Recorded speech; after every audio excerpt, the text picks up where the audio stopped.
Chapter 1753. At this moment, Xiaochen naturally did not know that the person he yearned for day and night had already arrived in the soaring dragon great world. In Dragonflame City, where he had stayed for more than half a year, a few days after he had left. But sometimes, life was just so coincidental. Xiaochen had been in Dragonflame City for 8 or 9 months, but Lu Ryue had not come. He had only been gone for 3 days and Lu Ryue came. Brushing shoulders was like this. After quietly sneaking into Soaring Dragon City, Xiaochen spent half an hour and arrived in the vicinity of the Princess Mansion in the city. The County Lord's mansion was built in a grand and majestic manner. It occupied a vast area, and from afar, an invisible and majestic aura lingered above it. That was the luck of the dynasty. The Soaring Dragon Marquis was personally conferred a noble title by the Yanwu dynasty. Furthermore, he was a marquis. Naturally, with the protection of the dynasty's luck, the land where his children were enfeoffed would naturally have some imperial dragon clouds. However, it was not as powerful and obvious as the Soaring Dragon Marquis manor. However, those who were observant would be able to sense the dynasty's dragon clouds above the cluster lord's residence. Even though it was a meager amount, it was still enough to make one tremble with fear. Any major character who saw this formless dragon providence would give them some face and not barge in. As for the weaker characters, such as holy venerates and sovereign personages, they did not dare to act rashly. But today, Xiaochen was angry. On his way here, he was intercepted for no reason. He almost died, but he couldn't vent his anger or calm down. If he didn't get to the bottom of this, he would naturally feel indignant. If there was an opportunity to sneak into the county lord's residence, he would definitely not let it go. Although he was angry, Xiaochen was still cautious and did not act rashly. Just observing from afar, he didn't dare to approach rashly. That was because for many experts, even if you were 100 miles away, just a glance would be sensed by others. There must be such a person in the princess's mansion. However, Xiaochen was just a rank 1 major primal core venerate. The other party would not have imagined that a venerate would dare to make a move on the cluster lord's residence. Even if he did, he wouldn't care and would just ignore it. It was just like how an elephant would not care about an ant's opinion. However, this was precisely Xiaochen's advantage. It was also the reason why he dared to fight. Xiaochen sighed inwardly as he looked around in every direction. The princess's residence was indeed heavily guarded. Just the formations alone were stacked on top of one another, and no one knew how many there were.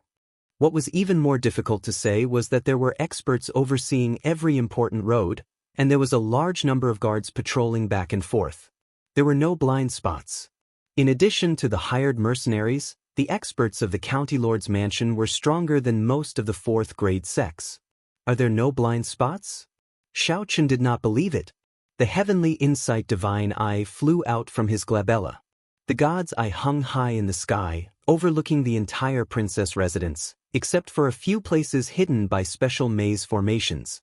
Every flower, every blade of grass, every detail was clearly seen by Xiaochen. He didn't need to explore any secret places, he just needed to see if there were any flaws in the defense. Or it would be better to choose the place with the least risk. He could clearly see that there were many experts guarding the important places in the cluster lord's residence. Some of the outer areas were only patrolled by ordinary guards, but they were all set up with formations. If Xiaochen barged in, he would immediately trigger the formations and be discovered. Then he would raise the alarm and get caught by the many experts. No formation could be perfect and flawless. Naturally, the formations laid by the cluster lord's residence had gaps. However, it was made up of layers of formations that were stacked on top of each other, and several formations were constantly revolving. If the first layer had a gap, the second layer would patch it up. If the second layer had a gap, the third layer would patch it up. So on and so forth. There were a total of 18 formations layered over each other. Xiaochen made a quick count. As long as he broke through 9 formations, he would be able to enter safely. Xiaochen was not proficient in the formation Dao. However, he was proficient in the dragon-seeking art and had some accomplishments in geomancy. He could see many clues from the many decorations in the cluster lord's residence, the fake mountains, pavilions, pavilions, and winding corridors. Many of the seemingly ordinary buildings were the nodes of the formations. Using the heavenly insight, Xiaochen saw everything. Then, he used the dragon-seeking art in the Paradise Secret Canon and continuously calculated for 4 hours. After spending a lot of energy, Xiaochen finally figured out some patterns, gaining some confidence. Withdraw. The heavenly eye returned to Xiaochen's forehead. His eyes hurt slightly, so he closed them and rested for a while. The instant he opened his eyes, he gently pushed off with his feet and withdrew his aura. Then, he soared into the air and flew towards the Cluster Lord's residence. This looked crazy and impossible. However, in reality, he was just a mere major primal core venerate. He did not have much of a presence near the Cluster Lord's residence. Even if someone sensed him, they would not care too much. Furthermore, Xiaochen had purposely chosen this direction, a rather remote corner. First layer. Xiaochen's body swayed gently, and he successfully broke through the gap in the first layer of formations without causing any strange activity. Second layer, breakthrough. Third layer, breakthrough. Relying on the countless simulations in his mind, Xiaochen made his way to the 8th layer. However, when he reached the 9th layer, he suddenly discovered that the 9th layer started to reverse. Damn it! Xiaochen cursed in his heart. Then he had no choice but to forcefully land. This landing node was not good. The moment he landed, a patrolling team arrived not far away. If Xiaochen cleared the 9th layer, he could land in a deserted place. Who is it? The leader of that team of guards immediately shouted when he saw Xiaochen appear. Xiaochen's face sank. He quickly turned around and said coldly, "Who gave you the courage to speak to me with such an attitude? Even your Cluster Lord does not dare to do this." Dressed in white, this leader stood out from the crowd. His hair alternated between black and white, giving him a cold and aloof air. As Xiaochen spoke, he spread out some of his will of soul. The strong aura instantly weakened the aura of that major primal core venerate captain of the guards. There were many guards in the Cluster Lord's residence. Most of the captains were at this level. The true experts were all guarding secret places or special checkpoints. Furthermore, the guests that the Cluster Lord's residence hired were people of high status. They would not use their talents to patrol. Normally, the guards would sound the alarm after discovering an uninvited guest. Only then would the experts of the Cluster Lord's residence be startled. Xiaochen's actions immediately shocked this group of guards. They did not sound the alarm. They did not expect that someone who was not even a star venerate would dare to barge into the Cluster Lord's residence. They subconsciously treated Xiaochen as the Cluster Lord's honored guest or an outstanding young talent that the Cluster Lord fancied, wanting to nurture him and send him to the Marquis's residence in the future. There were many such outstanding young talents in the Cluster Lord's residence. Xiaochen fulfilled all the requirements. Xiaochen retorted coldly, "Why are you making such a fuss? Do you think that I'm an assassin?" That person felt somewhat embarrassed by Xiaochen's reprimand. "I do not dare." Indeed, how could there be a major primal core venerate assassin? That would be a joke. This time, I'm really unlucky. Xiaochen stepped forward and said indifferently, "Someone, come out. Bring me to Cooling Heart Lake." When that guard captain heard that, he relaxed.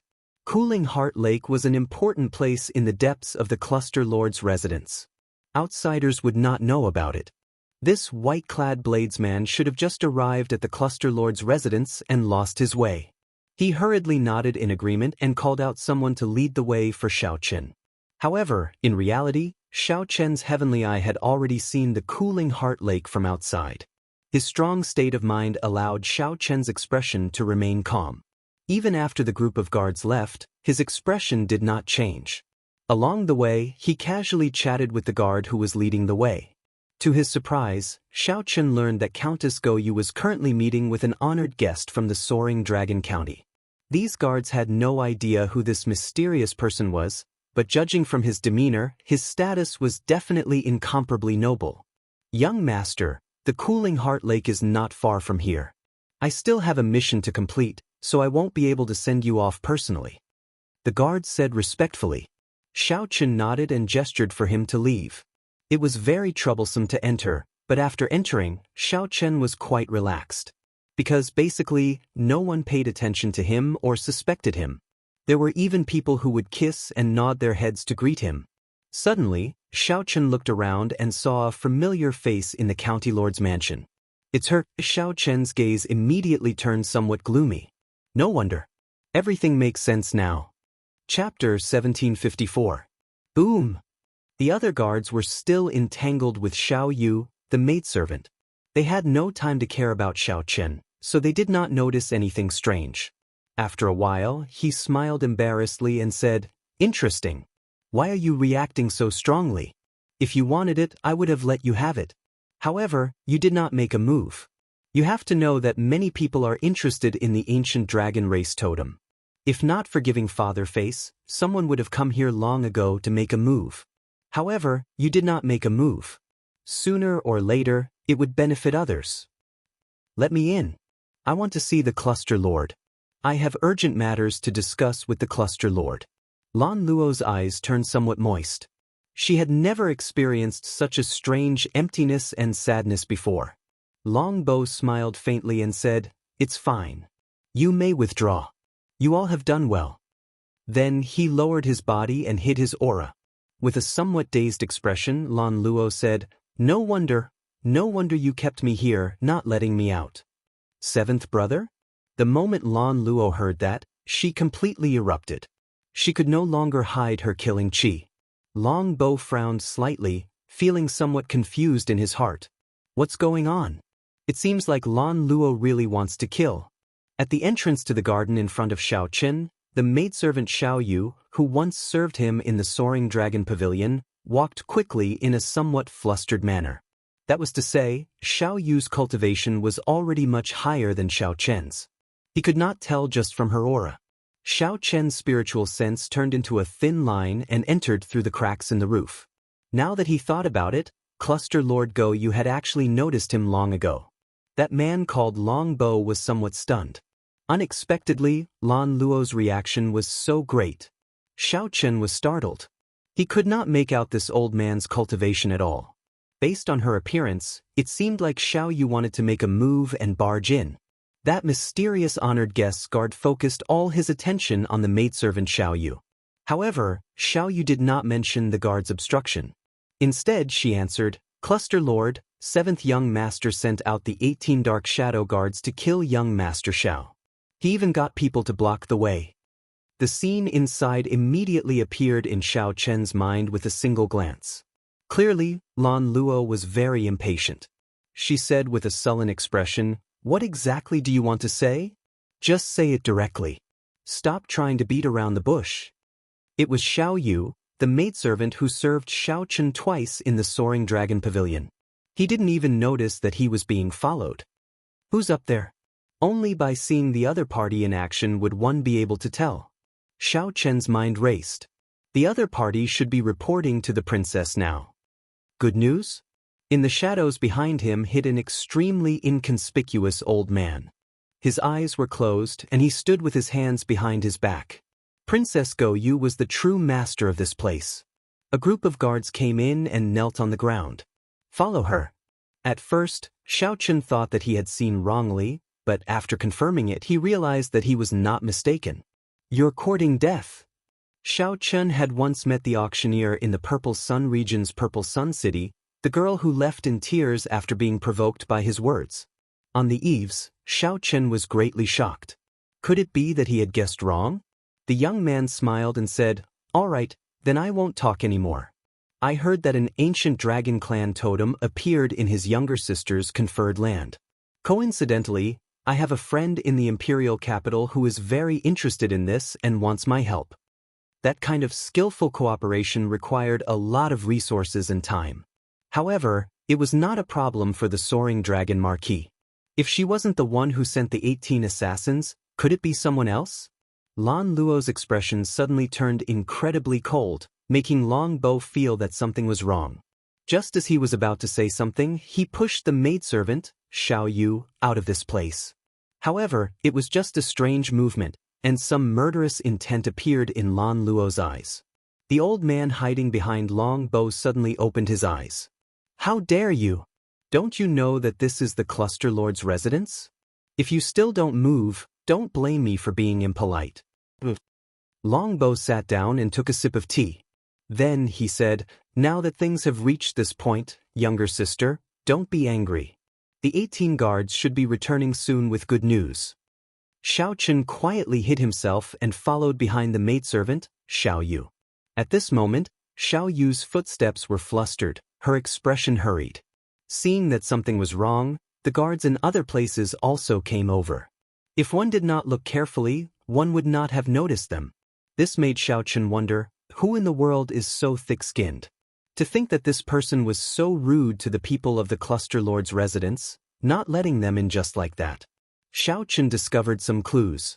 Now that he thought about it, the Cluster Lord seemed to be receiving guests right now. Longbow picked at his fingernails and sighed casually, "It's too late. I already made my move." It was not convenient to make a move in Dragon Flame City. After leaving the city, he immediately sent out the assassins. Whoosh, whoosh. Xiao Chen's eyes lit up. This sudden incident immediately opened up several gaps in the guards of this pavilion. Their attire was somewhat different from that of the Cluster Lord's residence's guards, and their cultivations were more refined. However, this woman's current expression seemed somewhat off. "Seventh young master, we already did our best." However, she still barged in.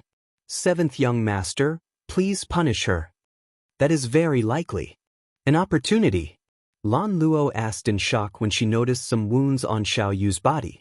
Xiaochen recalled that Xiao Yu had mentioned several times back then, wanting to introduce him to the Cluster Lord. Lan Luo felt like a rock was pressing down on his heart, making him feel incredibly uncomfortable. "Xiao Yu, why are you like this?" This truly startled Xiaochen, nearly exposing his aura. That woman was actually Lan Luo. The woman sitting beside the young man had exquisite facial features. Even though she wore gorgeous and noble attire, she could not hide her proud figure. Back then, Xiaochen thought that it was a coincidence or fate. Now, it looked like it was just a premeditated plan. The 18 Dark Shadow Guards. Cluster Lord Goyu. This pavilion looks a bit like a temporary residence prepared for guests. This blow was simply too great, somewhat unbearable. Her body trembled slightly, and her complexion paled somewhat. However, the soaring dragon Marquis had many children. Whether he could inherit the Marquis's title or not was another matter. 2 people sat on the host's seat, a man and a woman. Xiao Chen's body was as light as a swallow's. He swayed slightly and his arms spread out. Then, he crossed 1 kilometer and silently landed on the pavilion's roof. There were black-clothed guards standing guard at the 4 corners of the pavilion. Their expressions were grave and stern, and their faces were filled with pride. Just at this moment, the pavilion's doors opened forcefully, and the maidservant, Xiao Yu, rushed in a fluster. Xiao Yu feared that she would not be able to hold back and directly attack. It turned out that this person was also the soaring dragon Marquis's son. No wonder he was so imposing and the guards were so arrogant. That guard showed a sullen expression, showing that he did not allow any room for negotiation. The maidservant, Xiao Yu, showed an anxious expression. She tried to barge in several times, but was blocked. The atmosphere immediately turned tense. "What are you doing? Even if it is the Cluster Lord's residence, we are not allowed to disobey 7th Young Master's orders." This was truly unexpected. To think that the other party had such an esteemed status. To think that she was the soaring dragon Marquis's most beloved daughter. When the maidservant thought of this, she could not help revealing some murderous intent in her eyes. When Lan Luo heard this, she immediately stood up. Then, with a sullen expression, she said in an extremely grave tone, "Long bow, scram far away. If I find out that you dared to touch that dragon race totem, I will immediately fall out with you." At this moment, Xiao Chen, who was on the roof, understood the cause and effect of the matter. "Seventh brother, why did you call me over?" After about 7 minutes, Xiao Chen followed Lan Luo from a distance to a pavilion in the Cluster Lord's residence. "It's her." Her chest was slightly open, purposely revealing a patch of snow-white skin. Her chest was half covered, attracting one's imagination and soul. Could it be that the news of me killing all 18 assassins has already spread? Lan Luo said with a sullen expression, "You don't need to care about my matters. If you dare to have any designs on that ancient dragon race totem, don't blame me for being rude." What's going on? However, what surprised Xiao Chen was that the maidservant, Xiao Yu, was blocked. Naturally, Xiao Yu knew about Xiao Chen's matters in Dragonflame City and knew his whereabouts. "Young miss, please conduct yourself with dignity. Seventh young master is currently in a meeting with the cluster lord. He strictly ordered that no one is allowed to approach." The man was elegant and handsome, and his face was full of nobility. He looked very young, no more than 25 years old. Lan Luo continued, "If anything happens to that person, there is no need for you to leave. You'd best pray that there is no good news. Keep an eye on him. From now on, do not allow him to take even half a step out of the pavilion." Lan Luo felt an emptiness in her heart. Once the 18 dark shadow guards appeared, how could Xiao Chen possibly survive? After saying that coldly, Lan Luo waved her hand, no longer willing to see Longbow's face. It turned out that she had misunderstood Lan Luo. The one who wanted to kill her was this Longbow, the soaring dragon Marquis's seventh son. Chapter 1755. With just a trace of killing chi in Xiao Chen's eyes, the old man protecting Longbow in the dark immediately discovered it. With a war cry, the old man immediately attacked. Up on the roof, Xiao Chen quickly thought of countermeasures. Either fight or leave. However, leaving was clearly unrealistic. With his identity exposed, how could he leave the cluster lord's residence? In that case, there was only one option left. With this thought, Xiao Chen attacked decisively, moving ahead of the old man. Xiao Chen gently pressed his palm down, and he descended along with the roof tiles and beams. In the time it took for a spark to fly, Xiao Chen dodged the old man's attack and charged at Longbow. The old man originally thought that after he discovered Xiao Chen, he would definitely flee. He did not expect that Xiao Chen would be so bold. Not only did he not flee, but he even charged down. His body happened to miss Xiao Chen's. When Xiao Chen reached the top of the building, he was already at the top of the building. The moment the old man reached the roof, Xiao Chen had already landed and was charging at Longbow. Damn it. The old man flew into a rage. To think that he was fooled by a venerate. He roared furiously and turned around to grab Xiao Chen. Longbow remained calm in the host's seat. He smiled coldly and said, "An insignificant venerate dares to attack me? You overestimate yourself." Longbow's forehead swelled up, and a vast will of soul immediately surged out.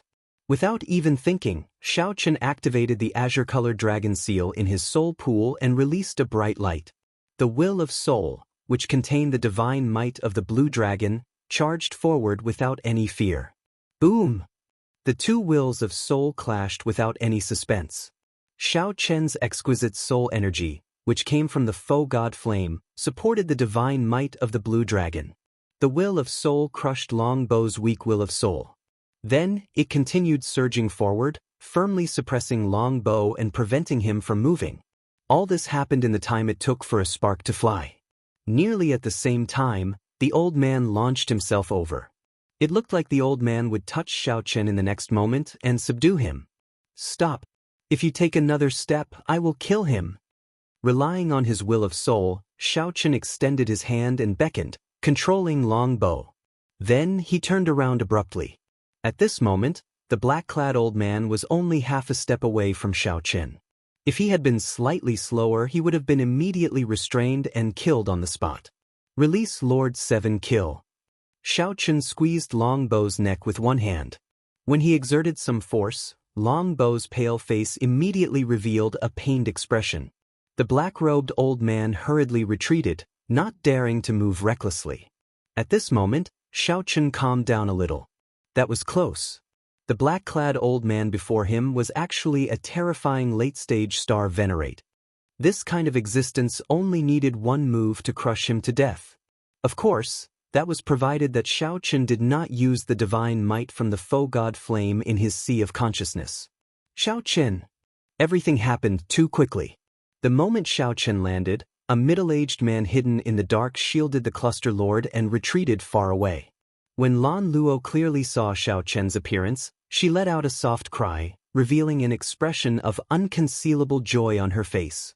Upon hearing Lan Luo's call, Xiao Chen nodded slightly to indicate that he understood. You are actually not dead? Where are my 18 dark shadow guards? After learning Xiao Chen's identity, Long Bo was greatly startled. Not only did the person with the dragon race totem not die, but he also managed to escape. Not only did that person with the dragon race totem not die, but he even charged into the Cluster Lord's residence and restrained him. The development of the situation completely surpassed Long Bo's expectations. Xiao Chen, don't be rash. Put him down. I'll help you deal with everything. After the pleasant surprise, Lan Luo calmed down. This was not the time to be happy. Xiao Chen was here for revenge and had subdued Long Bo. If he rashly killed Long Bo, he would not be able to escape. If Lan Luo rashly killed Long Bo, the consequences would be unimaginable. Her father would definitely be enraged. At that time, even if Xiao Chen had extraordinary skills, he would not be able to survive. No, I can't let such a thing happen. Thinking of this, Lan Luo's heart raced again. She simply did not want to see the hope that just appeared shatter again. She absolutely could not let that suffocating, painful, and despairing experience from earlier happen again. She had to persuade Xiao Chen to stop. A vicious look flashed in Long Bo's eyes. After being restrained by Xiao Chen, he felt restless. He said coldly, Signorin, there's no need to care about me. Just make a move and kill this bastard. He will not dare to touch me. A cold light flashed in the black-clad old man's eyes. Then, his figure flashed as he launched himself over. Kasi! A crisp crack came from Long Bo's neck. Then, his entire head twisted to the back, and his body fell limply to the ground. If Xiao Chen was going to die anyway, why would he be polite to him and just wait for death? Long Bo had underestimated Xiao Chen. He had never imagined that Xiao Chen would be someone who dared to take such a huge risk and barge into the Cluster Lord's residence. How could Xiao Chen be that kind of indecisive, wishy-washy person? The entire place fell deathly silent. The black-clad old man was stupefied. This was the seventh son of the soaring dragon Marquis. Why did this white-clad person kill Xiao Chen on a whim?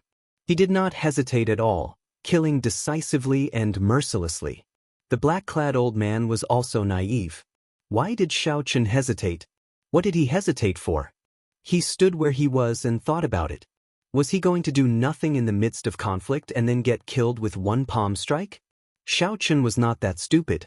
He would not be that stupid and he would not be that weak. While everyone was stunned, Xiao Chen turned around and left, quickly leaving this place. Young master? The black-clad old man shouted hoarsely as he knelt beside Long Bo's limp body in a fluster. His voice contained some despair. As Long Bo's personal guard, he had failed to protect his master. Naturally, he would not be able to escape death. He clearly understood how horrifying the soaring dragon Marquis was. At this moment, only fear and despair remained in his heart. Xiao Yu, pass down my orders. Let young Master Xiao leave. No one is to stop him. Lan Luo sent a voice projection, feeling slightly disappointed. This time, Xiao Chen did not listen to her again. She felt some heartache, but she could not explain why. Big brother Bai, take a look and see if my seventh elder brother can be saved. As Lan Luo looked at Long Bo's corpse, she also felt startled. Who could have expected Xiao Chen to be so decisive? There's no need to look. He won't die. However, his will of soul shattered first, and he lost so much life force. Even if he is saved, he will be a cripple, and it will be hard for him to recover. That middle-aged man's eyes were like torches. With just one glance, he clearly analyzed Long Bo's situation. After all, Long Bo was a person on the verge of death. His aura had not yet ended, and his soul had not scattered. Before Xiao Chen could deal another heavy blow, he had to leave this place.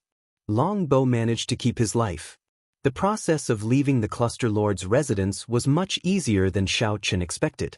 He did not use the divine might that he originally intended to use. He did not even draw the tyrant saber. After thinking for a while, Xiao Chen understood the reason. Lan Luo must have arranged it. Now I owe her 2 favors. Xiao Chen sighed in his heart as he arrived on the street. Xiao Chen entered deep thought as he headed for the Smiling Daughter Pavilion. He definitely could not remain in Soaring Dragon City for long. He would have to find another place to sell off some of the treasures that he originally planned to sell. There was no rush. After all, they were all rare natural treasures. There was no need to worry about not being able to sell them. Xiao Chen was in a good mood. This was how he had always been, repaying kindness with kindness and grudges with grudges. He was decisive in killing and quick in settling grudges. If a gentleman could take revenge overnight, he would not wait 10 years. In life, if one was afraid of everything, thinking about this and that, what was the point of living? Xiao Chen did not feel any psychological burden when he personally killed Long Bo. Firstly, the other party had already sent out assassins on the way here, wanting to take his life. Even after being controlled by Xiao Chen, the other party had overestimated themselves and wanted to continue killing him. One could only say that one would not die if one did not seek death. Killing Long Bo would not leave behind any mental barriers for Xiao Chen. Without venting his anger, he would find it hard to calm down. Since Xiao Chen had vented his anger, his heart naturally calmed down. Right now, he only wanted to find a place to have a good drink. Naturally, the Smiling Daughter Pavilion was his first choice. Furthermore, he could ask about headliner Ling Long and his martial nephew, Ling Yu. After a while, Xiao Chen arrived at the Smiling Daughter Pavilion. At this moment, the night sky was hazy. Dragon Flame City was brightly lit. This should have been when the Smiling Daughter Pavilion's business was at its peak. However, when Xiao Chen arrived, he felt only desolate. However, he only felt that it was cold and quiet. It was not as lively and noisy as when he first came here. The Smiling Daughter Pavilion seemed to have declined. Chapter 1756. There wasn't even a maid at the door to welcome the guests. After entering, Xiao Chen took the initiative to call for a maid. A private room and a table of good wine. Xiao Chen said. The maid smiled faintly and said, "Young master is alone, right?" Xiao Chen pondered for a moment. "Prepare 2 portions." After entering the private room, Xiao Chen felt suspicious. He asked, "What's wrong? Is there no manager in the Smiling Daughter Pavilion recently? It's so deserted, not even a shadow can be seen." The maid smiled apologetically and said, "This young master, it should have been a long time since you came to Soaring Dragon City. Our Smiling Daughter Pavilion's fairy basket was stolen nearly a year ago. All the leaders have already returned to the imperial capital, and the headquarters have their own arrangements, so they can't return to Soaring Dragon City for the time being." When Xiao Chen heard that, he felt slightly stunned. Then, he recalled that he seemed to have stolen the fairy basket from the Smiling Daughter Pavilion at that time. Now, it was lying peacefully in his storage ring, covered in dust. If Zhang Xian hadn't mentioned it, he would have forgotten about it. "Without the fairy basket, can't you make another one?" Xiao Chen asked, confused. The maidservant smiled and said, "That will be difficult. The fairy is not something that can be casually created. It is a top-notch Dao artifact with complicated craftsmanship and complicated array formations. It will take at least 3 years. I don't know what will happen when the time comes." It turned out that forging fairy blue required so much effort. This surprised Xiao Chen. Xiao Chen picked up his wine cup and took a sip. Then he did not linger on this matter. Instead, he asked, "I wish to ask about headliner Ling Long. Do you know where she went and when she left?" The maidservant smiled warmly and said, "What a coincidence. I am headliner Ling Long's personal maidservant. My young miss also went to the capital. She left more than half a year ago and should have left a long time ago. But at that time, there was a silly boy who wanted to learn something called the pipa. I don't know what happened, but Miss actually agreed. With this delay, it took me another 2 months to leave." Learning the pipa? Xiao Chen could not help smiling. Little martial nephew Ling Yu is really going all out. "All right, you can go now. I'll call you if there's anything." "All right, young master, please enjoy." After the maidservant left, Xiao Chen rummaged through his storage ring. In a corner, he found the dusty fairy basket. After staying in Dragon Flame City for so long, Xiao Chen had been so busy cultivating that he nearly forgot that he had a peak Dao tool. He remembered that when he tried to subdue it, he nearly got trapped inside. He had to sever his own spiritual sense before he finally managed to escape. Now that he had condensed his soul will, his soul energy was much stronger than before. He should be able to subdue this fairy basket and place his spiritual mark in it. Then, he would gain complete control of this top-notch Tao artifact. Xiao Chen's spiritual sense entered the fairy basket. Soon, it penetrated deep into it. In an instant he was trapped in a maze. Countless ancient screens appeared, crisscrossing and arranged in a complicated manner, just like last time. The Xiao Chen formed by the spiritual sense was trapped inside, unable to get out at all. However, this time was different from the last time. Xiao Chen's strength was no longer what it was in the past, incomparable to the past. With a shout, Xiao Chen condensed his will of soul and merged it with his spiritual sense. Then it burst out. A beam of azure light shot out, and in an instant, all the screens were reduced to dust that filled the sky. The dust became like snowflakes drifting in the dark void. Unlike last time, this time, snowflakes filled the air but did not form a new maze. This was because Xiao Chen had already broken the maze's origin from its foundation. There would no longer be a boundless maze that could never be broken. Xiao Chen advanced amid the flying dust. Then he saw a sleeping woman at the end of the maze. This woman looked like a fairy with her eyes closed, looking like she had just fallen asleep. Her eyelashes were clear, and her skin was as fair as snow. The Azure Lotus Fairy. She was the founder of the Smiling Daughter Pavilion. Back then, when countless spirit jades flew into the fairy basket, she was the woman who performed the sword dance. Xiao Chen still remembered the scene of flowers filling the hall, intoxicating 3,000 guests, and one sword strike freezing 14 provinces. That elegant sword dance and the final sword strike were still fresh in Xiao Chen's mind, something he found hard to forget. When this woman was alive, she must have been a peerless beauty.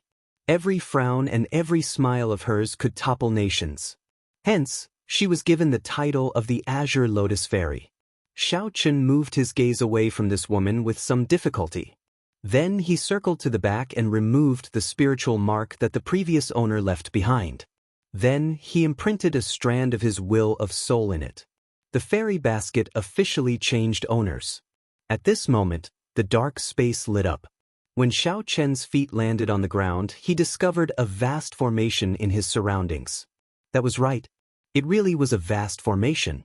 The sky was dotted with stars, and the moon palace hung high. With the bright moon as the eye of the formation, the not-so-bright stars formed 999 different formations. Hundreds of flowers bloomed on the ground, competing with each other in beauty. A sea of flowers stretched out as far as the eye could see. Xiao Chen could not see how many formations filled the sea of flowers. The sky and the ground were connected. The formations formed by the many stars were connected to the flower formations. With just a slight movement, the stars moved, and the flowers bloomed and withered. There were thousands of changes, mysterious and unfathomable. The Azure Lotus Fairy quietly lay among the hundreds of flowers. Now Xiao Chen believed it. This Tao tool did indeed require at least 3 years to prepare. That was not right. It should be 3 years. Even Xiao Chen found this incredible. The sleeping Azure Lotus Fairy looked lovable and piqued his curiosity. Her tightly shut eyes were already so beautiful. If she opened them, what kind of charm would she have? However, this was just a thought. Xiao Chen knew the strangeness of this fairy basket. It needed to absorb enough spirit jades before it could activate the formations and bring out mysterious phenomena of different grades. The more spirit jades there were, the more beautiful the mysterious phenomena would be. Rumor had it that no one in the Smiling Daughter Pavilion, the genuine fairy pavilion, had seen the Azure Lotus Fairy appear. It was only in some replicas that Fairy Blue Lotus would occasionally be invited out by wealthy guests to display her unrivaled sword dance. Xiao Chen rubbed his chin and frowned heavily as he looked at the stars' formation in the sky and on the ground. With his deep attainments in geomancy, he could tell that there was a peerless killing intent hidden in the complicated formation. However, it was hidden very deeply. Finding it would not be easy. Perhaps the rumors were true, and the fairy basket could not materialize only those beautiful mysterious phenomena that looked good but were useless. If one understood its mysteries, it would become a Tao tool with immeasurable might. Perhaps one did not even need to understand its mysteries. One only needed to activate the formations formed by the stars and the moon in the sky and the vast sea of flowers on the ground. The killing intent might appear. Just think about it, how terrifying would a strand of killing intent condensed from so many formations be? Once it appeared, it would definitely be earth-shattering. However, Xiaochen only thought about it. If he really wanted to activate all the formations in the fairy basket, he would need an astronomical amount of spirit jades. However, he kept it in his hands. In the future, if there was a great crisis, he might be able to use it as a powerful killing weapon. After withdrawing his spiritual sense from the fairy basket and returning to reality, Xiaochen drank another cup of wine. The door to the private room opened, and Lan Luo walked in alone. When Lan Luo saw another set of wine on the table, she asked sullenly, "You knew that I would come? Why do you always refuse to listen to me, insisting on killing Long Bo?" Lan Luo asked somewhat agitatedly, not sitting down. In Purple Sun City, Xiaochen refused to listen to Lan Luo, leaving behind the Ironblood War Banner and leaving Purple Sun City. In the Cluster Lord's residence, Xiaochen refused to listen to Lan Luo again, directly killing Long Bo. The two incidents were very similar. Lan Luo simply could not understand. Xiaochen thought for a long time before drinking a cup of bitter wine. Then, he looked at the wine cup and asked, "Why do you think I have to listen to you? It looks like there are some differences between us that are hard to reconcile within a short time. This wine is on me. If fate wills it, we will meet again in the future. No matter what, I already owe you 2 favors." Lan Luo toyed with the wine cup in her hand and smiled bitterly to herself. Who owes whom? Must you calculate it so clearly? Since they did not get along, Xiaochen felt somewhat helpless in his heart. He wanted to have a good chat with Lan Luo. However, he discovered that their characters were very different. Perhaps it could be said that they were both too strong. Neither gave in to the other. Both felt that they were in the right. Actually, neither was in the wrong. Neither could be blamed. However, there were many things in this world that could not be simply explained by right or wrong. "I'll be leaving first." After putting down the wine cup, Xiaochen stood up to leave. Just as he stood up, he discovered that the door to the private room was violently pushed open. 6 people appeared outside. The leader looked at Xiaochen and smiled. "You want to leave?" "Not yet." This was Lu Ryue's group of people who came to search for Xiaochen. Chapter 1757. When Xiaochen saw the 6 people outside, he instinctively felt a sense of familiarity. A familiar blood flowed in Xiaochen's body. He could sense it with just a slight probe. Their gazes were both familiar and unfamiliar. He could discover it with just one glance. However, Xiaochen did not feel any sense of familiarity. Instead, he became cautious. They came with ill intentions. There was no kindness in these people's eyes. They were all wary and grave. The leader of the group did not hide the ill intent in his eyes at all. In just an instant, Xiaochen understood these people's purpose. They were here for the so-called ancient dragon race totem. Xiaochen said directly, "I do not have the ancient dragon race totem on me. You also know that even if the totem is hidden in a storage ring, the people of the dragon race can sense it. Those of the dragon clan can also sense it. You should have your answer now." A person walked out from behind. It was Wu Su. Lu Ryue favored this dragon race disciple who was steady and steady. However, his strength was not up to par. Wu Su looked at Xiaochen. Xiaochen's aura was somewhat familiar. However, it was also very unfamiliar. Such a situation was not rare. He should be a rather powerful dragon race disciple with a thin bloodline. This was not a divine dragon, a sky dragon, a thunder dragon, or a coiling dragon, a false dragon. This was what the dragon race called mixed blood dragons. Wu Su said after some thought, "Don't worry. We do not have any malicious intent. You do not have the aura of a totem on you. However, our holy daughter wants to meet you and understand the ins and outs of the matter." Holy daughter? Xiaochen thought to himself. He felt somewhat curious about this holy daughter. However, he definitely could not go. One might know a person for a long time, but one could not judge their heart.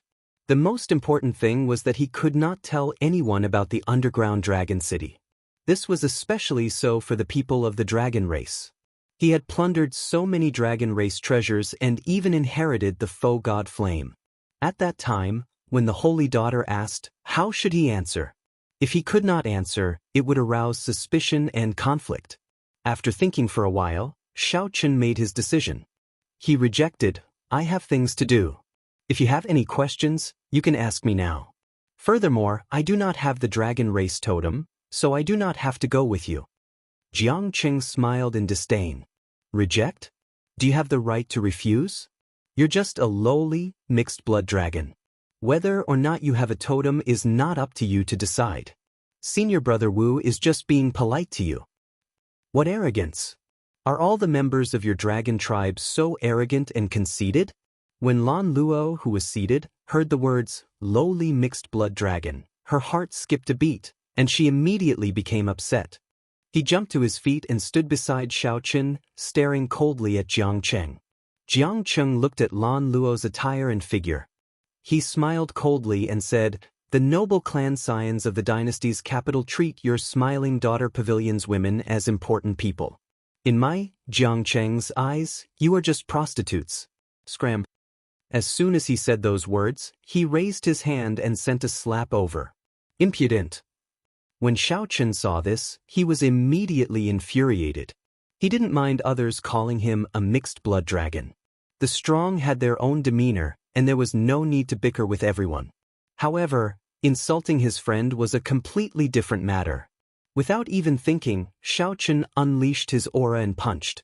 10 cauldron force instantly exploded out, arriving first despite being launched later and striking Jiang Cheng's chest. Bang! As the fist light landed, Jiang Cheng activated the veritable essence energy in his body and formed a protective shield. Originally, he thought that he could easily block this punch. Who would have imagined that Xiaochen's punch would contain 10 cauldron force? When the two forces clashed, the moment the two forces clashed, they instantly erupted with vast energy. The entire private room trembled. The various decorations gave off a gentle light, trying to neutralize the surging energy. However, the force that erupted was simply too strong. The screen and the wall paintings only lasted for a moment before they all shattered, clanging endlessly. Jiang Cheng was sent flying by the punch and landed in the middle of the hall. This strange sound startled everyone in the private rooms on this floor. They all peeked out to take a look. Everyone saw Jiang Cheng crashing into the railing of the opposite corridor like a cannonball. Damn it! Jiang Cheng immediately became enraged. He shouted, and an indistinct white dragon figure appeared behind him.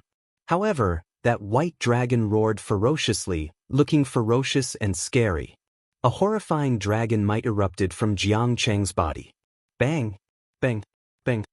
The cultivators watching from the railing could not block this dragon might and got knocked into the air. Wu Su's expression changed slightly. His first senior sister had repeatedly instructed him not to blow this matter up. However, things still developed to this state. When Xiaochen felt this dragon might, he saw a dragon-shaped shock wave surging over in front, berserk and ferocious. Stepping forward, Xiaochen stretched out his hand and shielded Cluster Lord Goyu behind him. Xiaochen's gaze remained calm as he punched again. This time, he used the might of the blue dragon and erupted with 10 cauldron force. With a loud bang, the dragon-shaped chi wave was shattered on the spot. Whoosh! After this punch worked, Xiaochen gently pushed off with his feet, not willing to bring the battle to the private room and implicate Lan Luo. Then, he charged out and started an intense battle with Jiang Cheng above the hall. As the two dragons fought, they clashed with each other, neither giving way to the other. In the blink of an eye, the two of them had exchanged 10 moves. To outsiders, two completely different dragon images fought in the air, roaring ferociously. A terrifying dragon might spread out everywhere. The shock waves from the two's fight shook the smiling daughter pavilion's protective formation. The entire floor shook, looking like it would collapse at any moment. The two people in the pavilion were 2-star Venerate level experts fighting. In fact, it was even more intense than that. What's going on? The experts guarding the Smiling Daughter Pavilion had been startled long ago. When they saw the scene in the air, they were stunned. When they saw the scene in the air, they showed slightly unsightly expressions. However, they did not dare to make a move. It's the dragon race's people. One of them seems to be of the white dragon bloodline of the six-colored divine dragons. The dragon race's people? That manager could not help sucking in a breath of cold air. This person's background was too great. There was no way to deal with them. Unless they were in the Yenwu dynasty's capital, they could not afford to offend the people of the six-colored divine dragons in Soaring Dragon City. This was a bona fide overlord-class bloodline of the Great Desolate Hundred Races. Even in the Central Great Realm, such an existence would be a proud son of heaven. Not many people dared to offend such a person. Xiao Chen, who was fighting Jiang Cheng, felt somewhat surprised. This person's cultivation was about the same as his. However, the strength that Jiang Cheng burst out with was startlingly strong, no weaker than any star venerates. This was the first time Xiao Chen met with such an opponent within the same cultivation realm. Just a random person from the dragon race was this strong? With this thought, Xiao Chen could not help feeling somewhat disappointed. If that was the case, then wouldn't the so-called dragon god crown prince be boundlessly strong? Noticing Xiao Chen's expression, Jiang Cheng could not help smiling coldly. It is not too late to surrender now. Later, you won't even have the chance to admit defeat. Xiao Chen could not help smiling in shock. You are overthinking. Xiao Chen felt disappointed, but it was not because of Jiang Cheng. It was just that Xiao Chen could tell that Jiang Cheng was not the strongest person in the dragon race. Even so, there was still a huge gap between Xiao Chen and the dragon god crown prince. However, this Jiang Cheng thought too highly of himself, thinking that Xiao Chen feared him. Overthinking? You lowly mixed-blood dragon are indeed overthinking. In that case, die. Seeing Xiao Chen's mocking expression, Jiang Cheng became truly enraged. He considered himself superior and placed great importance on bloodlines. The pride in his heart would not allow a mixed-blood dragon like Xiao Chen to mock him. Jiang Cheng immediately activated his great desolate Ian bloodline. In that instant, his aura soared wildly. At this moment, the white dragon image behind him seemed very solid.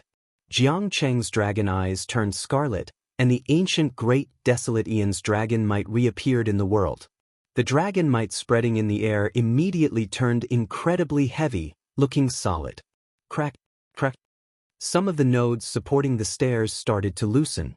It looked like the floor was really going to collapse. I'll show a lowly mixed-blood dragon like you what a true noble bloodline is. Jiang Cheng lost his patience. He roared as he charged forward, sending out boundless dragon chi. The dragon chi formed many noble white dragon images. As 100 dragons soared into the air, his aura grew infinitely stronger, reaching a frightening level. Ignorant. However, the moment Jiang Cheng approached, Xiao Chen revealed a look of disdain on his face.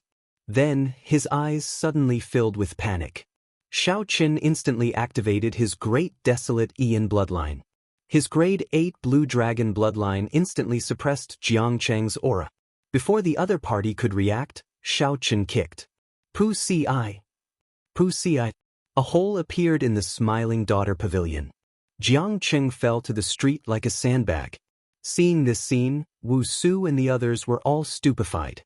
This result was truly unexpected. Junior brother Jiang offended me earlier. Sorry for the offense. Wu Su felt very anxious. He only wanted to go out quickly and check on Jiang Cheng's injuries. He casually performed a cupped fist salute and apologized to Lan Luo, whom he assumed to be the Smiling Daughter Pavilion's manager. Then he prepared to leave quickly. However, just at this moment, a few exceptionally strong auras tore through the air. These people broke through the Smiling Daughter Pavilion's barrier and landed on the ground. They asked in a rush, "Your Highness, are you all right?" When Wu Su and the others who had already turned around heard this, they all turned around to look. They were completely stupefied. This time, they really went overboard. They thought about what junior brother Jiang Cheng said. He offended the person that they should not offend the most. Chapter 1758. Prince. The person senior martial brother Jiang Cheng wanted to slap just now was Princess Go Yu, the most beloved daughter of the soaring dragon Marquis. First senior sister had repeatedly warned him not to offend this person. But now, everything was messed up. Princess, who are they? Lan Luo said indifferently, people of the dragon race. Wu Su said awkwardly, sorry for the offense. It was just a misunderstanding. Our holy maiden is also very respectful towards the soaring dragon Marquis and bears no ill will towards her highness. Just now, junior brother Jiang mistook the princess for? Lan Luo raised her hand and stopped Wu Su from continuing. She said indifferently, it's fine. I do not wish to have any conflict with the dragon race, either. However, this is my conferred city. There are some things that I can still decide. I don't want to see you in Soaring Dragon City. Understood. Sorry for the offense. Wu Su heaved a sigh of relief. Fortunately, this cluster lord Lan Luo was not an unreasonable person. If a dispute or conflict arose, they would not be a match for the princess's residence no matter how far they traveled. More importantly, they were the ones in the wrong. Junior brother Jiang had stretched out his hand to slap them. This put them in a very disadvantageous position. They couldn't even argue with him, so they could only apologize. Wu Su and the others arrived at the street. Seeing junior brother Jiang Qing crawling out from the deep crater on the ground, his face was pale and he looked extremely sullen. He was actually defeated by the mixed blood dragon that he looked down on the most.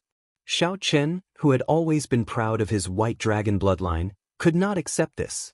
Senior brother Wu, why did you come out? Help me capture that brat. If we attack together, he won't be able to overturn the heavens. Seeing Wu Su's group walk out with embarrassed expressions, Jiang Qing immediately shouted, Senior brother Jiang, we have to go, today's matter? A girl said in a timid manner. It was obvious that she was afraid of this Jiang Qing. Wu Su patted the girl's shoulder and said, let me say it. Junior brother Jiang, the person you wanted to slap earlier was Countess Go Yu. What? Jiang Cheng's face was filled with disbelief. How could this be possible? How did that mixed blood dragon get involved with Cluster Lord Go Yu? Furthermore, they even met in a place like the Smiling Daughter Pavilion. Junior martial brother Jiang, don't blame yourself. This isn't all your fault. After all, who would have thought that she would be Princess Go Yu? Seeing Zhang Xian's reaction, Wu Su consoled softly.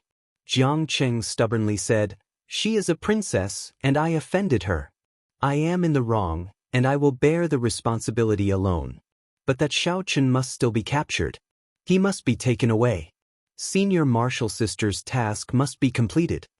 So. A few figures descended from the building and looked at Jiang Cheng and the others expressionlessly. When will the few of you be leaving?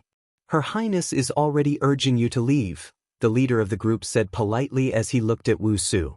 Jiang Cheng was unconvinced and wanted to argue. Wu Su stopped him and said with a smile, it's fine. We'll leave now. At the same time, he secretly transmitted his voice to Jiang Cheng. Even a fool can see that the Countess has an extraordinary relationship with Xiao Chen. It's useless to argue. Report everything to eldest senior sister and wait for her decision. Jiang Cheng felt aggrieved, but at this moment, the situation was stronger than he was. No matter how sullen he was, he had to continue holding it in. In reality, it was better to be sullen. If he continued to seek trouble for Xiao Chen, he would only embarrass himself further. It was just that Jiang Cheng foolishly did not know.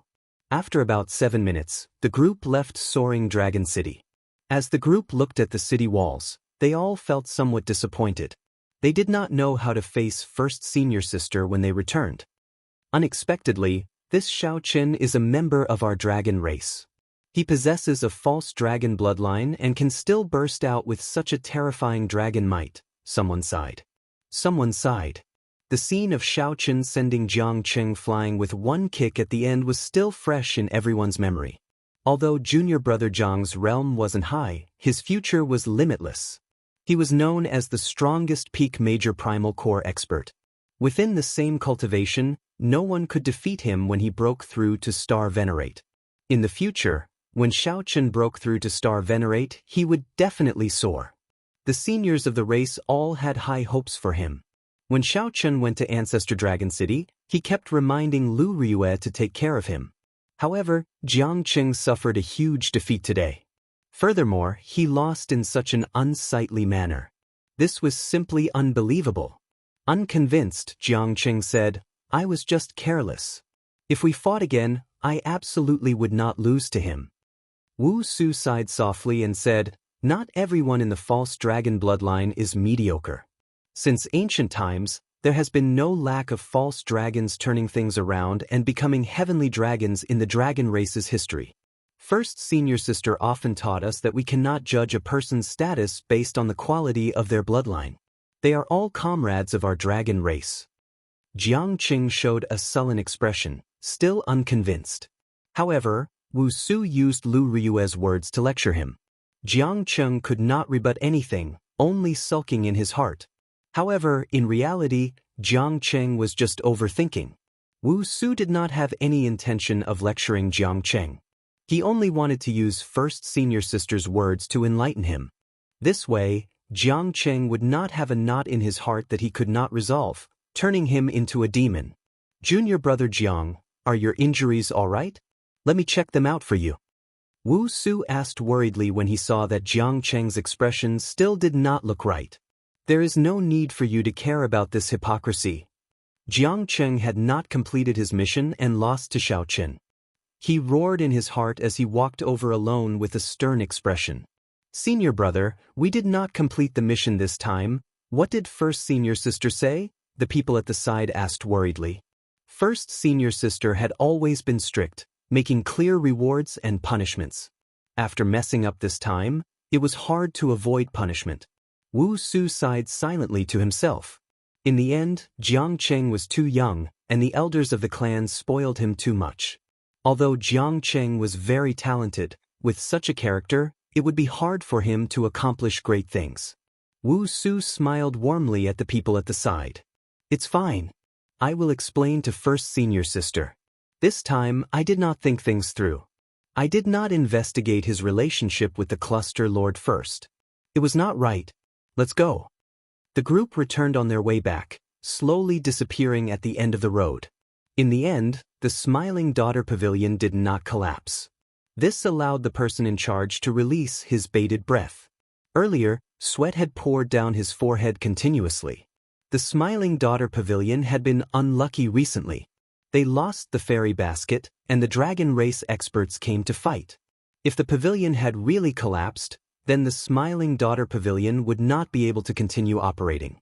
Back in the private room, Xiaochen and Lan Luo sat at the same table once more. After the earlier storm, the knot in the two's hearts loosened a little. Lan Luo looked at Xiaochen and said, "You were too rash earlier. Given this, the conflict between you and the dragon race will be hard to resolve." Xiaochen shook his head and said, "It is not rash or not. It is just my nature. It is just like you. When you heard others call me a mixed-blood dragon, you could not help getting angry. When I heard others humiliate you, I could not help it either. There are many things that I do not care about. I can accept being insulted or scolded. However, I cannot allow it to affect my friends." Lan Luo felt warmth in her heart when she heard that. Joy unconsciously crept onto her face as she revealed a gentle smile. Actually, when Xiaochen thought about it, the two were indeed very similar. They both had strong characters, not easily submitting to others. However, when their friends were insulted, they could not help getting angry, regardless of the consequences. Thinking of this, Lan Luo suddenly figured out many things. She smiled and said, "Do you need me to send you off? They might ambush you outside the city."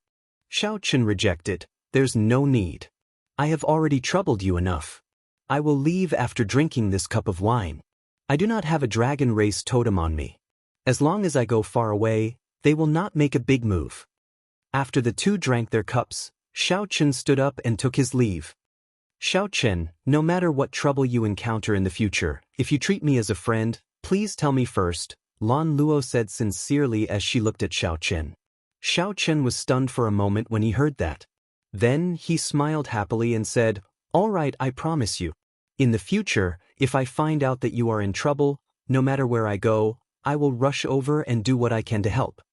In Xiao Chen's heart, he formally accepted Lan Luo as a friend. In the past, Lan Luo had only been a benefactor that he had felt helpless about. The two exchanged glances, both feeling much better. The knot that could not be untied earlier completely vanished in this cup of wine. Sometimes, the matters of life were really strange. No matter how one tried to explain, it would be useless. Instead, it would only worsen the conflict.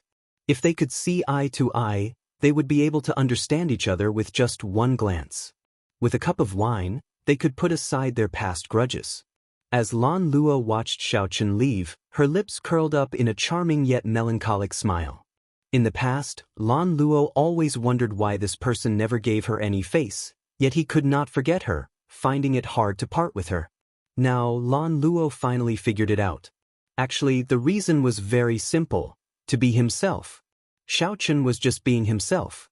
In this turbid and filthy world, how many people in this world could do what seemed like 3 simple words? However, Xiao Chen did it. Xiao Chen walked in this world, neither servile nor overbearing. In his eyes, he would not look up to you just because you were a cluster lord. He would not look down on you because of your lowly status. Xiao Chen had his own principles and reason in his heart. His actions might seem unrestrained, willful, and wild. In fact, it was very simple. He was just being himself. No matter how black and white were flipped in this world, no matter how powerful the nobles were, no matter how many restrictions there were, he would only be himself. Chapter 1759. After Xiao Chen left, Lan Luo said, "Someone, come and report the news of the dragon race's arrival to me in 15 minutes. Naturally, many people coveted the ancient dragon race totem. However, most factions would not rashly come to her soaring dragon great realm on account of the soaring dragon marquis. The dragon race was different. Anything that involved the dragon race was their internal matter. It was reasonable for them to send someone to investigate. However, this person did not even say a word and came stealthily, wanting to take Xiao Chen away from under her nose. This person was simply looking down on her, a cluster lord. After about 7 minutes, a stack of letters appeared in Lan Luo's hands. When Lan Luo finished reading, she put down the letters, and her expression changed slightly. The White Dragon Holy Daughter, Lu Riyue. Lan Luo had heard of this girl long ago. She was a genius of the White Dragon race that appeared once in 1,000 years.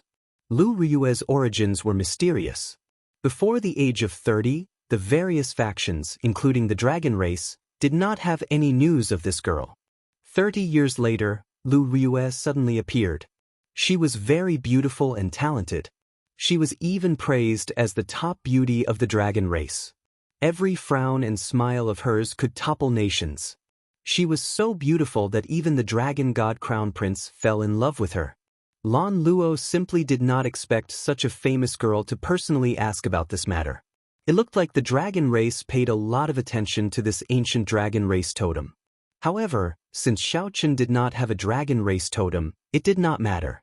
Lan Luo could help him deal with it with her own strength. Xiao Chen was not in a rush to leave Soaring Dragon City. He was not too worried about the dragon race's matter. After all, he did not have a dragon race totem. If the other party really went to Dragon Flame City, they would definitely investigate and not chase after him. Actually, Xiao Chen also wanted to meet that so-called holy daughter. Could it be Lu Riyue? However, after thinking about it, if it was really Lu Riyue, she must have heard of his name in Dragon Flame City. Then she would find someone to draw his portrait. She would definitely be able to guess his identity and personally head to Soaring Dragon City. She would not send someone over. Given this, the holy daughter had to be someone else. Furthermore, he had injured that Jiang Cheng. It was best not to meet her. After remaining in the city for 3 days and exchanging the treasures in his hands for spirit jades, Xiao Chen formally left. Then, they left the city and headed for the Purple Flame sect in the Grave Sea. In Dragon Flame City, after Lu Riyue heard Wu Su's report, her phoenix-like eyes immediately fell on Jiang Cheng. His face turned red and he felt extremely awkward, not daring to speak at all. "I did something wrong, please punish me, eldest senior sister." Jiang Cheng knelt on one knee and said with his head lowered. Lu Riyue said sullenly, Raise your head. Jiang Cheng cautiously raised his head. He was nervous. He had made a huge mistake, causing the mission to fail. He felt guilty and did not dare to face Lu Riyue. Boom! Just as Jiang Cheng raised his head, he saw Lu Riyue send out a palm strike from nowhere. Jiang Cheng flew back and vomited a mouthful of blood. The blood was filled with an inextinguishable sharp saber intent. As the saber intent whistled out, the blood turned into countless strands of energy and shot out in all directions. This caused the others to be taken aback. Jiang Cheng immediately felt very comfortable. The saber intent that he could not get rid of for the past 3 days was completely resolved by Lu Riyue's palm strike. Many thanks, senior sister. Lu Riyue looked at Jiang Cheng and said, "Go back and reflect on yourself. I don't want to see you now." Jiang Cheng did not dare to be impudent. He turned around and left, feeling relieved. "You all can leave as well. Junior brother Wu, stay behind." Lu Riyue dismissed the others, leaving only the experienced and prudent Wu Su behind. Wu Su asked, "Senior sister, did you gain anything in the underground dragon city?" Lu Riyue shook her head and replied, "I did not gain anything. It was already in ruins. However, I could feel that the totem was still there and was not taken away." Wu Su's expression changed. "In that case, it looks like Xiaochen did not lie." Lu Riyue said softly, "However, I could not find the totem or see the faux god flame. I still have to meet this person and understand what happened that day. However, that cluster lord has an extraordinary relationship with Xiaochen. Junior brother Jiang offended the other party like that. It will be very troublesome to have a proper talk with the cluster lord." Wu Su spoke the truth, sounding somewhat worried. When Lu Riyue heard that the cluster lord had an extraordinary relationship with Xiaochen, she felt uncomfortable for some reason. She didn't know what was going on with this kind of unreasonable annoyance. Lu Riyue snorted coldly and said, "Even if the soaring dragon marquis came personally, I would not fear him. Furthermore, she is just a cluster lord. Come, I'll go and meet her." There was no time to lose. Lu Riyue was decisive. Right now, she wanted to meet this white-robed Xiaochen. As for the mission, they had already more or less completed it. They could return at any time. After the Dragon Races group gathered, they boarded a divine dragon war chariot and headed quickly on the road. When Xiaochen was halfway there, a black war chariot pulled by 2 black dragon horses arrived in the opposite direction. This was Xiaochen's cycle war chariot. As he left the city, he happened to run into Lu Riyue's divine dragon war chariot. Lu Riyue felt a strange yet familiar aura. Her heart thumped heavily as she could not help asking, "Who is passing by outside?" "First senior sister, there is no one outside. There is just a black war chariot heading in our direction." A black war chariot? In Lu Riyue's memory, there did not seem to be anyone familiar with riding a black war chariot. The 2 war chariots moved extremely fast, even faster than several star venerates on the road. The cycle war chariot and the divine dragon war chariot approached each other quickly. Not long after, they lined up side by side on the same path. Lu Riyue and Xiaochen sensed it at the same time and opened the curtains. However, when the 2 of them opened the windows of the 2 carriages that were moving at high speed, they could only see the billowing dust rising like smoke. Xiaochen looked back and could only see the rear of the divine dragon war chariot slowly disappearing into the dust. They brushed past each other. Just like that, the 2 of them brushed past each other. Amidst the billowing dust, they watched each other leave, gradually going further and further away. Are they from the dragon clan? Xiaochen let go of the curtain, his heart unable to calm down. Just now, when the 2 war chariots approached each other, his heart inexplicably paused. That feeling was incomparably mysterious. There were no words in the world that could describe it. Xiaochen's intuition, a very strong intuition, told him that he would not be able to escape. A very important person must have passed by him just now. Who was it? In the dragon race, the only person that Xiaochen could place his trust in was Lu Riyue. Could it be that the person who passed by was Lu Riyue? That should not be the case. If Lu Riyue had heard Xiaochen's name, she would have put down everything and rushed to Soaring Dragon City. She should not have come at this time. Could it be that she has already forgotten about me, Xiaoqin? Forgotten about everything that happened in Qingyun Peak? Forgotten about the various oaths she swore back then? Forgotten about her deep love from back then? I don't believe it. I don't believe it. I absolutely don't believe it. I have to figure this out. Xiaoqin had never felt as anxious as he did now. The speeding cycle war chariot suddenly stopped. The cycle war chariot turned around and quickly chased after the divine dragon war chariot. However, the divine dragon war chariot was Lu Riyue's war chariot after all. It was of a much higher grade than his cycle war chariot. After Xiaoqin missed her, it would be easier said than done to catch up. He could only watch as the divine dragon war chariot slowly distanced itself amid the billowing dust, slowly vanishing from his sight. Could my intuition be wrong? At this moment, Xiaoqin lost his usual calm and became restless. Perhaps his intuition was wrong. It was just the aura of the dragon race that made him feel familiar. As Xiaoqin gave chase, the sky turned dark and he rushed through the night before returning to the city gates. When the morning sun rose, Xiaoqin welcomed the first beam of light and arrived at the city gates with some anticipation. Did you hear? There was a huge battle in the Cluster Lord's residence last night. What's going on? I only heard some sounds and am not clear about the specifics. Rumor has it that the dragon race's holy daughter and Cluster Lord Go Yu did not get along. They fought in the Cluster Lord's residence. Even the holy venerate in charge of the Cluster Lord's residence appeared. This is really big news. This dragon race's holy daughter is really incredible. Unexpectedly, she even startled a holy venerate. The key is that even a holy venerate could not shock her completely. He could only watch as she left in a fit of pique. The guards at the city gates discussed last night's commotion. However, the smile on Xiaoqin's face froze. She left? Chapter 1760. It was just a momentary miss, but after a night of chasing, the result was completely different. Standing on the city wall, Xiaoqin could not help but feel a little disappointed. However, aside from disappointment, there was also a trace of joy. Xiaoqin's emotions were complicated. Whether that person was Lu Riyue or not, it was a good thing for Xiaoqin. Before Xiaoqin came to Soaring Dragon City, he did not know any news about Lu Riyue. After coming here, he knew that she was doing very well. She was now one of the strongest geniuses of the dragon race. It was far easier than him, who had stumbled along the way. This was already very good.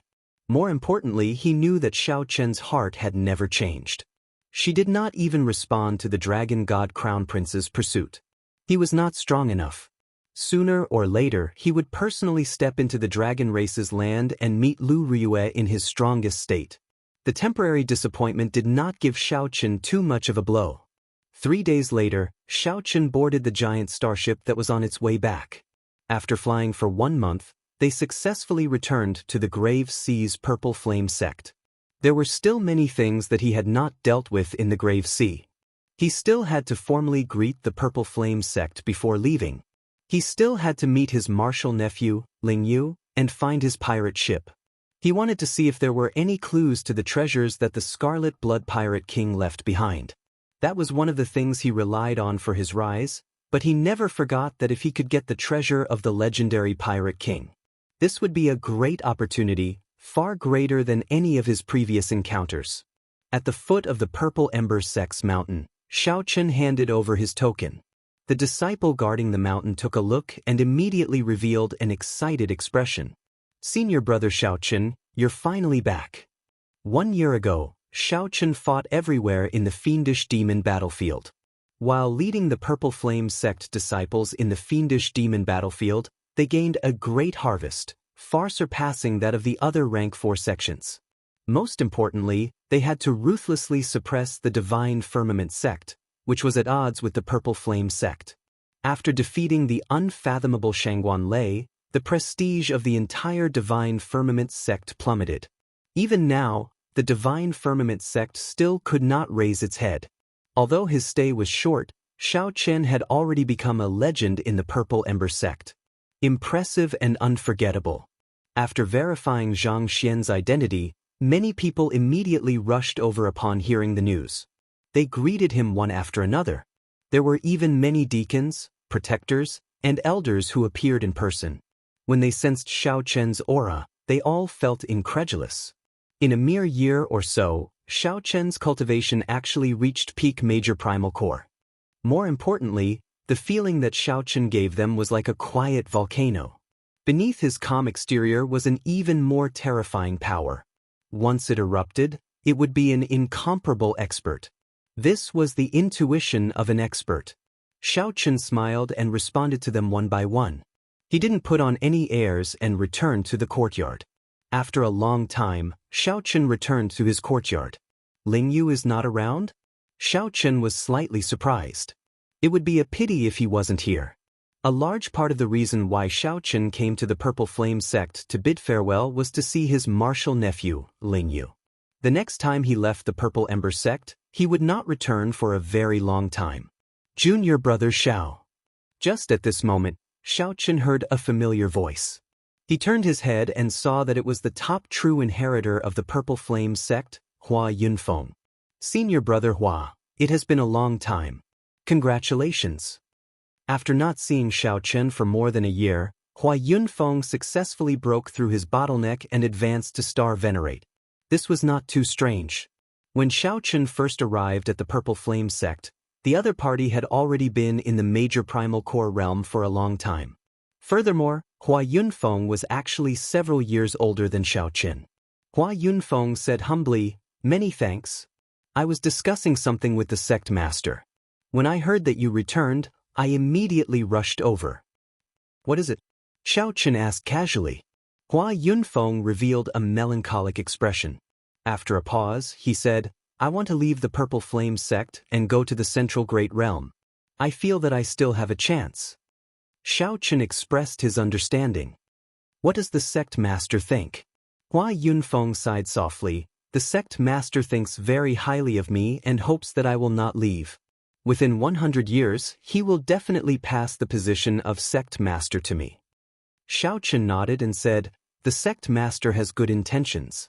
Right now, the Purple Flame sect has just regained some of its momentum. It needs to improve steadily. You are mature and prudent, but you do not lose your sharpness. You are indeed a very good successor to the sect." Hua Yunfeng smiled bitterly. Then he looked at Xiao Chen and said, "Many years ago, I never thought of going to the Central Great Realm. If I said that all this was because of you, would you believe me?" Xiao Chen found this strange.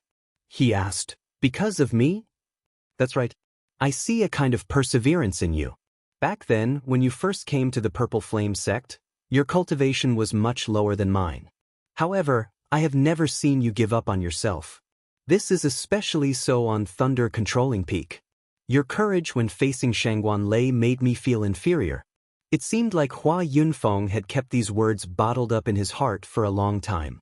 After he said them, he heaved a long sigh. When Xiao Chen heard that, he said seriously, "You are overthinking. I am not as simple as you think. I have experienced much more than you can imagine. My accomplishments today were not just a few years of hard work. You do not know about my previous accumulations." The speed at which Hua Yunfeng could rise in the Great Thousand Realms was very fast. This was inseparable from his experiences in the Abandoned Land. In the Sky Dome realm and the Kunlun realm, Hua Yunfeng had experienced many life and death situations. The great scenes that Hua Yunfeng had experienced were even more uncountable. He had stubbornly endured many life and death tribulations. Others only saw Hua Yunfeng's rapid rise in the Purple Flame sect and his current glory. However, no one knew what kind of tribulations Hua Yunfeng experienced in the Kunlun realm for him to have today's mental state and perseverance. Hence, Xiao Chen did not approve of Hua Yunfeng leaving the Purple Flame sect to make a living in the Central Great Realm. Xiao Chen looked at Hua Yunfeng and said, "Don't change yourself because of others. Think about it carefully. You cannot be careless with this matter." Hua Yunfeng remained silent for a long time. He had not expected Xiao Chen to give him such a warning. Originally, he thought that Xiao Chen would support his decision. "Thank you for your advice. I will think about it carefully." "Oh, right, you are looking for Ling Yu, right? He is cultivating bitterly in our sect's Purgatory Peak. After that fellow returned from Soaring Dragon City, He seems to have become a completely different person. Hua Yunfeng smiled carefreely. He was rather open-minded about this. After chatting with Xiaochen for a while, he took his leave. Purgatory Peak? Xiaochen recalled that it was a dangerous land that the Purple Flame sect created. Cultivating there would be several times faster than cultivating outside. However, the pain, torture, and danger one had to endure would also multiply. After Purgatory Peak was established, very few disciples chose to enter it. This was because it was simply too painful. Many of the sect's experts could not endure it for long. That kind of pain and torture was unbearable, both physically and mentally. Only those with great perseverance could endure it. An outstanding talent like Ling Yu actually did not need to enter and cultivate bitterly. His cultivation speed would not be much slower. At sunset, Xiaochen drank tea in the courtyard. As the afterglow of the setting sun shone down, a person covered in injuries stepped in from outside the courtyard, appearing somewhat fatigued. That person's clothes were stained with blood, and there were several terrifying new wounds on his youthful face. Xiaochen looked up and finally recognized this person after much difficulty. To think that it was Ling Yu. Martial uncle. When Ling Yu saw Xiaochen in the courtyard, he was in disbelief. After a while, he rejoiced and rushed over. However, this aggravated the injuries on his body, causing him to cry out in pain. This made one unable to restrain a smile. Xiaochen smiled bitterly and said, "Why don't you recover from your injuries first before entering the house to rest? I have some medicinal pills here. Take them and use them." Ling Yu rejected, "I can't. The sect's supreme elder said that if I recover from my injuries back then, my bitter cultivation will be in vain. I have to properly comprehend the pain I endured and comprehend the essence of Purgatory Peak." When Xiaochen heard that, he felt stunned. "You really chose the path of bitter cultivation?" Ling Yu nodded seriously. "My background is not good, and I do not have Martial Uncle's mental state and comprehension ability. Aside from bitter cultivation, I have no other choice." Why bother? Even if you do not choose to bitterly cultivate, you can still shake up the grave sea in the future and become an overlord of the nearby dozens of astral clusters. Ling Yu shook his head and said, "That is not enough. Martial uncle, you do not know. Headliner Ling Long promised me 5 years. She will wait for me for 5 years.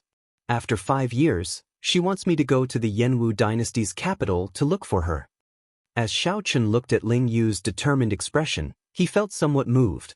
He saw many of his own shadows in Ling Yu. Ling Yu was like that, but so was Xiaochen. Chapter 1761. Trapped by love, Ling Yu resolutely embarked on the path of bitter cultivation.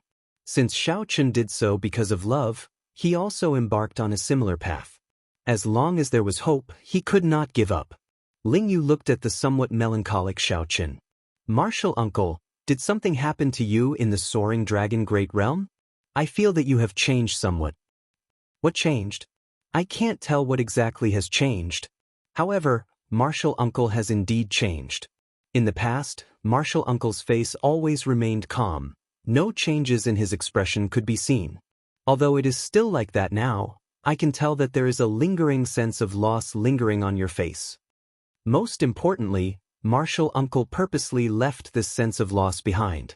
Given Martial Uncle's mental state, you should be able to cut it off at any time. However, Martial Uncle did not. This means that the person related to this sense of loss is exceptionally important to Martial Uncle. Even if it already affected your mental state, you are unwilling to cut it off, letting it linger in your heart, never dispersing. As the saying goes, one does not know where love comes from, but one is deeply devoted to it. Martial Uncle, you should be careful." Xiaochen felt stunned when he heard that. Unexpectedly, after not seeing Ling Yu for 1 year, his observation skills had become so meticulous. Or was it as Ling Yu said? "Did I take a picture?" Xiaochen smiled faintly and did not deny Ling Yu's words. Ling Yu smiled and said, "It looks like I was right." "So what if you are right and so what if you are wrong? Just worry about yourself. Although bitter cultivation can quickly raise your strength, if you overexert yourself and injure yourself, the losses outweigh the gains." Xiaochen warned. Few people chose the path of bitter cultivation. Firstly, It was too painful and unbearable. Secondly, the risk was too high, and it was easy to injure oneself.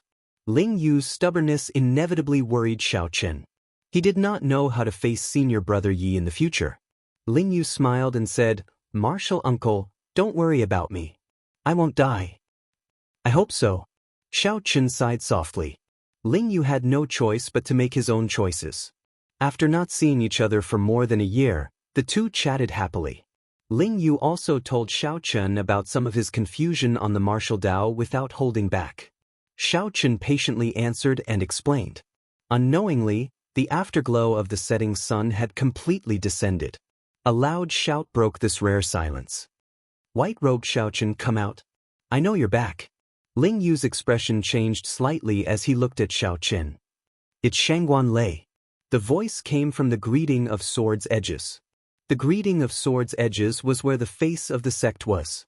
Xiaochen had been there once, so he knew what kind of place it was. There were all kinds of sects there.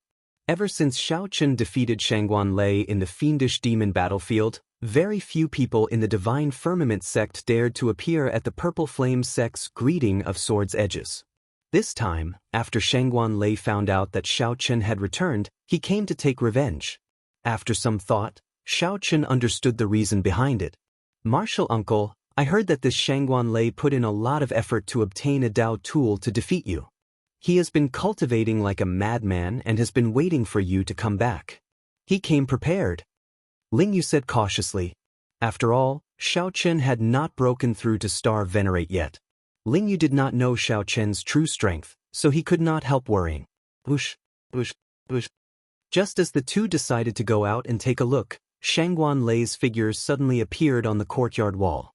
"Shangguan Lei, all the grudges between the sect disciples have to be resolved at the greeting of Sword's Edges. Are you trying to start a war between the Divine Firmament sect and the Purple Flame sect?" Below, Hua Yunfeng and the other true inheritors quickly followed, showing some rage on their faces. Several elders also appeared in the dark, locking their auras on Shangguan Lei. Forcibly barging in like Shangguan Lei had already broken the rules of the sect. If not for Xiaochen's status and strength, someone would have taken him down long ago. Shangguan Lei said seriously, "Hua Yunfeng, don't be wishy-washy like a woman. As long as Xiaochen is willing to fight with me, I will personally apologize. After this, I will personally apologize.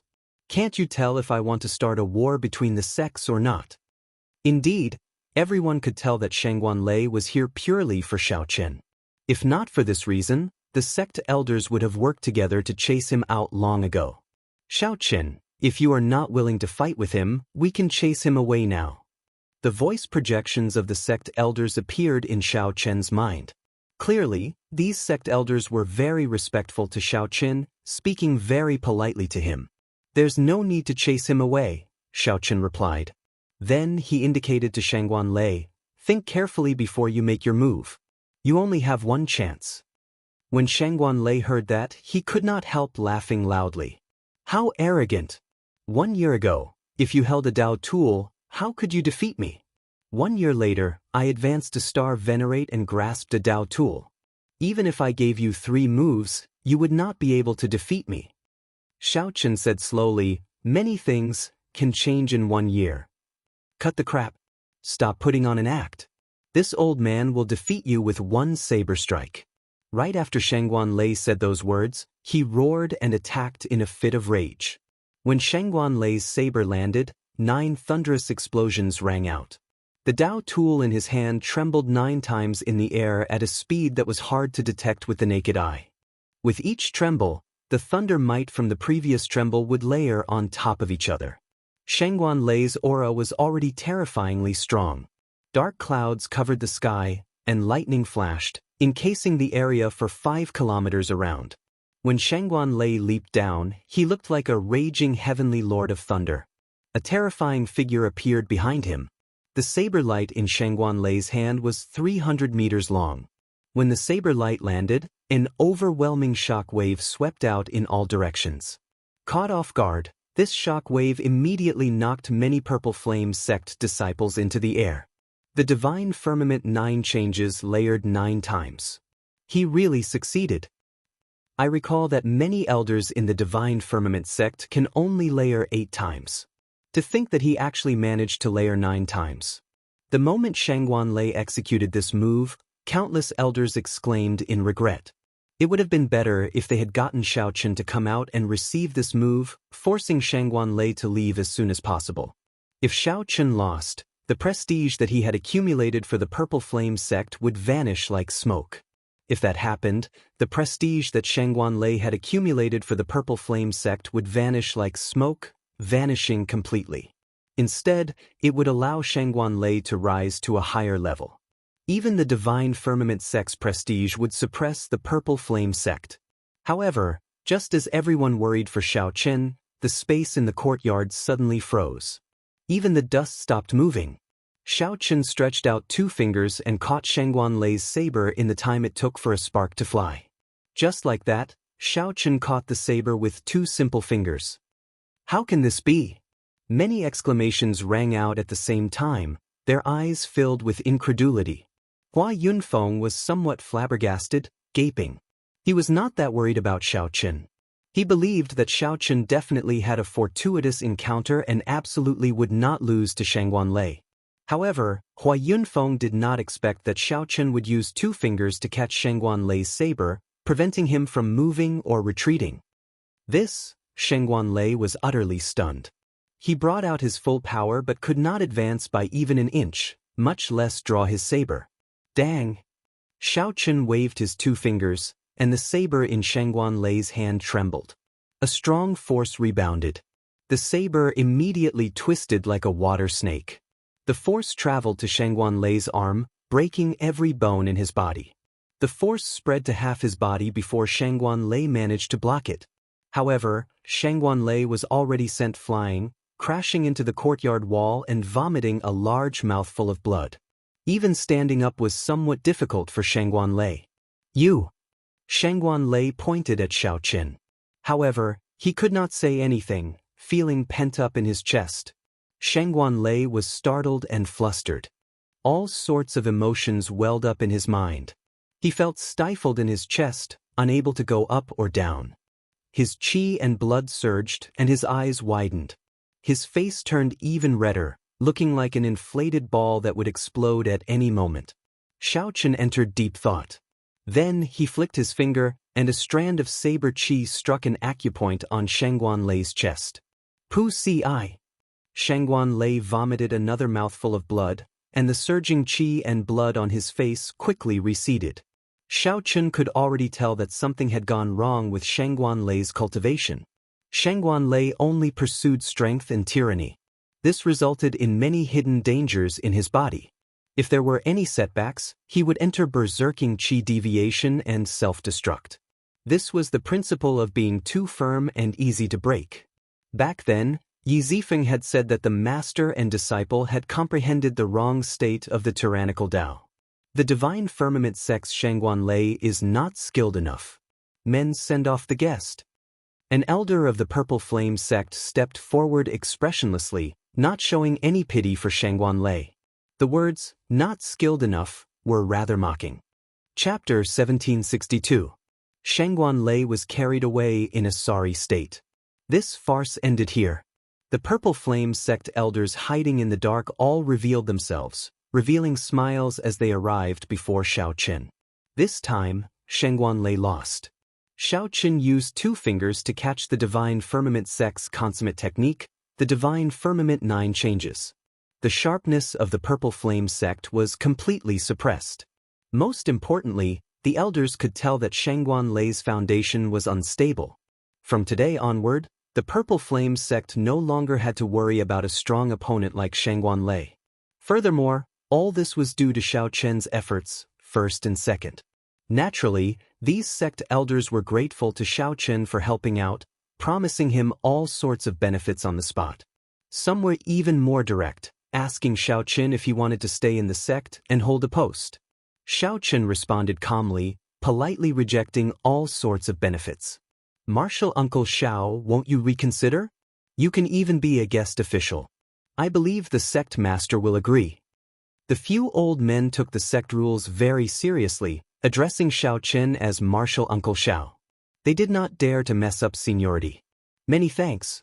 I will be leaving in another month. I still have important matters to attend to. That is a pity.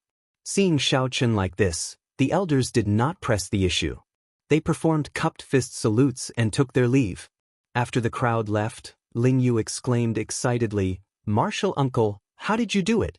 You caught Shangguan Lei's saber with 2 fingers." The scene just now had caused a great shock and impact to many people. However, only Ling Yu dared to put down his pride and ask without any fear. Divine Firmament 9 changes, a Dao tool, and a Berserk Shangguan Lei.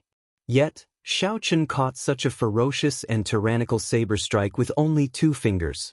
This was simply unrealistic, like a dream. "Do you want to learn?" Xiaochen asked with a smile. "What?" This startled Ling Yu. Then he exclaimed in pleasant surprise, "Yes, naturally. Martial uncle is willing to teach me?" Xiaochen smiled faintly and said, "I am your martial uncle in name after all. Teaching you some secret techniques is nothing." "Thank you, martial uncle." Ling Yu expressed his gratitude solemnly, nearly kneeling to Xiaochen with a respectful expression. Xiaochen waved his hand, indicating that he didn't have to be so courteous and care about etiquette. This secret skill is called the telepathic finger. You definitely won't be able to learn it in a short time. I will first teach you the initial version of the telepathic finger. After that, I will tell you the subsequent variations. There were 2 versions of the telepathic finger, and it had gone through many changes to achieve its current effect. Xiaochen definitely could not succeed in one go. First, he told Ling Yu about the cultivation method that the Flame Rock Sovereign once told him, letting Ling Yu comprehend it on his own. A few days later, when Ling Yu more or less understood the profoundness, Xiaochen taught Ling Yu the secrets and profoundness of using one's body as a cauldron. Later on, whether or not Ling Yu could gain a comprehensive understanding and comprehend it thoroughly would depend on his own luck. Given Ling Yu's talent, Xiaochen felt that it should not be a problem. As for Xiaochen, he did not fall behind in his cultivation either. Right now, he had 2 cultivation techniques that he needed to cultivate: the Ice Feather Divine Incantation and the Divine Dragon Body Tempering Art.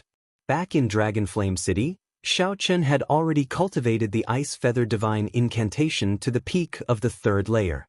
Inside the cultivation room, Xiaochen inserted medial grade spirit jades into the spirit gathering formation. Then, he started cultivating the Ice Feather Divine Incantation. The cold chi in the room condensed into thin ice that looked like feathers dancing around, looking very pretty. After circulating a great cycle, snow-like spiritual energy continuously poured into the white chi whirlpool in Xiaochen's dantian. After that, the chi whirlpool turned it into veritable essence energy and infused it into the 9-star primal core. Xiaochen opened his eyes and entered deep thought. The Ice Feather Divine Incantation had reached a bottleneck. The white chi whirlpool had not grown for a long time already. Xiaochen had to break through to the 4th layer. However, this Ice Feather Divine Incantation had a total of 6 layers. The later 3 layers were more important and harder to cultivate. After thinking for a while, Xiaochen decided to break through to the Ice Feather Divine Incantation's 4th layer after he broke through to the Cloud Sea realm.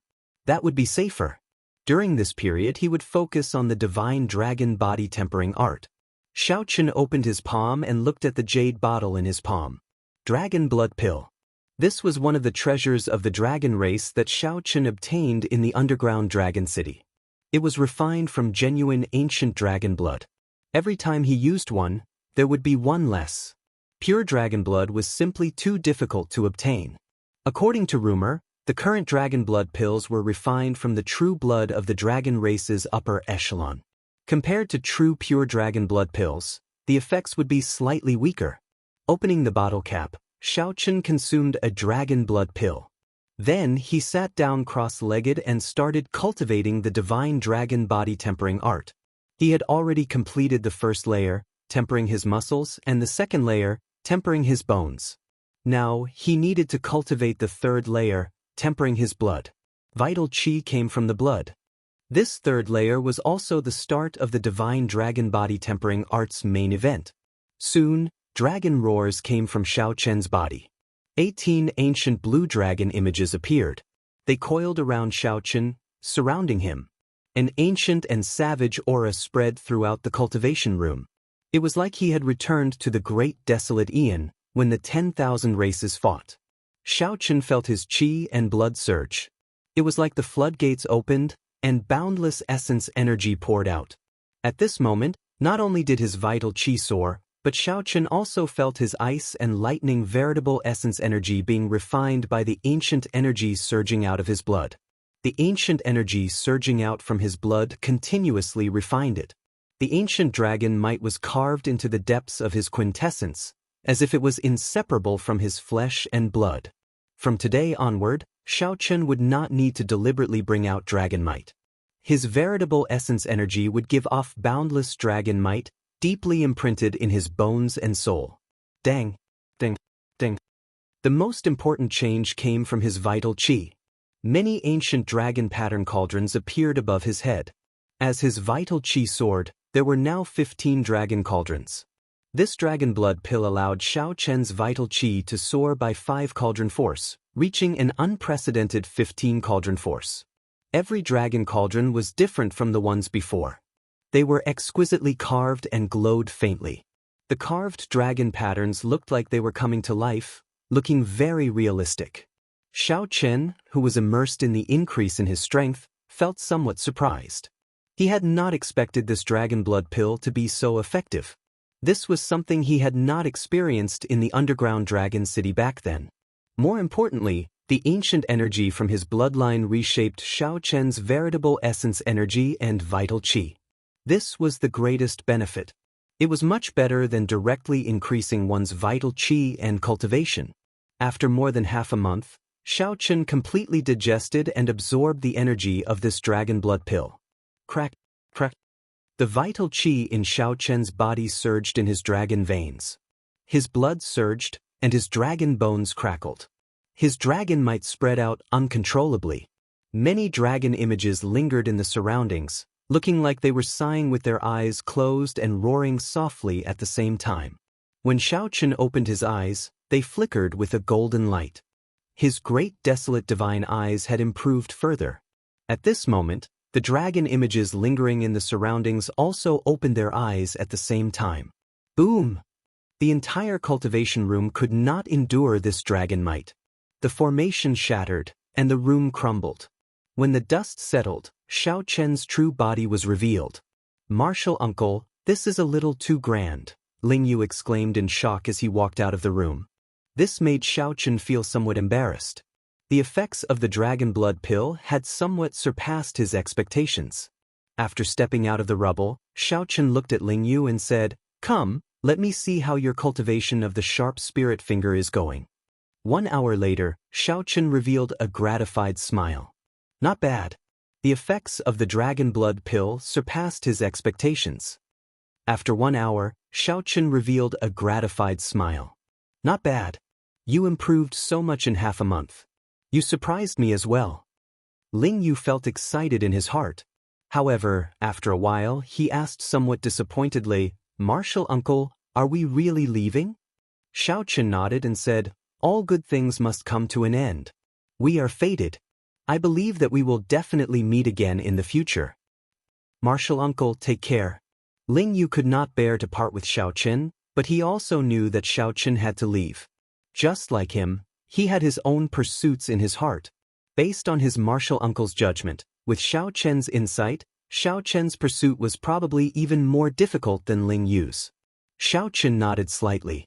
Then, he took out a dragon blood pill and handed it to Ling Yu. "Take care." Xiaochen did not expect the dragon blood pill to bring Ling Yu the same changes he did. However, it would definitely be of help. The main reason why Xiaochen could benefit so much from the dragon blood pill was because of his ancient and noble bloodline. The dragon blood pill only stimulated his bloodline and unearthed the vast treasure trove of bloodline power. Even if another dragon race disciple consumed the dragon blood pill, the effects might not be as strong. After leaving the Purple Flame sect, Xiaochen did not immediately go to the Black Cutlass. Instead, he headed for the blessed land of the Padala Mountain. He needed to tell the Venerable Xianbei about Zhenyuan. No matter what, the Venerable Xianbei had saved Xiaochen's life before. Among the Buddhist sect monks that Xiaochen interacted with, the Venerable Xianbei was rather trustworthy. Chapter 1763. Xiaochen's heart skipped a beat. He felt that something was wrong. Although that lightning palace cracked, it showed no signs of crumbling. Every pillar of water looked like a huge dragon coming out of the sea. In that instant, they blocked the tyrannical aura of the lightning palace that suppressed everything. No wonder the Divine Firmament sect felt that they could kill me by sending just one person. Xiaochen closed his eyes as he stood on the surface of the sea, the waves bouncing up and down. Xiaochen turned his head back and saw that person behind him bathed in electric light. So, this was how the will of soul could be used. This was truly an eye-opener. Clearly, this person had come prepared and prepared many spirit pills, not being stingy when consuming them. From the outside, this black cave mountain looked like it was shrouded in boundless fog above the vast sea. Xiaochen did not want to fight a pointless battle. He silently executed his movement technique, and a faint purple flame burned on his body. Then he quickly flew over the sea like a ghost. Die! Above the waves, the two gave off terrifying auras. Xiaochen stretched out his hand, and he drew the tyrant saber. A swastika appeared on his forehead. A Buddhist light spread out from Xiaochen's body. He instantly executed, resolving the mundane. Then, an eternal and inextinguishable saber light appeared. How strong! Someone is following me? The moment Xiaochen left the black cave mountain, he sensed something strange. There was an indistinct, hidden killing chi that was extremely hard to detect. The only thing he lacked was the use of the will of soul. However, Xiaochen had been at this cultivation realm for at least 100 years. Furthermore, he was a rank 4 sect elder with deep accumulations. The 3 blessed lands of the Grave Sea, the heavenly shaking mountain, the black cave mountain, and the Padala mountain, were not too far from each other. Explosions and the sound of his surging bloodline merged together, instantly pushing Xiaochen's aura to its peak. Boundless thunderclouds quickly spread in the sky above, pressing towards Xiaochen. However, they had lost to Xiaochen twice, each time more embarrassing than the last. To a rank 4 sect, such a humiliating result was simply unacceptable. The old man was dressed in the Divine Firmament chapter elder attire. His expression was cold, and the domineering lightning might in his eyes seemed corporeal as he looked at Xiaochen and shouted coldly. Seeing that Xiaochen had increased his speed, the person who had been hiding revealed himself and quickly chased after him. Hence, the 3 blessed lands wore a thin veil in the Grave Sea, appearing very mysterious. It was indeed someone from the Divine Firmament chapter. The old man said coldly. With a wave of his hand, countless bolts of lightning gathered. Thunder clouds churned in the sky, and all sorts of mysterious phenomena were hidden within. Xiaochen was secretly accumulating power, quietly waiting for the enemy to come. The rumbling continued as towering waves rose on the surface of the sea. Those who had experienced it would naturally not have such a feeling. The Thunder Palace pressed down once more, and Xiaochen felt an immense pressure once more. This was a huge blow to the Divine Firmament chapter. Not only did Xiaochen cause the Divine Firmament sect's many resources to go to waste, but he also ruthlessly slapped the Divine Firmament sect in the face. Xiaochen did not open his eyes. His expression was calm, without any ripples. Saber. However, if a cultivator did not ride a special Dao tool, an oceanic spirit beast, or a transportation formation, relying on their own speed, the Thunder Palace would not have shattered completely. That's not right. It is not completely shattered yet. Xiaochen's heart sank. The person who came was a horrifying late-stage star venerate at the very least.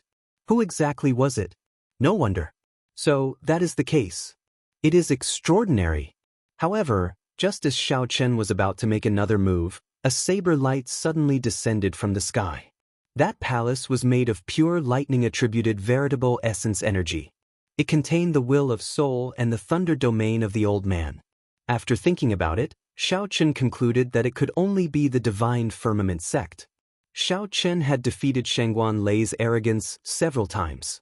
The Divine Firmament sect had spent a lot of resources on Shangguan Lei and even secretly promoted him, turning him into the spiritual symbol of the divine firmament sect's younger generation. Xiaochen thought to himself, oh no. The divine firmament sect's movement technique was famous for its explosive power. However, the old man was greatly startled. He simply had not expected Xiaochen's veritable essence energy and will of soul to be so strong. That saber light appeared without any warning, instantly chopping the old man in half. He could not resist at all. The old man revealed a surprised expression. After being stunned for a while, he said, "Your strength is really startling. However, you are not a star venerate in the end. Even if you have the will of soul, you cannot use it like I do." Every sound kicked up a huge wave. Thousands of pillars of water shot up on the surface of the sea at the same time. After chopping the descending palace in half, the electric light scattered, leaving behind a flickering mark. Only the silhouette of a mountain range could be seen. For example, before Xiaochen entered, he had been filled with curiosity and awe. With one saber strike, he chopped that lightning palace in half. The thunderclouds are already here. Senior's thunder domain has already caught up. There is no point in running. Even the might of resolving the mundane increased explosively. The countless churning mysterious phenomena hidden in the dense thunderclouds in the sky gathered into an ancient lightning palace, pressing down on Xiaochen. Since the other party was prepared to make a move, he definitely had complete confidence. "You are rather sensible. I believe you know why I am here. Sometimes, when working for others, it is easy to be used. Don't blame this old man for bullying the weak. If you want to blame someone, blame yourself for helping the Purple Flame sect. Brat, why are you not running anymore?" Xiaochen was not much weaker than Xiaochen. Trying to flee. How can it be that easy? Boom! If not for that dragon blood pill digging out the ancient energy in the blue dragon bloodline, Xiaochen would have already reconstructed his veritable essence energy and vital qi. Reconstructing his veritable essence energy and vital qi. Just this move alone might take his life. Damn it. A bolt of lightning flashed, and an aura sealed off Xiaochen's surroundings. Following that, thunder roared for 5,000 kilometers around, causing the thunderclouds to churn endlessly. Xiaochen sighed softly and stopped running. Xiaochen felt very satisfied. The reconstructed veritable essence energy was indeed extraordinary. The core of this lightning palace was the old man's will of soul, which he had tempered several times. As long as his will of soul was not destroyed, this move could not break it. Xiaochen punched, and 15 azure glassy ancient dragon cauldrons appeared above his head. They clashed with each other, producing loud sounds. Rumble. Will of soul. Just as the ancient lightning palace was about to descend, Xiaochen suddenly opened his eyes. The palace gave off an ancient and heavy aura.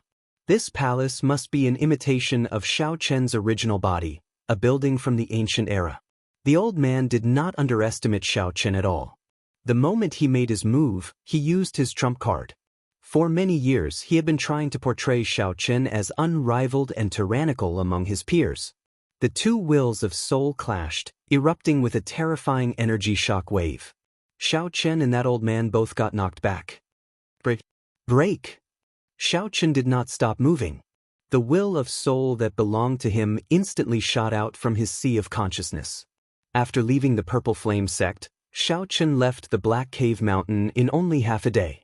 Half a day later, Xiaochen looked at the sky above him, which was already covered in thunderclouds.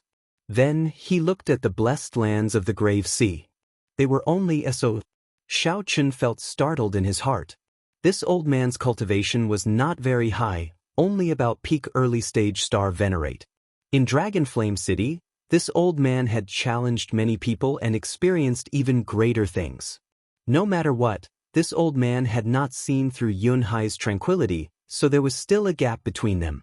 However, the old man behind did not care about the exhaustion of veritable essence energy. Xiaochen's speed was not slow, comparable to that of star venerates who did not cultivate special movement techniques. He needed only 4 days to enter the Patala Mountain Blessed Land. The stalker might be a star venerate with deep accumulations. Xiaochen moved as fast as lightning, kicking up towering waves. In an instant, he traveled 50 kilometers. This was because the price of failure would be extremely high.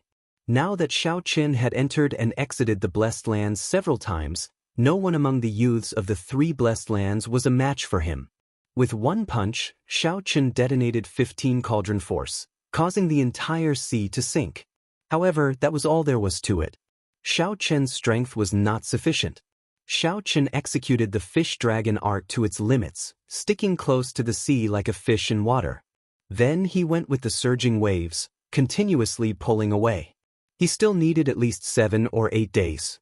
Even ordinary disciples could not endure it, what more Shangguan Lei, who had spent a lot of resources on it.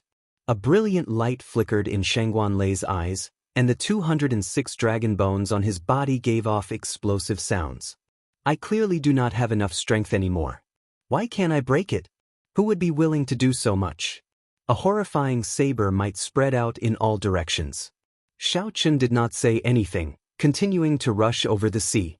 He gently pushed off with his feet, moving very fast. If one was not a disciple of the Black Cave Mountain, it would be very difficult for others to pass through the thick fog and enter the Blessed Land. Xiaoqin moved like lightning, flickering with electric light as if he was teleporting. This was the will of soul of the old man. This was not an existence that newly advanced star venerates or regular star venerates could deal with. In the time it took for a spark to fly, the old man threw a fist light. Cracks appeared in the palace that the old man thought he could kill and suppress Xiaoqin. However, Xiaoqin did not panic. His eyes lit up as he revealed an expression of understanding. This was unbearable. Chapter 1764. Is it Senior Thunder Saber Xiang Tian? Under heavy pressure, Xiaoqin shouted. Xiao! The boundless lightning dissipated, revealing a person floating high up in the sky. It was the Thunderblade Xiang Tian. He was the one who had attacked and killed the old man who had been chasing him. Xiaoqin was stunned. He did not expect it to be him. You're really smart. How did you guess it was me? In this vicinity, there is only one person who can brew the Thunder Dao's Dao might and use such exquisite saber techniques. However, I wonder if Senior is here to kill me or to save me. Xiaoqin stared at the other party. He was cautious and did not let down his guard. Naturally, I'm not here to kill you. If I wanted to kill you, I could have done it the day Yi Zifeng left. It was just that this bunch of fools from the sect seemed to think that Yi Zifeng would never return after leaving. Do you think that you can hide it from everyone by acting in such a hurry? Thunderblade Xiang Tian said in a deep voice. After I return to the sect, I will punish everyone involved. Can we put an end to today's matter and write it off? Senior, you're too polite. Xiaoqin glanced at the Thunderblade Xiang Tian and felt that this person had some spirit. He was straightforward and magnanimous. I'm not being polite. I'm just worried about Yi Zifeng. If it weren't for Yi Zifeng, the first person to kill you would have been me. Whoosh! Right after Xiaoqin spoke, the Thunder Saber Xiang Tian quickly left. The sea regained its calm as if nothing had happened. Who would have thought that the assassination would end like this? To be honest, Xiaoqin hadn't fought to his heart's content yet. It just so happened that he needed an evenly matched opponent to see where his limits were, and the old man chasing after him was obviously one of them. However, the fight just now also made Xiaoqin a little more confident. Even the Star Venerate elders of rank 4 sects with deep accumulations could not do anything to him. Even if Xiaoqin did not advance to Star Venerate, he still possessed the strength to fight a Star Venerate. Not in a hurry to leave, Xiaoqin closed his eyes and carefully experienced the killing move of the old man, Thunder Lightning Palace. This was the first time he had seen the will of the soul fused into a killer move. Was that so? Xiaoqin activated the will of soul in his soul pool and infused it into his surroundings, ready to fire. Then he slowly spread out his saber intent, merging it with the world and the will of souls. Buzz buzz buzz. Suddenly, a continuous stream of saber hums appeared out of nowhere in all directions. In the next moment, Xiaoqin opened his eyes and flicked his finger. What? Xiaoqin condensed the countless saber intents containing the will of souls into one, turning them into a resplendent saber chi. As the saber light flashed, the entire world instantly turned dark. The space between the heavens and earth turned black and white. only that saber light was resplendent and dazzling, clearly visible. However, the saber chi only lasted for less than 1,000th of a second before it disappeared. Xiaochen revealed a look of joy on his face. So that was the case. It was exactly as he had imagined. Although it didn't even last for an instant, it meant that Xiaochen was heading in the right direction.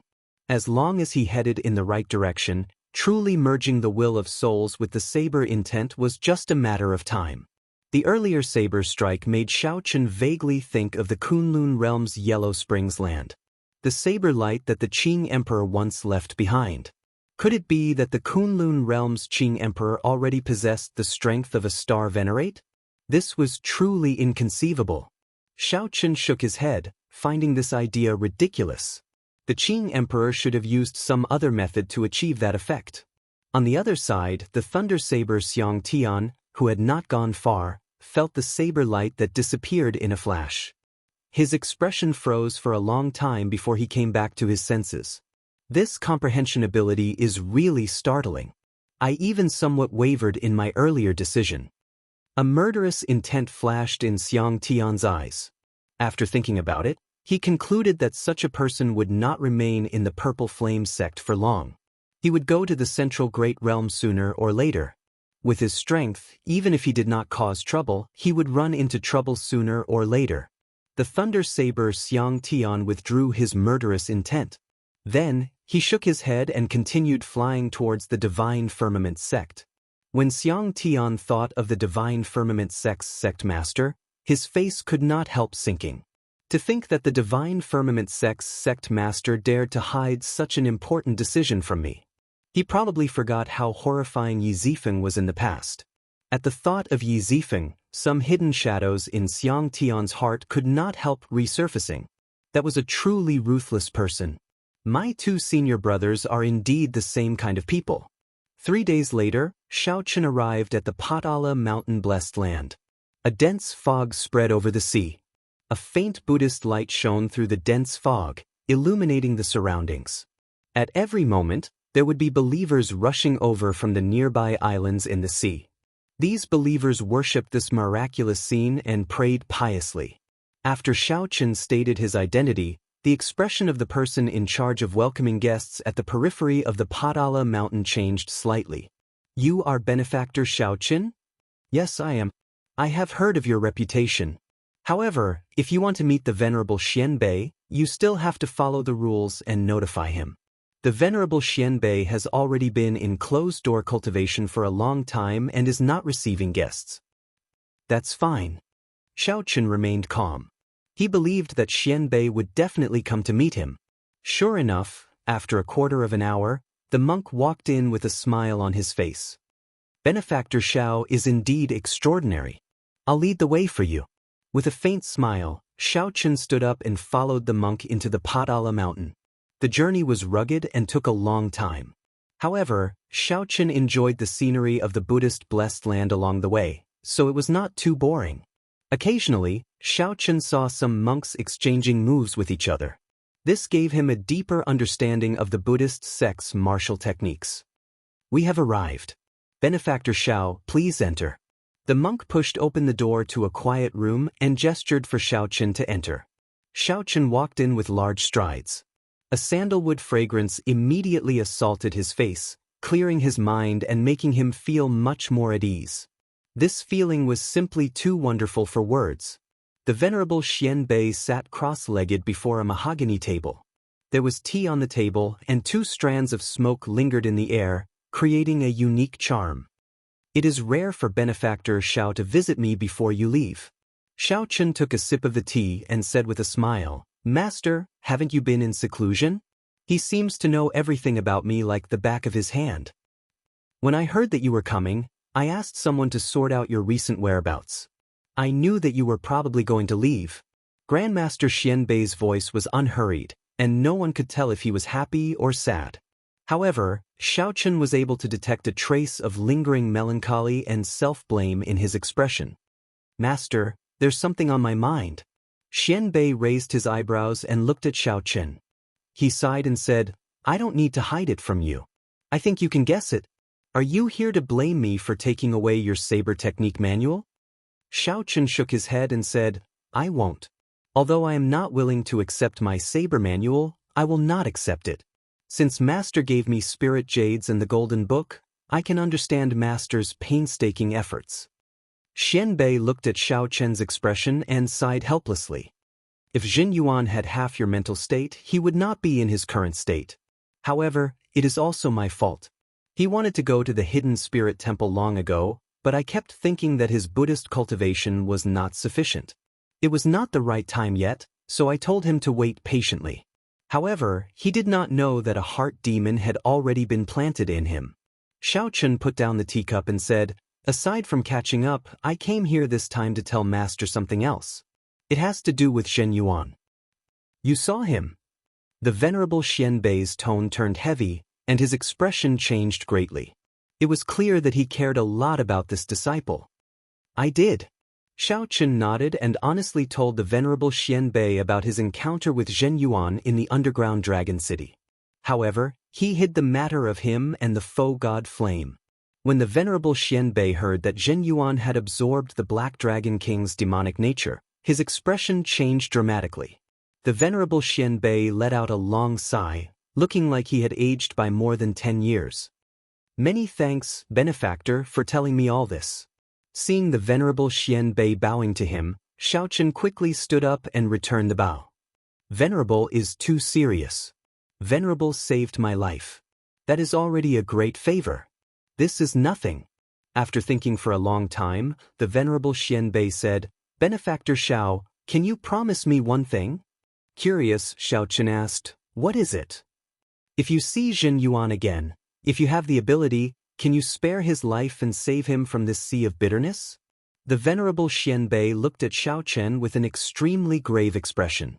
Chapter 1765. Should I agree or not? The venerable Xianbei's request was extraordinarily excessive.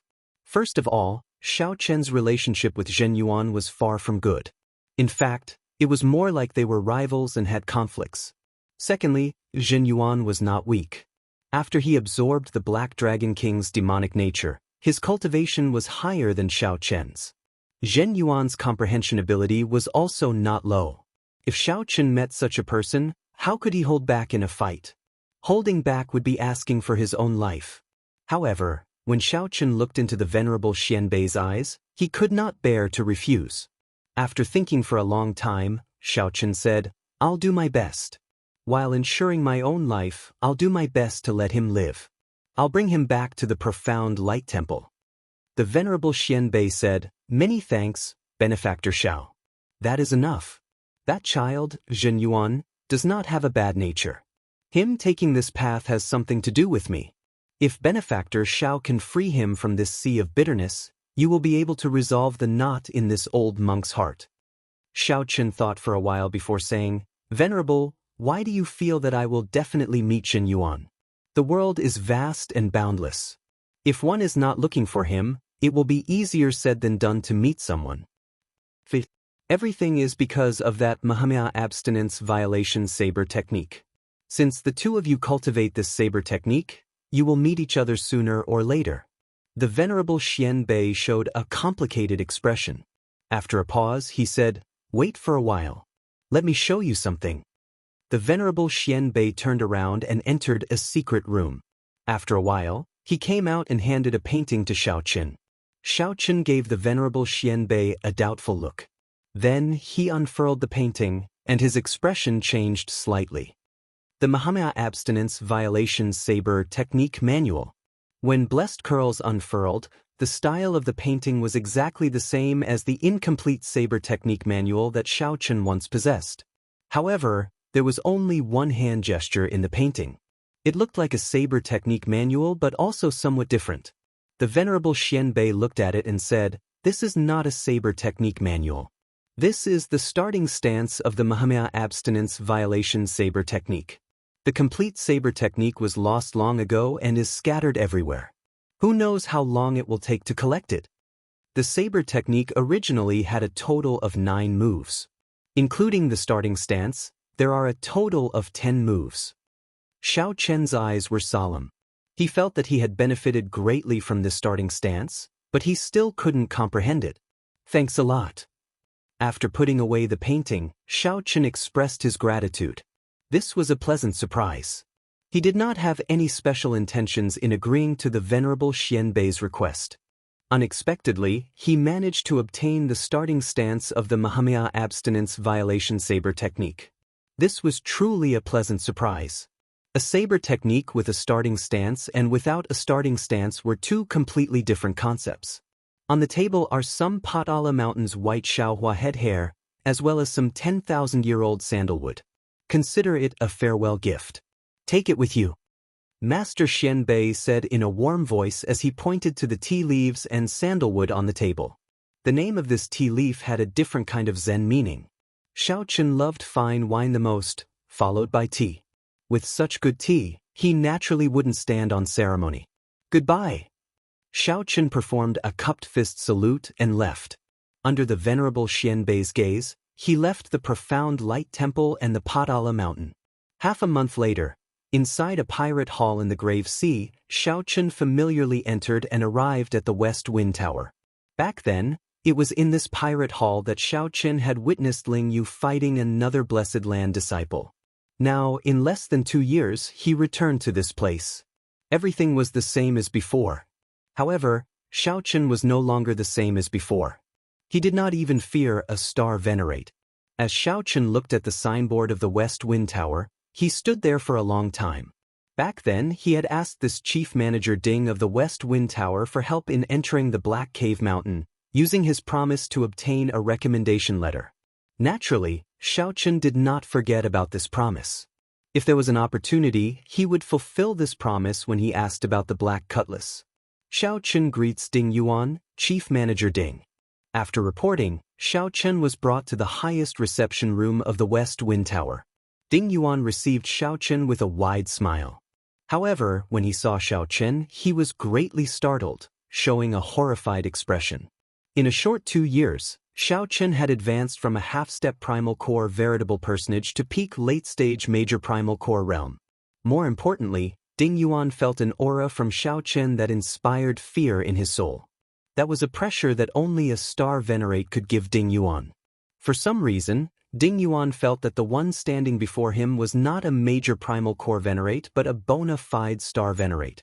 What's wrong? After 2 years, Chief Manager Ding has forgotten about this Xiao? Xiaochen asked indifferently. Ding Yuan recovered his wits after a long time. Then, he smiled bitterly and said, I heard that you successfully entered the Blessed Land. However, I truly did not expect you to change so much in a short 2 years. Xiaochen did not deny it. 2 years is not long. It passes in the blink of an eye. I can have my current cultivation because of my accumulations in the veritable personage realm. You should not be surprised. In reality, Xiaochen did not feel that his cultivation had advanced too quickly. When he was in the veritable personage realm, the 10,000-year-old baleful Yin energy and the heavenly Yang pill already helped him establish a firm foundation. The moment he entered the primal core realm, his earlier accumulations erupted, which made sense. This bit of accomplishment was nothing for a 9-star primal core realm cultivator. Shangguan Lei was a venerate who condensed a 6-star primal core and already broke through to star venerate. It was normal for Xiaochen to have his current cultivation. Ding Yuan smiled embarrassedly and said, Let's not talk about this for now. Why are you looking for me? I once made you a promise. If you have anything you need to do, I can help you now. Xiaochen said frankly. Ding Yuan smiled craftily, a shrewd look in his eyes. Then he waved his hand and said, There's no rush. There's no rush. It was still too early to use it. As a shrewd businessman, how could Ding Yuan not see Xiaochen's future prospects? Xiaochen was not surprised. Then he brought up the second matter. Help me ask around for news of the Black Cutlass. I want to meet up with them as soon as possible. Black Cutlass? Ding Yuan slapped his forehead and said, I nearly forgot. The ship is yours. News of the Black Cutlass is not hard to find. Right now, probably all the pirates in the Grave Sea have heard of the Black Cutlass. A thought occurred to Xiaochen. He smiled and said, Let's hear it. 2 years ago, this ship was unknown. However, it is now a famous 4-star pirate group in the Grave Sea. Even some of the veteran 5-star pirate groups have to avoid them when they see them. The most incredible time was when they tricked the Divine Shield Army in a dangerous land. They caused the Divine Shield Army to lose more than half of the Grave Sea's Divine Shield Army. We have tried to hunt it down several times, but we have not succeeded. We have already raised its bounty to the 9th rank of the Grave Sea's wanted list. It's also the only 4-star pirate group in the top 10. It looked like the missing Savage Blood star Venerate was probably dead. Otherwise, the Iron Hand Yama would not have such a huge grudge against the Divine Shield Army. Without needing to think, Xiaochen could guess that the person who ambushed the Divine Shield Army had to be the Iron Hand Yama of the Black Cutlass. However, Xiaochen did not care about this. He did not have a good impression of the Divine Shield Corps. If the Iron Hand Yama wanted revenge, he would definitely support it. When was the last time the Black Cutlass appeared? Xiaochen asked. He was more concerned about Hai Shui and wanted to see his old friends as soon as possible. Be it the beast-governing sect's Elder Tang, Feiner and Luo Nan, whom Xiaochen met when he first arrived in the Great Thousand Realms, or the Iron Hand Yama, who had a sharp tongue but a soft heart, all of them were Xiaochen's friends. I haven't seen her for 2 years and I miss her dearly. Ding Yuan smiled and said, "There's no rush. Let me look for it." After a while, Ding Yuan showed a slightly strange expression. "What's going on?" "The last time the Black Cutlass appeared was 3 months ago." Xiaochen asked, "What's so strange about that?" Ding Yuan looked at Xiaochen and said, "Brother Xiaochen, you might not know this, but the various pirate halls pay special attention to such a 4-star pirate ship. No matter where it is, there will be news of it at least once a month." Xiaochen's heart sank. "In that case, what's going on now?" "I'm not sure about that either. However, Brother Xiaochen, don't worry. I don't think the Black Cutlass got wiped out. If it got wiped out, the Pirate Alliance would definitely send out accurate news. It would not be like this where there is no news at all." Xiaochen thought to himself. The Black Cutlass could summon the Yazi Beast Demon Soul at any time. In the Grave Sea, even if it ran into a peak 5-star pirate ship, it would be able to protect itself. Where was the Black Cutlass 3 months ago? Ding Yuan looked around and said in a trembling voice, "The Grave Island Sea Region." Chapter 1766. Grave Island Sea Region? The Grave Sea Region was located in the center of this sea. There were a few mysterious islands, all of which were graves, hence the name. The graves on the islands were incredibly mysterious. No one knew whose graves they were or when they were left behind. That sea region was a forbidden land of the entire Grave Sea. One would most likely die if they entered. Very few people came out of that place alive. Even though that Grave Island had many natural treasures of the outside world, very few people would go and explore it. Knowing that death awaited them, who would not care about their lives and charge in? Xiaochen entered deep thought. Luo Nan, Fi, and the others would not charge into the Grave Island Sea region for no reason at all. There had to be something wrong with this. He had to find out the reason behind it. If he found out that there were other secrets behind it, he would definitely die. If Xiaochen found out what other secrets there were, he would absolutely not let them off. After some thought, Xiaochen said, "Chief Manager Ding, help me investigate this matter. I want to know why they went to the Grave Sea." "Don't worry. Leave it to me.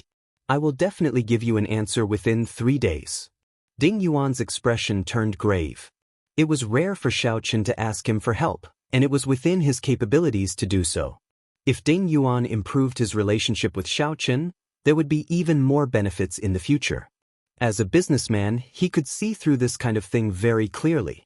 Xiaochen stayed in a rented courtyard in the pirate hall for now, waiting for news. While waiting, Xiaochen did not remain idle. He took out the starting stance of the Mahamaya abstinence violation saber technique that the venerable Xian Bei gave him. The starting stance. Every saber technique had a starting stance. Without a starting stance, it would be an incomplete saber technique that was very incomplete. Even the flawless saber technique that Xiaochen created had a starting stance. However, because Xiaochen created it himself, the starting stance was already ingrained in his heart. There was no need to learn it as it was his own to begin with. However, if it were someone else's saber technique, Then he would have to grasp the starting stance. This was especially so for a cultivation technique that was directly comprehended from a primogenitor-grade cultivation technique. Looking at it from a certain point of view, this single starting stance was even more valuable than the 3 crippled moves that Xiaochen had grasped. Xiaochen looked at the painting carefully. A monk, holding a Buddhist commandment blade, made a gesture of getting ready.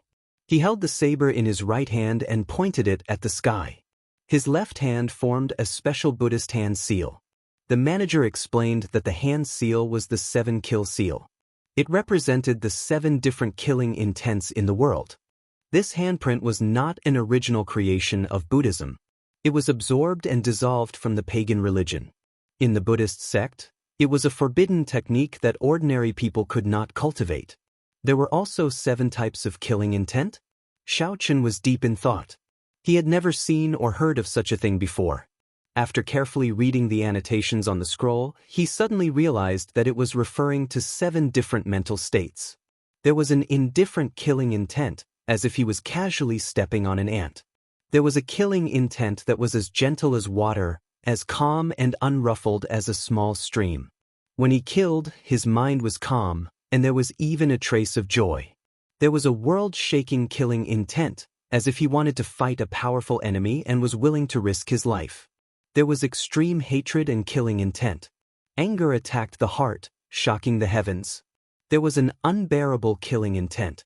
He didn't want to kill, but he couldn't bear it.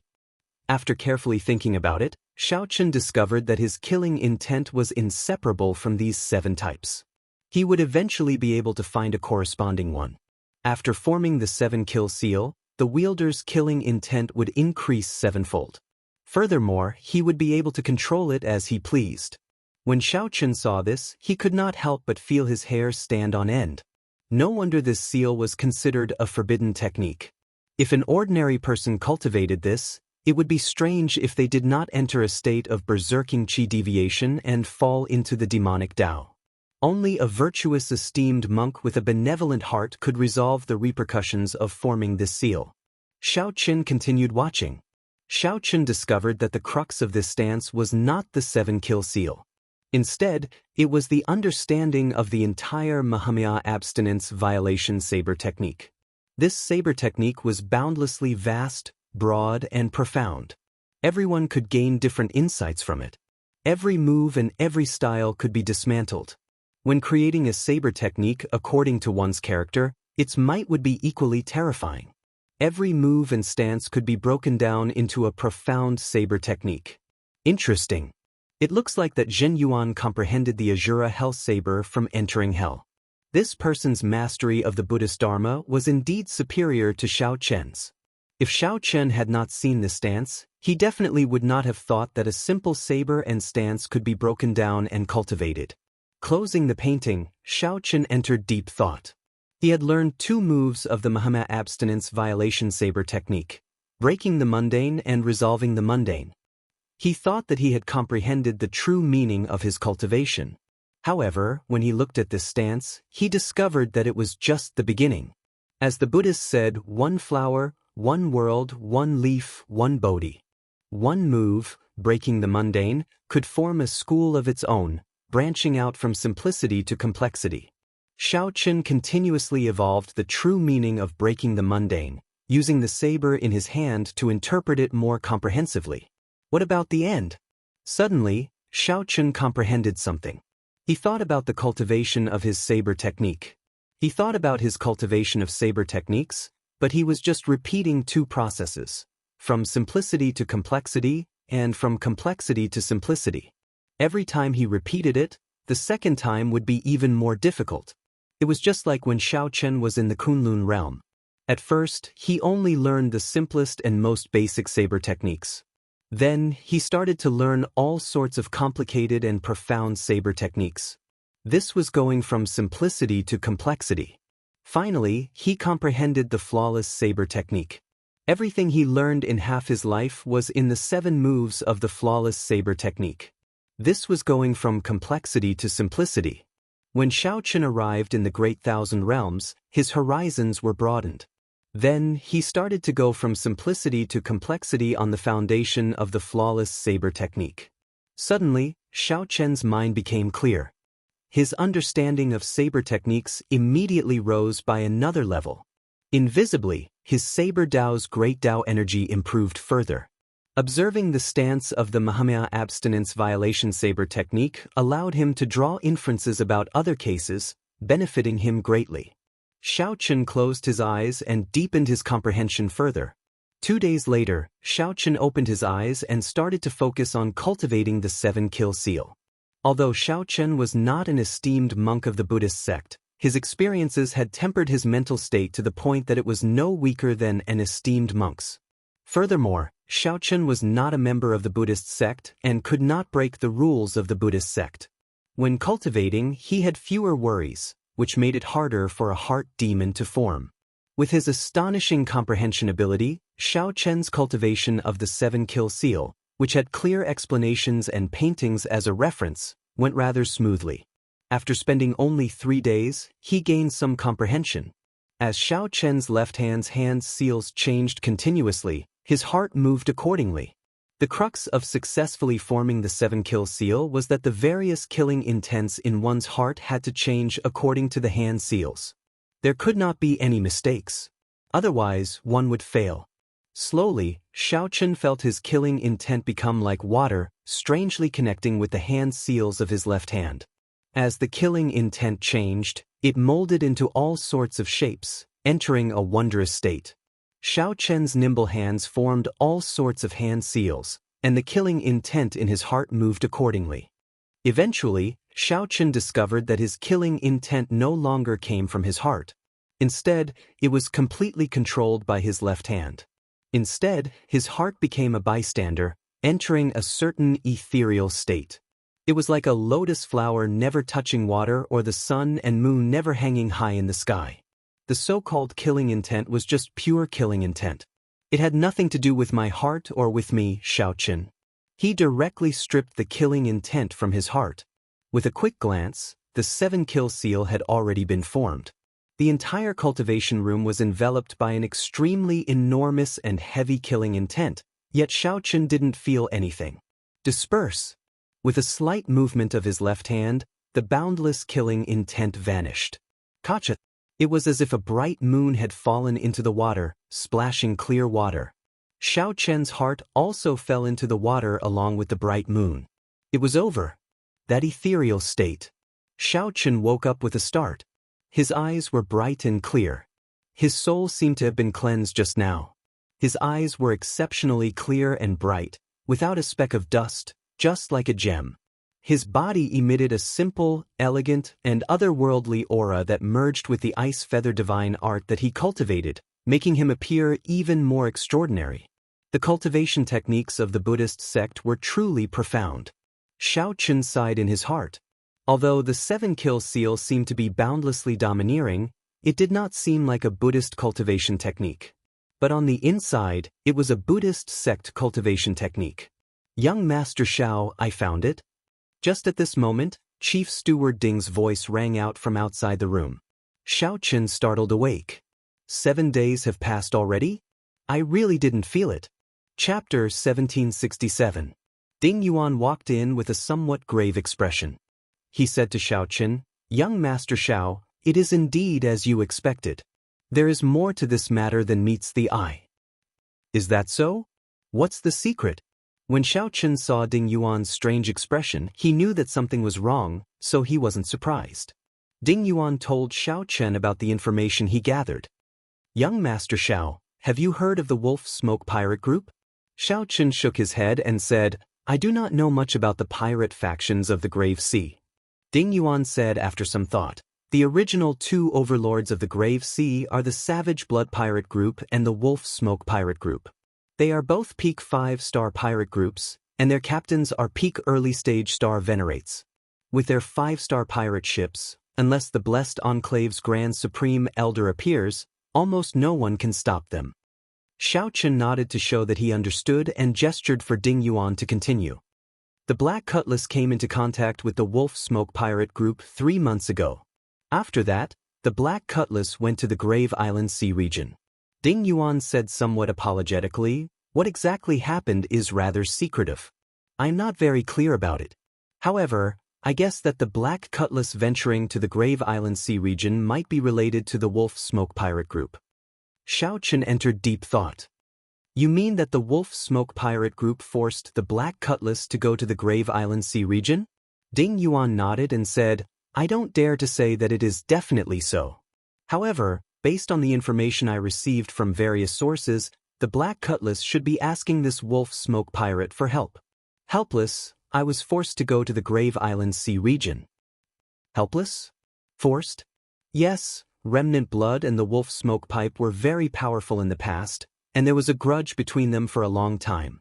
After that, Savage Blood was destroyed, and their Iron Hand Yama went to the Black Cutlass. Ding Yuan paused for a moment before continuing. Given the personality of the Wolf Smoke Pirate Group's captain, it is impossible for him not to make things difficult for them. The corners of Xiao Chen's mouth curled up into a smile. That smile caused Ding Yuan to shiver inexplicably, and he felt waves of coldness assaulting him. Xiao Chen could not help but feel shocked. He clearly did not feel any killing intent from young Master Xiao. Why did his heart tremble for some reason? Wolf Smoke Pirate Crew. Xiao Chen muttered to himself, repeating the name of this pirate crew several times. Young Master Xiao, going to the Grave Island Sea region might not necessarily lead to trouble. It would not be too late to make a decision after confirming whether the Black Cutlass is safe or not. Ding Yuan's meaning was clear. Although Xiao Chen was pretty strong, he had not broken through to Star Venerate in the end. Furthermore, the other party was an old overlord of the Grave Sea Pirates. If the crew of the Black Cutlass was safe and nothing happened, this matter would be over. The less trouble the better. Fighting them head-on would not be advantageous. After all, not only was the captain of the Wolf Smoke Pirate Group an old monster who had advanced to Star Venerate many years ago, but the group also had many experts. No matter how one looked at it, Xiao Chen alone wouldn't be able to gain any advantage. He might even end up humiliating himself and losing his life. Ding Yuan's heart was filled with worry, but he didn't mean anything else. Xiao Chen said calmly, I don't have any evidence and can only rely on speculation. I won't act recklessly, that's good. Ding Yuan heaved a sigh of relief. If Xiao Chen really wanted to seek trouble for the Wolf Smoke Pirate Group, he would not know what to do. However, this involves my friend. Even if it is just a guess, I have to find the Wolf Smoke Pirate Group to clarify things. The Black Cutlass is not something that can be casually bullied by him. Ding Yuan's heavy heart immediately tensed up again. Young Master Xiao, but Xiao Chen waved his hand and said, Chief Manager Ding, there is no need to try to persuade me. Give me a copy of the Wolf Smoke Pirate Group's information. The more detailed, the better. Feeling helpless, Ding Yuan sighed. I guess that it might be impossible to persuade you. I have already prepared the Wolf Smoke Pirate Group's information in advance. After saying that, Ding Yuan handed a stack of information that he had prepared in advance to Xiao Chen. Xiao Chen received it and read it seriously. After a while, he closed the stack and muttered to himself. The Wolf Smoke Pirate Group's captain, Jiang Hengchuan, was known as the Wolf King. He was iron-blooded and tyrannical, cruel and cunning. He was a peak early-stage Star Venerate who had experienced hundreds of battles and killed people like flies. In the Grave Sea, he was a bona fide tyrant. Even the rank 3 sects of the Blessed Lands would give him face. When the Wolf Smoke Pirate Group ran into his pirate ship, he would not clash head-on. He would always bribe the Savage Blood Star Venerate before leaving. Earlier, he had been equally famous as the Savage Blood Star Venerate. However, he had always been slightly inferior to the Savage Blood Star Venerate. Now that the Savage Blood Star Venerate was destroyed, he became the sole tyrant of the Grave Sea. In the past 2 years, his strength had soared tremendously. The Savage Blood Star Venerate had recruited the experts of many pirate groups. Among the pirates of the Grave Sea, he held great prestige and rallying power. The Savage Blood Star Venerate had 8 experts under him. All of them were peak major primal core cultivators, no weaker than an ordinary Star Venerate. There was also a vice captain, whose strength was second only to the Savage Blood Star Venerate, also an early-stage Star Venerate expert. The Wolf Smoke Pirate Group had a total of 8 pirate ships, 1 peak 5-star pirate ship and 7 ordinary 5-star pirate ships. Right now, the Wolf Smoke Pirate Group was at its peak. What strong strength! They were even stronger than the Savage Blood Star Venerate from back then. As for how strong the Savage Blood Star Venerate was, Xiao Chen had personally experienced it. Xiao Chen remembered back then, when the Savage Blood Star Venerate issued a mission, he immediately gathered thousands of pirate groups. The scene was very grand, and he still remembered it vividly. The Wolf King's birthday will be in the middle of this month. At that time, he will hold a banquet at the largest pirate hall in the Grave Sea, inviting all the pirate groups of various sizes. Ding Yuan quickly told Xiao Chen the next piece of news. When Xiao Chen heard that, he felt stunned. So high profile? Ding Yuan smiled and said, he has no choice but to be high profile. Right now, the Wolf Smoke Pirate Group is at its peak. He wants to use this birthday banquet to see who will not dare to give him face and oppose him, pushing his influence to the peak. Secondly, he wants to accept gifts. The pirates of various sizes who come to the banquet will definitely be prepared to accept gifts. Pirates never lack treasures or spirit jades. Those who want to curry favor with him will definitely give valuable gifts. Those who do not want to curry favor with him will be afraid of offending him by giving too little. In this way, the gifts will pile up to an astronomical figure. Such a method of gaining wealth is even more brilliant and powerful than being a pirate. The businessman, Ding Yuan, was able to tell what was going on with a single glance. He spoke bluntly.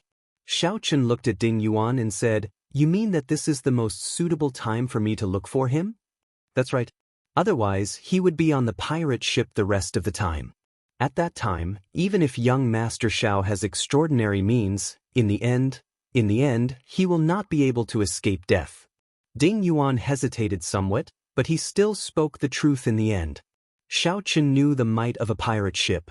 Even a middle-stage star venerate would not be able to take down a peak 5-star pirate ship. The Wolf King Jiang Hengchuan's strength was extraordinary in the first place. Coupled with the pirate ship, it would be even more difficult to deal with him. Xiao Chen gave Ding Yuan a deep look and said, "Many thanks. In the future, if Chief Manager Ding wants to go to the Profound Light Temple to pay respects to Buddha, you can use my name to look for the Venerable Xian Bei."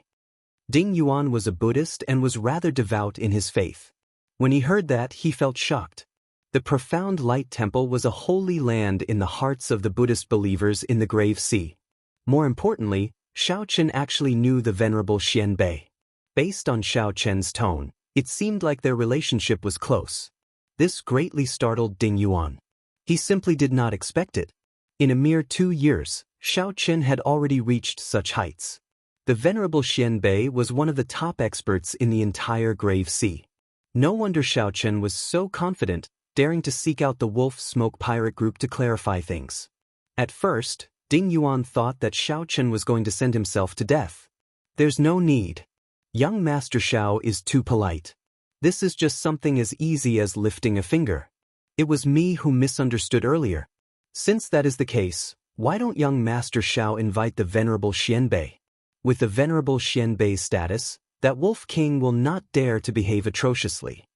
Xiao Chen shook his head and said, "I do not like owing favors.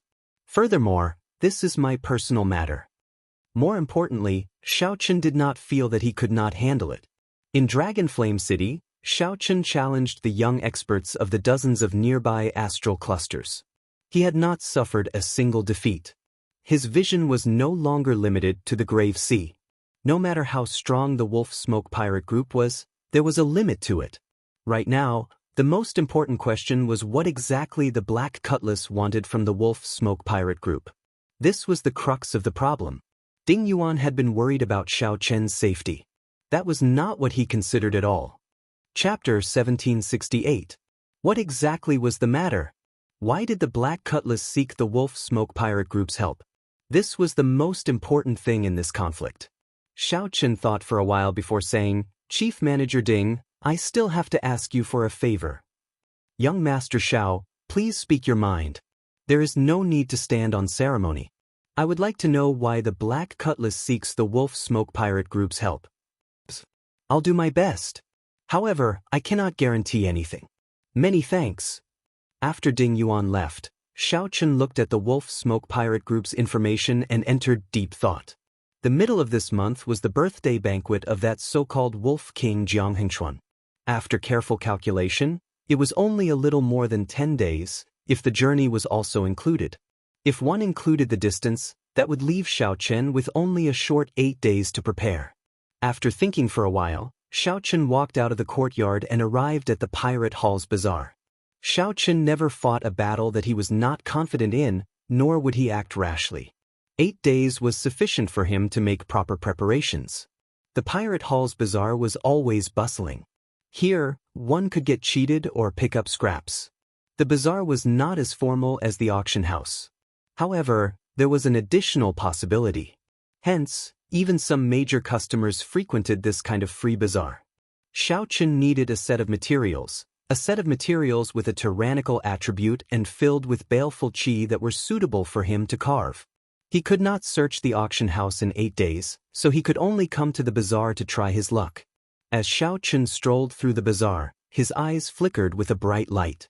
He did not miss a single stall of the various places. Even those inconspicuous stalls were not left out. My luck is pretty good. After a while, Xiao Chen revealed a faint smile. When he saw a stall that caught his eye, he hoped to succeed on his first try. This little brother, with one look, I can tell that you have good taste.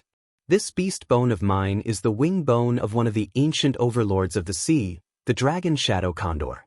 My final offer is 500,000 medial-grade spirit jades. The stall owner was a skinny old man who hid his cultivation. However, Xiao Chen could make it out. This was a low-profile star venerate. His clothes and aura did not stand out. The stall only had this wing bone as a treasure, and its price was extremely high. Clearly, it was waiting for someone with a good eye to come and sell it for a good price. Previously, there had been quite a few youngsters who were interested in this wing bone. After knowing the price, they all left while cursing the stall owner for being greedy. The dragon shadow condor is one of the few bird beasts that have dragon blood in them. Apart from the dragon blood, it also had a trace of the underworld ghost bird's bloodline. Those who have survived until now are all overlords comparable to human kings. Xiao Chen squatted down and observed the wing bone. He spoke in a soft voice, neither too fast nor too slow. While talking, Xiao Chen sent a wisp of his soul consciousness into the wing bone. In his mind, a huge black eagle appeared. When the black eagle spread its wings, it was at least 1,000 feet wide. Flying close to the surface of the sea, it created huge waves.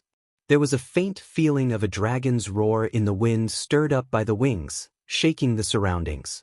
The strangest thing was that the figure of this huge black eagle seemed somewhat illusory. It was similar to the faux god Flame, existing between reality and illusion. Some splashes of water passed through his wings like it was air, directly passing through. This was indeed the real deal. The stall owner did not lie. This little brother has good eyes. The stall owner's originally listless eyes immediately lit up.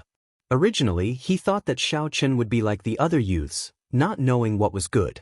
Unexpectedly, the moment Xiao Chen opened his mouth, he mentioned the miraculous aspect of the dragon shadow condor. Xiao Chen withdrew his spiritual sense and sighed softly. Unfortunately, although it is strange and has the ability to illusory parts of its body, its true offensive power cannot compare to the nine-winged thunder roc. Its ability to illusory parts cannot compare to the nine-winged thunder roc. Its ability to illusory parts cannot compare to the authentic underworld ghost bird. The stall owner smiled in his heart. Reliable. They were going to haggle over the price. However, the stall owner misunderstood. Xiao Chen truly felt that it was unfortunate. If it were a nine-winged thunder roc or an authentic underworld ghost bird, he would have liked it. It was barely enough. Without waiting for the stall owner to speak, Xiao Chen directly handed him a spatial ring. There were exactly 500,000 medial-grade spirit jades in it. Little brother, you are really straightforward. The stall owner was stunned for a while before he reacted.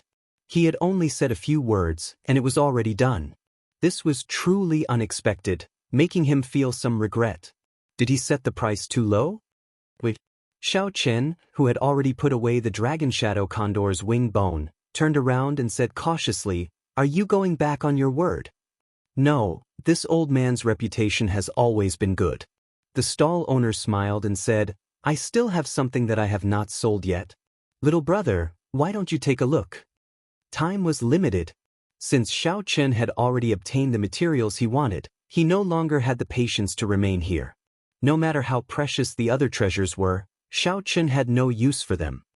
"Never mind, take it out and let me take a look," Xiao Chen said casually. The stall owner took out a transparent jade bottle containing something that looked like fresh blood. With just one look, Xiao Chen could not shift his gaze away. The fresh blood seemed to have a demonic nature, wriggling slowly and giving off a strange light. Xiao Chen recovered his wits. Then he looked at the stall owner and said in surprise, "This is a drop of pure dragon shadow condor essence blood. I am somewhat curious. Did you kill a dragon shadow condor that still exists today?" That was a tyrant of the sea equal to a sovereign personage. With this old man's strength, he would not even be enough to fill the gaps between its teeth. More importantly, the strongest person in the grave sea was only a holy venerate. It had already been several hundred years since a sovereign personage had appeared. "Old man, naturally I don't have that ability. This drop of dragon shadow condor essence blood. This drop of dragon shadow condor essence blood was obtained by chance in a forbidden sea." "A forbidden sea?" Xiao Chen frowned slightly. He had heard Xiao Suo speak of the Great Thousand Realms before. There were a total of 7 forbidden seas, the dream lands of all pirates. Those were the 7 forbidden seas that drifted alone in the starry heavens. Those were the seas where true pirate experts roamed. That was the true starry heavens. There seemed to be some clues connecting in Xiao Chen's mind. He thought of something but could not grasp the crux of it. "Little brother, what do you think? Do you want this dragon shadow condor essence blood?" Xiao Chen collected his thoughts and shook his head. No. Although it was something good, Xiao Chen really did not need it.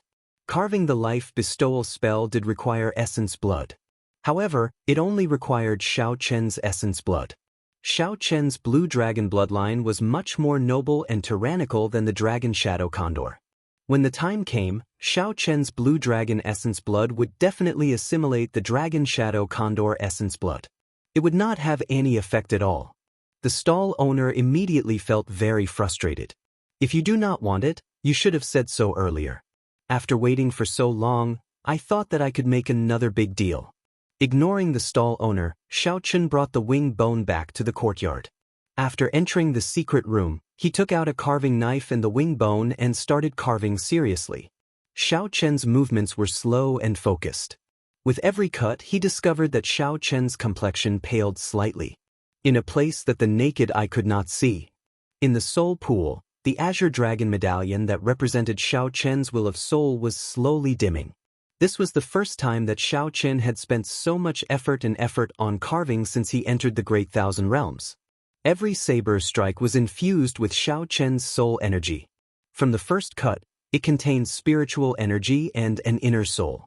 Such a high-level carving was also a test for Xiao Chen's carving skills. It was also a test for his physical body and soul. If he was not careful, his soul might rebound and hurt his foundation. In the secret room, Xiao Chen's movements showed a different kind of beauty. The entire world seemed to have slowed down because of his movements. After a full 7 days, Xiao Chen consecutively used 7 drops of pure blue dragon essence blood. His complexion was terrifyingly weak. Before this, no matter what kind of carving, Xiao Chen would only use 1 drop of essence blood. This time, he used an unprecedented 7 drops of essence blood. This was the limit that his physical body could endure. However, after doing all this, Xiao Chen revealed a rare relaxed smile on his weak face. It was enough. The trouble of the Wolf Smoke Pirate group would no longer be a problem. What exactly was he carving for him to be so confident? Chapter 1769. The next morning, Ding Yuan came to see Xiao Chen. He was startled when he saw Xiao Chen's expression. "Young Master Xiao, you entered a state of berserking qi deviation." At this moment, Xiao Chen's face was frighteningly pale. His qi and blood were weak. It was as if he had gone berserk and suffered from internal injuries. Xiaochen forced a smile and said, "I'm fine. Chief Steward Ding, you don't have to worry too much. I'll be fine after a few days of recovery." Ding Yuan reluctantly believed Xiaochen's words. He said sullenly, "I have let down young Master Zhao's trust. I simply cannot make any deductions from the information I gathered. What exactly does the Black Cutlass need from the Wolf Smoke pirate group?" Xiaochen told the other party about some of the clues he thought of yesterday. Then he said, "Let me ask you something. Are there any requirements for pirate groups to enter the Forbidden Seas?" "Why are you asking about this? Tell me about it." "All right, no one would go to the Taboo Ocean for no reason, because it is too dangerous. Just the route alone is already far enough, not to mention the dangers of the Taboo Ocean itself." Xiaochen nodded. "I know what you're talking about. Tell me more about it."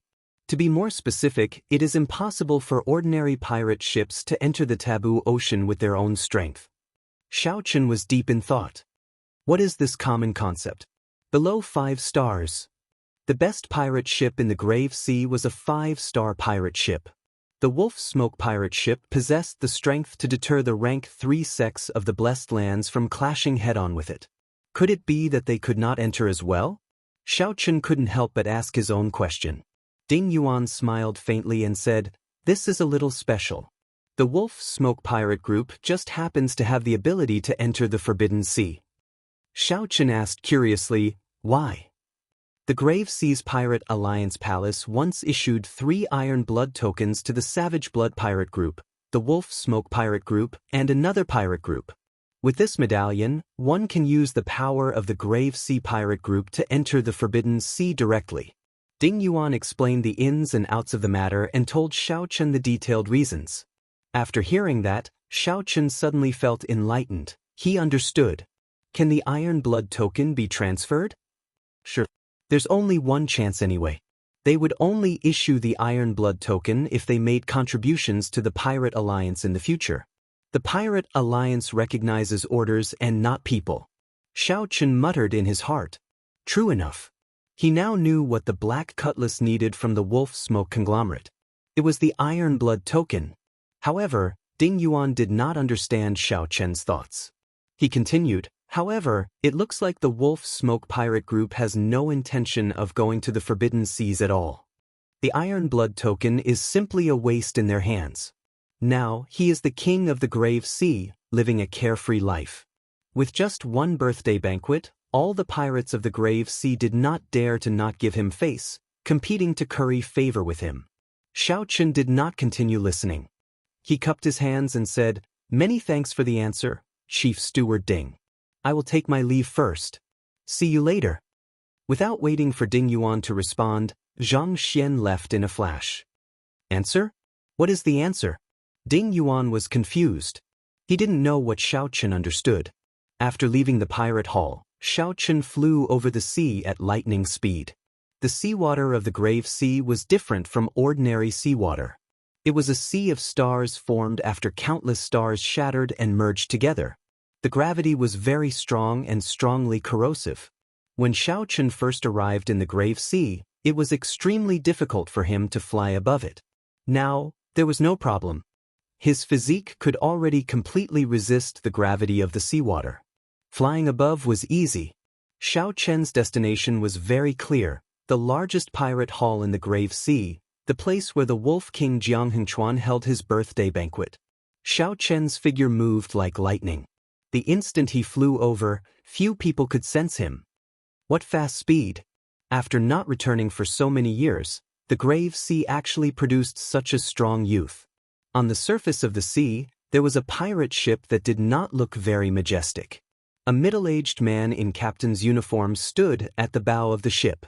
From his words, it was clear that he had extraordinary strength and good judgment. This person caught a glimpse. Not only did he see Xiaochen's figure, but he also clearly saw Xiaochen's appearance and determined his age. "Captain, I seem to have seen this youth before." The middle-aged captain revealed an interested expression. Then, he turned his head back and smiled. "Old Yuan, you know him? This youth is not simple. How did you get to know him? Tell me." If Xiao Chen were here, he would definitely recognize this old Yuan. This was the stall owner who sold him the Dragon Shadow Condor wing bone. Old Yuan explained, "That day, Captain was reminiscing with the Pirate Hall's hall master. Since I had nothing to do, I went to the market to sell some leftover goods from the Forbidden Sea. This youth is not only knowledgeable, but he is also very generous. He sold 500,000 medial-grade spirit jades without even blinking. Also, although Xiao Chen had only interacted with Xiao Chen that day for a short time, he left a deep impression on this stall owner. Hence, Xiao Chen remembered it very clearly and told everything that happened back then to this middle-aged captain. He seemed to be in a rush, clearly in a rush. He hid the killing chi in his eyes very well. The situation was clearly very urgent, but he did not show any killing chi or killing intent on his face. The middle-aged captain smiled meaningfully and said, "I'm rather curious. Who is he going to kill and what is he doing with that wing bone?" 5 days later, the largest pirate hall in the Grave Sea appeared before Xiao Chen's eyes. When Xiao Chen looked at the pirate hall's harbor, he saw many pirate ships with all sorts of flags. The number was startling, even more majestic than what Xiao Chen had seen previously. There were countless experts coming and going. Pirate ships continued to descend and gather at the harbor. "Is this the place? It looks like I came somewhat early." After hesitating for a moment, Xiao Chen flew down. After a while, he entered the pirate hall. After asking around, Xiao Chen found out that he had come 1 day early. The Wolf Smoke Sovereign's birthday banquet was tomorrow. The Wolf Smoke Sovereign had great prestige. There were more than 3,000 guests. All those with some background in the Grave Sea were invited. Some of the guests who were not invited came because of the Wolf Smoke Sovereign's reputation, wanting to network and build a good relationship. The waiter who revealed the news to Xiao Chen sized up Xiao Chen with a few glances and said, "Young master, you want to attend the birthday banquet as well, right? However, you do not have an invitation, right?" Xiao Chen smiled and retorted, "Do I look like a pirate to you? Who says that you have to be a pirate to attend the birthday banquet? The Wolf King's birthday banquet is a grand occasion of the Grave Sea, a rare occurrence. There are many people here to watch the excitement. If you are interested, just say so. I have some connections to help you get an invitation." The waiter looked over with a smile. It was like he already saw through Xiao Chen and knew what he was thinking.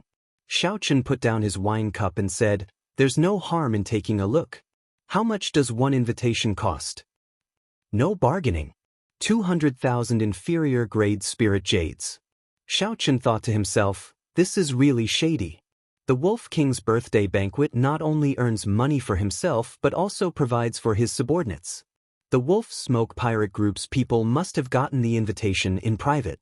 Otherwise, how could an outsider obtain an invitation? You think it's expensive? Don't think it's expensive. 200,000 inferior grade spirit jades is limited. Furthermore, this is just the invitations for the outer regions. The invitations for the inner regions are even more expensive. The waiter could tell what Xiao Chen was thinking, so he spoke somewhat loftily. Xiao Chen smiled faintly and said, "If you have an invitation for the main banquet, I will accept it even if you offer 500,000 medial grade spirit jades. Do you have any?" The waiter immediately smiled embarrassedly and said, "How can I sell invitations for the main banquet? They are all people that the Wolf King personally invited. They are not open to the public. No matter how much spirit jades you have, you will not be able to buy one. This depends on strength. You will need to have at least a peak 4-star pirate ship. Otherwise, how could you be qualified to sit at the main banquet?" Xiao Chen entered deep thought. To think that the main banquet is not open to the public. This is somewhat difficult. Never mind. Give me an invitation for the outer regions. I need to use it tomorrow. Alright, that's not a problem. Late at night, Xiao Chen sat cross-legged and closed his eyes to rest. At the same time, he nurtured his aura. After 4 days of rushing, he had only exhausted his veritable essence energy. His soul energy and physique had already recovered to normal. He only needed 1 night to recuperate, and his mental state would reach its peak. The moment dawn arrived, Xiao Chen opened his eyes on time. A brilliant light flashed in them. Chapter 1770. Dawn had already arrived, and Xiao Chen had already made up his mind to kill. Xiao Chen pushed open the door and came out. He happened to run into the waiter who had prepared the invitation for him yesterday. "Young master, you are up really early. Are you rushing to the Wolf King's birthday banquet?" Xiao Chen smiled faintly and casually found a table to sit at. Then he took out the white harmony flower head tea that the venerable Xian Bei gave him. He handed it to the waiter and said, "There's no rush. Brew me a pot of tea first." "All right." The waiter quickly received the tea leaves. Soon, he brought out a tea set and started brewing tea on Xiao Chen's table. The waiter was very familiar with brewing tea. Although he was not very skilled, he was experienced and knowledgeable. After all, this was the largest pirate hall in the Grave Sea, and the inn was the best. For one to be a waiter here, one had to be truly capable. The waiter used boiling water to brew the tea leaves. He discovered that as the tea leaves rolled around, a faint fragrance wafted out. As the waiter looked at the water in the teacup, he seemed to see his own life in the haziness. Figures came and went in a hurry in the inn. The waiter came with a smile and left with a smile. However, in the depths of his heart, he watched coldly from the sidelines, laughing and cursing, not himself. There were young chivalrous men, baleful pirates, sorrowful women, forthright men, and authoritative powerhouses in his eyes. The waiter had seen all sorts of things in the world, seen the bustling world of mortals. However, he suddenly discovered that he could not see through his own life. He watched coldly until the end, when he saw his already numb self appear in the teacup. Time passed quickly. Only when one's head turned white did one realize that time was priceless. "What did you see?" Xiao Chen suddenly asked, startling the waiter awake. The waiter looked at Xiao Chen, and his expression changed slightly. Then he smiled and said, "No, I didn't see anything. These tea leaves have not stretched out yet. They need to be steeped in boiling water a few more times before they can stretch out and bring out the best tea fragrance." Xiao Chen knew what the waiter was thinking. He smiled and said, "This tea is called White Harmony Flower Head Tea. It needs a total of 7 steeps before it can reach its best state. But if you directly taste the 7th brew, you won't be able to taste the essence of this tea. The white hair of the Xiaohua period is but a blink of an eye. In the world, in the beautiful things, in the sincere feelings, there will always be a moment of loss. You don't have to deliberately be sad. What you need to experience is precisely the process of parting." Xiao Chen directly took a sip, the first brew of white Xiaohua, put down the teacup, and directly left. "Young master, your tea is not ready yet?" The waiter chased after him and shouted, "Keep it and savor it yourself." Looking at Xiao Chen's departing figure, the waiter's heart pounded. He felt that there was more to this white-robed youth's words. The purpose of going to the Wolf King's birthday banquet was not as simple as just joining in the fun. Shaking his head, Zhang Xian returned to the tavern. The waiter continued to brew tea. He was curious about what the white-robed Gongzi saw in the tea. With the invitation in hand, Xiao Chen arrived in front of an imposing courtyard in the pirate hall. They were early enough, but they still had to line up. There is no mistake about the invitation. However, what did you prepare as a birthday gift? When it was Xiao Chen's turn, the cultivator guarding the door handed the invitation to Xiao Chen and asked for a birthday gift. Xiao Chen had long since prepared for this. He took out a jade bottle and handed it to the other party. "Young hero Xiao Chen, I present you a peak-grade life juice source." The guard at the door shouted, startling everyone and attracting the attention of several people. This was a huge gift. This young master, please come in. Please come in." This huge gift instantly startled the upper echelon of the Wolf Smoke pirate group responsible for receiving them. Then, they saw that Xiao Chen had an extraordinary air. Half of his hair was black and the other half was white, appearing cold and proud. Not daring to be slow, Xiao Chen, who held the invitation in the outer area, was successfully invited to the inner area. "Young master is really generous. If you had reported your name earlier, the captain might have invited you to the main banquet." The pirate serving Xiao Chen said with a smile. Xiao Chen said casually, "That is really unfortunate. I wonder, where is the main banquet being held?" "Do you see that tall building?" The main banquet of the Wolf King's birthday banquet is on the top floor. Xiao Chun looked in the direction that the pirate pointed. He saw a tall building in the center of the courtyard. From the windows of the tall building, one could look out in all directions, taking in the entire grand occasion of the birthday banquet. However, the people outside could not see the situation inside. Xiao Chun smiled and said, "Sir, please go and receive the other honored guests. I'll take a look around. I wonder if that is convenient?" That's nothing. Everyone who comes is a guest. Furthermore, young master's gift is so huge. Don't blame me for not receiving you well, that person said straightforwardly. That person laughed straightforwardly. Clearly, he saw that Xiao Chen had an extraordinary background and did not dare to slight him.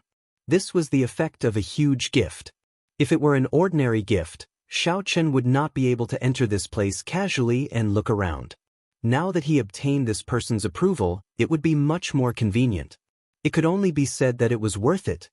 As time passed, the spacious residence became livelier and livelier. Xiao Chen secretly observed and discovered that the honored guests personally invited by the Wolf King would be led into the tall building by specialized people. It was impossible for ordinary people to enter. The surroundings of the tall building were heavily guarded, and there were experts patrolling. However, in Xiao Chen's opinion, he had even barged into the cluster lord's residence. Even though the security was tight, it was nothing to him.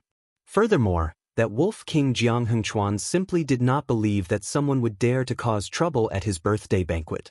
Right now, the Wolf Smoke Pirate Group was at its peak, dominating the Grave Sea and moving about unhindered. Anyone who dared to touch his eyebrows at this time was courting death. As for the true major characters of the Grave Sea, the Wolf King Jiang Hengchuan did not think that he had offended them. Although he was arrogant and despotic, he could see the situation clearly. He would not get involved with people and forces that he could not afford to offend. For example, he would never rob a rank 4 sect in the blessed and heavenly lands. Although he was arrogant, he knew his place. This was the reason why the Wolf King Jiang Hengchuan could become the king of the Grave Sea Pirates. Of course, a large part of the reason was that the Wolf Smoke Pirate Group no longer had any opponents, allowing the Wolf Smoke Pirate Group to develop to its current level. At noon, the birthday banquet officially began. The various guests all took their places. Then, all the windows on the top floor of the tall building opened. A tall old man with a sinister gaze and a few faint scars on his face appeared in everyone's vision. The guests in any corner only needed to raise their heads slightly to see that person. This person was the Wolf Smoke Pirate Group's captain, the one known as the Wolf King, Jiang Hengchuan.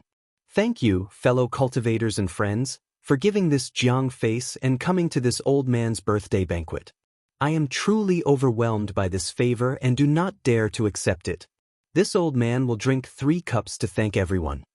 Right after speaking, the Wolf King Jiang Hengchuan took out a wine cup the size of a bowl and downed 3 cups. This immediately elicited cheers from countless people. The guests were all pirates, people who loved wine. The Wolf King's hearty drinking marked the curtains to the birthday banquet. The many guests at the various tables all started drinking to their heart's content. Kasi. The windows on the top floor of the tall building all closed. Immediately, no one could see the scene in the main banquet. The crowd did not mind. It was normal for the Wolf King to put on airs. If anyone could come into contact with the Wolf King, then the guests would not care about the Wolf King. However, no one could see that someone was lying on the roof beam of the top floor. At this moment, a person was lying on the roof beam, looking at the clouds in the sky and listening to the conversation of the main banquet below. Xiao Chen had barged into the cluster lord's residence before. Naturally, it would not be difficult for him to hide this from the people below. Actually, the main banquet had already started long ago. There was only one large round table on the top floor. More than 100 people sat around it. All of them were at least late-stage major primal core cultivators. Most of them were early-stage star venerates.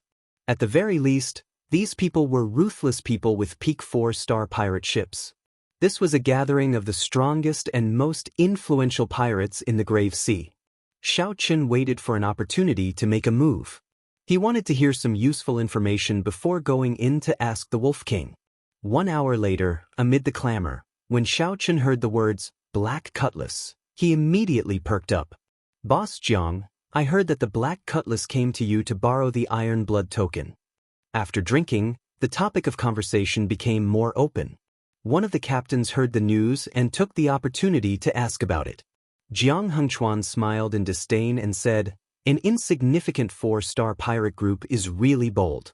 That's right. That is indeed the case. However, I sent them to the Grave Island Sea region. If they can help me obtain a ghost cloud flower, perhaps I can consider it. The moment Jiang Hengchuan said that, a wave of exclamations rang out. To think that the Black Cutlass really went to the Grave Island Sea region. That was a dangerous place. The Wolf King was really ruthless. If that Black Cutlass really finds a ghost cloud flower, will Boss Jiang give them the Iron Blood token? Someone asked. Jiang Hengchuan's gaze sank as he looked at this person, inspiring some fear in that person. After a while, Jiang Hengchuan smiled and said, This old man was just joking. To think that a bunch of fools actually believed it. What can I do? Will you go to the Grave Island Sea region? Ha! That person was stunned for a while. Then he laughed and said, Of course not. Only a fool would go to the Grave Island Sea region. Ha! Immediately, the group of people roared with laughter. Indeed, only a fool would go to a place like the Grave Island Sea region. As they laughed, Xiaochen, who was on the roof, laughed as well. However, this laughter contained heavy murderous intent. Chapter 1771. Everyone at the main banquet laughed heartily. Under the indulgence of fine wine, their laughter became increasingly unbridled. They spoke openly about the Black Scimitter's faults. It was as if mocking the Black Scimitar would not be able to blend in. Speaking of which, this was normal. Many times, the dining table needed such a spice to make everyone laugh heartily. However, what was unusual was that the true master of the Black Scimitar was on the roof. Boom! Just as everyone was laughing heartily, a hole suddenly appeared in the roof. Xiaochen drifted down and landed on a wine flask, looking as light as a feather. Who is it? Such a scene startled the guests at the main banquet, not knowing what was going on. The Wolf King Jiang Hengchuan's face sank. When he saw that Xiaochen did not give off any killing chi, he waved his hand to stop the people behind him, who were about to attack. Then he looked at Xiaochen and asked, Who are you? Why are you so rude? Xiaochen exerted some force with his feet, and a wave of energy surged out.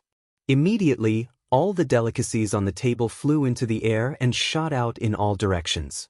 The guests in the surroundings were in a flurry as they tried to block the mess of filth that came their way. After the energy wave passed, the table became much cleaner. Then Xiaochen sat on the floor. He looked at the Wolf King Jiang Hengchuan and said, Were you not very happy earlier?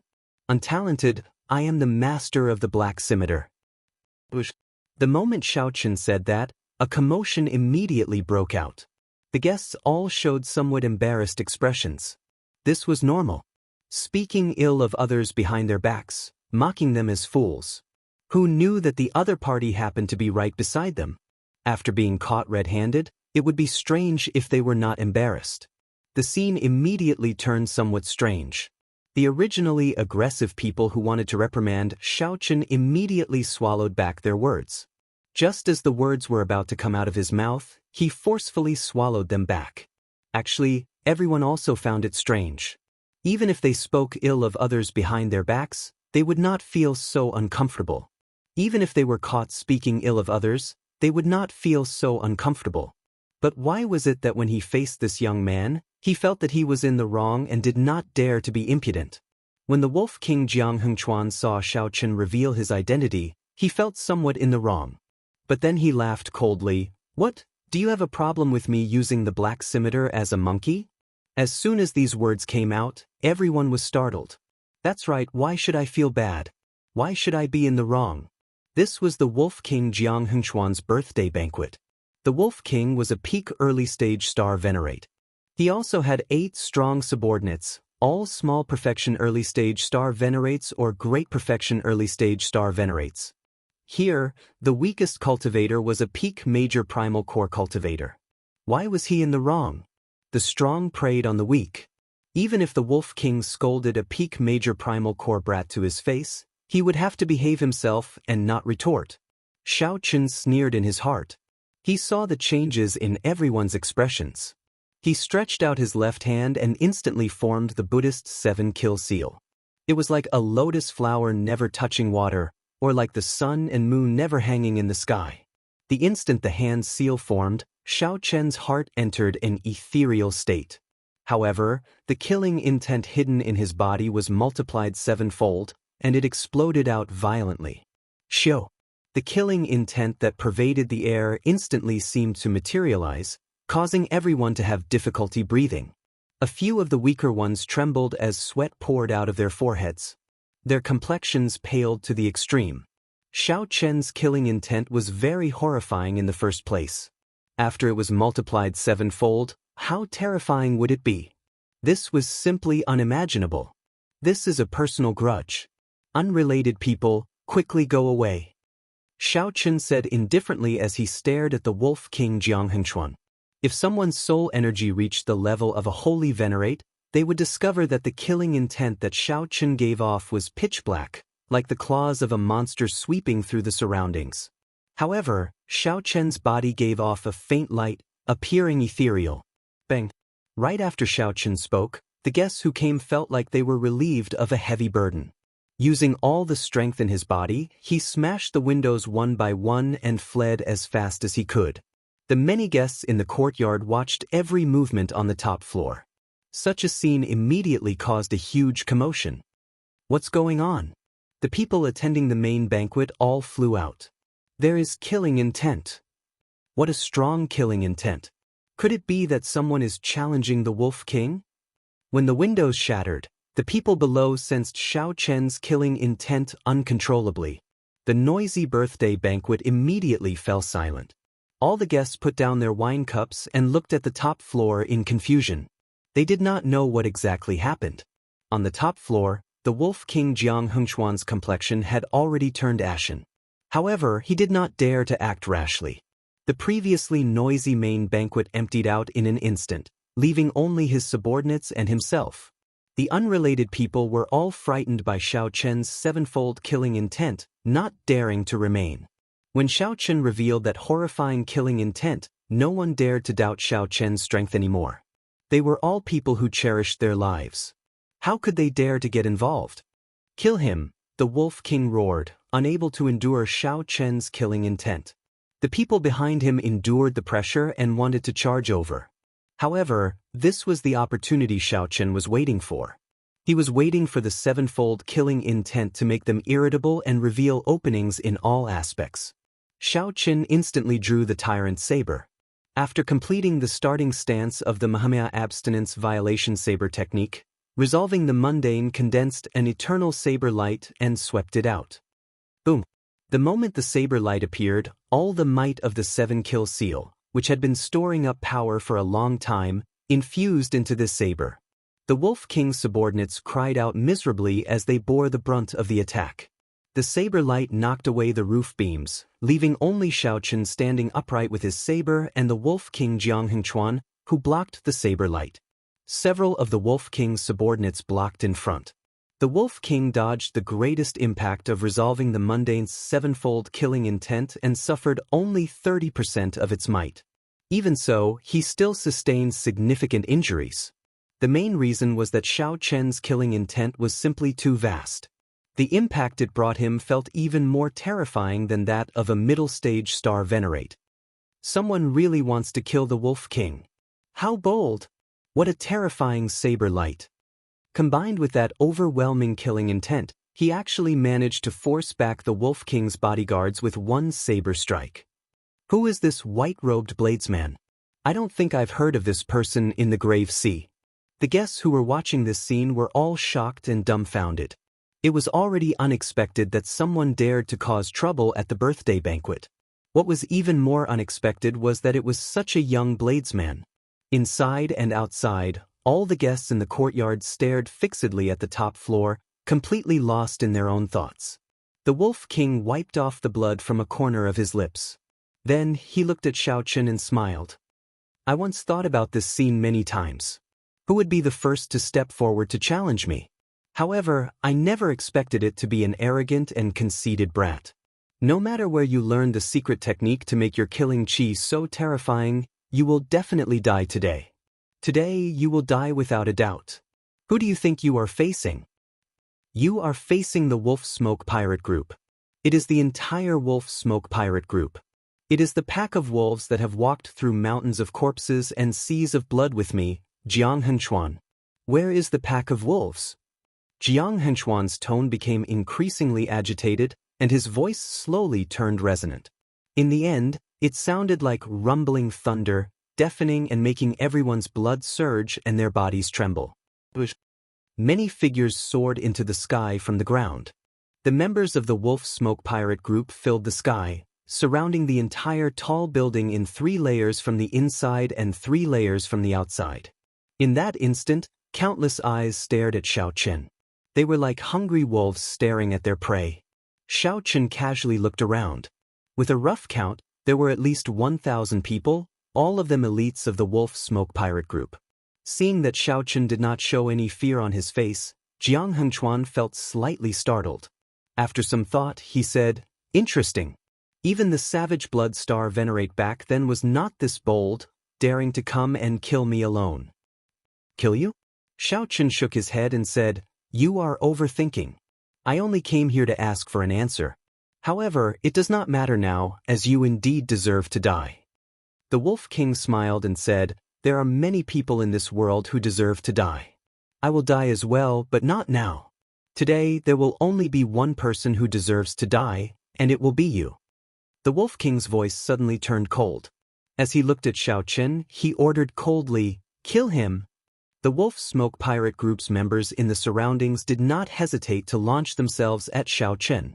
The ferocious howls of the pack of wolves sounded like a tsunami, changing the color of the sky. The Wolf Smoke Pirate Group's members moved out at the same time. Until now, they had never failed. Chapter 1772. The wolves raged. Auras spread out, encasing the entire sky. All the killing intent locked onto Xiao Chen. Xiao Chen squinted and saw saber lights and sword images layered over each other. The mysterious phenomenon of all sorts of martial techniques looked chaotic. In reality, it was very orderly.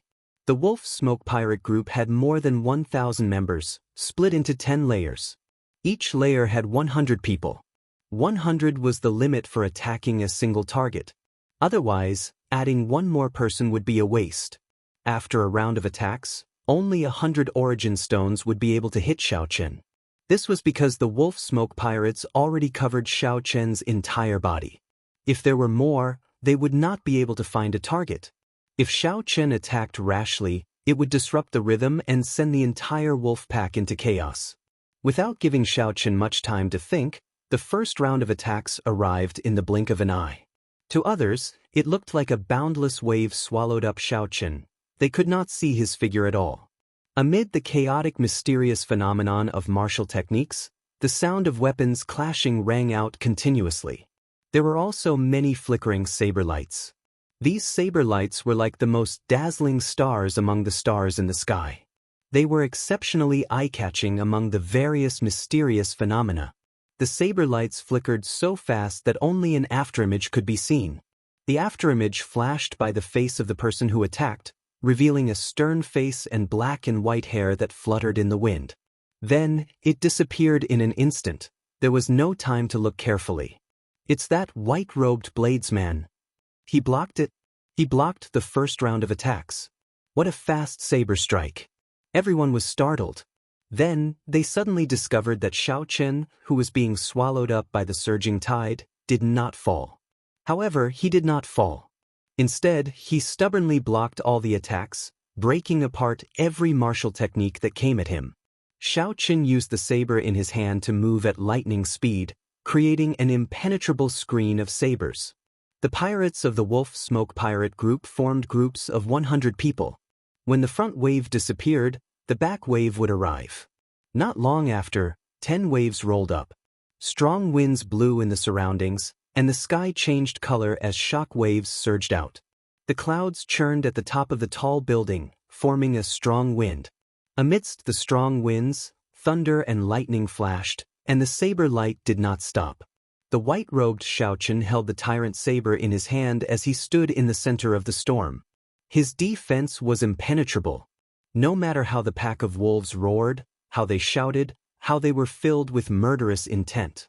Standing in the tall building, it was as still as a pine tree, neither blown down by the wind nor shaken by the rain. The expression of the Wolf King Jiang Hengchuan, who was watching from a distance, slowly changed. From the initial disdain, it slowly froze. This youth's saber skills have already gone too far. He is now one level higher than the Wolf Smoke Pirate Group's members. This kind of encirclement is completely ineffective against him. A sharp-eyed captain among the guests said in a deep voice. However, there are still 8 strong generals under the Wolf King that have not appeared yet. They are all early-stage star venerates. Indeed. Furthermore, even if they cannot injure this white-robed bladesman, they will not be able to injure him. But if he wants to break out of this situation, it will be difficult. At the end of the day, this young man is still a little too arrogant. Someone sighed softly. The current situation was very surprising. Even an early-stage star venerate would be defeated in a sorry state when facing the encirclement of 1,000 Wolf Smoke Pirate Group members. However, not only did Xiaochen defend, but he also did so in an impenetrable manner, not suffering any injuries at all. This was truly shocking, and admirable. Just at this moment, 8 strong auras appeared in the courtyard and flew towards the Wolf King Jiang Hengchuan. The Wolf King's 8 strong generals are here. There's no more show to watch. This youth will definitely die a miserable death. These people were the 8 generals guarding the ship outside the pirate hall. The pirate ship needed someone to guard it to prevent accidents from happening. After the 8 learned that something happened at the birthday banquet, they did not act rashly. Unexpectedly, the matter escalated. Left with no other choice, the Wolf King summoned all his 8 strong generals. "Greetings, Captain." The 8 people greeted respectfully after landing behind the Wolf King. "What exactly happened? Even we are startled?" Jiang Hengchuan did not say anything. He pointed at the tall building. The 8 generals immediately showed startled expressions, stunned. The Wolf Smoke Pirate Group's members turned out in full force. To think that there was someone in the grave sea that they could not take down. What exactly was this youth's background? "Captain, there's no rush. We will go and kill this fellow now." The 8 strong generals exchanged glances. They did not want this farce to continue, so they prepared to make a move together. They would instantly resolve this matter, end Xiaochen, and resume the birthday banquet. However, this was a good idea. Up on the tall building, Xiaochen sensed the arrival of the 8 strong generals. He raised his eyebrows slightly. They are finally here. Based on the information that Ding Yuan gave him, Xiaochen already knew about the existence of these 8 people. He also knew that these 8 people posed the greatest danger to him. However, how could Xiaochen not be prepared? As he looked at the 100 pirates charging at him again, Xiaochen quickly sheathed his saber and stood alone on the tall building. This is crazy. When the guests below saw this scene, their hearts trembled. This is crazy. Xiaochen pressed 2 fingers on his right hand to his forehead. Then, his will of soul spread out and merged with the saber intent filling the air. In the next moment, saber hums rang out in the surroundings of the tall building. That sound was not loud, but it clearly reached the depths of everyone's soul. It was like a powerful treasure saber hummed in everyone's mind. "That's impossible." Such a scene immediately elicited startled cries from the many star venerate experts. Xiaochen was a major primal core venerate, yet he managed to merge his saber intent and will of soul. This was a technique that many early-stage star venerate experts could not grasp. Xiaochen was a peak major primal core cultivator. How did he do it? However, the truth was the truth. It happened just like that. The 2 fingers on Xiaochen's forehead ferociously swiped forward. The boundless saber intent and will of soul gathered into a resplendent saber light. Only black and white remained in the world. Only that saber light was resplendent, dazzling. The first 100 Wolf Smoke Pirate Group members immediately got chopped in half at the waist. The saber light did not stop, continuing to radiate out. After killing 500 pirate group members, it slowly disappeared. As for the remaining pirate group members, they had already paled in fright as they fled. If they did not flee, only death awaited them. The saber light vanished, and the world regained its colors.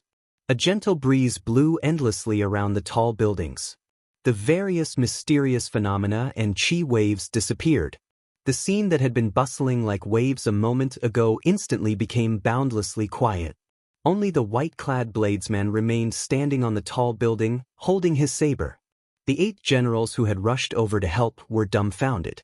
They had not expected such a situation to happen at all. Earlier, they were still thinking of taking advantage of Xiao Chen dealing with the Wolf Smoke Pirate Group members to kill Xiao Chen at lightning speed. They had sent voice projections to each other to come up with their plans long ago. However, Xiao Chen only used one saber light, just one saber light, to completely disrupt their plans. This simply caught them off guard, stupefied. When the guests below saw this scene, they all had the same expression. Their mouths gaped, unable to say anything. Only Jiang Hengchuan roared, "Why are you still not attacking? How long are you going to wait? You are all star venerates. If the 8 of you work together, he will die no matter what." That's right. These words startled everyone out of their reverie. Suddenly, the 8 generals remembered. There was no need to hesitate. Even without the help of the Wolf Smoke Pirate Group members, the 8 of them could easily kill Xiao Chen. That earlier saber strike clearly could not be executed at any time. Kill! The 8 generals shouted coldly, unleashing their berserk auras. Their wills of soul connected as they charged over. Clouds churned in the sky as the 8 descended towards Xiao Chen. At this moment, it was like the sky above Xiao Chen's head was forced to shrink by a lot. When 8 early-stage star venerate experts worked together, they were indeed extraordinary. However, this aura was much stronger than that of the 1,000 Wolf Smoke Pirate Group members. Several people sighed in their hearts. This was the accumulations of the Wolf Smoke Pirate Group. In the Grave Sea, aside from the Wolf Smoke Pirate Group, who else could have 8 star venerates? No matter how heaven-defying this white-clad bladesman was, only death awaited him today. In the future, this would only make the Wolf Smoke Pirate Group even more famous. Seeing the 8 star venerates attack, Xiao Chen quickly formed hand seals with his right hand, completing the life bestowal spell in an instant. In the next second, the situation changed. The sky suddenly turned dark. A beam of scarlet light soared into the clouds from behind Xiao Chen, instantly pushing back the area above Xiao Chen's head that had caved in. Back then, Xiao Chen had carved the strongest and scariest existence in the history of the Blue Dragon bloodline, the Blood-Soaked Dragon Emperor. Chapter 1773. The moment the Blood-Soaked Dragon Emperor appeared, Xiao Chen instantly suppressed the other party in terms of aura. The sky above Xiao Chen's head, which had collapsed, rose at a visible pace. The situation reversed. The 8 attacking star venerate experts had their auras forcibly pushed back, only able to break through their defenses. Their originally ferocious auras were suppressed in an instant. The feeling of falling from a high position, the feeling of being at a disadvantage, was not something others could understand. Retreat! Retreat! Retreat! Upon seeing the blood-soaked Dragon Emperor's grace, the 8 generals immediately cowered in fear. They did not know which expert came, but they were completely stunned and frantically retreated. The blood-soaked Dragon Emperor was carved from Xiao Chen's heart and soul. At best, he was only an early-stage star venerate. However, as long as the blood-soaked Dragon Emperor had even a 10,000th of the blood-soaked Dragon Emperor's charm, he would be able to suppress these 8 people, not giving them any chance to resist. Fighting 1 against 8 generals, this was the limit of what Xiao Chen could do. Even if it was the Wolf King himself, it would be impossible for him to defeat the 8 great generals on his own. Even if the 8 old star venerate generals were only small perfection early-stage star venerates, when they worked together, their strength was rather terrifying. Objectively speaking, Xiao Chen could not defeat them with his own strength. These 8 star venerates were not ordinary star venerates. Instead, they were capable generals that followed the Wolf King, Jiang Hengchuan. These 8 people did not earn the title of generals for nothing. They had earned it by fighting the other pirate groups and the Divine Shield Army. However, they faced the blood-soaked Dragon Emperor, that Xiao Qin used his mind and soul to carve. The 8 generals' auras immediately crumbled, and they were suppressed all the way. To think that the 8 generals could not retaliate at all. Soon, their bodies were riddled with wounds. After about 7 minutes, one of the generals died on the spot. The blood-soaked Dragon Emperor chopped the corpse in half with one sword strike. Blood splattered everywhere, stunning and flabbergasting everyone. No one knew that such an expert was hidden by Xiao Chen's side. This is too horrifying. Who is that person? What kind of character is hiding in the grave sea? I have never heard of this white-robed bladesman before. He seems to be related to the Purple Flame sect. He is called Xiao Qin. Something's not right. Look at that blood-robed man. His aura was immense, and all sorts of killing moves were easily executed. He doesn't look like a living person at all. There's no color or spirit in his eyes at all. It's a puppet. Some of the invited guests were experts. They were very knowledgeable and quickly made out what was different about the blood-soaked Dragon Emperor. Stop! The Wolf King, Jiang Hengchuan, appeared stunned. When he saw his 8 fierce generals being beaten to the point where they could not retaliate, he immediately shouted. Xiao Qin said coldly, Jiang Hengchuan, you are really shameless. Now that you know how to stop, why didn't you help me when the pack of wolves tried to kill me? Back then, when you were toying with the black cutlass, why didn't you stop? Xiao Qin, don't think that I, Jiang Hengchuan, am afraid of you. Jiang Hengchuan was infuriated by Xiao Chen's words and immediately started cursing. Clang! In response to Jiang Hengchuan, Xiao Qin drew his treasure saber and pointed it at the other party. Xiao Chen's cold face showed no intention of compromising. Jiang Hengchuan, how long are you going to be a tortoise? Since you are not afraid, then come and fight. Since you say that you are not afraid, then come and fight. Xiao Qin used the most decisive method to ruthlessly strike back at the Wolf King Jiang Hengchuan, making him swallow his words, unable to say anything else. The guests were also incredibly shocked.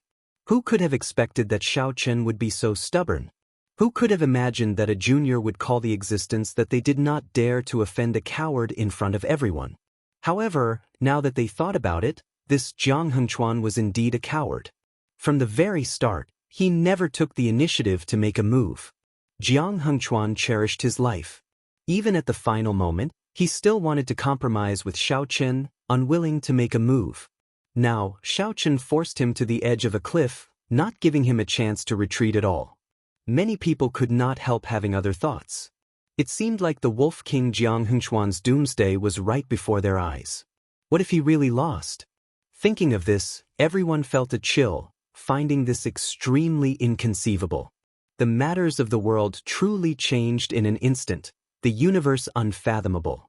When the birthday banquet started, it turned out that the Wolf King Jiang Hengchuan, whom everyone believed to be invincible, fell so easily. Ah! Another blood-curdling scream rang out. Of the 8 great generals, another one had died. Jiang Hengchuan's lips twitched involuntarily as he faced Xiao Qin, who pointed his saber at him from the tall building. For the first time, he felt helpless. It's over. It's all over. Even if I make a move and kill this fellow, the Wolf Smoke Pirate Group will definitely be eliminated from the list after today. As someone in a high position, there were many competitors. Among the guests, there were many who were gloating over the misfortune of others.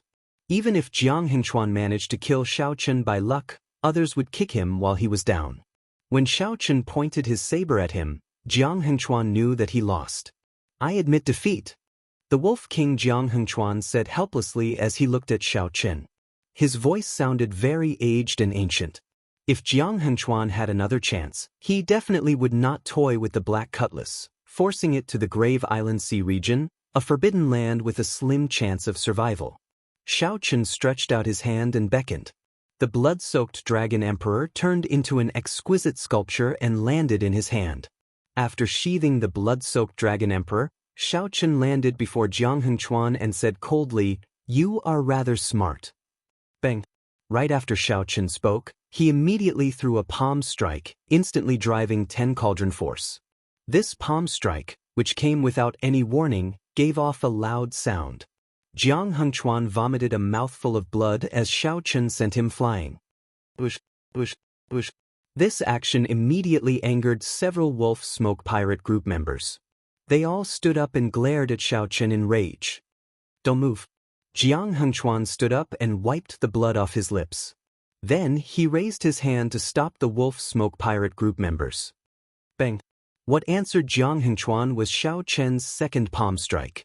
When this palm strike landed, it mixed vital qi and veritable essence energy, creating an even greater destructive power. Jiang Hengchuan did not block. He was horrified to discover that even if he did not admit defeat, he would not be able to do so. It seemed that the result was no different. The strength that Xiao Chen displayed far surpassed Jiang Hengchuan's expectations. After Jiang Hengchuan went flying for the second time, he was in an even more sorry state. All the bones in his body shattered, and his internal organs ruptured. Jiang Hengchuan vomited a mouthful of blood, which actually contained many shattered internal organs. The surrounding guests all sucked in a breath of cold air in fright at Xiao Chen's means. Against the Wolf King, who had already admitted defeat and had taken a big step back, Xiao Chen still showed no mercy when he attacked. Xiao Chen's decisiveness in killing inspired lingering fear. Bang! Before the Wolf King could get up, Xiao Chen sent another palm strike. After 3 palm strikes, Jiang Hengchuan was half dead. Jiang Hengchuan could no longer stand up. The remaining members of the Wolf Smoke Pirate group quickly went over to help him up. Seeing Jiang Hengchuan in such a sorry state, none of the many pirates who addressed him as brothers at the birthday banquet were willing to step forward and speak up for him. There are many things that cannot be ended just because you admit defeat. These 3 palm strikes are just interest. If even one person of the Black Cutlass dies, I will come back at any time to take your life. As Xiao Chen looked at the Wolf King Jiang Hengchuan, there was no sympathy or pity in his eyes. One's path was chosen by oneself. If the Wolf King had only made a deal with the Black Cutlass, Xiao Chen would not have such a strong murderous intent. However, this Wolf King was just toying with the Black Cutlass, never thinking of handing the Iron Blood token to the other party. During the main banquet, the Wolf King even mocked the Black Cutlass, saying that it was seeking its own death and could not blame others. Xiao Chen, don't go overboard. My captain already admitted defeat. What else do you want? Upon hearing the threat in Xiao Chen's words, the pirates all looked at Xiao Chen with hostile gazes, feeling aggrieved. What are you afraid of? At worst, we will just fight it out with him, a life and death struggle. Jiang Hengchuan coughed intensely and said, all of you, shut up. 4th brother, hand the Iron Blood token to young Master Xiao. A life and death struggle? That was easy to say. Now, Jiang Hengchuan finally understood. Xiao Chen came prepared, one trap after another.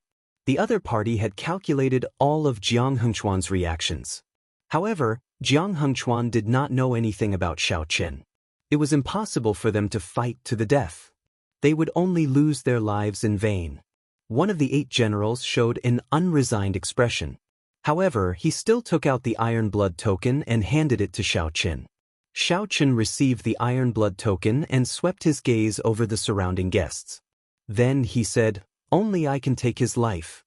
Upon hearing Xiao Chen's words, Jiang Hengchuan heaved a sigh of relief. He knew that although the Wolf Smoke Pirate group was finished, the lives of his remaining brothers were preserved. Chapter 1774. As Xiao Chen toyed with the Iron Blood token in his hand, he gave the Wolf King Jiang Hengchuan a deep look. Good luck. Many thanks, the Wolf King said reluctantly as he performed a cupped fist salute.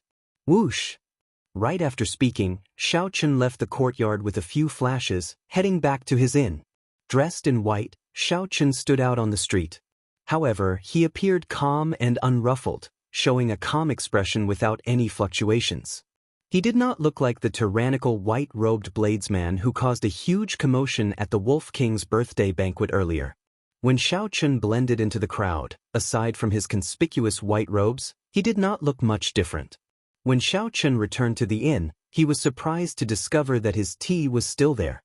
The flame on the tea set left behind by the waiter had not gone out, and the temperature had not decreased. However, the waiter had already gone to entertain other guests. Xiaochen sat down and looked at the teacup. The white thyme glory tea leaves at the bottom of the teacup had already spread out. However, much time had already passed, and the tea was already cold, no longer steaming. One had to drink tea while it was hot. It could not be warm or cold. Only when the tea was boiling could one taste the best flavor. However, Xiaochen did not mind. He drank the already cold tea and drank it in one gulp. It was slightly bitter, no longer having the original taste of the white thyme glory tea leaves. However, it had a different charm to it, giving Xiaochen a deeper understanding of it after returning from a huge battle. "Young master, you are back?" The waiter's eyes were sharp. When he discovered Xiaochen, he immediately rushed over. "I heard that someone challenged the Wolf King at the Wolf King's birthday banquet and is still fighting intensely. Is that true?" The experts of the inn have all rushed over. "Unfortunately, I cannot go over. I really want to see who is so bold as to even dare to mock the Wolf King." Xiaochen put down the teacup and said with a smile, "Far at the horizon, close at hand." The waiter quivered, nearly dropping the teapot in his hand. By the time the waiter recovered his wits, he discovered that Xiaochen had already left. Inside the room, Xiaochen took out the blood-soaked Dragon Emperor's statue. If the Wolf King didn't admit defeat, the statue wouldn't last long. Even if the statue could hold on, Xiaochen did not dare to let it continue fighting. Not only did the carving of the blood-soaked Dragon Emperor's statue exhaust his mind and essence blood, but it also drained his mind and essence blood. While controlling it, his mental energy was like a flowing river, surging and leaking out continuously. Others only saw the blood-soaked Dragon Emperor killing everywhere. However, they did not see Xiaochen's mental energy drain. He unsheathed his sword and challenged the Wolf King. They seemed crazy, but they wanted to end the battle as soon as possible. They were prepared to die. The person who dared to pull the emperor down from his horse, even if he was willing to be cut into pieces, was exactly what Xiaochen had just done. However, this Wolf King Jiang Hengchuan was indeed smart. He admitted defeat in the face of battle. He had managed to protect most of the Wolf Smoke pirate crew. According to Xiaochen's original plan, he would not leave until he slaughtered the Wolf Smoke pirate group and killed the Wolf King. There was no doubt that as long as he was willing to pay the price, nothing would be a problem. After putting down the blood-soaked Dragon Emperor's statue, Xiaochen took out the Iron Blood token. Then his gaze turned grave. He only hoped that the brothers of the Black Cutlass were safe. If something happened, killing all the people of the Wolf Smoke pirate group would not help. Damn it. The Wolf King is right. What a bunch of fools. Why are we going to the Grave Island Sea region? We have to return alive. I have to give you all a good scolding before I can vent my anger. Xiaochen's right hand trembled as he tightly grasped the Iron Blood token. Even when facing the Wolf King, his eyelids did not twitch. However, at this moment, his hand trembled, feeling extremely powerless. The melancholy of that cup of bitter tea lingered in his mouth, not fading away even now. Half a month passed in the blink of an eye. There was still no news of the Black Cutlass. Xiaochen could not wait any longer. He prepared to find a ship and make a trip there. Grave Island Sea region. Not to mention going to the Grave Island Sea region alone without a pirate ship, even going to the periphery was akin to sending oneself to death. However, given the circumstances, Xiaochen felt that he had to go. However, just as Xiaochen was about to leave, he happened to see Luo Nan, Fei, and the others outside the inn. "Captain! Big brother Xiao." When Xiao Suo, Fei, and the others saw Xiaochen at the door, they rushed over without caring about their image. They could not believe their eyes, thinking that they were hallucinating. The Iron Hand Yama laughed loudly and gave Xiaochen a bear hug. Only then did Xiaochen believe that they really returned. Xiaochen counted. Luo Nan, Fei, Elder Tang, Xiao Suo, the Iron Hand Yama, and all the old members of the Black Cutlass were present. Fei's eyes turned somewhat moist. "Big brother Xiao, I thought that I would never see you again." Xiaochen originally wanted to scold this group of people. However, his heart instantly softened and he could not bring himself to do so. he smiled helplessly and said, "Little Fei, don't cry. Let's go to my room." After entering Xiao Chen's room, Xiao Sua organized his thoughts and said, "After we came out, we heard that Captain defeated the Wolf Smoke pirate group. At that time, it was really delightful. To think that you were still worried about us and were definitely waiting for us. We rushed over day and night, practically not resting at all." The Iron Hand Yama sighed and said, "This time, it was really a narrow escape. We nearly could not return. That old bastard nearly caused us to die. Xiao Chen, you helped us vent our frustrations. Back then, when that old bastard saw me, he ridiculed all of us for a while." Xiao Chen immediately asked the questions that he had buried in his heart when he saw everyone. The group immediately turned silent. After a long time, Elder Tang said, "I am to blame for this. I already know where the Scarlet Blood Pirate King's treasure is. However, we need the Iron Blood token before we can go to the Forbidden Sea." "So," Fei interrupted, "you cannot blame Elder Tang. At that time, we were thinking that we could wait for Big Brother Xiaochen to go to the Forbidden Sea with him after obtaining the Iron Blood token. However, we could not rely on Big Brother Xiaochen for everything. We felt that we could give it a try." Xiaochen thought to himself, "So, that is the case. It is similar to what I thought. Indeed, the Scarlet Blood Pirate King's treasure is in a Forbidden Sea. One can go to the Forbidden Sea only with the Iron Blood token." Fei and the others wanted to give me a surprise. At the same time, they did not want Xiaochen to follow me to the Grave Island Sea. They did not want Xiaochen to share the risk. Xiaochen wanted to blame Xiaochen, but he did not know where to start.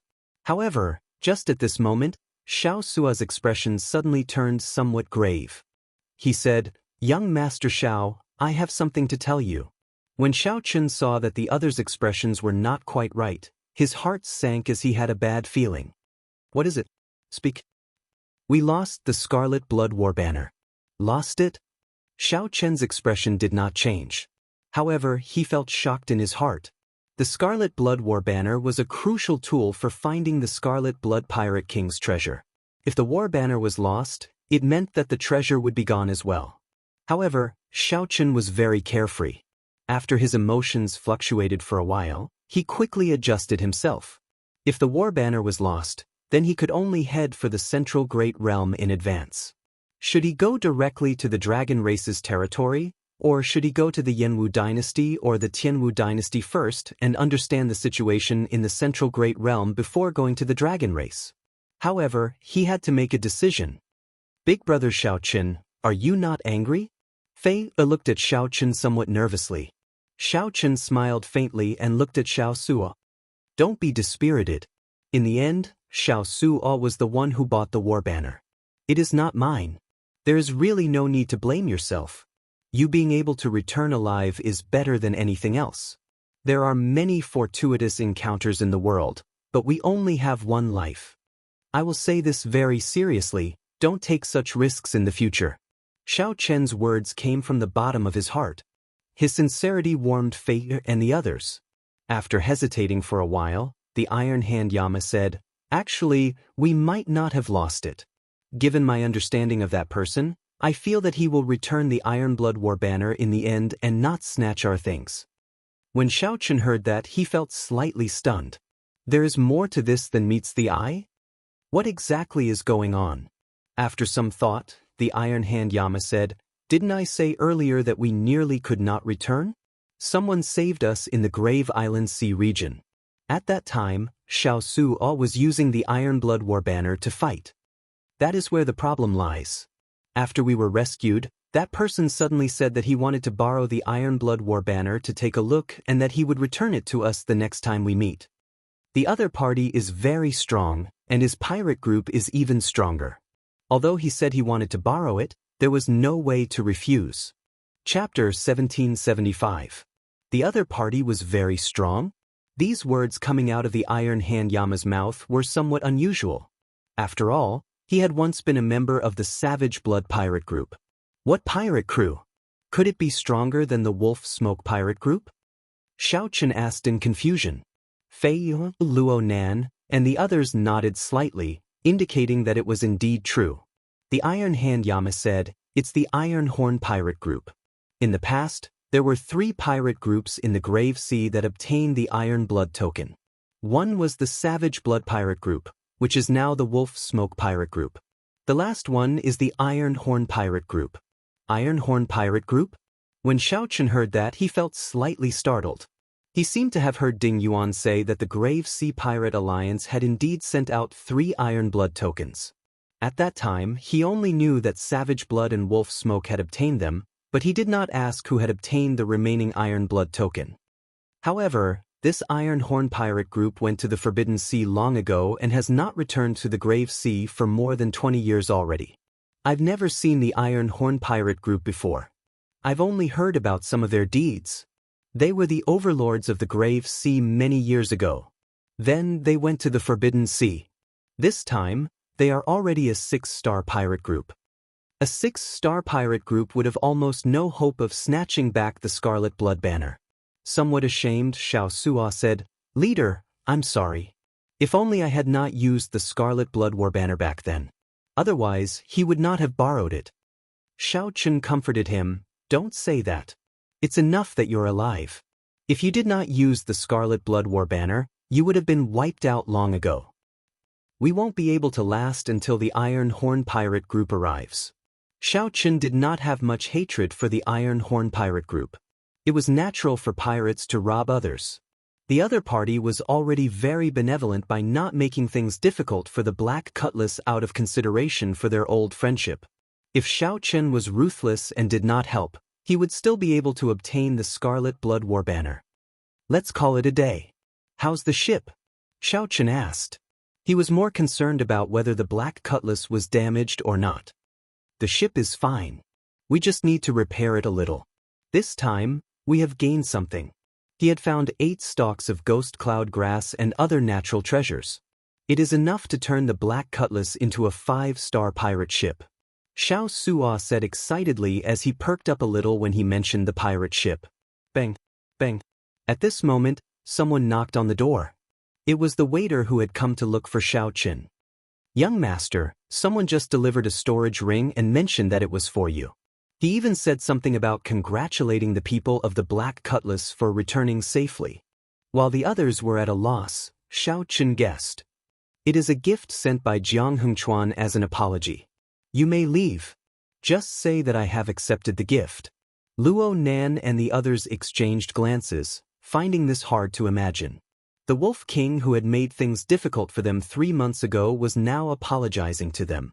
The Iron Hand Yama carefully sized up Xiaochen. Only then did he feel shocked to discover that Xiaochen's aura was no longer the same as before. Compared to 2 years ago, he was many times stronger. It had reached a level that even Xiaochen could not see through. After all, he had broken through the bottleneck of Star Venerate in the past 2 years. "Captain, did you really defeat the Wolf Smoke Pirate Group by yourself?" Even now, Xiao Suo still did not believe it. This was simply too surreal. Xiaochen retorted casually, "Could it be fake?" After saying that, Xiaochen sent his spiritual sense into the storage ring. After a while, he withdrew his spiritual sense. Then he revealed a smile and said, "This Wolf King is really generous. He probably sent half of the birthday gift back then." Spending money to buy one's life was nothing more than this. Xiaochen handed the storage ring to Xiao Suo. Then he said, "I'll leave this spirit jades and the birthday gift to you. Make the Black Cutlass a peak 5-star pirate ship in the shortest time possible." "All right. Leave this matter to me." The Iron Hand Yama said, "I have some connections with the pirate hall here. I can use them and be of some help." Xiaochen nodded and said, "In that case, I'll leave this matter to the 2 of you." Elder Tang was stunned. Then he looked at Xiaochen and said, "Young Master Xiao, you do not intend to give up on the Scarlet Blood Pirate King's treasure?" Xiaochen raised his eyebrows. "Why should I give up? We put in so much effort. We have to fight for it, right? Giving up like this is not my style." Elder Tang immediately said excitedly, "That's good. I thought that young Master Xiao would directly give up." Xiaochen smiled faintly and said, "Come, I'll go take a look first. Let's meet up on the Black Cutlass." "Let's go." Everyone showed smiles on their faces as they left the inn and headed for the port. Along the way, the group spoke about their experiences after they parted. 2 years passed in the blink of an eye. They still remembered the scene of their parting as if it was right before their eyes. In the blink of an eye, 2 years had passed. During these 2 years, Xiaochen had grown a lot. His strength was no longer the same as before. However, the people of the Black Cutlass were no weaker either. The Iron Hand Yama successfully broke through to Star Venerate. Now, his cultivation was stable, and his strength steadily increased. When the Black Cutlass was a peak major primal core cultivator, he was already known as unrivaled within the same cultivation realm. This breakthrough was even more incredible. If not for the Wolf Smoke Pirate group having 8 Star Venerates and the Wolf King being a peak early stage Star Venerate, the Iron Hand Yama would not care about them. The Iron Hand Yama would not care about a regular 5-star pirate captain at all. The couple, Luo Nan and Fei, also had extraordinary fortuitous encounters. Under the cleansing of Xiao Chen's life juice source, they had already advanced to major primal core venerates. Although their improvement was nothing compared to that of the disciples of rank 4 sects, it was still very rare. With the two's talent, it was truly rare for them to make such improvements. Elder Tang's cultivation did not improve much. However, his beast-taming skills were even more exquisite and strong. On the other hand, Xiao Sua's improvement was rather startling. The life juice source seemed to have completely unleashed his potential. Now, Xiao Sua had already reached peak major primal core. In terms of cultivation, he was practically the same as Xiao Qin. After about 7 minutes, the group arrived at the Black Cutlass. The appearance of the Black Cutlass had not changed much. When Xiao Qin saw it, he immediately felt a sense of familiarity. After entering the lower level, the group arrived before the immemorial demon soul formation that he cared about the most. At the core of the formation, the Yazi beast carved on the formation plate already had 3.5 stars lit up. This is the greatest trump card of our Black Cutlass. Once the Yazi beast demon soul is released, it is an existence equal to a middle stage star venerate. If not for the Yazi beast demon soul, we would not dare to barge into the Grave Island Sea region. Elder Tang sighed. Then, he continued, unfortunately, the trouble we ran into was too big. What trouble? We ran into a flock of underworld ghost birds. They were only middle-stage star venerates, but their abilities were too strange. They could make their bodies immaterial. The Yazi beast demon soul was outnumbered and killed in the end. If not for the Iron Horn Pirate Group's captain making a move, it would have been destroyed on the spot. Xiao Chen exclaimed in shock, is that Iron Horn Pirate Group's captain really that strong? The Iron Hand Yama nodded and said, he gave me the feeling that he should be a late-stage star venerate. Elder Tang and the others could not make out the captain's strength at all. Late-stage star venerate? That was already an extremely horrifying cultivation realm. Right now, Xiao Chen could barely protect himself against a middle-stage star venerate. If he clashed head-on, he would lose in less than 100 moves. After advancing to star venerate, with every increase in cultivation realm, one's strength would undergo a tremendous change. This would result in a qualitative leap. The difference between early stage and middle stage was like heaven and earth. Without using his trump cards, Xiao Chen's current strength should be on par with that peak early-stage star venerate Wolf King. He would not be able to truly contend with a middle-stage star venerate, much less a late-stage star venerate. Xiao Chen entered deep thought. It looks like I need to break through to star venerate before going to the Forbidden Sea. Right now, he was only a step away from the Cloud Sea realm and could advance at any time. Xiao Chen already condensed the will of soul. He did not face any bottlenecks when advancing to the Cloud Sea realm. It was just a matter of time. After advancing to Star Venerate, Xiao Chen could formally cultivate soul energy. He could also cultivate the Mahamaya Abstinence Violation Saber Technique's third move, Entering Hell. He could use this opportunity to break through to the 11th layer of the Purple Thunder Divine Incantation and start cultivating the Divine Dragon Body Tempering Art's 4th layer. Xiao Chen urgently needed to raise his many cultivation techniques and martial techniques to Star Venerate before they could improve. Just at this moment, someone suddenly rushed in at the entrance to the next floor in a fluster. Captain, it's bad. The Iron Horn Pirate Group is here again. Chapter 1776. Come again? Xiao Su'a and the others immediately looked at Xiao Qin. Clearly, they wanted Xiao Qin to make the decision. Xiao Qin shifted his gaze to the Iron Hand Yama and asked, Old Yama, what do you think of the Iron Horn Pirate Group's captain? After thinking for a while, the Iron Hand Yama replied, He is not like a regular pirate. He has a benevolent heart. I feel that he is here to return the Scarlet Blood War banner. After a pause, the Iron Hand Yama continued, However, I also feel that something is wrong. If he is truly magnanimous, he would not be willing to lend us the Scarlet Blood War banner. There is no need for them to borrow our Scarlet Blood War banner. Back then, while the Iron Hand Yama said to lend it, there was actually no reason not to give it. Xiao Qin said indifferently, Let's meet him. The bow of the ship welcomed the guests. A total of 4 or 5 people from the Iron Horn Pirate Group came. There were no other attendants. Everything was simple and did not look imposing. The leader was a middle-aged man in black captain's uniform. He had regular facial features and a squarish face, looking very imposing. Xiao Qin quickly stepped forward and performed a cupped fist salute. Greetings, Iron Horn Pirate Group's captain. I have long heard of your great name. The middle-aged man carefully sized up Xiao Qin. Then he smiled and said, My name is Yenj. I am a few years older than you, so you can just address me as Big Brother Yen. Actually, we have met before. Xiao Qin found this strange, so he asked, Met before? He could not remember when he had met such a person. Xiao Qin had always been confident in his memory. It was impossible for him to not have any impression of someone he had met before. Young Master Xiao, do you remember this old man? An old man walked out from behind Yenja and asked with a smile as he looked at Xiao Qin. It's you. This person was the stall owner who sold the Dragon Shadow Condor wing bone to Xiao Qin. Xiao Qin had a deep memory of this person. Back then, this person even recommended a drop of Dragon Shadow Condor essence blood to Xiao Qin. At that time, Xiao Qin had found it strange that Xiao Qin had killed a Dragon Shadow Condor. It turned out that this person was from the Iron Horn Pirate Group. No wonder. That explained everything. It looks like young Master Xiao still remembers this old man. Back then, when you crossed the Grave Sea in a hurry, my captain saw you at the bow of the ship.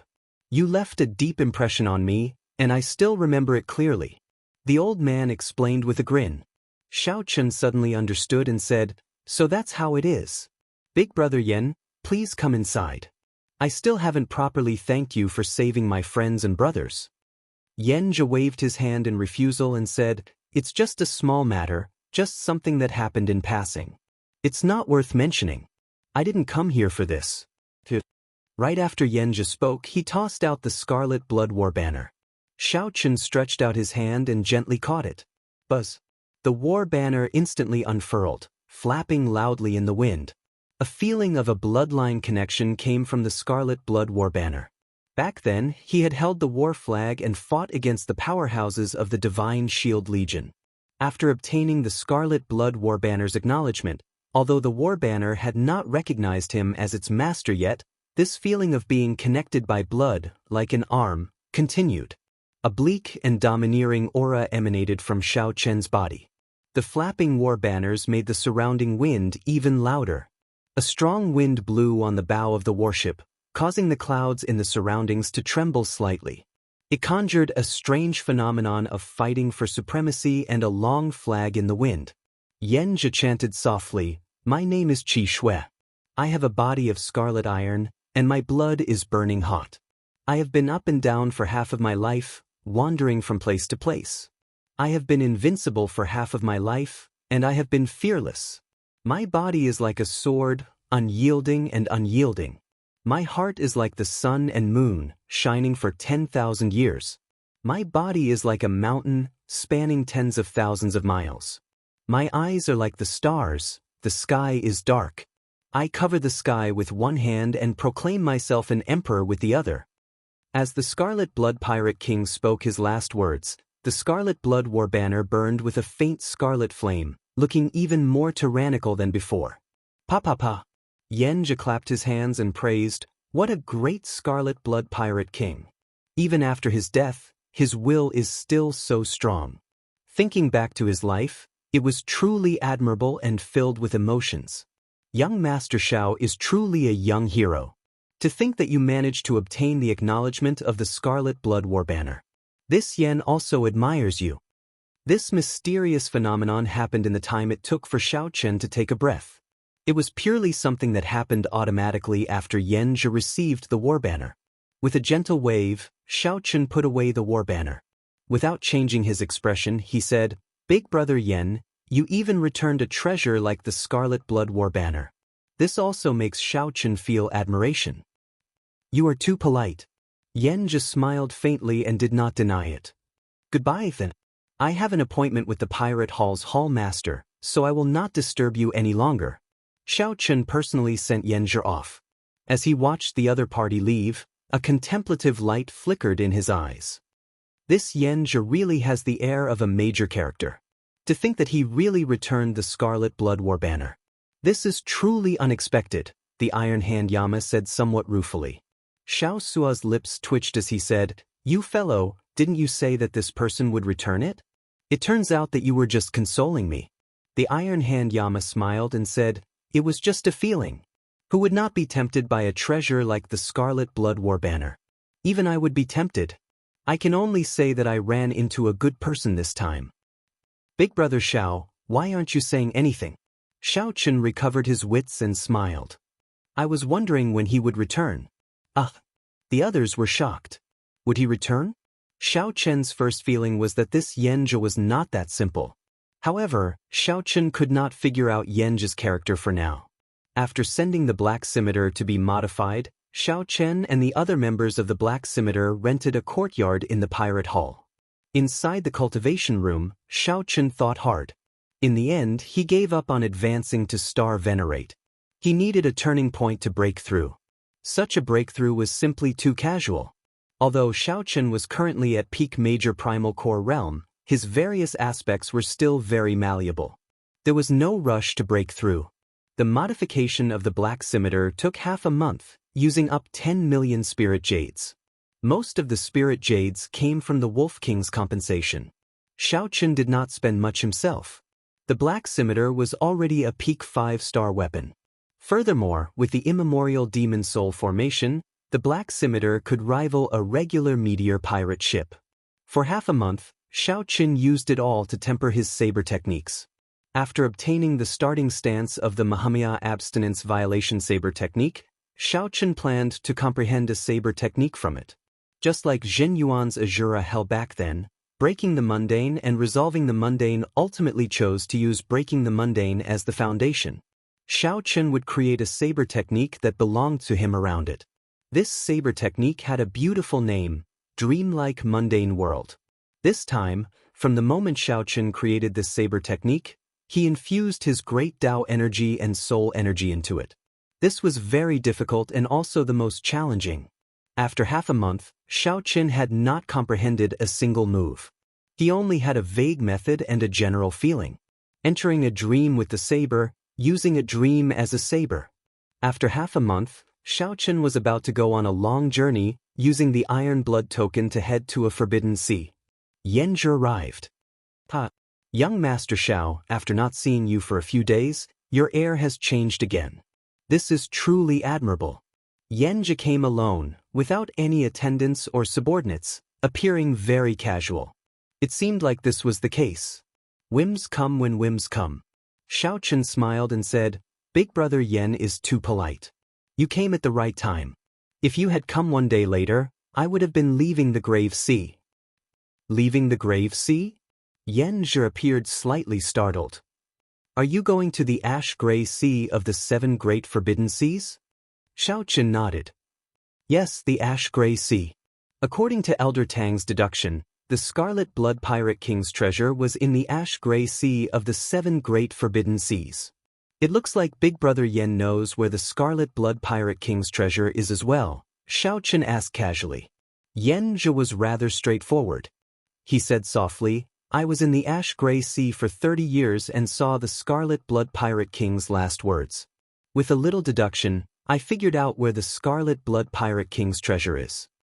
That place is called Myriad Star Mountain, a famous land of fortuitous encounters in the ash-gray sea. In the past, rumor had it that it was the remnant of an ancient sect.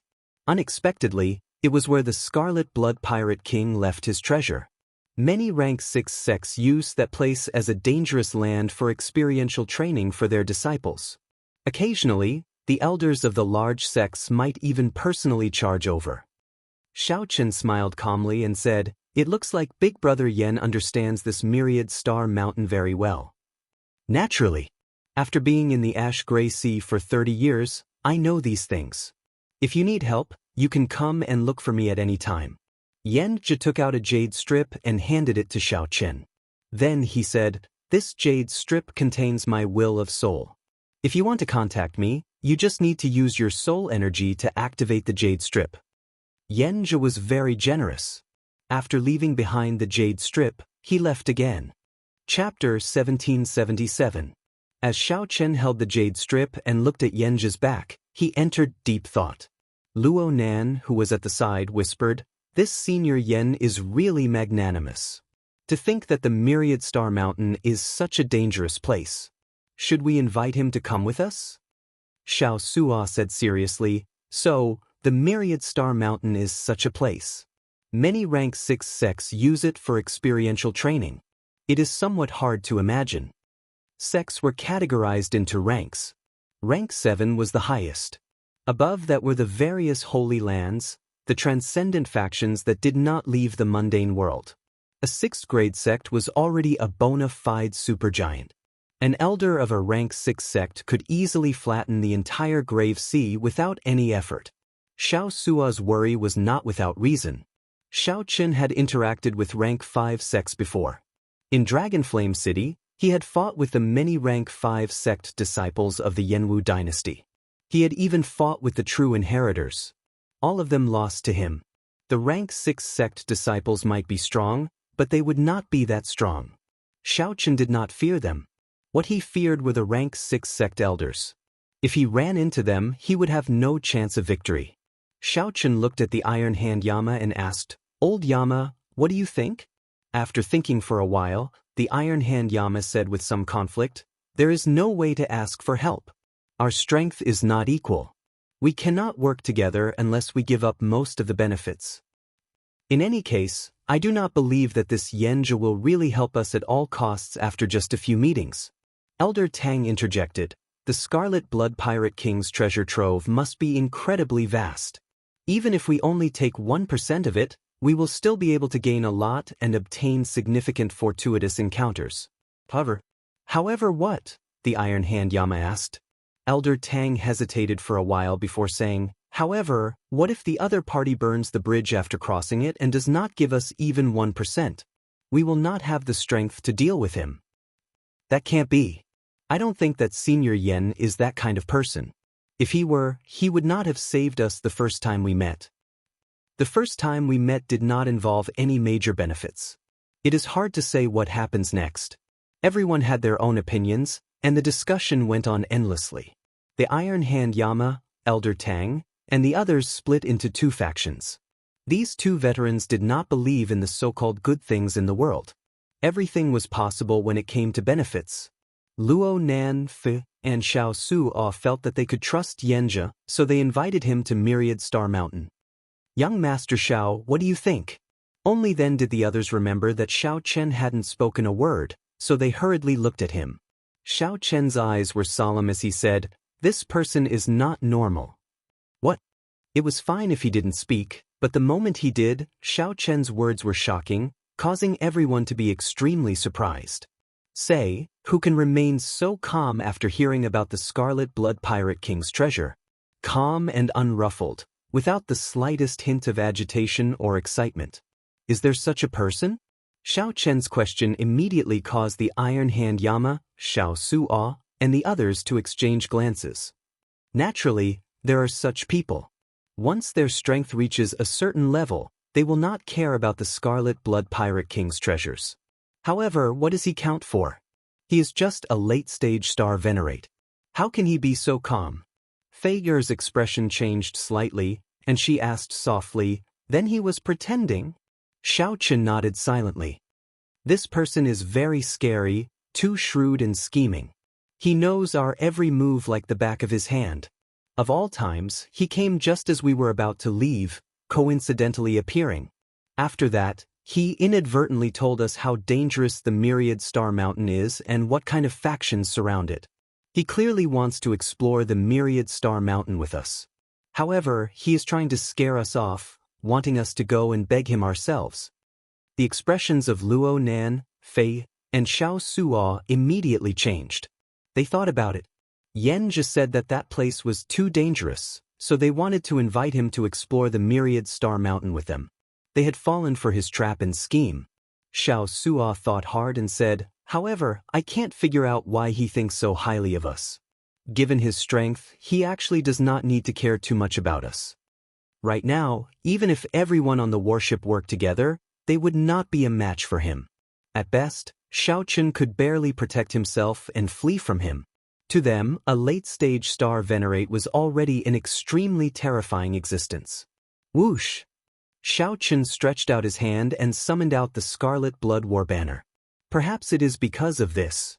Back then, when Xiaochen first met Yanzhi, he felt that the other party was testing him. This was because Yanzhi could not obtain the Scarlet Blood War banner's recognition. He could only use the Scarlet Blood War banner as a weapon. Given that, although Yanzhi had the Scarlet Blood War banner, it would not be of much use in the treasure trove. That day, when the other party saw the war banner in Xiaochen's hand, he instantly unfurled it and triggered a mysterious phenomenon. Xiaochen had guessed that the other party would come again. If Xiaochen could not obtain the Scarlet Blood War banner's recognition, the other party would definitely snatch it back. Upon hearing Xiaochen's explanation, Luo Nan, Fei, and the others felt their hair stand on end. The Iron Hand Yama was rather normal. Before benefits, how could he have any poise or emotions?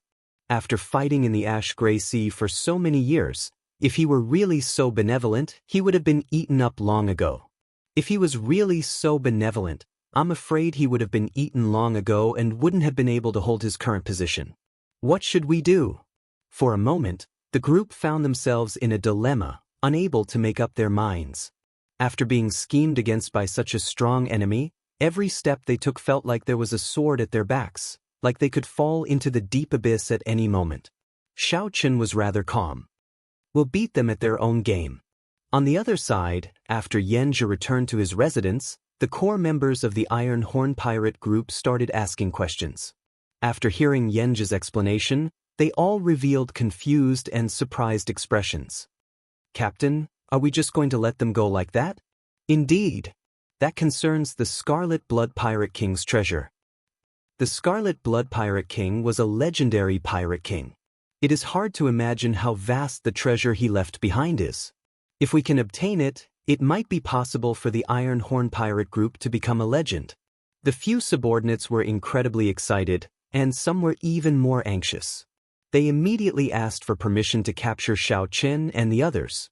Yanzhi smiled faintly. "There are 3 strategies: the best strategy, the middle strategy, and the worst strategy. Your method of using brute force is the worst strategy of all. How can that Xiaochen submit so easily? Even if you can use his friends to threaten him, it will be hard to guarantee that he will fight to the death. At that time, the losses outweigh the gains, and the losses will be even greater. But we can't just let them go like that, right?" the old man who sold the Dragon Shadow Condor wing bone to Xiaochen said, feeling confused. Yanzhi was very confident. He smiled unhurriedly and said, "He will come back and look for me in less than 2 hours. What if they really leave?" Someone asked, still feeling dissatisfied. Yanzhi replied indifferently, "I have my own backup plans. The Ash-Gray Sea is not a peaceful place. I will make them suffer a little, and they will still take the initiative to come and look for me. The best way to manage people is to attack their minds. I want them to work for me wholeheartedly and even feel grateful to me." After a while, someone came to report that Xiaochen sought an audience. Yanzhi revealed a faint smile. The core members of the Iron Horn Pirate Group immediately felt that their captain was unfathomable and had great foresight. Captain is truly a godly person. Every step that Xiaochen takes is within Captain's calculations. Indeed, it is as Captain said. He really came. Yenja waved his hand and said, "Don't give the game away. Come with me to meet him." In the hall, Yenja received Xiaochen seriously. "Young Master Xiao, what brings you here?" Xiaochen pretended to think for a while. Then, he said somewhat embarrassedly, "I would like to invite Big Brother Yen to come with me to the Myriad Star Mountain and take care of it. Of course, if there are any gains, I will definitely thank you generously." Yenja revealed a troubled expression as he said, "I'm afraid that I cannot do so even though I have the heart." Xiaochen asked curiously, "Why?" Yenja explained, "I will not be able to leave the Grave Sea for the next half-month. I still have many old friends that I have yet to meet. Once I leave the Grave Sea this time, I will probably not come back again. I really do not want to waste this opportunity." Xiaochen felt surprised, but he could not force the issue. After chatting for a while, he took his leave. "Captain, he already delivered himself to us. Why did you not agree?" After Xiaochen left, the others in the hall revealed confused expressions once more. Yenja said indifferently, "Don't worry. Everything is under control. It is hard to guarantee that he is not here to test us. Firstly, my answer can dispel his suspicions. Secondly, if I casually agree, it will be hard for him to understand my importance. After he suffers, I will send him charcoal in his hour of need. Only then will he truly be grateful to you." Yenja's words immediately won the admiration of Yenja's subordinates. They simply did not expect their captain to be so scheming. Outside the courtyard, Xiaochen shook his head and smiled bitterly before leaving. "You already saw through me, yet you are still acting. In that case, I will continue acting with you." Chapter 1778. Life is like a play, it all depends on acting skills. Xiaochen did not have a good way to deal with this Yenja at the moment, so he could only continue acting with the other party. Firstly, the Iron Horn pirate group was very powerful. Yenja's cultivation was even more unfathomable. He was at least a late-stage star venerate. Whether it was a small perfection late-stage star venerate, a great perfection late-stage star venerate, or a peak late-stage star venerate, he knew nothing and could not feel it at all. This was a terrifying enemy that could destroy the Black Cutlass in an instant. Under his generous appearance, there was a heart as vicious as a poisonous scorpion. It would be a huge mistake to be fooled by his appearance and think that he could just walk away. He wasn't afraid of the other party acting, but he was afraid that the other party wouldn't be willing to act and would resort to forceful means. That Xiaochen really couldn't do anything about it. He could only allow himself to be slaughtered. It was unfortunate to be targeted by such a person. The situation was much more dangerous than it seemed. However, since he liked to act, it was exactly what Xiaochen wanted. For the time being, he would play dumb, pretend to be infected, pretend to be schemed against. What the Black Cutlass and him needed was time. Xiaochen believed that as time passed, the balance of power would slowly tip in his favor. Back at the Black Cutlass, Elder Tang quickly asked, "How is it?" Xiaochen smiled and said, "It's okay, he refused." "You refused? In that case, wouldn't we have misunderstood him?" Elder Tang was slightly surprised. The others were also quite surprised. The corners of Xiaochen's mouth curled into a mocking smile. "He's just playing hard to get. This person's methods are really extraordinary. However, it does not matter. We just need to put on a good show with him. I do need such help for the Scarlet Blood Pirate King's treasure." The chess game was unpredictable. Yenja wanted to use Xiaochen as a chess piece. Since that was the case, Xiaochen might as well beat him at his own game and make good use of him. "Come, let's go to the Ash-Gray Sea." Using the Iron Blood token, Xiaochen successfully met the Pirate Hall's Hall Master, an old man with unfathomable strength. The feeling he gave Xiaochen was actually much better than Yenja. The Pirate Alliance was very mysterious. For it to be able to exist openly for so long, it definitely had many outstanding aspects. If the Wolf King Jiang Hengchuan was the overlord of the Grave Sea on the surface, then this old man was the Grave Sea monarch in the dark. However, the Pirate Hall had always been neutral. It would never seek revenge for pirate groups or start a feud with the Divine Shield Army or sections. It felt like the Pirate Hall did not have a strong presence. It was more like a large chamber of commerce that knew how to make money. Anyone, even if they were not pirates, could trade treasures, purchase materials, and auction items in the pirate hall. Furthermore, even if it was a disciple of a righteous sect who came to register as a pirate, the pirate hall would not ask about it, simply ignoring it. His attitude was rather ingenious. Even so, no matter how weak the pirate halls in the Grave Sea were, they would not be able to survive. The Divine Shield Army and the Bloodsword Army did not dare to target the pirate hall. This was a taboo. No one dared to comply. Captain Shao, are you sure you want to use the Iron Blood token to head to the Ash Gray Sea? It is not good for you to go to the Ash Gray Sea with your strength. Why don't you wait a few more years? The old man gave Shao Chen some face, not saying that only death awaited him if he went to the Ash Gray Sea. He only said that it was not good and that he would go later. I've already made up my mind. Senior, please help me. It's not really help. The Iron Blood token is issued by the Pirate Hall in the first place.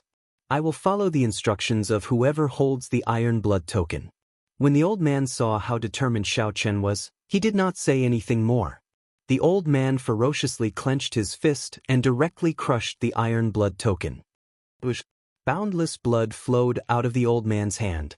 It was like a river of blood had appeared in his hand, pouring out blood continuously. Soon, the blood piled up, drowning Shao Chen, Shao Suo, and even the Black Cutlass. In the next moment, the blood turned into an unending stream of scarlet light soaring into the sky. The scarlet light shot towards the sky above the pirate hall. Stars flickered above the pirate hall, and a formation appeared out of nowhere, absorbing all the scarlet light. The light disappeared in a flash. Many people saw this scene but did not know what happened. Captain, they are going. The Iron Horn Pirate Group's people immediately called out. However, they were no strangers to this. Yenja showed a grave expression as he said, "Follow them."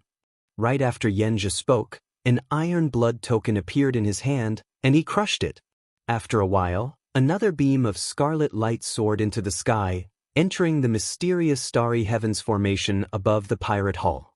The Iron Horn Pirate Group followed. Indeed, it was as Shao Chen expected. This Yenja would not remain indifferent to the Scarlet Blood Pirate King's treasure. Furthermore, Yenja would not let Shao Chen's group escape Yenja's grasp. Back then, when Shao Chen obtained that jade strip, he knew that this jade strip could let him contact the other party. It could also let the other party know where Shao Chen was at all times. If Shao Chen tossed it away, then Yenja would know Shao Chen's plan. Then, Yenja would immediately use force to make Shao Chen work for him. Unfortunately, Yenja was not strong enough. Even if he knew the other party's plan, Shao Chen could not toss away the jade strip. He could only beat Yenja at his own game. The moment Shao Chen and the others were submerged in blood, they lost consciousness. When they reappeared, they were already dead. When they reappeared, the Black Cutlass appeared in a new sea. One of the 7 great forbidden seas, the Ash Gray Sea. Captain, the seawater is corroding the first layer of defensive formations. It will not last for another hour. The level of space is too terrifying. A few of the internal components of the pirate ship have been crushed. If we do not think of a way to deal with this, the ship will disintegrate in half a day. Captain, there is a ferocious beast swimming over in front. The moment Shao Chen's voice landed, bad news arrived. Everyone had no time to appreciate the vastness of the vast Ash Gray Sea. Shao Suo was very busy. The entire Black Cutlass worked quickly, doing its best to keep the pirate ship moving normally in the Ash Gray Sea. Don't panic. According to the previous plan, the Black Cutlass should have no problem moving normally in the Ash Gray Sea. Shao Chen was strangely calm, calming Shao Suo's somewhat anxious heart. Shao Suo nodded and said, "Right. It is just that we suddenly came to the Ash Gray Sea and need some time to adjust. We can deal with the other problems. However, that ferocious beast is somewhat problematic." Shao Suo pointed to a strange bird that appeared on the water screen in the captain's quarters. However, Shao Chen smiled and said, "It came at a good time. The immemorial demon soul formation happens to need some nourishment." Right after Shao Chen spoke, Shao Chen left the pirate ship with a few flashes. What strong spatial pressure! The Forbidden Sea truly lives up to its reputation. Xiao Qin could already move freely in the grave sea. However, when he arrived at the surface of the ash-gray sea, he felt pressure. There seemed to be many invisible hands on the surface of the sea, pulling on Xiao Qin's feet and pulling him into the sea. The surging seawater seemed to possess a demonic nature, deterring one from looking at it for long. The seawater here was definitely much more terrifying than the seawater of the grave sea. "Open!" Xiao Qin shouted, and the vital qi in his body swam through his dragon veins. All the dragon bones in his body crackled, sounding like a terrifying dragon roar. The moment Xiao Qin brought out his small perfection divine dragon war body, he resisted all the pressure. Xiao Qin looked into the distance. There was a huge scarlet bird with scarlet feathers covering its body. It was nearly 1 kilometer long. A demon blood vulture. Xiao Qin's eyes lit up. He was somewhat reluctant to use it as nourishment for the immemorial demon soul formation. Even in the ash-gray sea, such mutated beasts were extremely rare. They possessed a demonic nature and had strong growth potential, able to evolve continuously.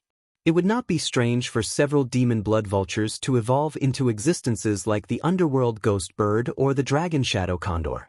The prerequisite was that the demon blood vulture had to continuously absorb all sorts of demonic nature. If Elder Tang managed to tame it, it would definitely become a great weight for the Black Cutlass. When that demon blood vulture felt Xiao Qin's gaze, it could not help releasing its demonic nature. To think that an insignificant human wanted to tame it. He truly overestimated himself. Chapter 1779. Demon Blood Vulture. The demon blood vulture before Xiao Qin was already close to middle stage star venerate. Furthermore, it was born and raised in the ash-gray sea. It held a great advantage over the newcomer Xiao Qin. The demon blood vulture exuded a strong demonic nature. When it spread its wings, a surging demonic might spread out, causing the waves to surge and roar, looking very awe-inspiring. When Xiao Qin saw the situation, he thought to himself, "I heard that many demonic Tao experts like to rear this bird. On one hand, it suits my nature. On the other hand, I can use my demonic nature to nourish this bird, bringing out the best in each other." It looks like the rumors are true. The demon blood vulture is indeed full of demonic nature, ferocious and cruel. However, since it runs into me today, it has to be obedient and wait to be captured. Xiao Qin watched as the demon blood vulture charged over at lightning speed, its sharp claws looking like it wanted to tear him in half. Kasi. Just as Xiao Qin thought this, the demon blood vulture arrived before Xiao Qin, and a berserk shock wave surged out. Xiao Qin immediately felt a huge pressure. His physical body felt like a fallen leaf about to get swept away. The demon blood vulture is controlling the wind. If Xiao Qin could not stabilize himself and got swept away by the strong wind, he would be at the mercy of the demon blood vulture, unable to do anything about it. With a thought, Xiao Qin silently circulated the ice feather divine incantation. Immediately, snow flew everywhere, and cold qi spread out. Under the influence of the boundless cold qi, the demon blood vulture's speed decreased significantly. The originally terrifying strong wind immediately became much gentler. Xiao Qin smiled coldly and fanned his sleeves. Bang! Bang! Bang! With this casual fanning, Xiao Qin drove 20 cauldron force, which surged out like a tsunami. It instantly scattered the other party's strong wind. The demon blood vulture, which was approaching Xiao Qin, immediately found it extremely difficult to take another step forward. Left without a choice, the demon blood vulture spread its wings and circled around before diving down again. Whoosh, whoosh, whoosh. The demon blood vulture opened its beak and spat out thousands upon thousands of scarlet demonic arrows containing the demonic qi it had cultivated for hundreds of years. If an ordinary person came in contact with these arrows, they would immediately die, corroding into a skeleton. Xiao Qin did not dare to underestimate it. Even with his physical body, he did not dare to touch this darn thing. What? Xiao Qin drew his saber from its scabbard and slashed out. This saber strike contained great Tao energy and soul energy that Xiao Qin could already control freely. As the saber light slashed out, all the arrows formed by demonic qi were destroyed. However, the demon blood vulture took advantage of this opening to bully Xiao Qin. When it flapped its wings, space seemed to fold. Xiaochen was in the middle of it, unable to control himself. The two forces pressed against each other, causing him to feel a sense of danger. The demon blood vulture quickly folded its wings, wanting to crush Xiaochen to death. What great strength! Xiaochen did not panic. A swastika appeared between his eyebrows. Buddhist light immediately enveloped his body, and the overbearing and ferocious Buddhist light swept out in all directions. The demonic nature spreading from the demon blood vulture immediately burned and purified like fire. The demon blood vulture cried out miserably. Buddhist might. This was what gave Xiaochen the confidence to deal with this demon blood vulture. If it were another ferocious beast of the same grade, Xiaochen would have some trouble dealing with it. The demon blood vulture, a ferocious beast with a demonic nature as its foundation, was much easier to deal with. Of course, this was only relative. If this demon blood vulture was stronger, the Buddhist might would not have any effect on it. Like water and fire, they restrained each other. Taking advantage of the demon blood vulture's miserable shriek, Xiaochen executed resolving the mundane. Boom! An eternal and inextinguishable saber light appeared. Xiaochen, who had destroyed the 6 desires, sent out his strongest saber strike.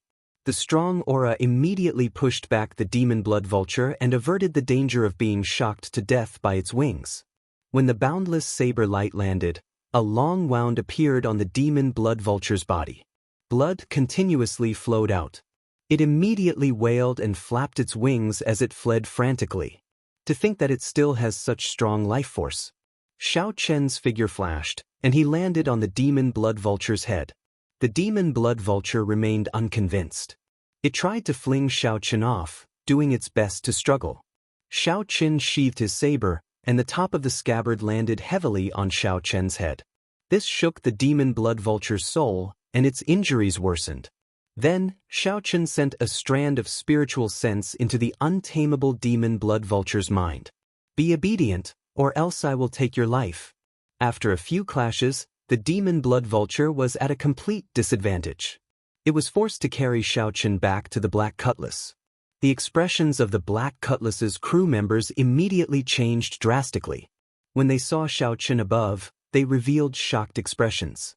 Captain actually subdued this ferocious beast. Elder Tang showed shock on his face. Unexpectedly, not only did Xiaochen defeat this demon blood vulture, but he even subdued it. Whoosh! A white light flashed, and Xiaochen landed beside Elder Tang.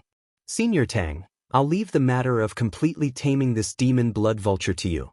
Elder Tang showed a troubled expression as he said, Young Master Xiao, although I come from the beast governing sect, I have not reached the level where I can tame a star venerate level ferocious beast. Furthermore, the beast governing sect's beast taming method is to tame it from a young age, using sound to control it. Very few forcefully subdued it like young master did. What Xiaochen did was not taming but subduing. He could not nurture the demon blood vulture's loyalty at all. Furthermore, with Xiaochen's strength, there was no need to think about taming a ferocious beast. Naturally, I know. Come to my cultivation room later. Xiaochen did not explain much. He walked over to Xiao Suo and asked, How's the situation? Xiao Suo smiled and replied, Everything is back to normal. Our Black Cutlass can rival a 6-star pirate ship. There should be no problem navigating the ash-gray sea. Xiaochen frowned and said, Just navigating the ash-gray sea is not enough. When Senior Gue forged the ship, he used the immemorial demon soul formation as its core. All this while, you have not put in the effort to study this immemorial demon soul formation. Naturally, I know what Big Brother is talking about. However, Xiao Suo found it hard to speak of his troubles, finding it hard to explain. Xiaochen patted Xiao Suo's shoulder and said, I understand what you mean. The immemorial demon soul formation's demonic nature is too deep, too evil. You are afraid of becoming its puppet. Yes, that is the principle. Leave it to me then. Xiaochen felt very confident. As he looked at the vast ash-gray sea and the demon blood vultures circling around, he felt very carefree. What the Black Cutlass lacked was time. That Yenja thought that he could control the Black Cutlass and crush it at any time. Now that the sky was high and the sea was wide, this was the time for Xiaochen to show off his abilities in the ash-gray sea.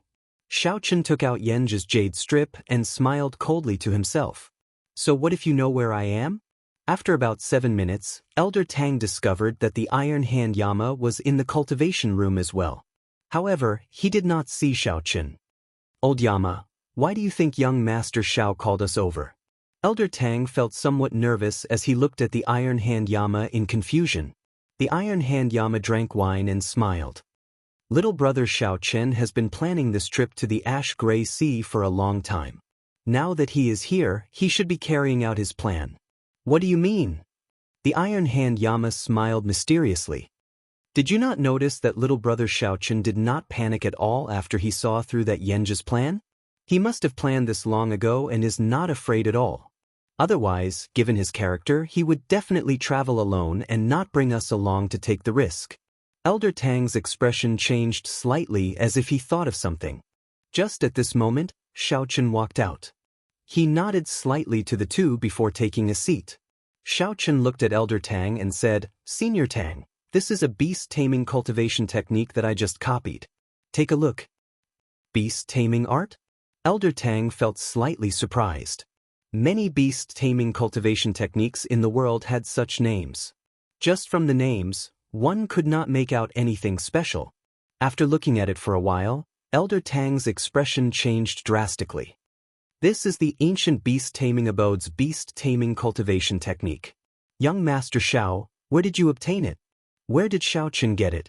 Naturally, he found it in the scripture pavilion in the underground dragon city. He also obtained the ice feather divine incantation there. Xiaochen's memory was astonishing. He would not forget any cultivation technique that he had seen.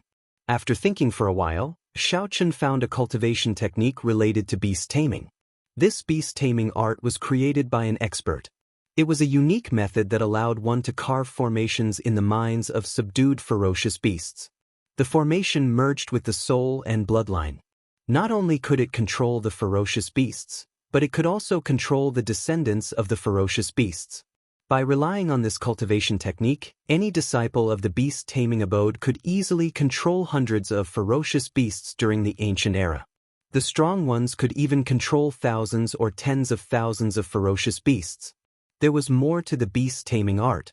When cultivated to a high level, one could continuously modify formations to strengthen the ferocious beasts they controlled. How is it? With this beast-taming art, Elder Tang, are you confident of taming that demon blood vulture?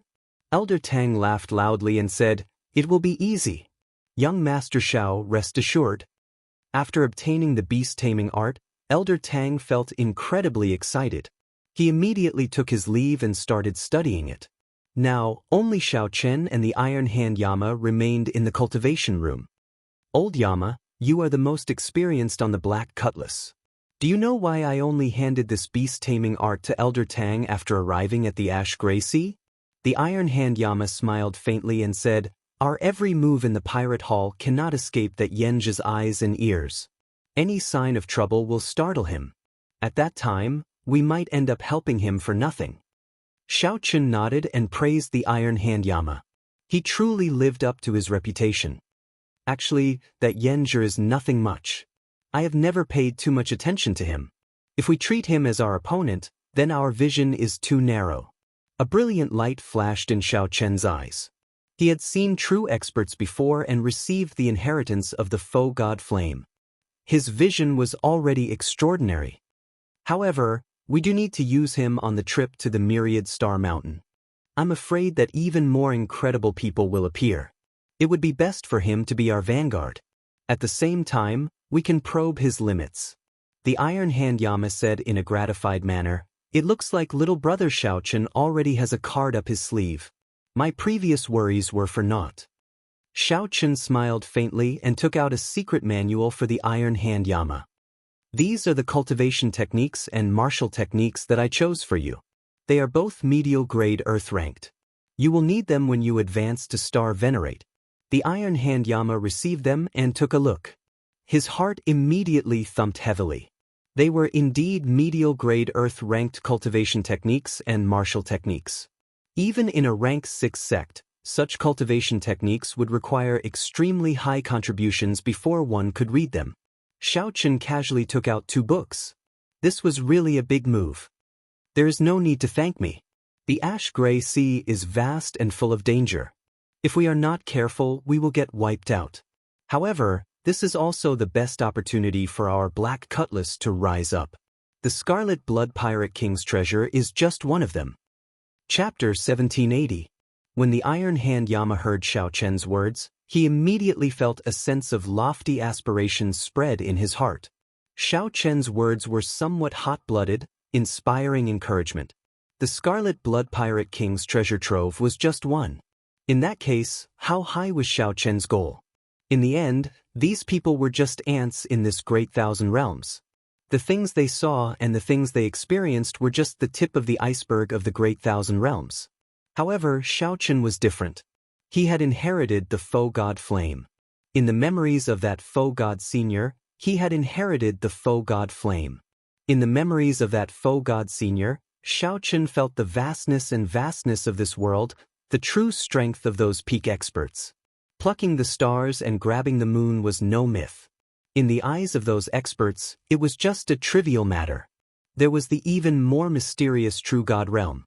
That was a realm that even faux god seniors yearned for. Only by becoming a true god could one have an unlimited lifespan, able to exist forever with the world, never to be destroyed. The Iron Hand Yama performed a cupped fist salute and said, "I'll enter closed-door cultivation right away. I definitely will not let down little brother Xiaochen's expectations." Xiaochen nodded and said, "You have been accumulating at peak major primal core realm for many years. Now that you have broken through to Star Venerate, it proves your potential.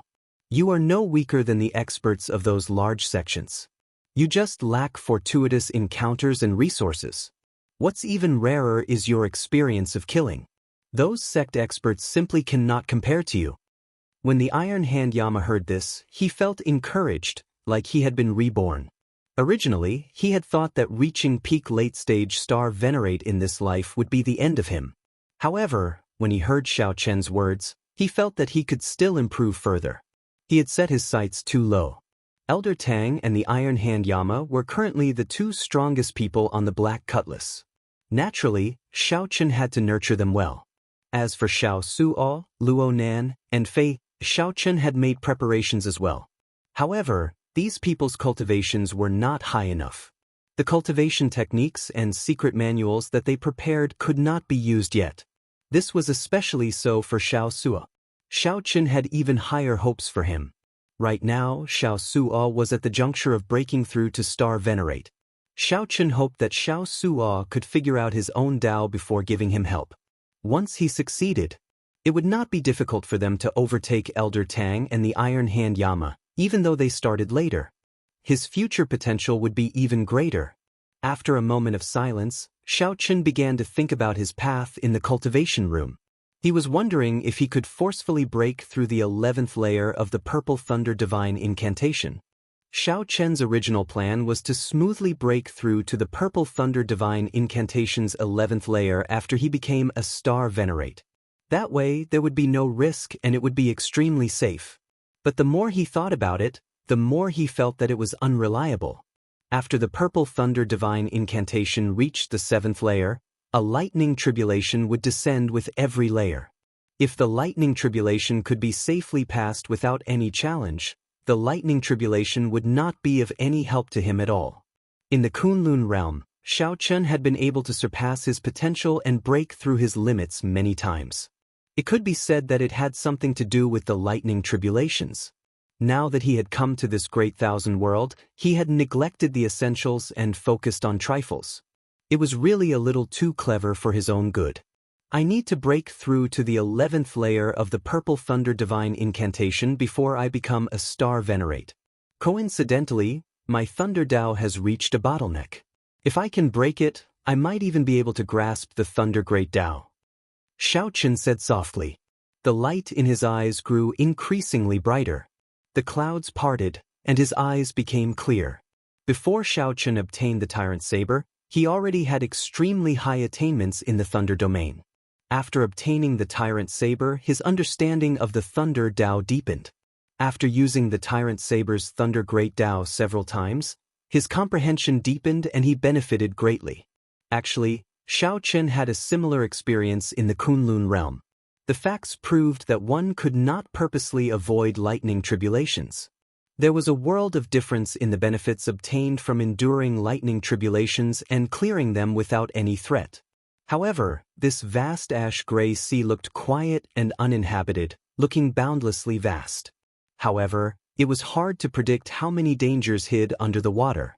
It was not that easy to find a place to take the tribulation. I should go and take a look at the immemorial demon soul formation first.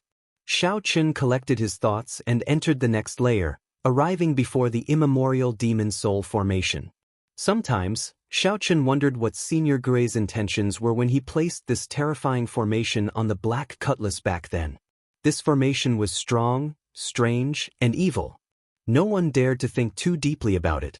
Actually, the entire layout of the Black Cutlass used the immemorial demon soul formation as the core. No matter how it was designed later, it was all within Senior Gray's framework. No matter how much it changed, it was still the same.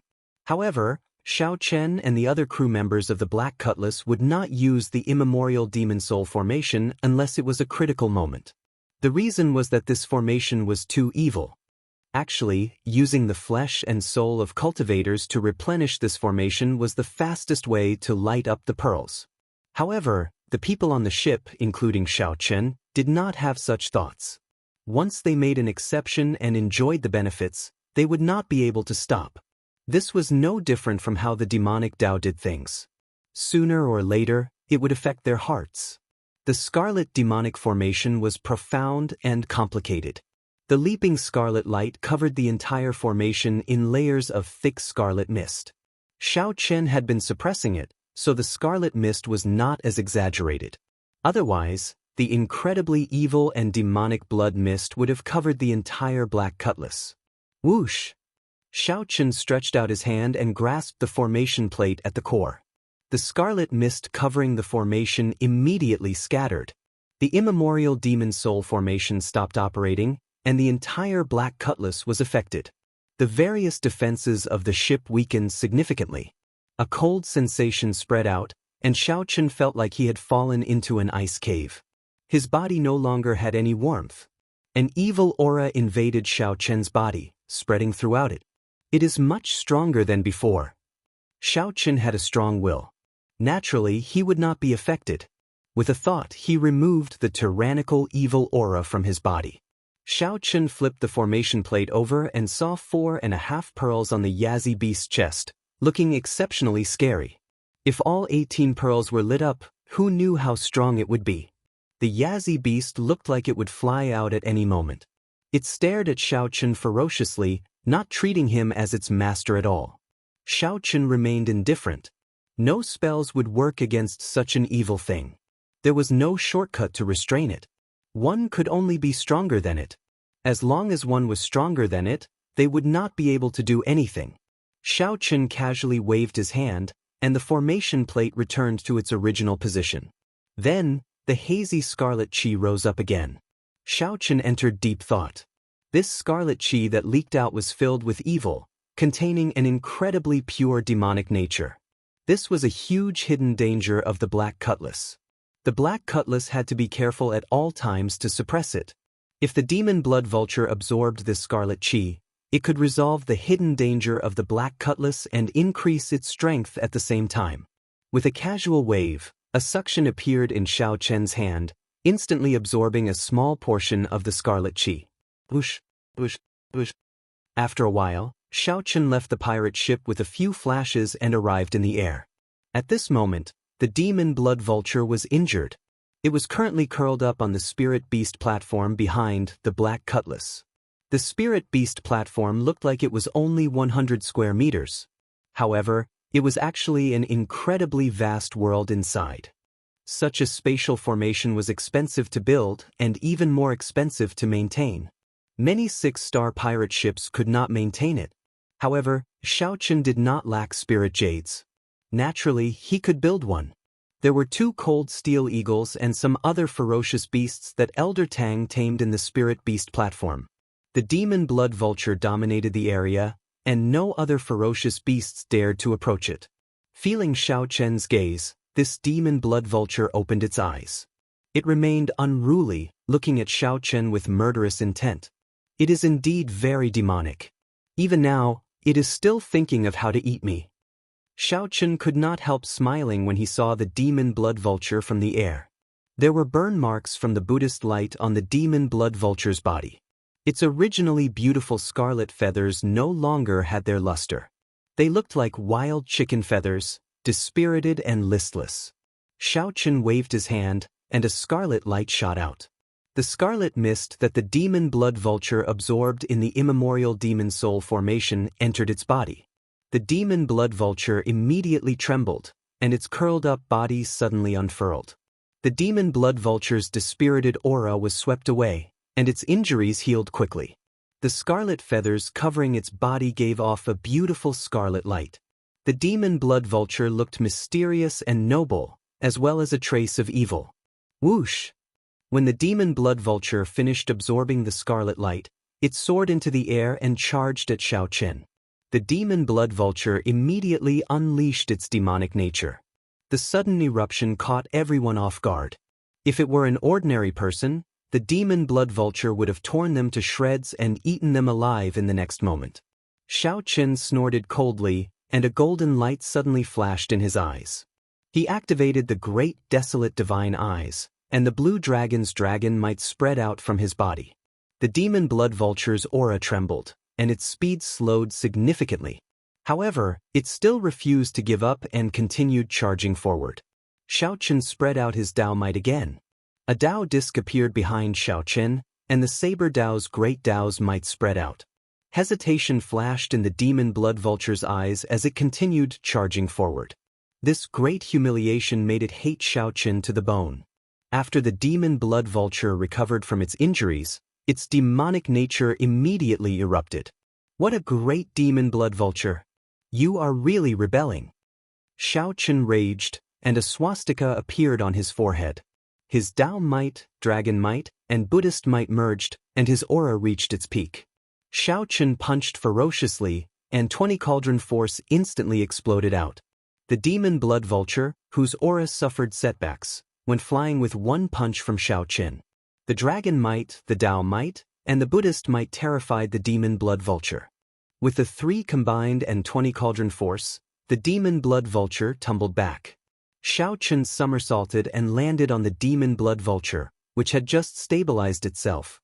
Then he gently tapped its head with his scabbard. The unruly fellow immediately quietened down. However, the red light in its eyes did not fade. Be more obedient. Riding the demon blood vulture, Xiao Chen started to patrol the surroundings, searching for a suitable place to undergo the tribulation. At the same time, he could hunt ferocious beasts. He still needed to strengthen the immemorial demon soul formation. Chapter 1781. Riding on the untamable and demonic demon blood vulture, Xiao Chen patrolled the Black Cutlass.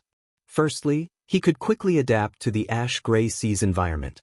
Secondly, he could hunt ferocious beasts to temper himself, adding nourishment for the immemorial demon soul formation. Thirdly, he could search for a place to undergo his tribulation. The vast ash-gray sea stretched as far as the eye could see. The waves surged and large waves rose and fell. Occasionally, pirate ships and adventuring ships of sex passed by. Although the ash-gray sea was vast and dangerous, there were many cultivators and pirates who came here to seek fortuitous encounters and temper themselves. This was especially so for pirates. Of the ships that passed by, 7 out of 10 were pirate ships. Xiao Chen had once heard Xiao Suo say that the forbidden seas were places that many pirates wanted to explore their entire lives. Without stepping into the forbidden seas, one could never be considered a true pirate. This was a kind of qualification. However, this sea region was only at the edge of the ash-gray sea's periphery. It was still a long way from the true deep sea. In this place, it was mostly peaceful and no accidents would happen. Everyone knew that there would not be any tempting resources or fortuitous encounters at the ash-gray sea's periphery. There was no need to worry about it. Big brother, there's a demon blood vulture.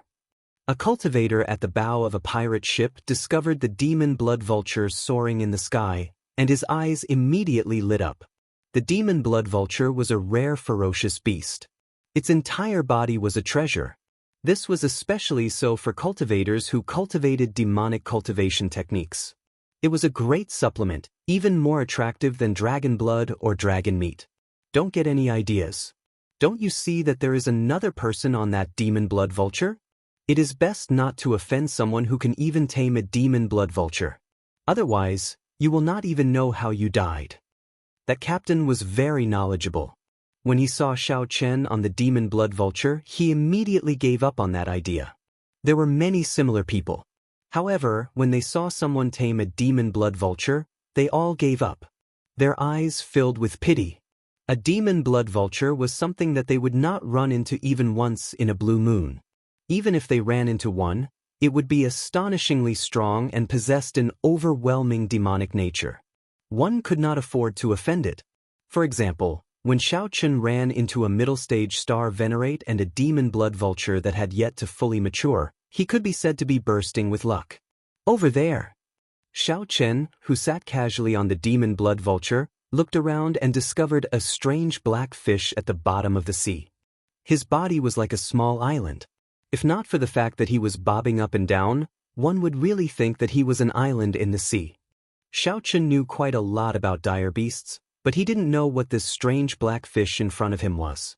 However, based on its aura, it was a star venerate level ferocious beast. It's you, do it? Xiao Chen patted the demon blood vulture he sat on, and it swooped down like a red phantom. Before the strange black fish could sink back into the water, the demon blood vulture's claws tore through its scales and flapped its wings. Boom! It raised monstrous waves, and the seawater on both sides directly sank. The demon blood vulture snatched the strange black fish out of the air. Blood flowed out like a mountain stream. This guy's claws are really terrifying. Fortunately, I didn't give it a chance to grab me. Xiao Chen thought to himself, I got lucky. The demon blood vulture's strength is truly horrifying. There was practically no need for Xiao Chen to make a move.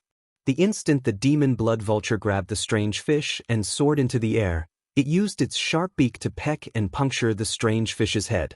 Then, the demon blood vulture swallowed the strange fish. No matter how it struggled, it was useless. In merely 2 or 3 moves, the demon blood vulture nearly killed this early-stage star venerate strange fish. Xiao Chen quickly stopped the demon blood vulture and directed the demon blood vulture to fly back to the black cutlass. When it got close, it tossed the half-dead strange fish into the sea. Whoosh! Xiao Sua activated the immemorial demon soul formation, and a blood mist spread out from the ship. The immemorial demon soul formation continuously consumed the pirate-sized strange fish, giving off terrifying roars. That was the Yazzie beast demon eating. From Xiao Chen's angle, the black cutlass, which was covered in blood mist, looked exceptionally strange. The demon blood vulture, which Xiao Chen sat on, looked at the blood mist. Saliva flowed out of its mouth like a river. The demon blood vulture became restless, wanting to pounce over and suck up all the blood mist. However, Xiao Chen firmly held it down, not giving it a chance at all. This was not the time to feed this ingrate. Once it grew stronger, it could kill Xiao Sua in the blink of an eye. Xiao Chen had to wait until Elder Tang's cultivation reached a certain level and he completely tamed this demon blood vulture before he could feed it without any worries. Let's go! After taking a few more looks, Xiao Chen rode the demon blood vulture far away again. During the past half-month, Xiao Chen and the demon blood vulture patrolled the place, killing all sorts of ferocious beasts. With the demon blood vulture, an old bird of the ash-gray sea, around, Xiao Chen could avoid those terrifying ferocious beasts that he could not afford to offend. Even so, there were still several times when he had a close shave with his life on the line. Once, he saw an unremarkable little bird. He found it strange, so he gave it a few more glances. That little bird instantly turned 7-colored. Then, it opened its beak and spat out green venom that filled half the sky. Everywhere it passed, no ferocious beast survived after coming in contact with the venom. Later, Xiao Chen learned that this was one of the 10 great venomous beasts of the ash-gray sea. It was known as a flowerbird. When the demon blood vulture revealed its true form, it outshone the flowers. However, even holy venerates did not dare to come in contact with its venom. Fortunately, Xiao Chen had the Taiji Yin-Yang flame diagram, preventing the venom from coming in contact with it. Otherwise, he would have died. After another half-month, Xiao Chen rode the demon blood vulture back to the Black Cutlass. Boom! When the demon blood vulture landed on the spirit beast platform, it spread its wings and glared. The other ferocious beasts like the cold steel eagles immediately trembled in fear and quickly moved to the side. Big Brother, the immemorial demon soul formation lit up 5 pearls. Xiao Suo quickly walked over and shared this news with Xiao Chen. After 1 month of hard work and killing more than 100 ferocious beasts, the remaining half of the pearl finally lit up. With the 5 pearls lit up, the Yazi beast demon soul's strength rivaled that of a late-stage star venerate. Coupled with its identity as a great desolate Aeon ferocious beast, it was actually much harder to deal with than a true late-stage star venerate. Xiao Chen nodded and said, "I'll go and take a look." When Xiao Chen entered the next layer, he found himself surrounded by a hazy blood mist.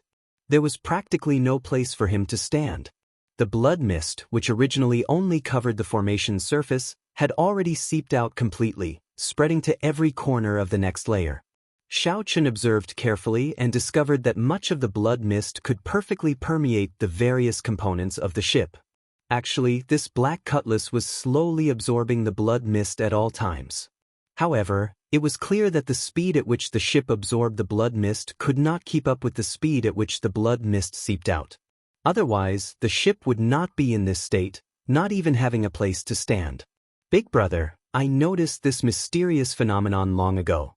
Although the ship's defense increased significantly from absorbing the blood mist, I keep feeling that it will turn into a demonic ship sooner or later. Xiao Suo stood beside Xiao Chen, speaking somewhat worriedly. A demonic ship? Xiao Chen smiled and asked, "Xiao Suo, what do you think of demonic Dao cultivators?" Xiao Suo was stunned for a moment before replying, "Actually, I've come into contact with many demonic Dao cultivators. Most of them are ferocious people, not bound by morals or etiquette. When they do things, they do not have any worries or restrictions. For the sake of achieving their goals, they will do anything." After Xiao Chen got off, he asked, "What do you think of that Yenja?" Feeling confused, Xiao Suo asked, "What does this have to do with Yenja?" Xiao Chen smiled and replied, "Naturally. That Yenja has thick eyebrows and big eyes. While he looks righteous and magnanimous, he has a venomous heart. Do you think he is of the demonic Dao or the righteous Dao?" Hence, even if we use a demonic ship, we might not be of the demonic Dao. Even if we cultivate a righteous Dao cultivation technique, we might not be of the righteous Dao. There is no need to worry too much. These words immediately cleared up Xiao Suo's thoughts, smoothing out the knot in his heart. Most of the crew members on this ship are young. Their mental states and willpower might not be as firm as ours. After staying with the blood mist for a long time, it will be hard to avoid being affected. As the captain, your every action is very important. If you can guard your heart, you will be able to imitate them and prevent them from falling into the demonic Dao. I understand. Xiao Suo nodded. This time, he had completely resolved the knot in his heart. In the future, he would no longer feel as conflicted when facing the immemorial demon soul formation. After all, he was the owner of this ship. Xiao Chen's explanation was for Xiao Suo to have a better Black Cutlass in the future. However, the blood mist that leaked out was too wasteful and had some hidden dangers. I have to go and see how Elder Tang's cultivation of the beast-taming art is going and whether he can completely tame that demon blood vulture. Captain, that Xiao Chen is still asking for reinforcements. It looks like he has already adapted to the ash-gray sea. In the Iron Horn pirate group, the core crew members surrounded Yenja, discussing in whispers. None of them wanted to watch this duck fly away right in front of their eyes. Yenja smiled faintly and said, "It is just the periphery of the ash-gray sea. We will run into trouble sooner or later. There is no rush. I gained a lot from this trip to the Grave Sea, deepening my mental state. I feel that I will break through to Star Venerate soon." "Congratulations. Captain. The moment Yenja said that, the others immediately became excited. Breaking through to Star Venerate meant that the captain would advance to the second stage of the Cloud Sea Realm, the Holy Venerate Realm. Chapter 1782. Elder Tang, how is your cultivation of the beast taming art? Xiao Chen asked straightforwardly when he arrived at Elder Tang's room. Elder Tang smiled and said, although 1 month is short, my accomplishments in beast taming are not low. My foundation is not bad either. The beast taming art has a total of 9 layers. Now that I have successfully cultivated the first layer, I am more or less at the entry level. Xiao Chen felt gratified. This was the reason why he gave the beast taming art to Elder Tang to cultivate instead of cultivating it himself. Every profession had its own specialization. The beast taming Dao was no weaker than the saber Dao or the sword Dao. Xiao Chen did not have any foundation at all. If he wanted to cultivate the beast taming art, he would have to spend a lot of time. Are you confident of planting a soul mark in the demon blood vulture? The so-called soul mark was the beast taming formation in the beast taming art. There were more than 1,000 kinds of formations, from simple to complicated. Collectively, they were known as soul marks. Once a soul mark was planted, the ferocious beast would be completely subdued. With a thought, the master could determine the lifespan of the ferocious beast. The scarier thing was that the soul mark would penetrate deep into the bones, blood, marrow, and soul. Even the descendants of ferocious beasts would have a soul mark when they were born. Elder Tang entered deep thought and said, I can give it a try. I'm not confident. If I were a star venerate, I would not have to worry. Xiao Chen consoled, it's fine. Try it on the cold steel eagles and the other ferocious beasts. I'm not in a rush. If I can gain some experience, I will be more confident of taming that demon blood vulture. Elder Tang paused for a moment. Then he suddenly thought of something. Right. Young Master Xiao, I took a look at the sea map the day before yesterday. In another 7 days, we will be officially in the ash-gray sea. After that, not only will the environment be harsher, but there will also be more pirate ships. We have to plan ahead. Xiao Chen asked, finding this strange, we are not considered in the ash-gray sea yet? Elder Tang smiled and sighed. The ash-gray sea is very vast. Even a divine vein powerhouse would not dare to travel the entire place. Right now, we are only at the edge of the ash-gray sea's edge. When the seawater turns white and we feel the ancient and desolate aura of the ash-gray sea, we will be officially in the ash-gray sea. I got it. 7 days, only 7 days left. When Xiao Chen officially set foot in the ash-gray sea, he would definitely encounter many dangers and competitions. Pirates were unreasonable. Anyone who dared to come to the ash-gray sea would not be weak. Xiao Chen fell into deep thought. It seemed like he would have to bring his tribulation forward. After a month of patrolling and exploring, he found a few places to undergo tribulation. Alas, none of them were too ideal. Now that they were about to formally enter the ash-gray sea, Xiao Chen could not afford to be picky. After taking his leave of Elder Tang, Xiao Chen climbed to the lookout tower. Then, he looked around and fixed his gaze on the demon blood vulture on the spirit beast platform behind. The demon blood vulture felt Xiao Chen's gaze and looked back lazily. However, it showed no intention of getting up. Xiao Chen understood his intentions. He smiled faintly and waved his hand. The demonic blood mist that Xiao Chen collected earlier turned into a beam of scarlet light and flew towards the demon blood vulture. The demon blood vulture screeched excitedly and sucked in the demonic chi that ordinary people avoided in one gulp. The demon blood vulture looked at Xiao Chen in disappointment. However, Xiao Chen had not completely tamed the demon blood vulture yet. He would not let it devour the blood mist wantonly. At most, he would reward it with some sweetness as a snack. The demon blood vulture flew out of the spirit beast platform unwillingly. It spread its wings and immediately kicked up a strong wind. The black cutlass shook slightly. Whoosh! With a somersault, Xiao Chen landed on the demon blood vulture's back. Then he rode it to his tribulation location. Even for Xiao Chen, flying over the vast ash-gray sea drained a lot of energy. With a demon blood vulture, not only was it fast, but it could also conserve energy, making it much more convenient. The only problem was that this demon blood vulture was not easy to deal with. Once Xiaochen could not suppress it, it would turn around and tear him to shreds, ruthlessly devouring him.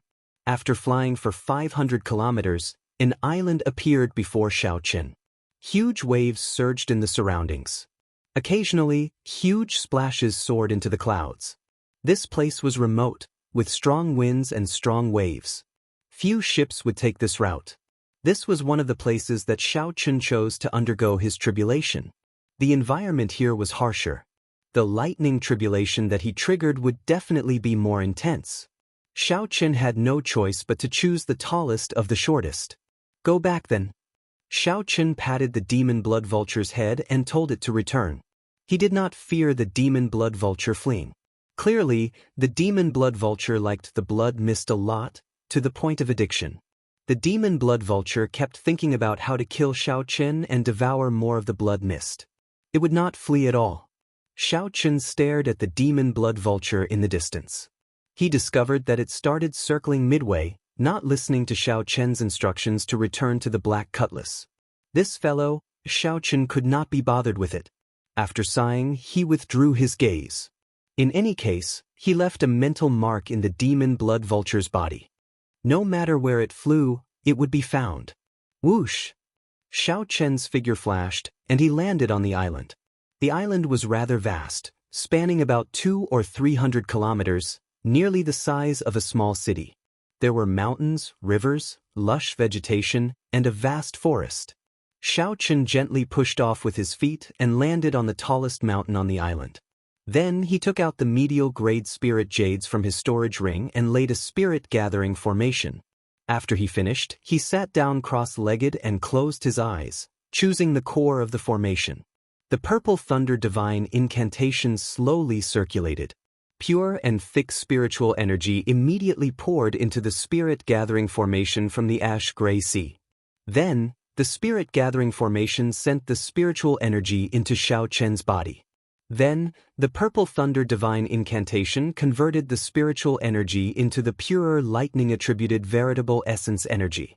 As the lightning-attributed veritable essence energy flowed in Xiaochen's meridians, boundless thunderclouds started to gather within 50 kilometers. After a while, the thunderclouds in the surroundings surged like a vast army, kicking up dust and stirring up the wind and clouds. The thunderclouds grew increasingly ferocious, and thunder started rumbling. Terrifying bolts of lightning tore through the cloud-filled sky. Charge!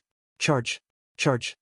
Xiaochen, who had been suppressed at the purple thunder divine incantation's 10th layer for a long time, roared in his heart.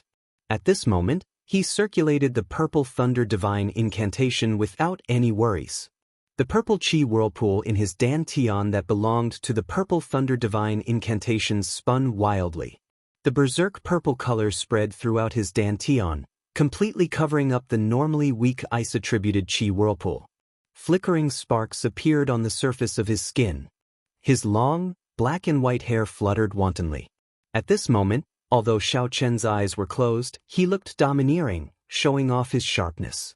If Xiaochen opened his eyes, his gaze would definitely be like a powerful saber light, illuminating the sky and the vast ash-gray sea. As the purple thunder divine incantation circulated more wildly, Xiaochen tried to break through the bottleneck of the 11th layer again and again. The mysterious phenomenon created by the surging thunderclouds in the sky grew increasingly horrifying. Roar! Suddenly, a bolt of lightning descended not far from the spirit-gathering formation, directly shattering a mountain range. That was the rage of heaven, warning Xiaochen not to continue stubbornly and stop cultivating the purple thunder divine incantation.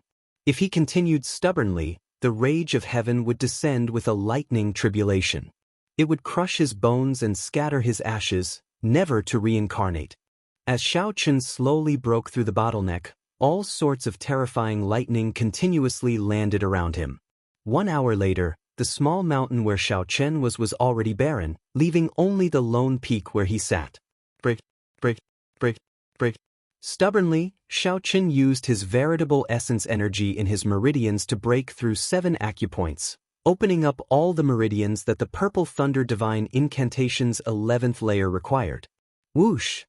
The thunderclouds that spread for 500 kilometers in the sky suddenly gathered and shrank continuously. They turned into a huge and terrifying black whirlpool above Xiao Chen's head. Thunderclouds spun continuously in the center of the whirlpool. The many layers of terrifying mysterious phenomena made it hard to tell what kind of terrifying existence was behind the whirlpool. Xiao Chen opened his eyes and looked at the world with disdain, sitting on the mountain and watching the vast sea. Under Xiao Chen's gaze, two beams of light extended for 5,000 kilometers on the vast sea surface. It looked like the ash-gray sea was on fire.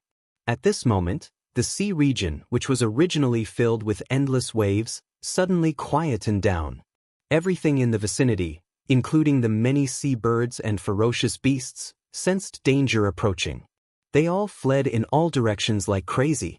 The thundercloud whirlpool above Xiao Chen's head spun extremely slowly at this moment. Soon, a bolt of lightning illuminating the surroundings descended on Xiao Chen. The rage of heaven would definitely arrive with a lightning tribulation. If one dared to go against heaven's might, then one had to be prepared to receive a lightning tribulation. Come on, Xiao Chen thought to himself. However, he felt very calm at this moment. Unbeknownst to Xiao Chen, two dim jade-green lights suddenly appeared in a cave under the island. Chapter 1783. The first bolt of tribulation lightning descended amid the howling wind and torrential rain. Cracks appeared in Xiao Chen's veritable essence energy shield. The scattered tribulation lightning passed through the shield. The scattered lightning passed through the veritable essence energy shield and landed on Xiao Chen's physical body. However, this was just the appetizer. The second bolt of tribulation lightning descended without giving Xiao Chen any time to catch his breath. This was a black bolt of lightning. When it descended, it was like a javelin piercing through the spatial barrier. The veritable essence energy shield instantly shattered. Xiao Chen gently patted the ground with his palm. The instant he stood up, he punched. Xiao Chen shattered the second bolt of tribulation lightning. The purple thunder divine incantation continued circulating endlessly, frantically absorbing the drifting spiritual energy in the surroundings. Xiao Chen, who was undergoing his tribulation, did not give up on cultivating. The sky raged, and the spiritual energy of the world became exceptionally dense, much denser than in the ash-gray sea. In the blink of an eye, another 7 or 8 bolts of lightning descended. Each bolt targeted Xiao Chen, not giving him any time to dodge or catch his breath. The 10th bolt struck Xiao Chen. Boom! Xiao Chen crashed to the ground. A heart-wrenching pain radiated from all over his body. However, Xiao Chen managed to survive the first wave of tribulation lightning. The wounds on his physical body slowly healed. The remnant energy of the tribulation lightning in his body spread to his internal organs, limbs, and bones. However, Xiao Chen could not get rid of it within a short time. Xiao Chen did not have time to get rid of it, either, as the second wave of tribulation lightning was accumulating power. Lightning continuously gathered in the huge and horrifying thundercloud whirlpool in the sky. It was like a ball of lightning was nurturing a sun, illuminating the surroundings, looking resplendent and dazzling. Whoosh! The ball of lightning suddenly descended. As it fell, it continuously absorbed the surrounding lightning-attributed energy, making it increasingly dazzling and large. By the time it approached Xiao Chen, it was already as large as a mountain range. This ball of lightning wanted to suppress Xiao Chen. It did not give Xiao Chen any chance of survival, using its absolute rage to kill Xiao Chen. To kill Xiao Chen, this unfilial son that angered the heavens. It's not that easy to kill me. Xiao Chen naturally wouldn't allow himself to be captured without putting up a fight. He wouldn't foolishly let the thunderball hit him. In that case, no matter how powerful he was, he would still be blasted into smithereens. Not even his bones would be left, and not even dregs would be left. The power of the great Tao. A Tao wheel appeared behind Xiao Chen, and Tao might spread throughout his body. His entire body was filled with a boundless and vigorous saber will. Divine dragon body tempering art. With a furious roar, Zhang Xian exerted strength in all his bones and limbs. Vital qi surged in Xiao Chen's dragon veins. The dragon might from inside out caused azure-colored dragon chi to flow out of Xiao Chen's body, surrounding him. Dragon chi circled around Xiao Chen's body, appearing ancient and noble. He gave off the faint might of a king. 9-star essence core. With another shout, the 9-star primal core lit up with 7 stars for the first time in history. Starlight flickered in Xiao Chen's primal core. Veritable essence energy flowed out and filled his entire body, bringing with it a surging and strong energy. Soul will. With a thought, the azure-colored dragon seal in Xiao Chen's soul pool shone brightly, and his will of soul strengthened his entire body. The universe respects me, and my will is the will of the heavens. Saber of the Tyrant.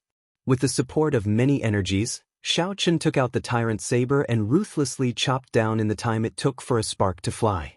Great Tao energy, divine dragon vital chi, 7-star veritable essence energy, and will of soul work together with a peak Tao tool to send out an extremely tyrannical and dazzling saber light.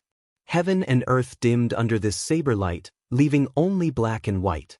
The colossal thunderball split in half, turning into countless bolts of lightning that fell on the vast ash-gray sea. Boom, boom, boom. When the scattered lightning landed on the surface of the sea, it gave off loud explosions that shook the world.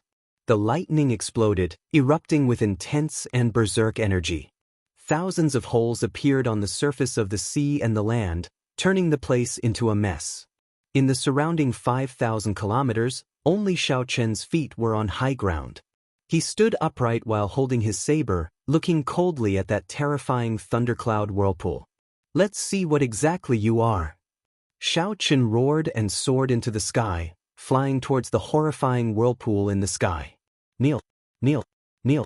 Invisibly, explosive roars rang out in Xiao Chen's mind. The sound of kneel shook Xiao Chen's sea of consciousness, even affecting his soul. Terrifying electric light descended continuously, like the sky's tentacles trying to push Xiao Chen back. Xiao Chen brandished his saber as he charged towards the sky amid the electric light filling the sky. Even though the path ahead was incredibly dangerous, he still soared into the sky, defying the heavens. He only wanted to see what kind of existence the mysterious heavens that sent down lightning tribulations for him was. Crack! A bolt of lightning descended, severely injuring Xiao Chen and knocking him down. However, in the next moment, Xiao Chen somersaulted and leaped up, ignoring his injuries as he continued forward. Just like that, Xiao Chen faced the relentless lightning tribulation and got increasingly closer to that thundercloud whirlpool. The strong thunder might made it hard for Xiao Chen to move. He was already covered in injuries. However, Xiao Chen, who was only one step away, did not think of giving up. He shouted and tried to charge in to see what was going on. Suddenly, a piercing white light appeared in the whirlpool. The instant the white light appeared, another bolt of tribulation lightning shot out. At the same time, Xiao Chen was shocked to discover that he could not move his body at all. Shaken by some kind of might, Xiao Chen could only watch as the lightning tribulation charged at him. Pu Si. The lightning bolts were very thick. A bowl-sized hole immediately appeared in Xiao Chen's chest, and blood spurted out like a fountain. Kneel! An explosive sound rang out in Xiao Chen's mind again. Countless bolts of tribulation lightning blasted his body beyond recognition. Rumble! The lightning bolts crashed back down. Wounds covered Xiao Chen's entire body. He could no longer bear the heavy burden. However, that thundercloud whirlpool still spun slowly. The surroundings fell silent, and the storm subsided. The lightning tribulation had already been going on for most of the day.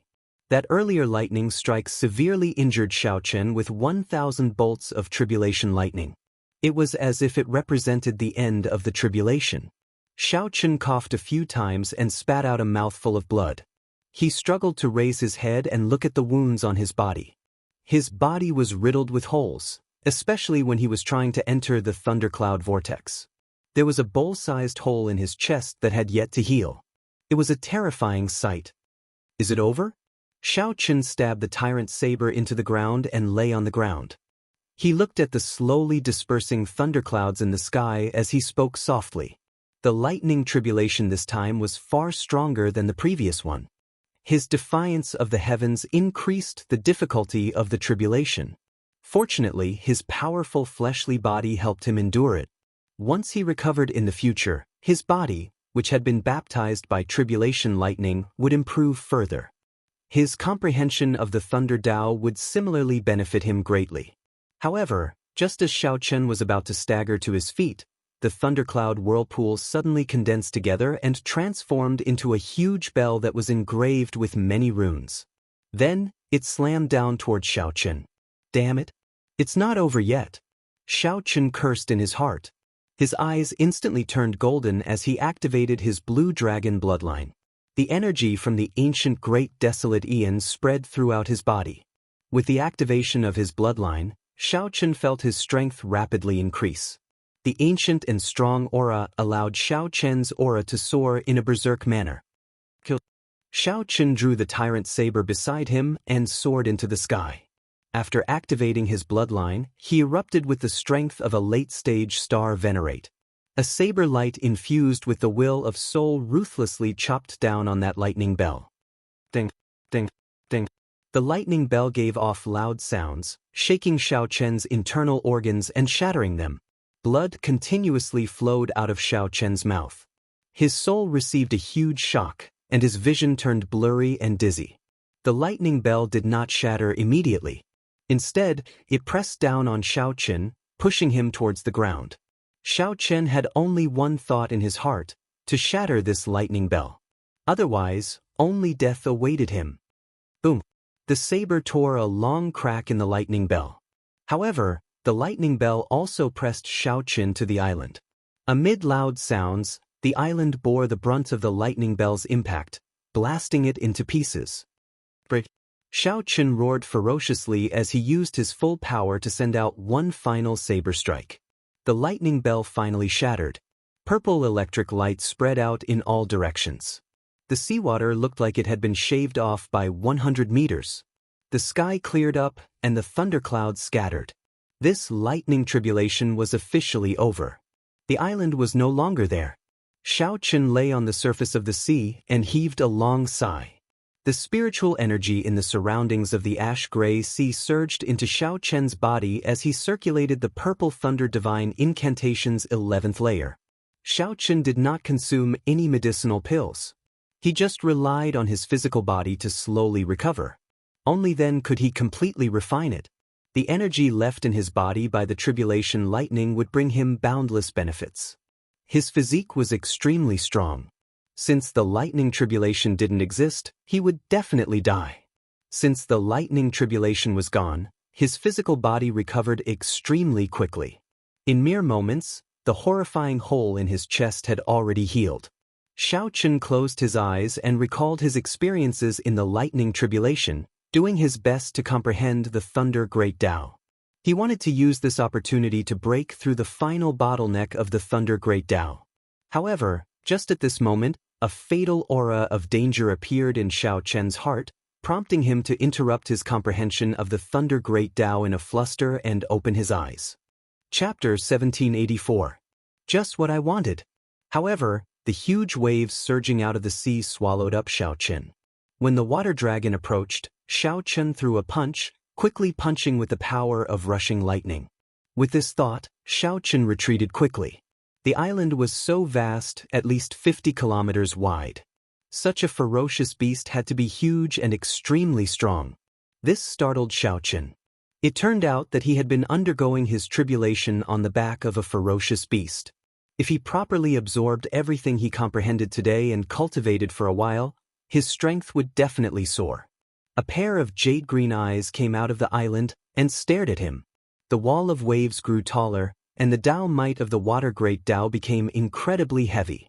The Taiji yin-yang flame diagram instantly formed, blocking this attack that was even faster than lightning, an attack that caught everyone completely off guard.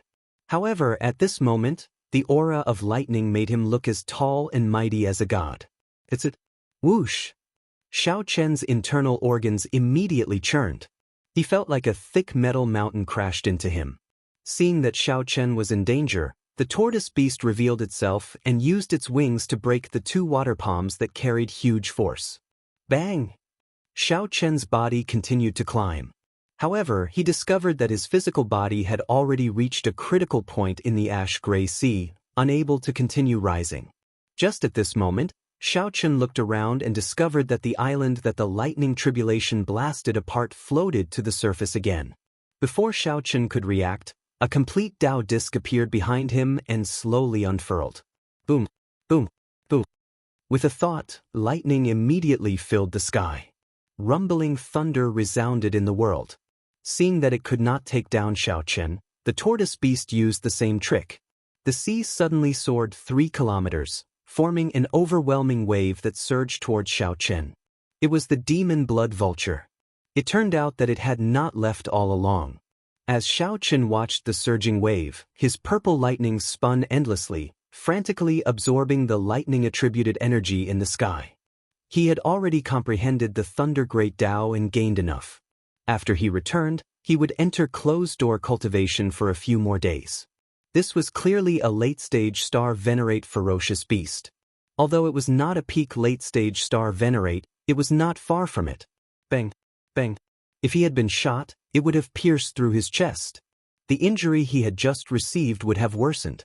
Breaking through the wall of waves, Xiao Chen soared into the sky and rushed toward the turtle beast. The tortoise beast's snake-like neck and ferocious mouth smashed into the flame diagram. Under the intense pain, it shrank back even faster. Countless lightning bolts shot out of Xiao Chen's body, and half the sky was dyed with lightning. It was the great Tao of lightning. With the help of the demon blood vulture, Xiao Chen immediately gave up on retreating. He turned around and landed on the demon blood vulture, then charged at the turtle beast. As the other party spread his great Tao energy over the sea, the already extremely heavy gravity of the ash-gray sea became even heavier. Xiao Chen did his best to absorb and refine what he had comprehended in the lightning tribulation. The more he fought, the more valiant he became. His control over the power of thunder became even better. But as Xiao Chen absorbed more and more lightning-attributed veritable essence energy, it filled his body. As Xiao Chen hovered in the air, he showed a cautious expression, showing doubt on his face.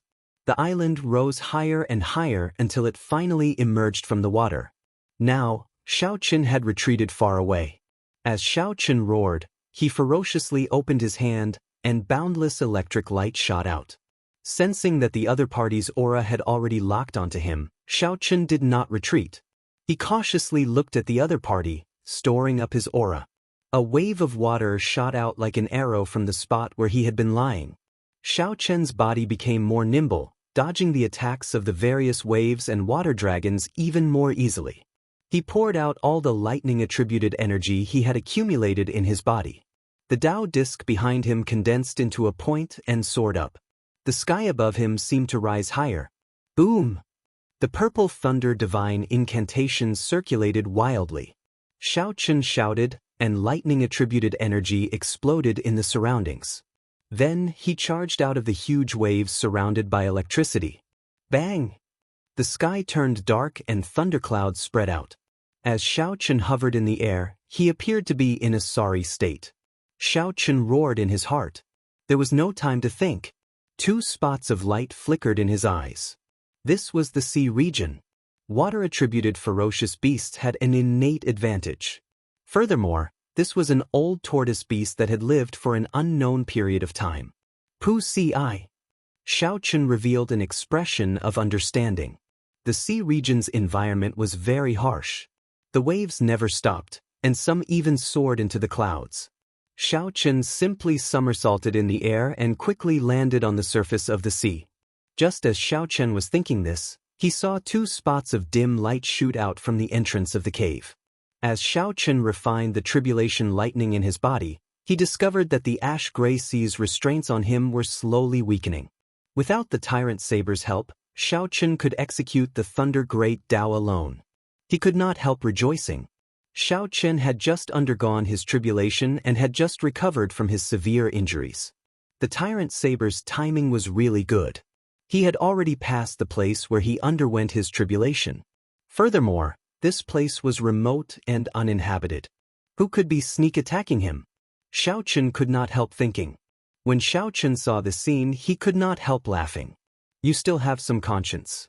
Unexpectedly, the two gigantic palms were chopped in half. A strong wind blew over Xiao Chen's head. With this thought, Xiao Chen thought of retreating, not willing to tangle with this tortoise beast for too long. With a wave of his hand, boundless lightning howled out, looking like a lightning storm.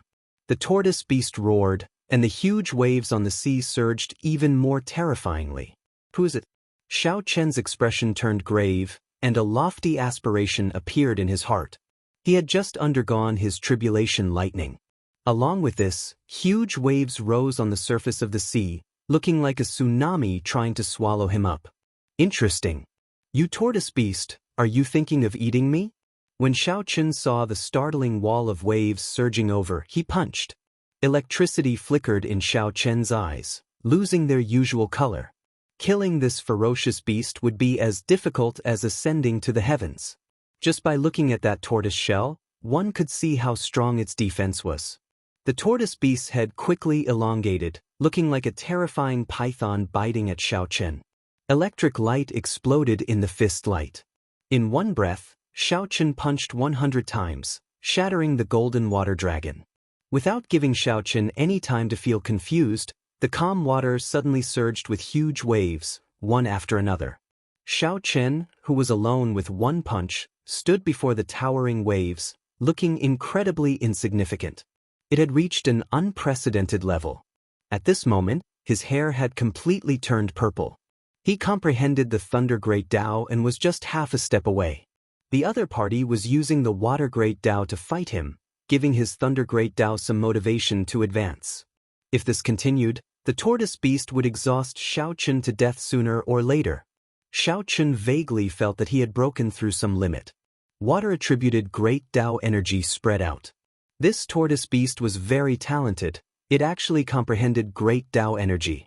Only then did Xiao Chen discover that it was a gigantic tortoise exuding a terrifying aura. When Xiao Chen punched, the surging lightning-attributed energy directly blasted a huge hole in the wall of waves.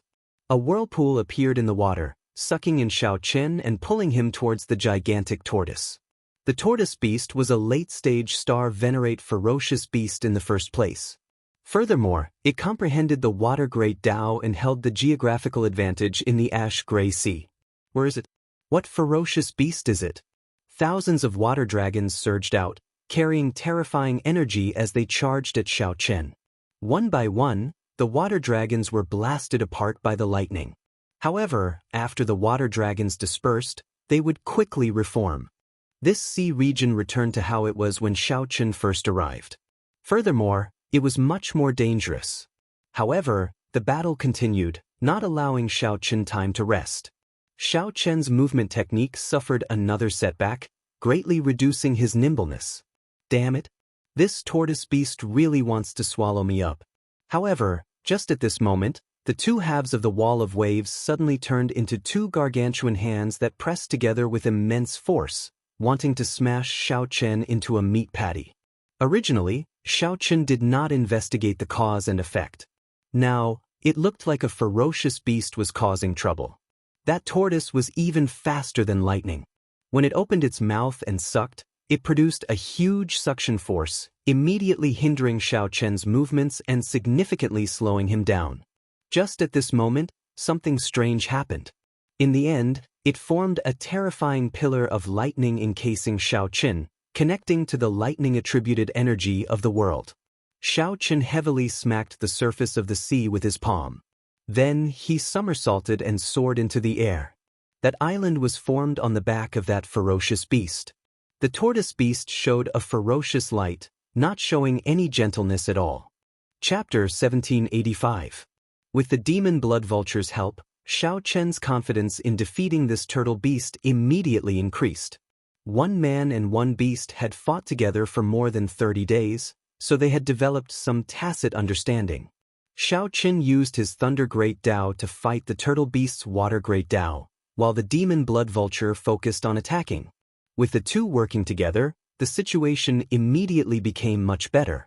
With the demon blood vulture restraining the turtle beast, the pressure on Xiao Chen lessened significantly. Furthermore, he comprehended the Thunder Great Tao and could easily deal with the ferocious beast's Water Great Tao. The scene looked good, but the effects were not. The turtle beast's 4 limbs and head shrank into its shell. The demon blood vulture's various attacks did not leave a mark on the turtle shell at all. On the other hand, the turtle beast could even circulate its Water Great Tao to attack Xiaochen while hiding inside. There was no way to break its defense. From the beginning, the turtle beast was in an invincible position. No matter how the demon blood vulture unleashed its demonic nature and frantically attacked, it could not truly injure the turtle beast. After clashing head-on a few times, the demon blood vulture's claws ended up getting injured. Xiaochen entered deep thought. Where exactly is this fellow's weakness? All ferocious beasts, including cultivators, have weaknesses. The demon blood vulture's weakness was cultivation techniques and martial techniques that countered its demonic nature. Xiaochen's weakness was his weak defense and his martial techniques. Aside from his 2 trump cards, the sharp spirit finger and the Taiji yin-yang flame diagram, he did not have any other decent defensive martial techniques. Furthermore, his cultivation was relatively low. He did not have any advantage over the disciples of the large sections. This turtle beast before Xiaochen definitely had a weakness. Water and fire? Suddenly, a thought occurred to Xiaochen.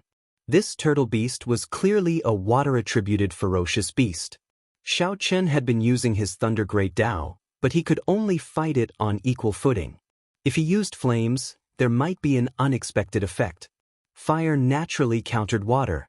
Furthermore, Xiaochen happened to have 2 kinds of primal chaos level flames. He did not know which heavenly flame or icy divine flame could counter the other. You restrain it. I'll attack. Xiaochen patted the demon blood vulture's head. Then, he leaped up and quickly flew towards the turtle beast. Although the turtle beast had shrunk its entire body into its shell, the few openings on its mountain-sized shell were also startlingly large. However, the entrance of the cave was deep and dark.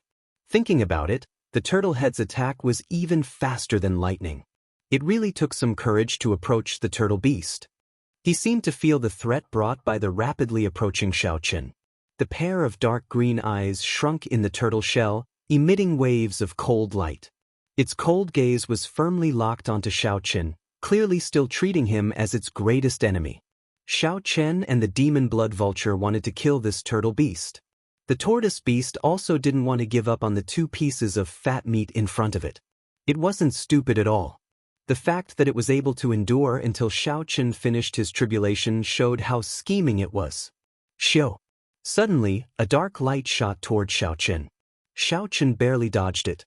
Only then did he discover that the dim light was a water arrow that the tortoise beast had spat out. Its lethality wasn't great. Oh no, I've been tricked.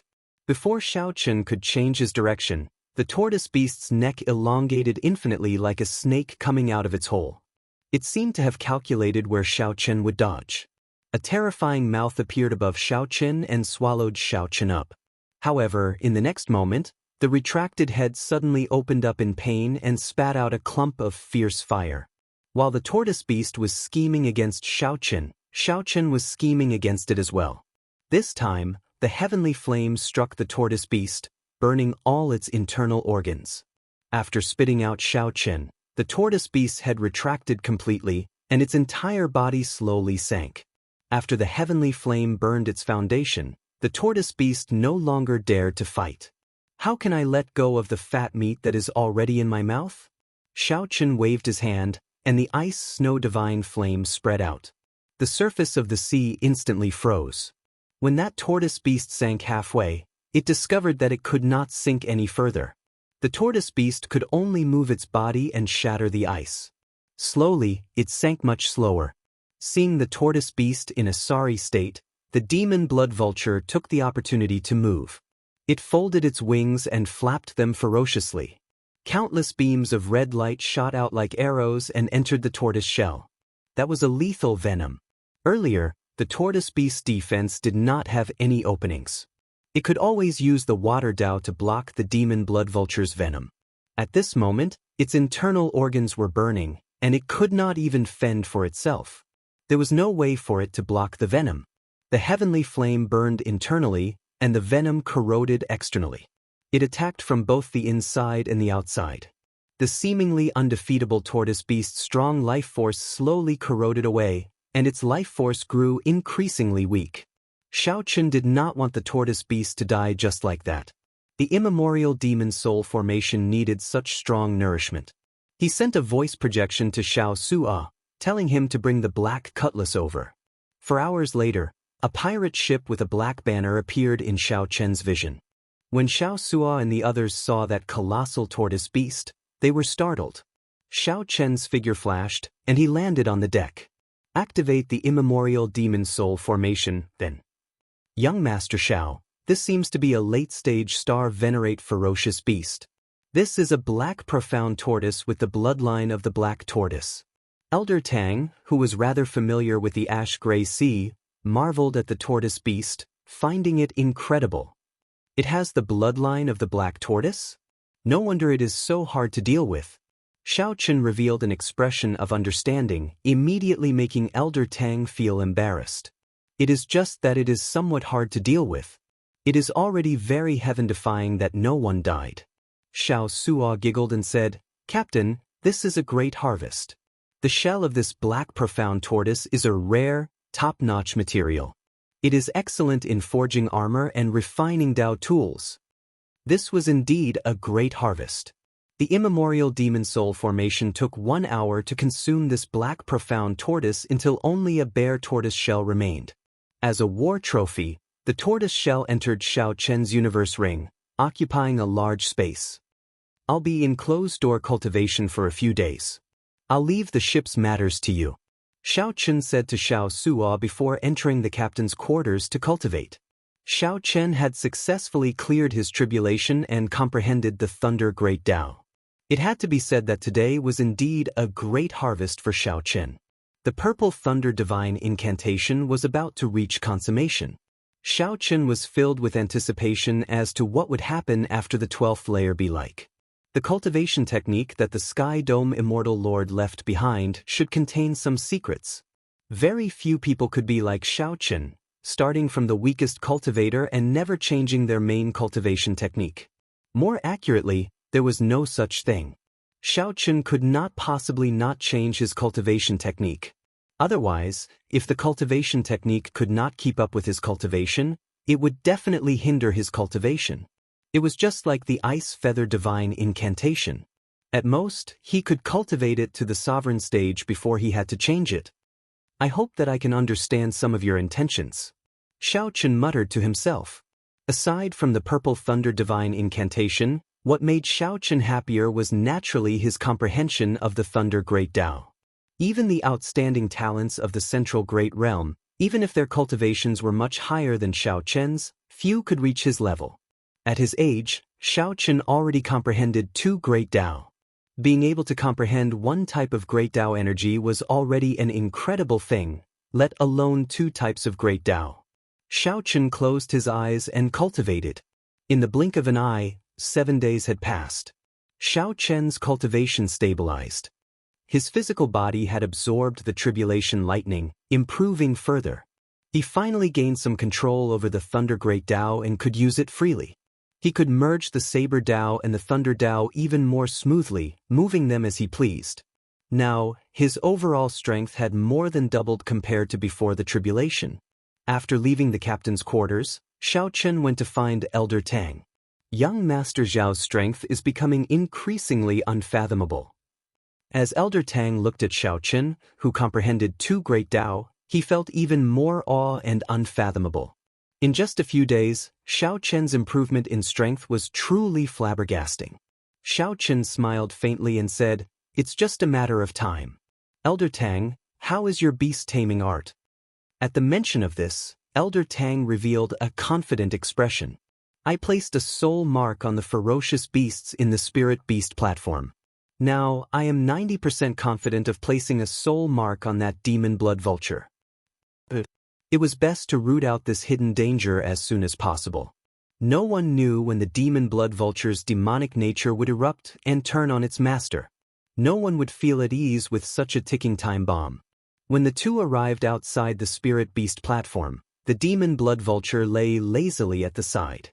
The other ferocious beasts like the cold steel eagles maintained a respectful distance, not daring to get close. The demon blood vulture was like a little tyrant, ruling over the spirit beast platform. When the demon blood vulture felt Xiao Chen's and Elder Tang's gazes, it suddenly opened its eyes. A sharp light flashed in them, sending a chill through Elder Tang's heart. What a strong evil aura! Elder Tang felt shocked in his heart. To think that this demon blood vulture is still very wild. The demon blood vulture does not have any docile aura, which is rather surprising.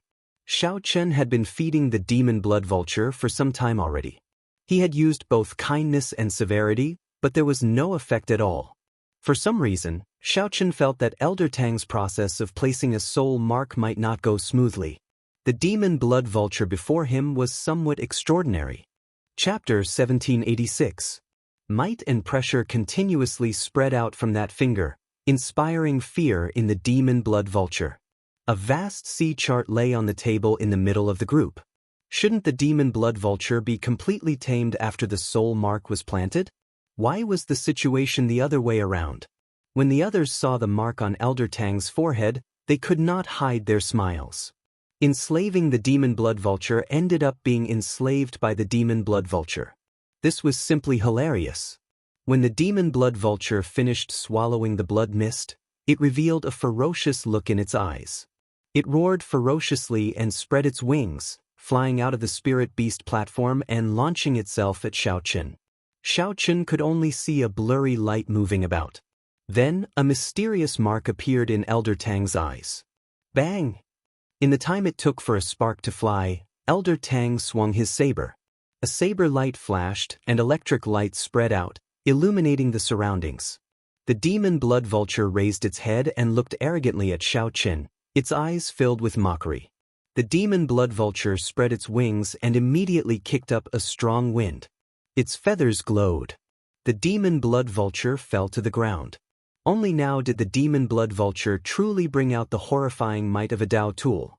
When Xiao Chen thrust his finger, it became resplendent and dazzling, spinning continuously.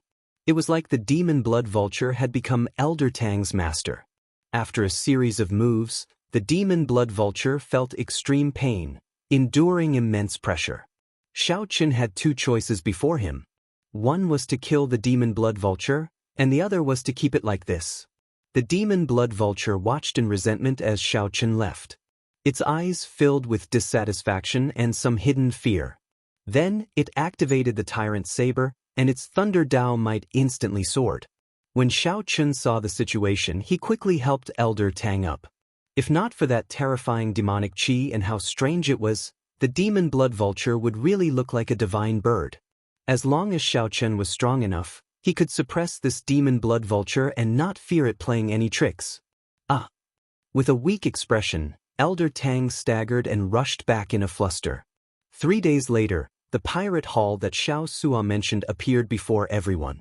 Now, he could clearly feel a dangerous aura. He saw Elder Tang's palm getting closer and closer to him. At this moment, Elder Tang's soul mark entered the demon blood vulture's mind. Xiao Chen, on the other hand, knew what it was up to. He was completely disdainful and couldn't be bothered to deal with it. Xiao Sua pointed to the sea map and said, based on the fastest route, it will take 2 months.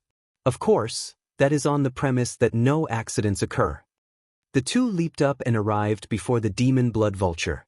Xiao Sua, how long will it take for us to reach the Myriad Star Mountain? Elder Tang had a depressed look on his face, but the soul mark on his forehead had faded significantly. It stared at Xiao Chen with a fiery gaze. It sensed the aura of the blood mist, the mysterious blood mist that could increase its demonic nature. Elder Tang was drenched in sweat and panting heavily. Xiao Chen landed beside him and asked, "Is it done?" It was clear that it wasn't that easy to subdue him. However, as soon as it flew out from the spiritual beast platform, it was struck down by a saber glow. Naturally, Xiao Chen would not let that happen. A Dao disc appeared behind him. That was the power of the great Dao of the Saber Dao. Xiao Chen's figure flashed, and he gently landed on the demon blood vulture's back, preparing to suppress it at any moment. Most of the sea map was shrouded in fog, labeled as unknown regions. This was a sign that the demon blood vulture was about to erupt. The scarlet feathers on the demon blood vulture's body turned increasingly beautiful. Eventually, they flickered with light, looking incredibly gorgeous. Xiao Chen was confident of this. The demon blood vulture looked at Xiao Chen without any fear in its eyes. It was still as unruly as before. Its feathers slowly turned more beautiful, looking like flames that would bloom at any moment. The Iron Hand Yama said, "The Ash Gray Sea's Pirate Hall is a gathering place for all sorts of people. It is even more chaotic than the Grave Sea. I hope we do not run into any trouble." Elder Tang touched the soul mark on his forehead and paled in shock. Then, he raised his head to look at the demon blood vulture with a horrified expression. After suffering a heavy blow, the demon blood vulture flew back in a sorry state. Electric light flickered all over its body as it lay sprawled on the ground, wailing miserably. The demon blood vulture had felt that something was off in the first place. It had wanted to resist long ago. However, Xiao Chen was above it, preventing it from doing so. Clearly, the demon blood vulture was greatly startled and did not dare to remain here. The demon blood vulture happily opened its beak and sucked in this scarlet light, not standing on ceremony at all. Xiao Chen had always been rather decisive, so he quickly made up his mind. He discovered that Elder Tang's hand seals became increasingly complicated. Eventually, even Xiao Chen could not make them out clearly. 7 days later, the upper echelon of the Black Cutlass gathered in the captain's quarters. Xiao Chen's expression suddenly changed. He looked at Elder Tang and asked, "Since when did a mark appear on your forehead?" The demon blood vulture suddenly raised its head and glared. Elder Tang stumbled and fell to his knees with a plop. The demon blood vulture released a terrifying aura from its body. It would not be a problem to bring out 80% or even 100% of its might.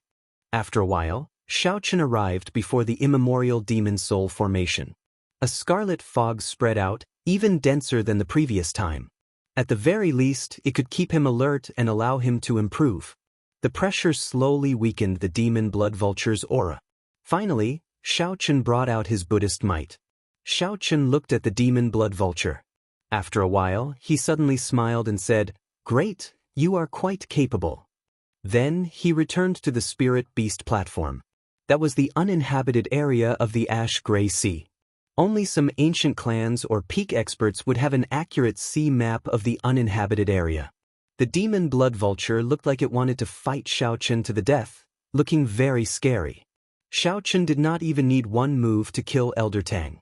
Then Xiao Suo pointed to the sea map and said, "There is a pirate hall here. We will go there to resupply 3 days later. At that time, we will also have to ask around for some information. We cannot just listen to Yen's side of the story about the myriad star mountain." Xiao Chen stretched out his hand, and a scarlet fog shot out from his hand, turning into a dense scarlet light. "Let's begin then." This fellow actually directly broke through from middle stage star venerate to late stage star venerate. Elder Tang's heart pounded, but he still plucked up his courage and entered the spirit beast platform with Xiao Chen.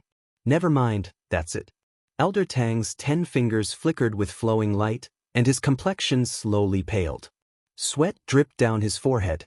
When Elder Tang heard Xiao Chen's words, he nodded gently and started forming hand seals with both hands. "Young Master Xiao, my soul imprint was assimilated in its soul sea. I have to sever this connection. Otherwise, I will end up enslaved by it." That pirate hull looked like a gargantuan sea monster on the vast sea. Lingering black clouds covered it. This continued for 1 hour until the scarlet demonic fog was absorbed back to normal. Then, it returned to the surface of the formation before stopping. To the demon blood vulture, this was simply too tempting. However, in the next moment, the sharp demon blood vulture suddenly opened its eyes. Elder Tang nodded weakly and said, "It succeeded." The scarlet demonic fog that leaked out was startling. The demon blood vulture did not scare Xiao Chen earlier. Now, it could not be bothered with him. It just closed its eyes and curled up lazily in a corner. "What's going on? I'll just keep it like this." having a terrifying existence that constantly lashes at me is a pretty good thing. Then, Xiaochen drew the tyrant saber and merged the two great Tao energies, instantly bringing out 50% of the Tao tool's might. After several years of growth, Xiaochen became more experienced in handling matters. He now had the air of a captain. After swallowing the black profound tortoise, a third of the sixth pearl lit up. Its feathers are really tough. Even after being caught off guard, it did not bleed. Then, Xiaochen turned around and headed for the next level of the pirate ship. The demon blood vulture felt that Xiaochen, who stood on it, was even heavier than a mountain. Furthermore, it continued to grow heavier. Now that Xiaochen comprehended the Thunder Great Tao, he could easily bring out 50% of its might. If he did not suppress it, it would spread to the entire ship. Xiaochen entered deep thought. Then, he stretched out his hand and continuously sucked in the surrounding demonic qi. Xiaochen looked at the demon blood vulture in the spirit beast platform and smiled faintly before drifting away. This demon blood vulture was more delicious than any ferocious beast that Xiaochen had eaten in his life. Furthermore, it could increase his cultivation and strength, a great tonic. Xiaochen simply could not bear to kill the demon blood vulture. In the past, Xiaochen could bring out only 20% of the tyrant saber's might. Even if Xiaochen's luck was off the charts and he did not run into any pirate ships or demonic Tao sect cultivators, he would still run into some bad weather at sea. Then, another Tao disc appeared. That was the Thunder Great Tao energy. It would be hard to avoid accidents in the ash-gray sea. Just the strength of a late-stage star venerate would be of great help to Xiaochen. Furthermore, this fellow had limitless potential. After entering the seemingly small spirit beast platform, Xiaochen discovered that there was a whole world inside. Countless scenes expanded continuously. There was basically no hope for the last condition. Elder Tang shouted, and his aura suddenly soared. Chapter 1680. Xia Jinyuan focused all of his attention on Yi Qian. He carried her and rushed up the mountain again. He needed to reach the helicopter landing point and ensure that Yi Qian boarded the plane and went to the hospital for treatment as soon as possible. Xia Jinyuan did not tell all of his comrades about the mistake Qing Niao Yi Qian made. At that time, he said that his favorite thing was to catch a live Qing Niao. J5 guessed that Qing Niao might have done something wrong. Now, K7 did not understand Q King. J5's voice came from the earpiece. K7, Q King wouldn't punish Qing Niao for no reason. Ask him what happened later. It seemed that Qing Niao had been punished so badly by Q King that even K7 could not stand the sight of her. For a moment, J5 also had mixed feelings. How was this going to end? If he sent Qing Niao to the hospital, how was he going to face Qing Niao when she woke up? The members of the Snowfield Brigade fell silent because of J5's words. That's right, as the captain, Q King wouldn't punish Qing Niao for no reason. If any of his comrades had been punished by Q King, it must have been a fatal mistake. Then what fatal mistake did Qing Niao make? Everyone thought of this and looked at each other. Then, their gazes fell on the other captain of the entire team. The devil should know the reason, right? Because the communication between the two teams was merged, the members of both teams could hear J5's words. Therefore, the comrades of the Storm Commandos all looked at the devil. They knew that Q King was not a cruel person. Just like the devil, there was a reason for everything he did. Then, why did Qing Niao get punished? This was the common question in the hearts of the 39 members of both teams. They did not get an answer even after Yi Qian was sent to the helicopter. Xia Jinyuan did not say anything, and Li Jinyan did not say anything either. There would be a summary meeting later, and any questions would be answered at that meeting. Major Xia, one of the parties involved, accompanied Yi Qian to the helicopter. In the cold cabin, the accompanying military doctor quickly performed a simple examination on Yi Qian. After removing Yi Qian's helmet, the military doctor could not help but gasp when he saw the bruises on Yi Qian's face that could not be covered. You beat him up like this. He's going to have a concussion. The military doctor couldn't help but grumble. He wanted to say a few more words, but the young major's cold gaze swept over him, and he swallowed the words that were about to come out of his mouth. Xia Jinyuan seemed to have calmed down, but his fists were still clenched. When he saw that the military doctor was still in the mood to speak, his gaze turned cold. Please check the patient before you speak.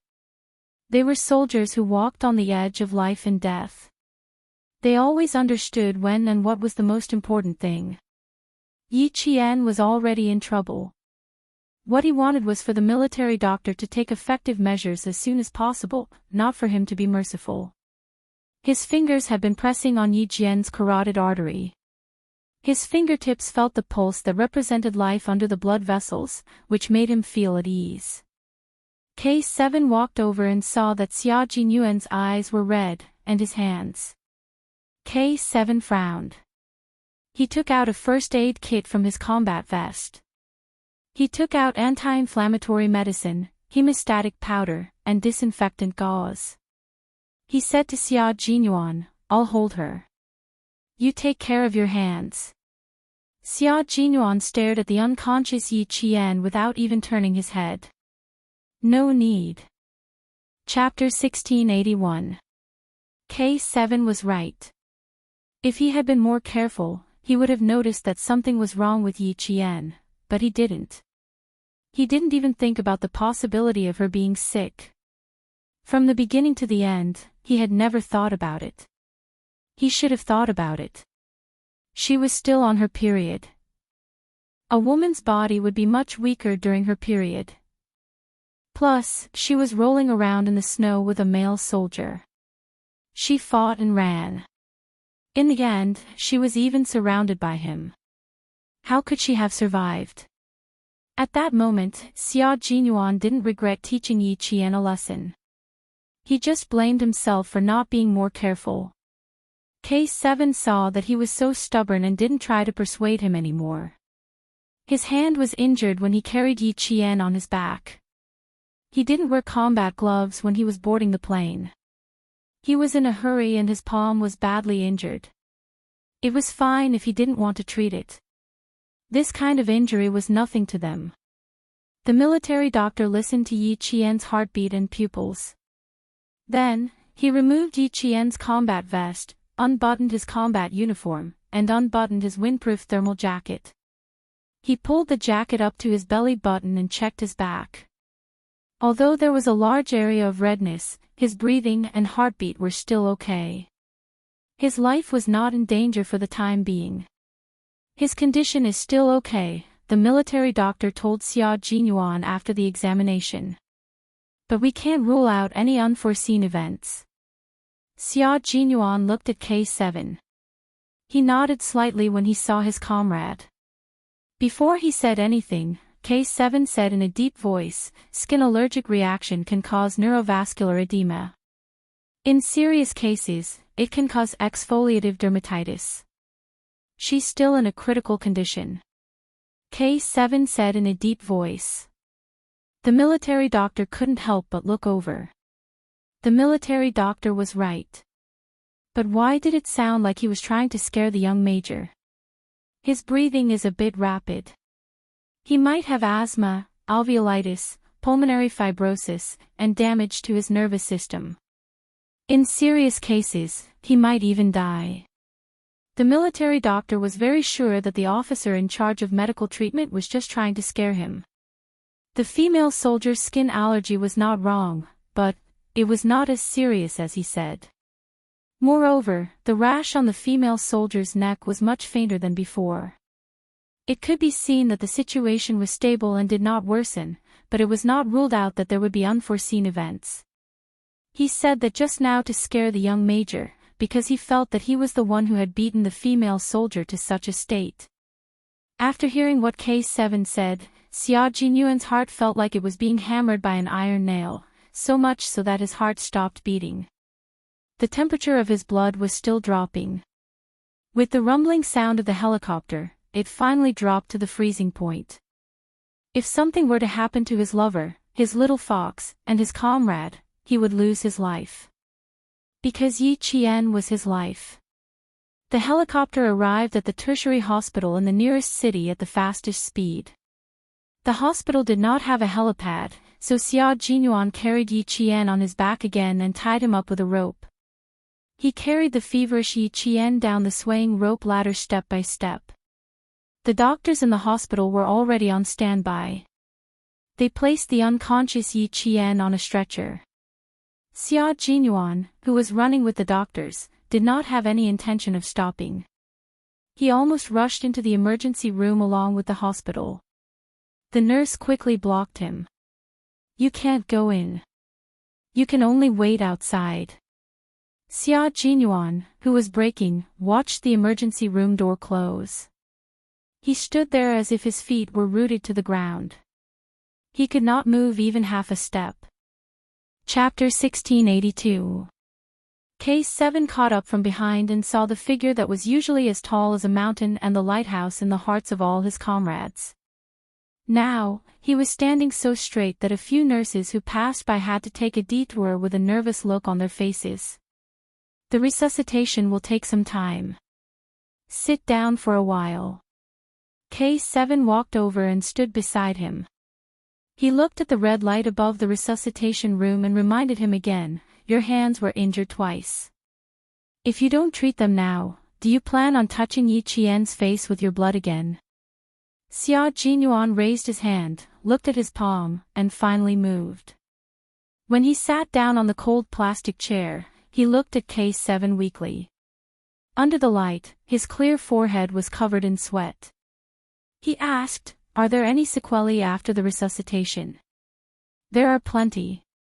Case 7 kept his words short and simple as usual. He handed over the medical items in his hand. "Bandage them yourself." Let him worry a little more. Why did he hit her so hard? If he knew this would happen, why did he do it in the first place? Xia Jinyuan could tell that his comrade was not in a good mood. Coincidentally, he was the same. He took the medical items and did not ask any more questions. He was not even in the mood to talk. It did not matter if there were sequelae. He just wanted her to live well. He just wanted his life to live well. "Why did you beat her up?" Case 7 could not hold it in. He asked her angrily, "She was beaten up by you. What were you thinking?" What was he thinking? What was he thinking at that time? He thought of his comrades who had sacrificed themselves. He thought of his comrades who had never come back. He thought of his comrades whose bodies had not been found. That was what he was thinking. "Do you still remember our two?" Xia Jinyuan's injured right hand was wrapped around his injured left hand. He looked down and said bitterly, "She followed in R2's footsteps. That's why I'm scared." R2's footsteps. Case 7's body trembled. His fingertips were already trembling slightly. In order to hide his attitude, Case 7 took the bandage from Xia Jinyuan's right hand and wrapped it around his left hand. He did not say another word. R2 was their comrade who had sacrificed himself overseas 2 years ago. He was not the one who had gone on that mission. He had requested to go. He said that the man used to be his best friend, and he wanted to personally take care of his best friend to give the country an explanation. He had died in the hands of a brother who used to be so close that he could trust each other with his back. News came back from the front line that before he sacrificed himself, he asked his best brother if he could turn back from the cliff and turn himself in if he died by his gun. The man said, "If he's dead, he'll definitely turn himself in." R2 tested his former brother and used his own life to test him. In the end, it was gone. He really lost his life in the test. The members of the Snowfield Brigade, who came up from the side door of the hospital and then took the fire escape stairs, immediately sensed the strange atmosphere. Xia Jinyuan, whose hands were bandaged, rested his head against the cold wall and expressionlessly closed his eyes. Case 7, who was sitting on the plastic chair opposite him, had his head lowered. Chungu had no idea what he was thinking. The two of them didn't communicate, but the atmosphere between them was heavy and oppressive. What was going on? Could it be that he was Qing Miao? Everyone's heart skipped a beat. They quickened their steps and walked over with a cold aura. J5's expression was heavy. He asked in a low voice, "How's the situation?" Chapter 1683. The sound of approaching footsteps made the two people who were sitting in a daze move their bodies. Xia Jinyuan, who was still leaning his head against the wall, turned his head and saw his comrades, who had changed into jungle combat uniforms and combat boots, appearing in front of him one by one. They didn't bring their combat backpacks and rifles, but instead changed into jungle combat uniforms and combat boots.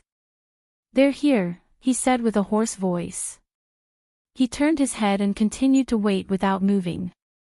Only 10 minutes had passed, but these 10 minutes were so long that 1 second felt like an hour.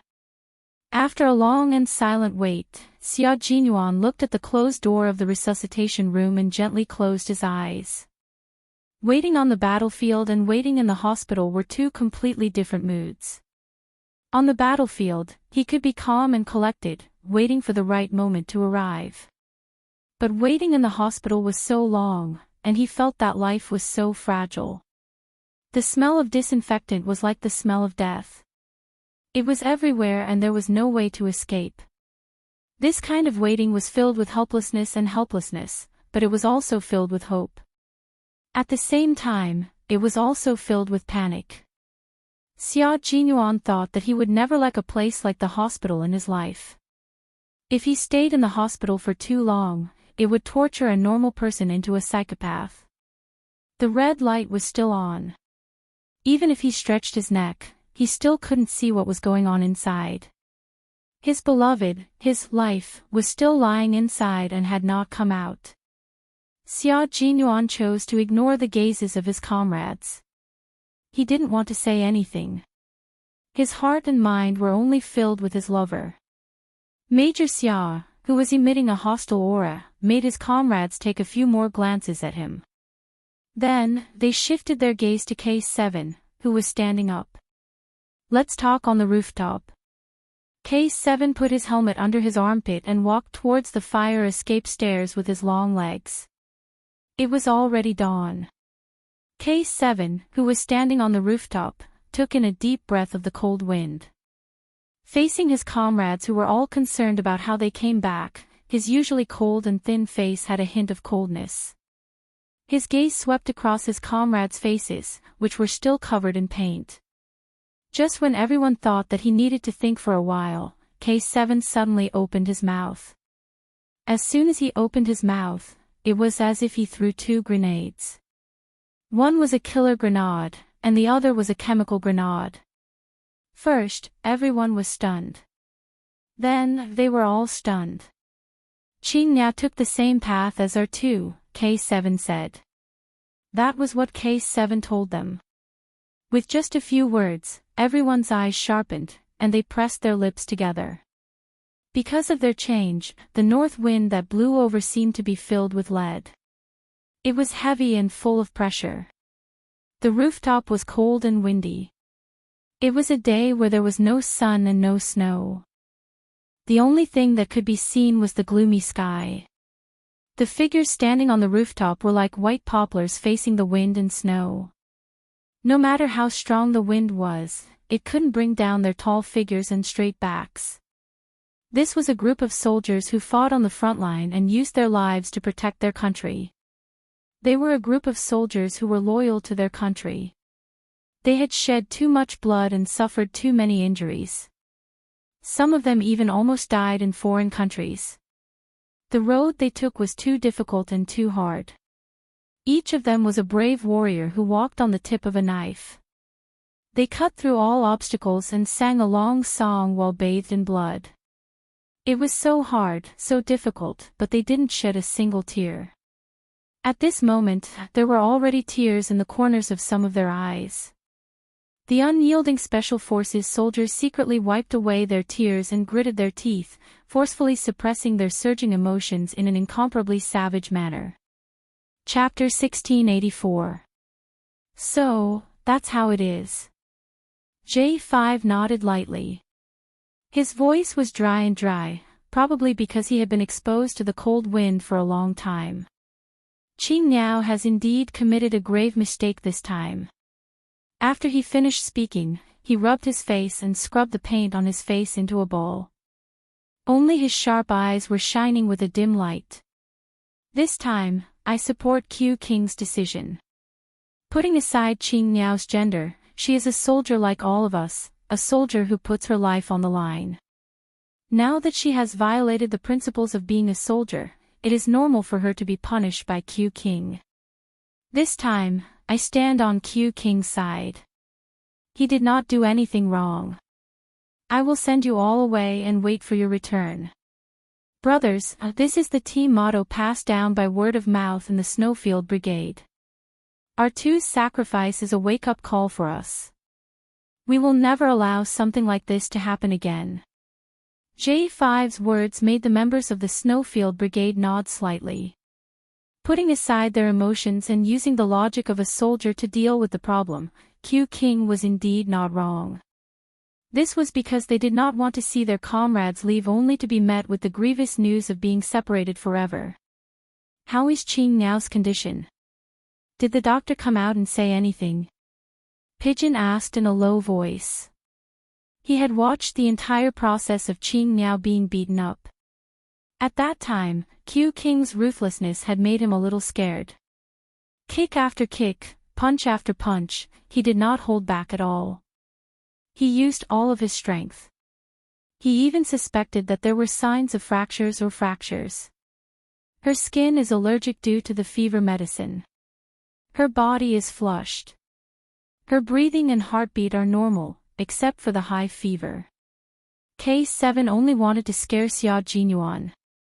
Facing his comrades' questions, he answered truthfully, it shouldn't be a big problem. After he finished speaking, he remembered that he had not told Q King the truth. Hearing that it should not be a big problem, the members of the Snowfield Brigade sighed in relief.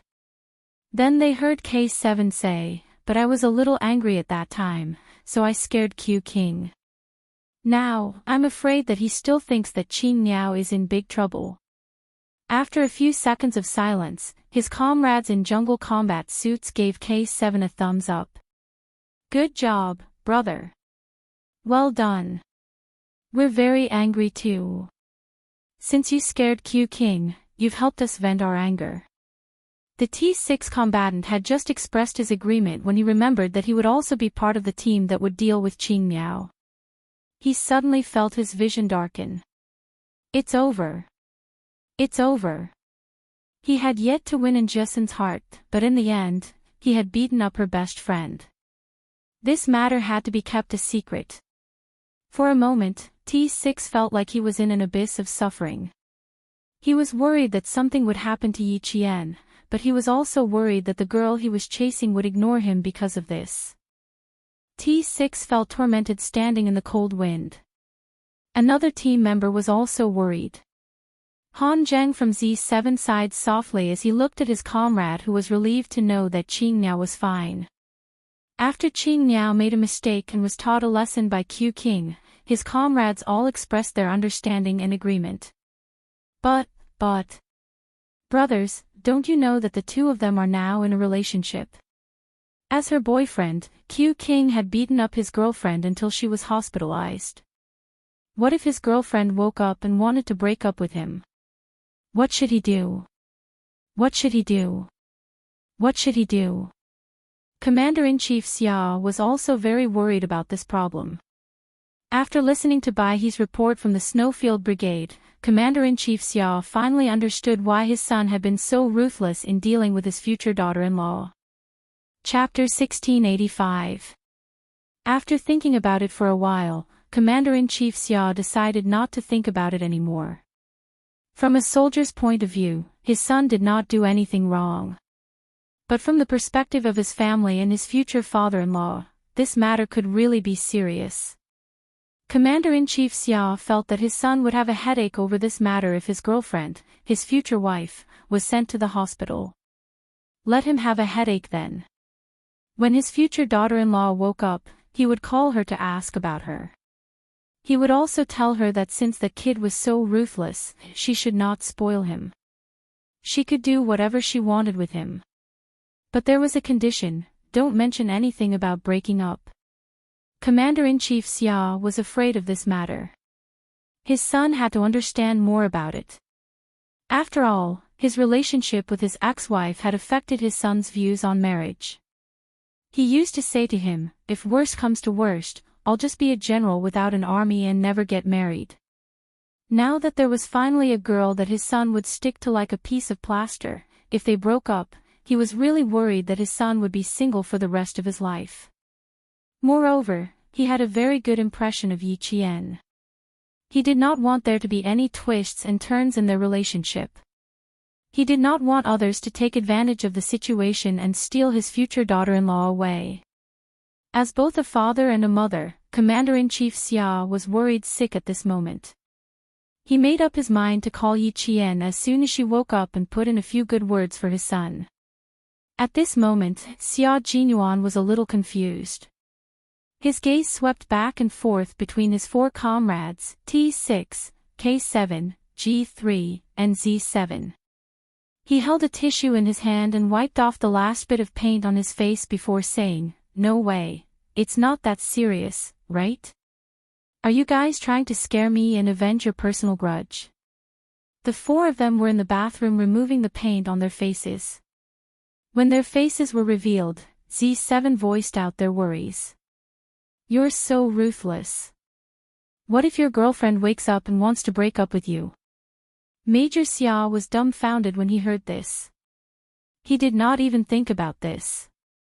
Z7, Han Zhang, was a playboy before he joined the team. He was in the 5th grade of primary school and fell in love until he went to military school. Based on his more than 10 years of love experience, this was very possible. There's nothing impossible, only things you can't think of. Q King, you have to be mentally prepared. Based on his past experience, Han Zhang looked sympathetic. I've been in love more than 10 times, so I'm considered half an expert. Everything I say can be used as evidence. T6, K7, and G3, who had never been in love before, looked at Z7, Han Zhang, who a view. What did he just say? Been in love more than 10 times. Did he want to be beaten up by the few of them who had never been in a relationship before? Kid. Of course. Xia Jinyuan didn't believe it. He had grown up in the same compound as Han Zhang. When Han Zhang was wearing open-crotch pants, he always wanted the female soldiers in the compound to hug him. He talked about his glorious history every day and bragged about how many women he had had. How could he be in a relationship with those casual women? Being in love cost him money to buy a house within the 2nd ring road of Beijing. He was using money to buy fun. How could that be considered being in love? When Han Zhang saw his expression, he knew that he did not believe him. However, he was not angry. Instead, he chuckled and gloated. Don't doubt me. I've been in love so many times and had so many girlfriends. Which one of them hasn't been doted on and spoiled like a princess? Chapter 1686. You, on the other hand, beat her up until she was hospitalized. I think Yi Jian must have been frightened by your ferocious and merciless attitude. She must have gotten a high fever from fear. Bro, you should be mentally prepared. T6 added appropriately, although I don't have the experience of harming more than 10 girls like he did. Watch your words, Han Zhang interrupted. What did he mean by harming more than 10 girls? He had never harmed girls before. Everything he did was consensual. Although I don't have the experience, I have to admit that Scourge has a point. Other people spoil their girlfriends like princesses, but for you, you beat her up until she was hospitalized. Bro, if I were your girlfriend, would also throw up my sleeves and quit. I'm scared. When Han Zhang heard that he had been called Scourge again, the corners of his mouth twitched. Forget it, What was there to be calculative about with a group of virgins who had never been in a relationship before? It was purely personal jealousy. K7 and G3, who were shooting daggers out of their eyes, only retracted their gazes when they saw that Han Zheng had become obedient. Wasn't he Scourge? More than 10 brothers combined might not have as much experience in love as he did. Xia Jinyuan, whose heart trembled, turned his gaze to his 2 comrades who knew about his relationship with Little Fox but had yet to express their opinions. What about you two? What do you think? Major Xia Jinyuan, who had only kissed one girl and had 0 experience in love, was also a little flustered at this moment. I don't have any experience either, but I agree with what Scourge said. As for you, you are the first boyfriend I've met who can beat his girlfriend to the point that she had to be hospitalized. G3's words were pertinent. This matter was not going to be resolved so easily. We heard from K7 the reason why you taught Qing Niao a lesson. As a soldier, logically speaking, we agree with what you did. Xia Jinyuan heaved a sigh of relief. He nodded with a cold expression and said, as her comrade in arms, I have to make her remember that it is stupid to use her own life to test the enemy on the battlefield. Yes, if it were us, we would definitely do that, but... G3's gaze was sympathetic and his tone took a 180-degree turn. But you're still her boyfriend. If you really want to teach her a lesson, you should let us do it instead of doing it yourself. That's your mistake, K7 concluded calmly. Major Xia, who was used to having a strong heart, felt that he could not stand the words of his comrades. In short, if she wants to break up, I'll think that it's normal. As his comrade, the T6 combatant continued to stab him. Since he had already stabbed him so many times, it did not matter if he stabbed him one more time. Stabbing him in advance was equivalent to injecting him with a tranquilizer in advance. Faced with his comrades stabbing him left and right, Major Xia took a deep breath of the ammonia gas that every bathroom must have. He suppressed the panic in his heart and said calmly, "You're right. It's indeed my mistake. I shouldn't have done it myself. You guys should have done it instead." At that time, he only thought that since she dared to do this, he would let her have a taste of her own medicine and make her pay a certain price for her foolish actions. He was happy that she came, so how could he bear to see her leave? He brought her step by step to the path he was on, hoping to advance and retreat hand in hand with her. How could he bear to see her leave in advance? If he had to choose again, he would still choose to teach her a lesson. Chapter 1687. He wanted her to always remember that petty tricks and thinking too highly of herself were taboo on the battlefield. The slightest carelessness would result in nothing left. However, he did not expect that she would end up in the hospital because of him. He did not regret teaching her a lesson. He had once said that they would not only be lovers in the future, but also comrades. As the team leader, he had the duty and responsibility to make sure that his comrades suffered the consequences of her mistake. Although I was successfully intimidated by you guys, I still believe that Qing Niao won't break up with you. Major Xia, who was a little flustered, would not be defeated so easily. He turned on the tap and washed his face with cold water. After changing into his jungle combat uniform, he stood in front of his comrades and looked into their deep, cold eyes. His gaze was as cold as an unsheathed ancient sword.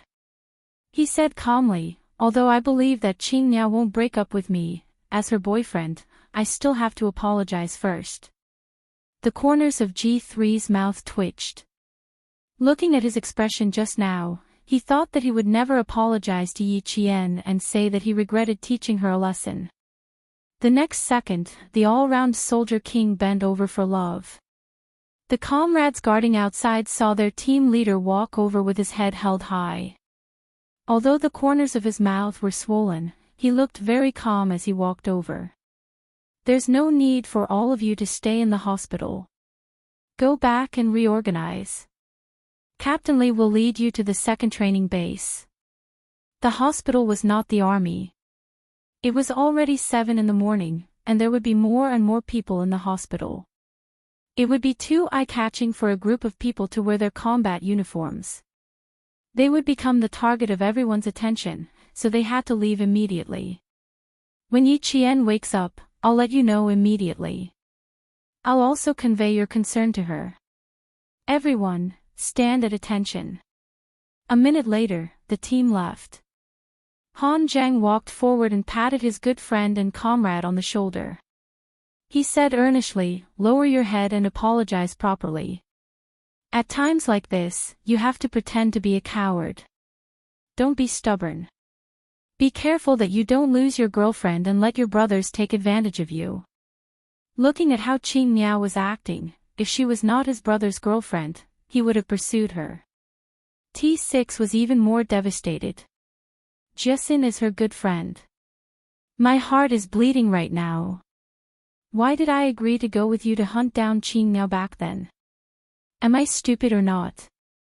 At the very least, Q King was in a relationship and had even held hands and kissed her before. But as for himself, he had not succeeded in his revolution and was still working hard. Whenever he thought of this, the T6 combatant felt his heart bleed. Seeing this, Xia Jinyuan kindly comforted her, "Don't worry. If you don't get it, you won't lose it." Why are you hurting my heart? Scram as far as you can. Stop trying to scare him. He wasn't that easily frightened.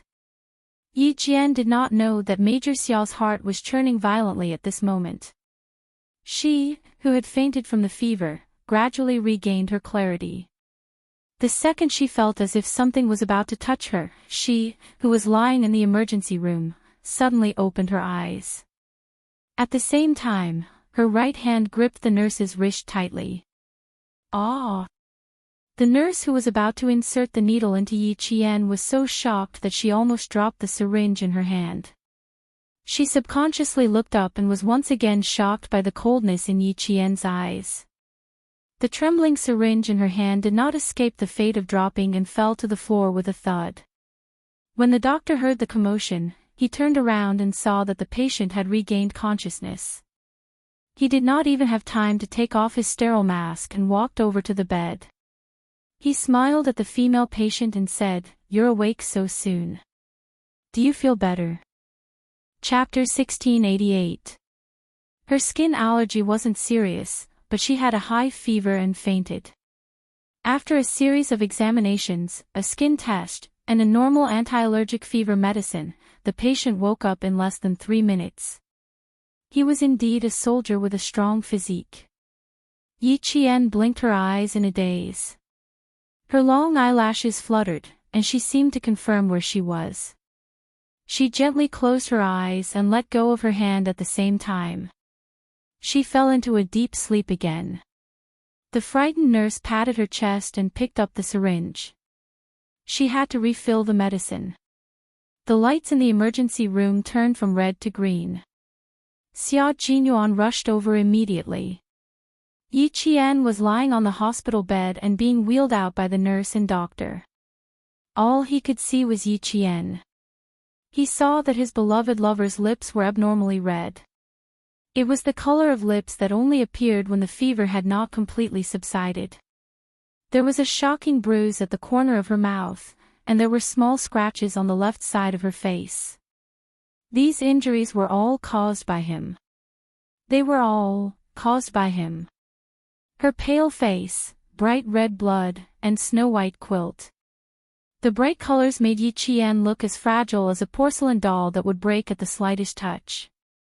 His heart felt as if it had been gouged out. It was so empty that it made him panic.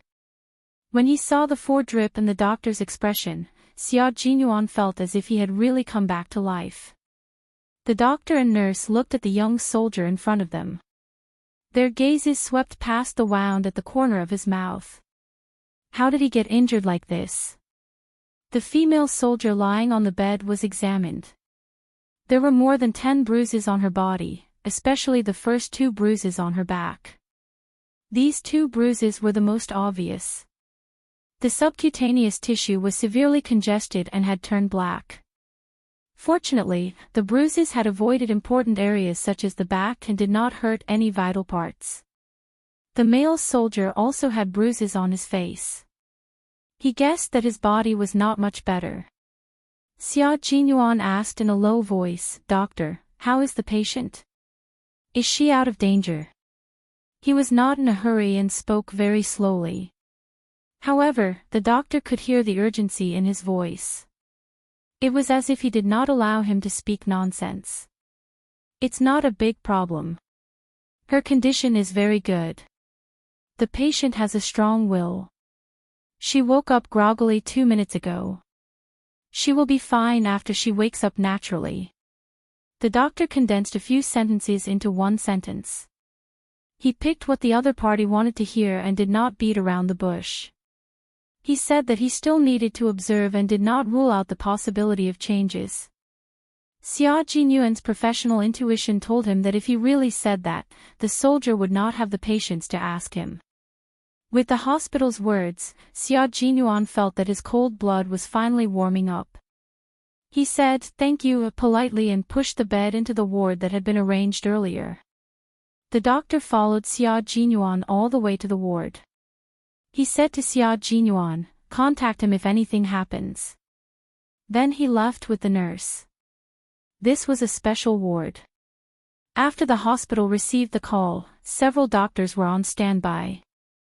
Fortunately, the situation caused by the drug allergy was not serious. She only needed to reduce the fever. Now that the flush on the patient's body had subsided, her condition was stable. After the door closed, the room was so quiet that only the sound of breathing could be heard. Xia Jinyuan sat by the bed. His hands were clenched tightly. His gaze was fixed on Yi Qian. She was lying quietly on the bed with her eyes closed. Her face was particularly pale because of her poor complexion. Chapter 1689. He gently touched the wound at the corner of her mouth with his hand wrapped in gauze. The young major's eyes were no longer as cold as they were during the competition. Instead, they were as gentle as water. "I'm sorry, little fox." He got up and slowly bent down to gently touch her lips with his similarly injured lips. He didn't dare to use too much force as he was afraid that he would hurt the corner of her mouth. He only kissed her lightly and then left. He carefully adjusted the corner of the blanket before sitting back down. Xia Jinyuan quietly looked at her sleeping face under the influence of the medicine. He couldn't help but purse his lips slightly. He quietly watched, guarded, and accompanied her. There was no one to disturb him or make any noise. It was so quiet that he could hear their breathing intertwining. Only then could he feel at ease. After an unknown amount of time, the phone in his pocket rang and broke the silence. Xia Jinyuan frowned and immediately took it out and quickly picked it up. At the same time, he got up and walked to the balcony of the single ward. The sliding door gently closed. He stood outside the glass door and stared intently at Yi Qian on the hospital bed. He said, "Dad, speak slowly. Don't lose your breath. You're quite capable. You beat up your girlfriend and sent her to the hospital. Aren't you usually quite shrewd? What's wrong? Did you get kicked in the head by a donkey and become an idiot?" Commander-in-Chief Xia on the other side of the phone mocked his son. He was definitely a father and wasn't afraid of Xia Jinyuan hanging up the phone. "I think it's a compliment to call you an idiot. Yi Qian should be punished for what he did, but you can't beat up your girlfriend and send her to the hospital. Now, his girlfriend is in the hospital. I have a feeling that this future daughter-in-law, who has already passed the family Xia gate, is going to withdraw her foot and prepare to run away. Xia Jinyuan, if you scare your daughter-in-law away, go back and explain it to old madam and old master. I'm not going to scold him with you. I'll give you 2 words, serves you right. Why did comrade little Xia and comrade old Xia not see eye to eye? That was the root cause. When Shirley's son committed a crime outside, he would never comfort him. His words were always the same. It had never changed from the past until now. Comrade Little Xia was already used to it. He had already accepted such a unique fatherly love. Was it so difficult to say a few words of concern? Do I have to mock and ridicule you to feel better? What was there to be comfortable about? The more he spoke, the angrier he got. Xia Jinyuan rubbed his temples and said, "Dad, I'm thinking about how to make my girlfriend change her mind." What a coincidence that you called. Xiao Yi really wants to break up. Commander-in-Chief Xiao's voice seemed to be a little higher, but she didn't sound worried. That's right. You beat someone up and sent them to the hospital. Any normal girl would think so. You should apologize properly. You didn't make Xiao Yi change her mind. Don't go home this year.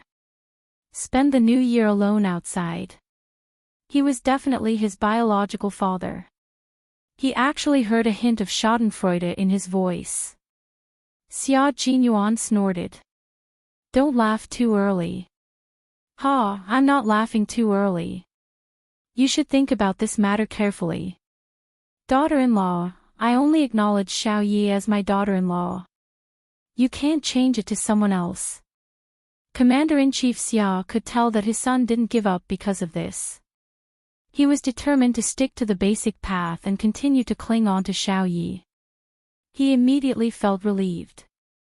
Commander-in-Chief Xia, who was relieved, hung up the phone very quickly.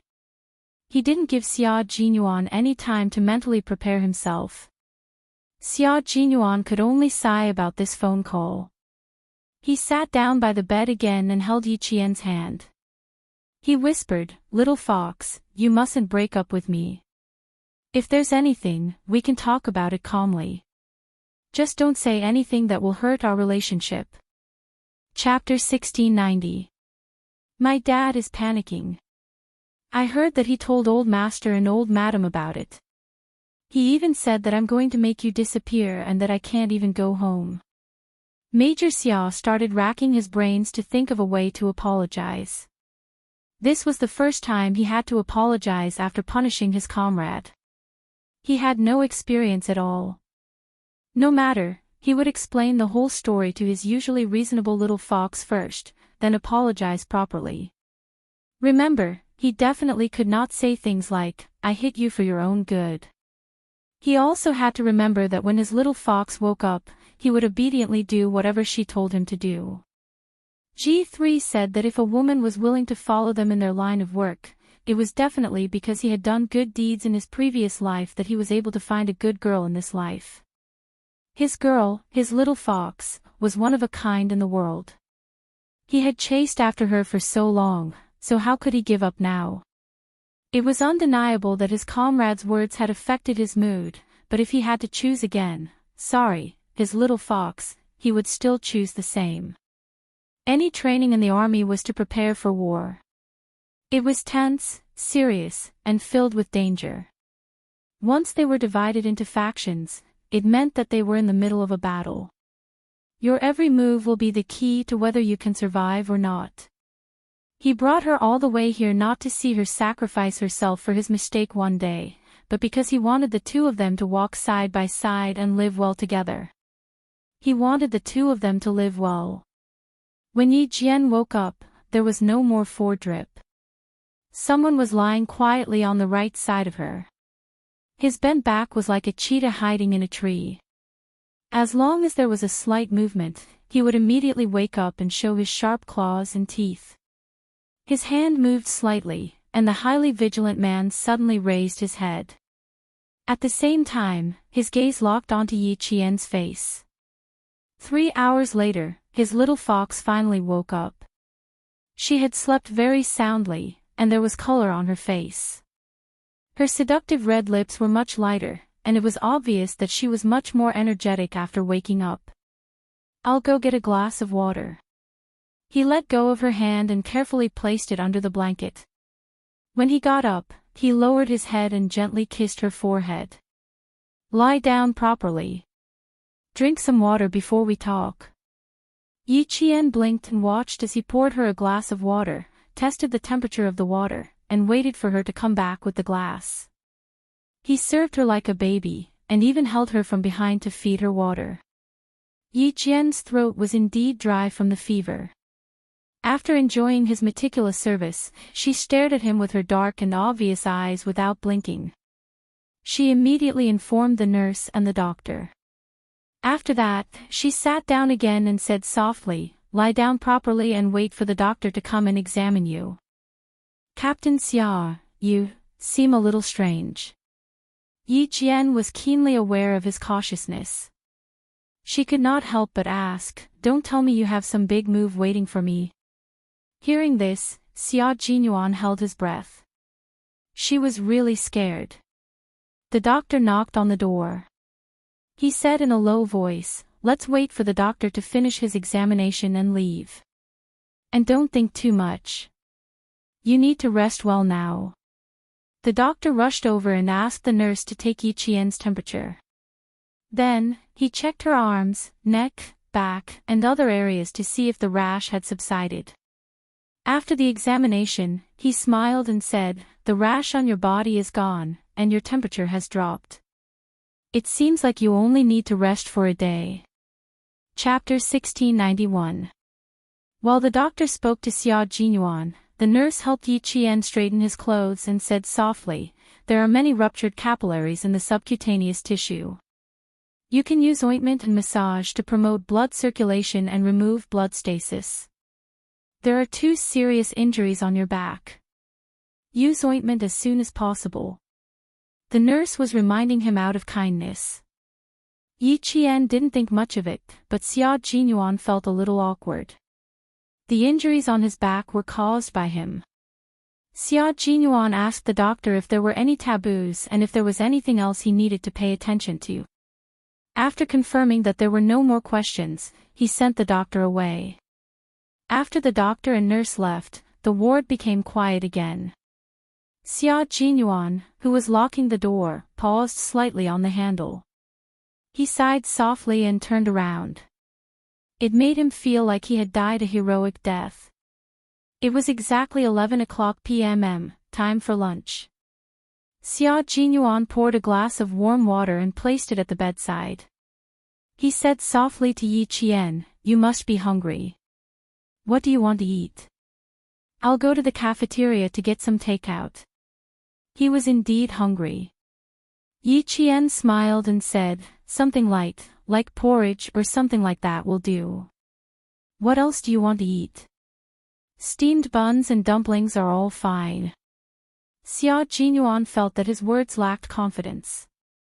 He had lived for more than 20 years, and this was the first time he had been so careful. He was afraid of angering the girlfriend he had spent so much effort to pursue.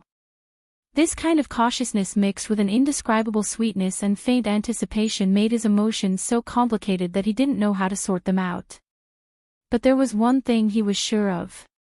At this moment, he had to be honest. If his girlfriend said she wanted the stars in the sky, he definitely couldn't take the moon and bring it back. Major Xia, who had 0 experience in love, excelled in his EQ and IQ. Without anyone teaching him, he learned the correct way to behave as a boyfriend when he angered his girlfriend. Seeing him like this, Yi Qian felt even more uneasy. He had a feeling that he still had a big trick up his sleeve. He shook his head and said, "The corner of my mouth hurts a little. Let's just eat the porridge. I can swallow it without chewing." Upon hearing this, Xia Jinyuan felt his heart skip a beat. The corner of his girlfriend's mouth hurt, because of him. The major, who was starting to feel guilty, quickly said, "Okay, I'll go down now." Then, he took out his phone from his pocket. "If there's anything, feel free to contact me. Or, press this bell and ask the nurse to come over." Yi Qian watched him stride out of the ward with his phone in hand. His suspicions grew. He really felt like there was more to come. The match had already ended, and the Storm Commandos had lost due to the disadvantage of having 4 members. Could it be that the loser was going to be punished next? And as a captive, would he be punished even more severely? Running with weights. jumping off a tall building. Capture the king cobra alive. Crawling on the uneven rocks while wearing a short-sleeved shirt. That shouldn't be the case. The second training base wasn't even close to the sea. Yi Qian went through almost all of the cruelest training in her mind. As she thought about it, she felt her lower abdomen tighten. Her bladder was so full that she needed to go to the bathroom. Yi Qian, who was covered in injuries, could totally get out of bed on her own. When she reached the bathroom, she was still thinking about what kind of punishment was waiting for her. She had persevered through all of the cruel training that flashed through her mind. Another punishment wouldn't be too much of a problem. At most, she would feel a little tired. Chapter 1692. But there was something wrong with Captain Xia. He was being too careful with her, as if he was trying to make up for something. Yi Qian, who was washing her hands with her head lowered, did not realize that Xia Jinyuan was being so careful because he was afraid that she would break up with him in a fit of anger. After all, she had never thought in that direction. She also did not think that his actions during the competition were wrong. She was indeed wrong. She had used her cleverness to win and used her own life as bait. That was no ordinary mistake. It was only right for her to be taught a lesson by Xia Jinyuan, who was the team captain. Yi Qian, who was deep in thought, looked up and saw herself in the mirror. Her face was bruised, and the corners of her mouth, eyes, forehead, and the left side of her face were all injured. It was a little scary. She raised her hand and gently pressed the corner of her mouth. Out of the corner of her eye, she saw the light on the phone beside her flashing. Then the phone vibrated. Someone was calling. This was Xia Jinyuan's personal phone. Yi Qian hesitated for a moment but still reached out to pick up the phone. When she opened the phone, Yi Qian's heart started to beat faster. The caller ID was Old Man Xia. Old Man Xia was Commander-in-Chief Xia. Commander-in-Chief Xia was calling. Should she pick it up or not? She really wanted to not pick it up, but wouldn't it be bad if she did? After a moment of hesitation, the call ended. Yi Qian, who was inexplicably relieved, had not put down the phone when it flashed again. The caller ID was still Old Man Xia. Hello, Commander-in-Chief Xia, this is Yi Qian. In the end, Yi Qian still picked it up. She stood upright in the bathroom and answered the call as if she was being inspected. Commander-in-Chief Xia heard the voice and the name. He quickly looked at the number he had dialed. That's right, it was his son's number, and he did not have Xiao Ye's phone number. Commander-in-Chief Xia moved the phone away from his face, turned around, and cleared his throat. Only then did he speak to his future daughter-in-law. Xiao Yi, are you feeling better? Where do you feel uncomfortable? Is Xia Jinyuan with you? With so many questions at once, Yi Qian quickly composed himself and answered seriously, Thank you for your concern, Commander-in-Chief. There are no more problems. Captain Xia went downstairs 3 minutes ago to get the Chinese food for me. When he comes back, I'll ask him to call you immediately. Yi Qian really wanted to hang up.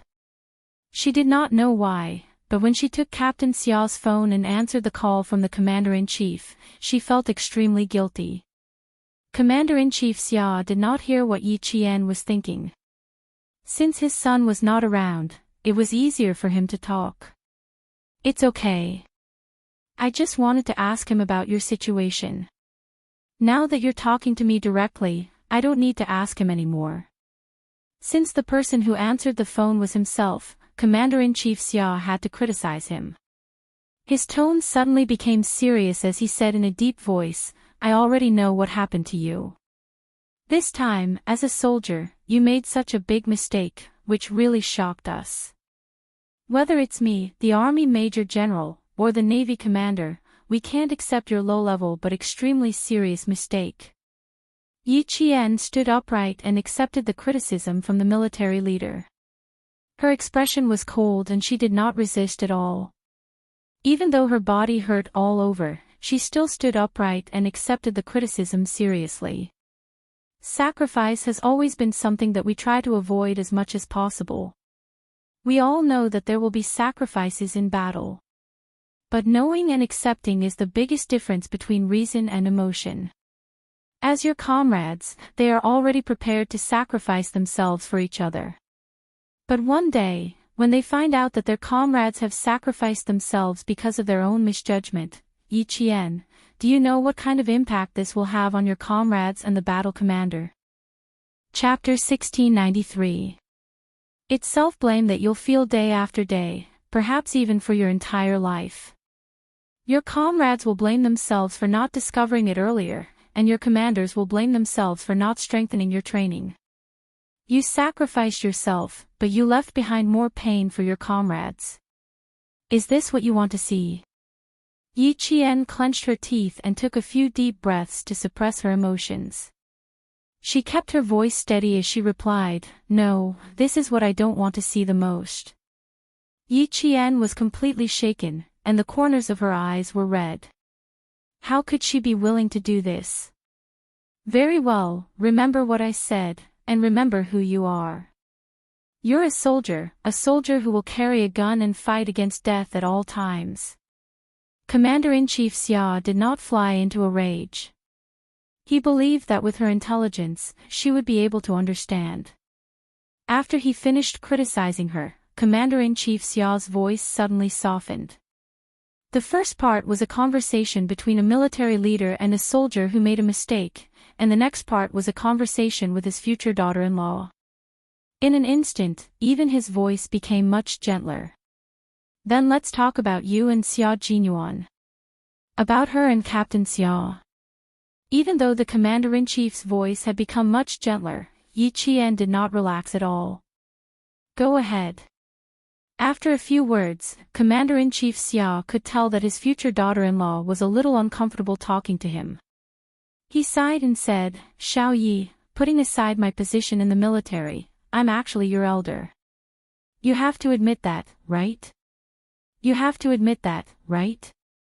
His change in status was too sudden. Yi Qian was so shocked that she almost dropped her phone into the sink. Admit it, admit it, to admit it. Don't be too restrained. Just treat me as your father. A father is talking to his daughter properly. Commander-in-Chief Xia not only heard Yi Qian's uneasiness, but also heard her faint estrangement. The commander-in-chief, who knew her background like the back of his hand, did not get angry because of this. Instead, he was very considerate and comforted her very carefully. In the future, if you have any grievances, just call me. This is my private phone number. Remember it in your heart. Yi Qian. She seemed to know why Captain Xia was sometimes a little unreasonable. It was probably hereditary. Commander-in-Chief Xia had become a father without her noticing. On the other end of the phone, Captain Xia continued kindly, "I don't have a daughter, only that brat Xia Jinyuan. I'm very strict with him because he's a man, and as a man, he has to take responsibility and be responsible. And you're a girl. Which girl wouldn't dote on you? But you're also a soldier. I can't really treat you like a delicate daughter, but I'll definitely treat you like a daughter who needs my care, who needs me to stand up for you when you're wronged." Yi Qian, who was originally in a state of panic, heard this and her eyes turned red. Dad. She hadn't called him Dad in a long, long time. Hearing Commander-in-Chief Xia's kind voice, Yi Qian could only bite her lower lip to stop herself from crying. She didn't have any family love in her previous life, but in this life, God seemed to want to make it up to her. She was so lucky in this life. Xiao Yi, Xia Jinyuan was ruthless this time. I hope you don't blame him. Your identities are destined to be different. The path you walk, the hardships you suffer, and the sufferings you suffer are also destined to be different. As a Special Forces soldier, you need to be agile, resolute, brave, hardworking, and have self-discipline. Chapter 1694. The crime you committed this time can be said to be a big mistake, and it's a big taboo for a special forces soldier on the battlefield. Xia Jinyuan did not do anything wrong as a captain and a soldier. Xiao Yi, do you understand his painstaking efforts? After Commander-in-Chief Xia finished speaking, he quietly waited for Yi Qian's answer. He knew that no one would feel good if something like this happened to her. She was beaten to the point of being hospitalized by her boyfriend. Sigh, only his son could do something like that. The two young people were both soldiers and special forces soldiers. Even if they were on the battlefield, they could still fight side by side. Such a marriage was really one in a million. As a father, although he usually ridiculed his son, how could he sit back and do nothing when it concerned his lifelong happiness? Besides, he really admired Yi Qian. For a female soldier to be able to come this far, she was one of the best in the army. He could not bear to let such a good girl fall into his family. He could only communicate with her in advance and let her understand Xia Jinyuan's actions. Only then could they continue to be together. Yi Qian patted the corners of her eyes with cold water. After taking a deep breath, she replied softly, Commander-in-Chief, I don't blame Captain Xia, and I understand his painstaking efforts. I made a mistake on my side, so I should be punished. It was just a coincidence that I was hospitalized. I had a fever, and I was allergic to drugs. I couldn't take it, so I was admitted. It has nothing to do with Captain Xia. Commander-in-Chief Xia was relieved by her words. He felt more and more that Yi Qian was an honest and open-minded girl. With a smile on his face, he sighed and said, You have too many restrictions and too many helplessness. You are both comrades and lovers. You can be more casual in life, but when you are in the army and on the battlefield, you have to be careful. The slightest carelessness will lead to big mistakes. So, I hope you can understand his actions. Yi Qian listened carefully and accepted the criticism. Even through the radio, she could feel Commander-in-Chief Xiao's concern and a father's hope for his daughter's happiness. Therefore, she answered more sincerely and did not try to pander because of the Commander-in-Chief's identity. You're right. Captain Xia did make a move this time because I made a big mistake. If he didn't remind me, I might not have realized my mistake so deeply. Understanding each other, the two of you can live a good life. Then, Commander-in-Chief Xia, who had changed his identity to father, showed concern for Yi Qian's health. He also asked how badly she was beaten. He also heard that she had injuries on her face. He said kindly to Yi Qian, Don't worry, remember this debt. Calm. Commander-in-Chief Xia added, Now that the two of you are in the hospital, you should order him around. Don't give in to him, and don't tell him that you don't blame him. This kid is taking advantage of the situation. Listen to me. Show some authority and put down his arrogance. Order him around as much as you can. Let him do all the laundry and feed. Let him learn his lesson. Yi Qian was no longer surprised by the Commander-in-Chief's behavior. She had seen it before. She listened to the Commander-in-Chief's advice very seriously. However, she first needed to know what kind of punishment she would have to receive. As for the Commander-in-Chief's words, she could indeed consider them. Chapter 1695. Xia Jinyuan took 2 bowls of porridge and saw that Yi Qian was not lying on the bed. He put the porridge on the table and opened the bathroom door. He saw his girlfriend looking at the wound on her face in the mirror. Her eyes were slightly red. This scene shocked him so much that he sucked in a breath of cold air. A few words flashed through his mind, I'll settle the score later. Something big is going to happen. He quickly thought of what else he needed to do. He had to do it perfectly. He had to show his little fox how sincere he was when he apologized. He had to make her forget that he was the one who caused the wound on her body. Yi Qian saw him in the mirror and saw the wound on his face. He looked at himself in the mirror again and thought of Commander-in-Chief Xiao's words. He could not help but lower his head and smile secretly.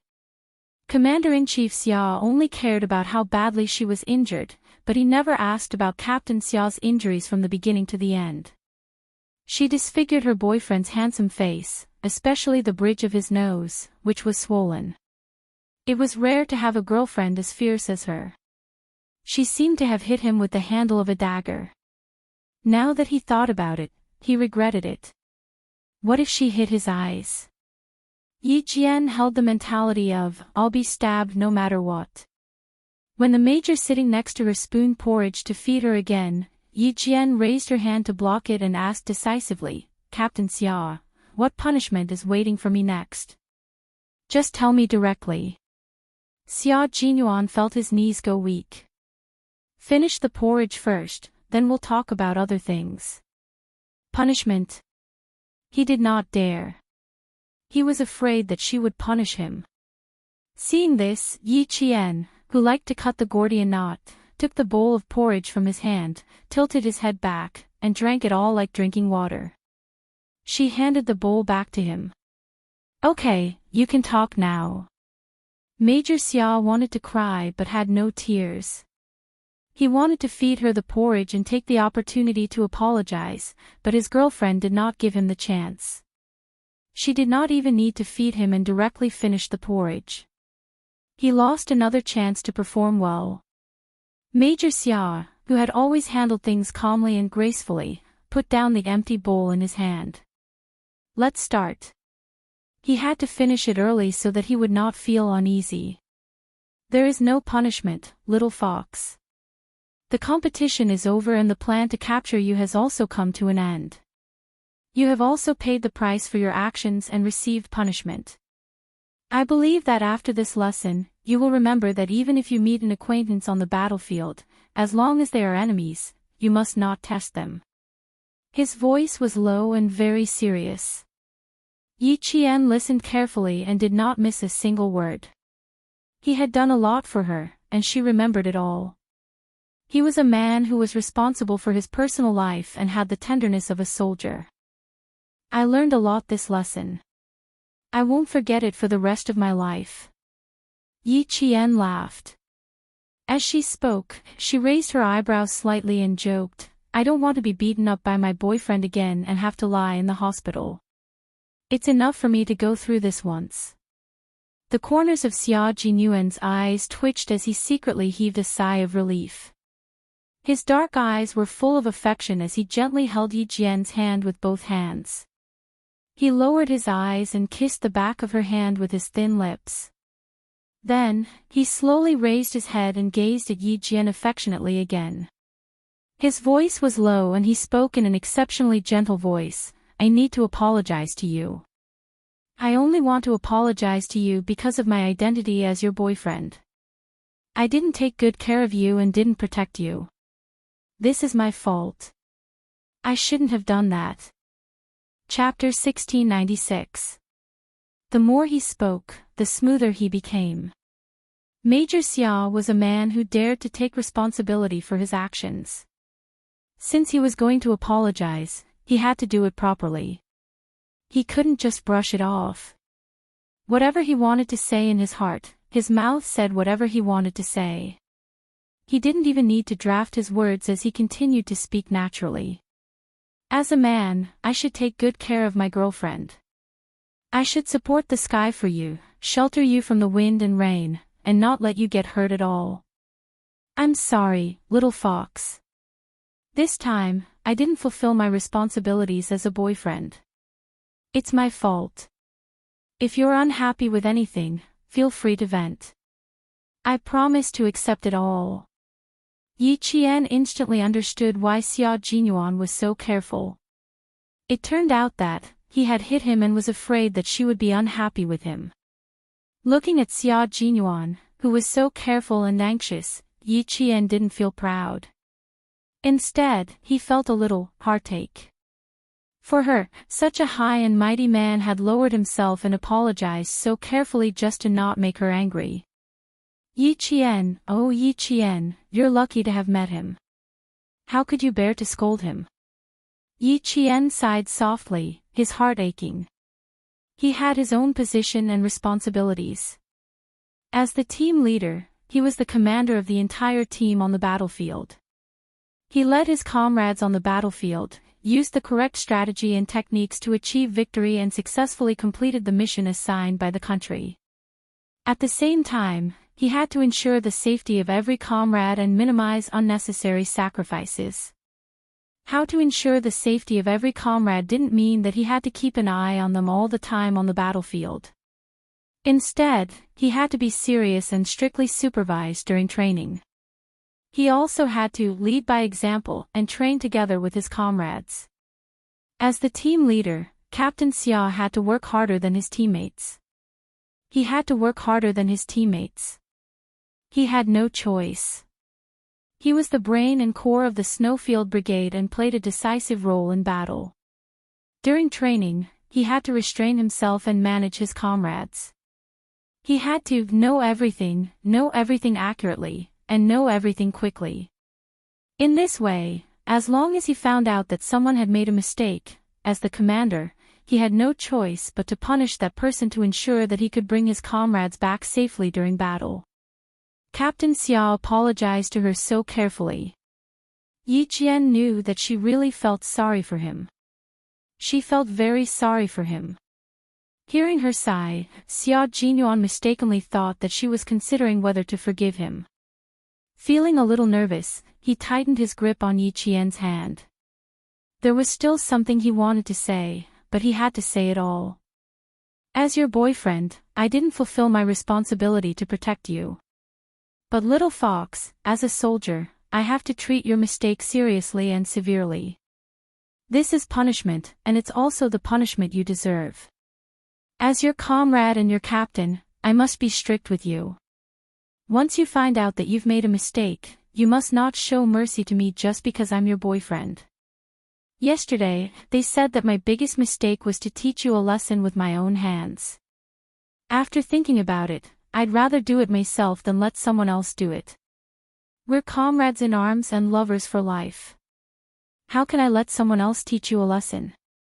I want the two of us to be together for a long time. We can support each other for the rest of our lives. I don't want either of us to let go of the other person's hand halfway and let the other person continue on alone. Chapter 1697. And the same mistake has already happened once, and we were taught a lesson by the Grim Reaper. Yi Qian, you made the same mistake this time, and I have to punish you severely because I can't accept the fact that you died one day when I send you away. His grip on her hand slowly tightened, and she could feel his muscles gradually tightening as he spoke. Yi Qian looked deeply at the man who was shouldering the responsibility of his country. She looked at the iron-blooded soldier who was respected the most as long as he was on the battlefield. She looked into his dark eyes and asked softly, in the past, who else made the same mistake as me? R2, a Special Forces soldier in the Snowfield Brigade. He was only 28 years old when he died. He had a beautiful and kind wife at home who was about to give birth. If there were no accidents, he would have gone home on leave after completing his mission to accompany his wife until she gave birth. At the mention of his fallen comrade, Xia Jinyuan's voice even dropped a few pitches. It was low and heavy, and there was a sadness that could not be erased. No one could accept it. Even though 2 years have passed, we still can't accept it. Xia Jinyuan's lips were pressed tightly together, and there was a hint of viciousness in them. His expression instantly made Yi Qian's heartstrings tense, and his voice became colder and colder. In the end, it was filled with thick hostility. Later, the person who R2 thought was his brother sent an email from abroad to R2's private email. He knew that we would organize R2's email, and the email was full of provocation. He mocked R2 for his foolish probing behavior and told him to kill his enemy effortlessly. His former acquaintance turned into his current enemy. Even the criminals knew this, but R2 didn't recognize it. For this, he paid the price with his life. It also became a pain in the hearts of all our comrades in the Snowfield Brigade. They couldn't accept it, but they had no choice but to accept it. Yi Qian completely understood why he was so cruel to himself last night. He was so cruel that even the T6 and pigeons couldn't stand it, but he still insisted on teaching him a lesson. It turned out that there was such a sad story. I'll remember this, Captain Xia. From now on, I'll never do it again. She said slowly and solemnly, I will never make such a low-level mistake that could cost me my life at any time. She didn't blame him at all, nor did she fear him or reject him because of this. She was still as kind as before, showing him a gentle smile with her bright eyes. The corner of his mouth was also swollen. It must be very painful. Xia Jinyuan replied softly. He lowered his head and kissed her hand. Hiding the ruthlessness in his eyes, he gazed at her lovingly. As your boyfriend, I apologize. But as your comrade, I'm sorry, little fox. I can't apologize to you. But now, I accept all the punishments you've given me. It's because I didn't take good care of you. I will perform well and strive to make you forgive me for neglecting my duties as your boyfriend. It was only right for a man to be at his girlfriend's beck and call. She wasn't angry at all when she was surrounded and beaten up by him. Now that she understood so much, it was even more impossible for her to be angry. However, looking at Captain Xia now, she couldn't help but want to tease him. Who asked him to like teasing her in the past? Chapter 1698. Yi Qian's eyes flickered. He smiled calmly and said, Do you think I'm that easy to order around? Could it be that during the training, he would take revenge on him? After all, you're the captain of this training. I don't dare to offend you. It's a pleasure to serve my girlfriend. Xia Jinyuan said sternly and took out a tube of medicinal oil from his pocket.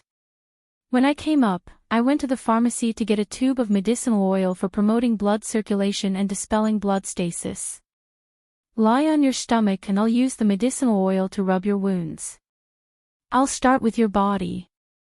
When the doctor checked her back, he saw the 2 large bruises that were so deep that the tissue beneath her skin was covered with dark purple blood stains.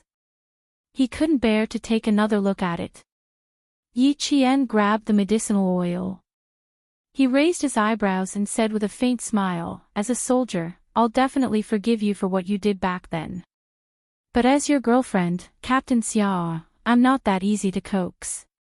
It's here, it's here. The more you're afraid of something, the more likely it will happen. Major Xia, who had already gotten over the initial apprehension, looked at Yi Qian lovingly and sighed. Come on, what do I have to do to make you forgive me? Yi Qian thought of the kneeling on the keyboard and kneeling on the durian in the future. Her eyes flickered and she said mischievously, Verbal apologies are nothing new. I don't see sincerity. Why don't we try something else? Major Xia, who had always been sensitive to such matters, suddenly had a bad feeling. He sat up straight and said, Try something else. Captain Xia, why don't you try kneeling on the bullet? Point the bullet downwards and the flat end upwards. Captain Xia, kneel on the bullet for 10 minutes. How about that? Yi Qian blinked his bright eyes and looked at him seriously. I think we can see Captain Xia's sincerity through this. It was a very original suggestion. Xia Jinyuan, who was opening the packaging of the medicinal oil, paused. He then stood up and began to unbuckle his belt. Yi Qian was dumbfounded. Xia Jinyuan, why are you taking off your pants? He couldn't keep up with him at all, nor could he figure out what he was going to do next. The young major's mouth curled up slightly. Although his handsome face was destroyed, his temperament was still there. He was still that noble and elegant young major. It's easier for you to check if I take off my pants. Also, don't you think it's more challenging to kneel in front of bullets with bare arms and legs? That's a good idea. I've never thought of this before. Next time, when my brothers make a mistake, I can use this move. All of you, kneel before the bullets. Major Xia, who had taken off his pants, was wearing a pair of warm pants issued by the army. When he saw Yi Qian about to throw him down with a pillow, he couldn't help but chuckle. I'll pay attention to my image in the hospital. I won't do anything impolite. He pulled up the combat pants that he had taken off and said, my pants are tucked in. It's easier for you to see the wound on my calf if I take it off. Little fox, after you kicked me a few times, the T6 combatant asked me if my bones were fractured. At that time, I stubbornly said that I was fine. So now I'm here to see if I'm alright. Oh. When Yi Qian saw that he was still wearing a pair of pants, he calmed down. Then he raised his eyebrows and said with a half-smile, Captain Xia, are you saying that you want me, your girlfriend, to apologize? Something was wrong. He needed to take immediate emergency measures to quickly stop what he was doing at this moment. Xia Jinyuan, who felt a sense of crisis, quickly put on his combat pants as if he was on an emergency mission. He unbuckled his belt and pulled on his jacket. His clothes were neat and tidy, and he looked dignified. Absolutely not. It's just that I felt a little hot after running all the way here, so I wanted to get some steam off. Chapter 1699. He had almost angered his girlfriend again. Fortunately, he had reacted quickly enough. Otherwise, not only would he not have been able to clean up the mess, but he would have also ruined the current atmosphere. No, he had to be more careful. He absolutely could not anger his girlfriend. Come, lie down on your stomach. I'll rub your back. It might hurt a little, but bear with it. With a quick-witted and smart girlfriend, the boyfriend would be treading on thin ice if he angered her. Major Xiao's conclusion was, when your girlfriend is angry, you have to follow her wishes no matter what you say or do. Yi Qian held back her laughter and said, boyfriend, take good care of her. When it's over, remember to prepare all the bullets. I've never seen anyone kneel before bullets. Let's see if you can kneel before them. This is also an experiment. When you succeed, we can promote it to the team, right? Yes, Little Fox has a point. When it's over, I'll definitely gather all the bullets. Do you have any other instructions? Feel free to tell me. I sincerely want to atone for my mistakes. Yi Qian felt that even chatting with him was full of joy. There was a visible smile on her face. Even if the corner of her mouth hurt, it could not stop her from wanting to laugh. They were soldiers. They were responsible for the sacred duty of protecting the country. They were comrades. They needed to help each other, rely on each other, and improve each other. They were lovers. They held each other's hands and gave each other their hearts. They were like this, and they were like this. Yi Qian, whose lips were slightly curved, looked at the major who was accompanying her. The smile in her eyes deepened. Captain Xia, I'll remember this. We're not in a hurry. There's plenty of time to settle the score. Okay. I'll be waiting. As long as there was no mention of breaking up, there was nothing to be afraid of. As long as the person was still his, he was willing to settle the score. Who was his girlfriend? Han Zhang was right. He had to pamper her like a princess. However, Yi Qian did not want him to rub her back. She held his bandaged hand and frowned in confusion. How did your hand get bandaged? It shouldn't be both of your hands. She did not know how the wound on his palm came about. It's nothing. I accidentally scraped myself when I was hugging the tree and scraped my skin. I was afraid that you would get angry when you woke up, so I quickly wrapped it with a piece of gauze and pretended to be pitiful in front of you. He said shamelessly and even clapped his hands to show that his palm was fine. Yi Qian believed him when he saw this. She said, I almost believed you. I'll give you a massage later. I know I kicked you a few times. Then she lay on the bed and waited for him to massage her. She wasn't used to having others push her around. It was better to let her boyfriend do it. Xia Jinyuan lifted her shirt and saw 2 palm-sized bruises on her snow-white skin. He tightened his grip on the glass bottle and his eyes darkened. These 2 kicks were indeed ruthless. He removed the bandages from her hands and looked at her palms. Xia Jinyuan poured the cold medicine on the back of her hands and rubbed them with the back of his hands until they were hot. Then he placed the back of his hands on her and said gently, "Bear with it. The area is a little big. We need to push the bruises away." "Okay, I can take it," Yi Qian said disapprovingly, but it made Xia Jinyuan's heart ache. He was the one who was ruthless, but in the end, he was the one who felt sorry for her. He had not fully adapted to the switch between being her comrade and boyfriend. Chapter 1700. Yi Qian, who was lying on her stomach, pursed her lips and smiled. He was indeed very, very good to her. Having lived 2 lives, she understood what it meant to be insincere and what it meant to be sincere. In her previous life, Yiying had played a game of cat and mouse with her. Instead of ending her life, Yiying had teased and oppressed her. Every time she found a job, Yiying would find ways to make her suffer. Sometimes, she wouldn't even get her salary and had to pack her luggage and leave. She had met many bad people and many good people. Because of this, she knew how to be grateful and grateful. She also knew the value of sincerity. She knew that Captain Xia blamed himself, but she wasn't angry. It wasn't because she was magnanimous or giving in, but because she understood. She had never loved anyone and didn't know how to love, but people needed to understand each other and put themselves in their shoes. His identity, her identity, as soldiers, they needed to understand each other even more. However, if he dared to lay a finger on her in real life, it wouldn't be as easy to talk to as it was now. However, she agreed with the commander-in-chief's words. Captain Xia was indeed someone who climbed up the ladder. They couldn't let him off so easily. How could they punish him? Other than kneeling on a bullet, she couldn't think of any other good ideas.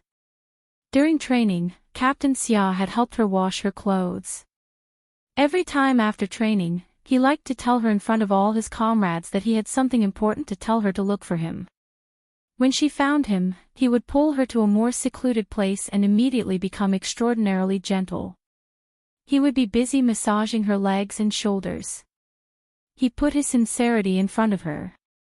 To her, it was so precious that she couldn't bear to trample on it and take it for granted. As he pushed the ointment away, the pain from the kick gradually turned into a burning sensation. Slowly, her entire back began to heat up. As he pushed with the back of his hand, the heat from her back began to flow to her limbs and slowly gathered in her brain. Yi Qian closed her eyes in satisfaction and muttered, "I want to sleep for a while." "Sleep. Have a good sleep." Major Xia, whose eyes were dark because of the injuries on her body, lowered his head and his thin lips landed an extremely gentle kiss on her slender and sexy waist. "I'll always be here. I'll always be by your side. Sleep well, my baby." With Xia Jinyuan by her side, Yi Qian felt at ease. She even fell asleep peacefully. Even with her eyes closed, her expression was relaxed. She fell asleep in less than a minute and slept exceptionally soundly. Xia Jinyuan, on the other hand, could not calm down for a long time. He could not even forgive himself. His comrades in the Snowfield Brigade still did not know that their captain had overcome the great calamity. T6 was asking the experienced lover Han Zhang, "Will Qing Niao really break up with Q King? I'm not completely sure. After all, Qing Niao is different from other girls, but it's possible." Han Zhang analyzed based on his experience. "Based on my experience, it's 50-50. She couldn't resist Q King's delightful mouth. With how naive Qing Niao was, she would probably be coaxed into changing her mind." When T6 heard that, he heaved a sigh of relief. Jiasin was also a well-mannered girl. If she found out that he had hit Yi Qian, there would definitely be a 50% chance that she would forgive him. With that thought, T6 immediately relaxed. He even relaxed as he leaned against the back of his seat. That's good, that's good. Let's see how Q King performs. As long as Q King coaxed Yi Qian, his matter would not be a big deal anymore. Chapter 1701. Something doesn't seem right with you. You look like you had a lot on your mind ever since you came out of the hospital, but now you don't look like anything's wrong. Why? Are you that afraid that Qing Niao will dump Q King? Han Zhang was puzzled. Shouldn't he be like K7, G3, and himself, all waiting for the day when Q King would be dealt with by Qing Niao instead? T6 looked at this scourge, who had already ruined more than a dozen girls, and said coldly, "A well-fed man doesn't know the suffering of a starving man. You've already had more than a dozen girlfriends, and your taste is so wide that even a virgin like me can only look on in your dust." As soon as he finished speaking, a team member sitting in the aisle of the plane gasped and stared at Han Zhang. More than a dozen girlfriends. That's a little too capable. None of us have girlfriends. It's true that I've never had a girlfriend before. T6 was not afraid to expose his veteran status to show off how fickle his scourge comrade was. I'm not ashamed of it. In fact, I'm proud of it. Han Zhang chuckled. Damn, this was not a topic he should be talking about, not a topic he should be talking about. In the future, he would definitely not talk about such topics. It would only cause public anger. Keep up the good work. Spring is coming, and so is your spring. Across from Han Zhang, his comrade patted T6, who had never been in a relationship before, and comforted him very righteously. When you get a girlfriend, you can proudly tell her that she's your first love. T6 nodded. He was already prepared to fly over to find his future girlfriend after this training session. As for how Q King and Qing Niao were getting along, T6 did not want to think about it. He should focus on his marriage instead. G3, who was sitting 2 seats behind, said to K7, "I don't think it's likely that Qing Niao will bring up a breakup. She's very calm when dealing with matters and won't alienate Q King because of this. She'll understand Q King's intentions. Qing Niao is rational, while Q King is rational. If there's any misunderstanding, they'll sit down and talk it out. A breakup is not going to happen." K7 said expressionlessly. He glanced at G3, who was analyzing seriously. Also, what I said in the bathroom was just to scare Q King. Don't take it seriously. G3 was stunned. K7. Was the person sitting next to him still K7? Was he a K7 that didn't eat the food of mortals and lived a merciless life like a deity?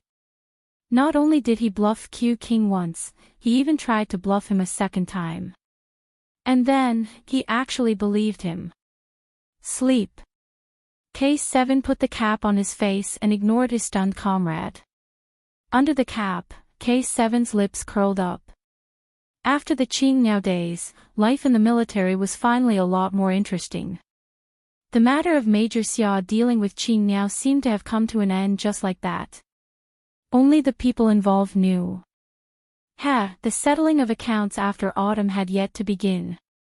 Commander-in-Chief Xia, who was on the phone with his future daughter-in-law, was finally relieved. His future daughter-in-law was reasonable and didn't argue with his son. He wasn't worried that his future daughter-in-law would run away. There was still a month of training left. With his son's intelligence, he would probably make up for his mistakes and perform well. He wouldn't give up such a good girl.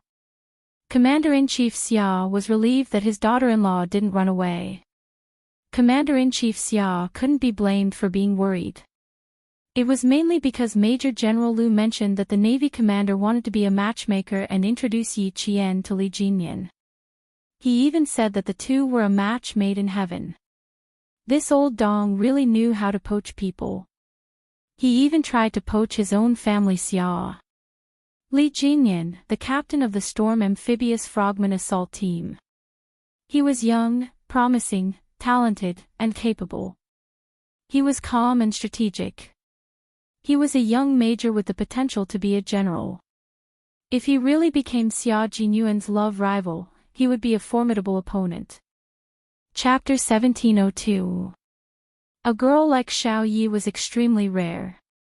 If he didn't seize the opportunity, she would be snatched away by someone else. He had no choice.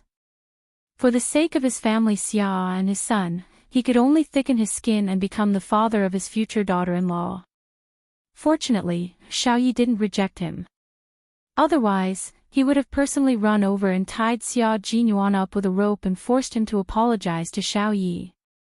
Commander-in-Chief Xia didn't even think about whether his son had been taught a lesson by Yi Qian. To him, Xia Jinyuan was thick-skinned. Even if Yi Qian hit him, he wouldn't be hurt too badly. It had to be said that the commander-in-chief had foresight and made preparations in advance. At this moment, the commander-in-chief was talking to Li Jinyan, who was sitting next to him. Xia Jinyuan beat Xiao Yi until she was hospitalized.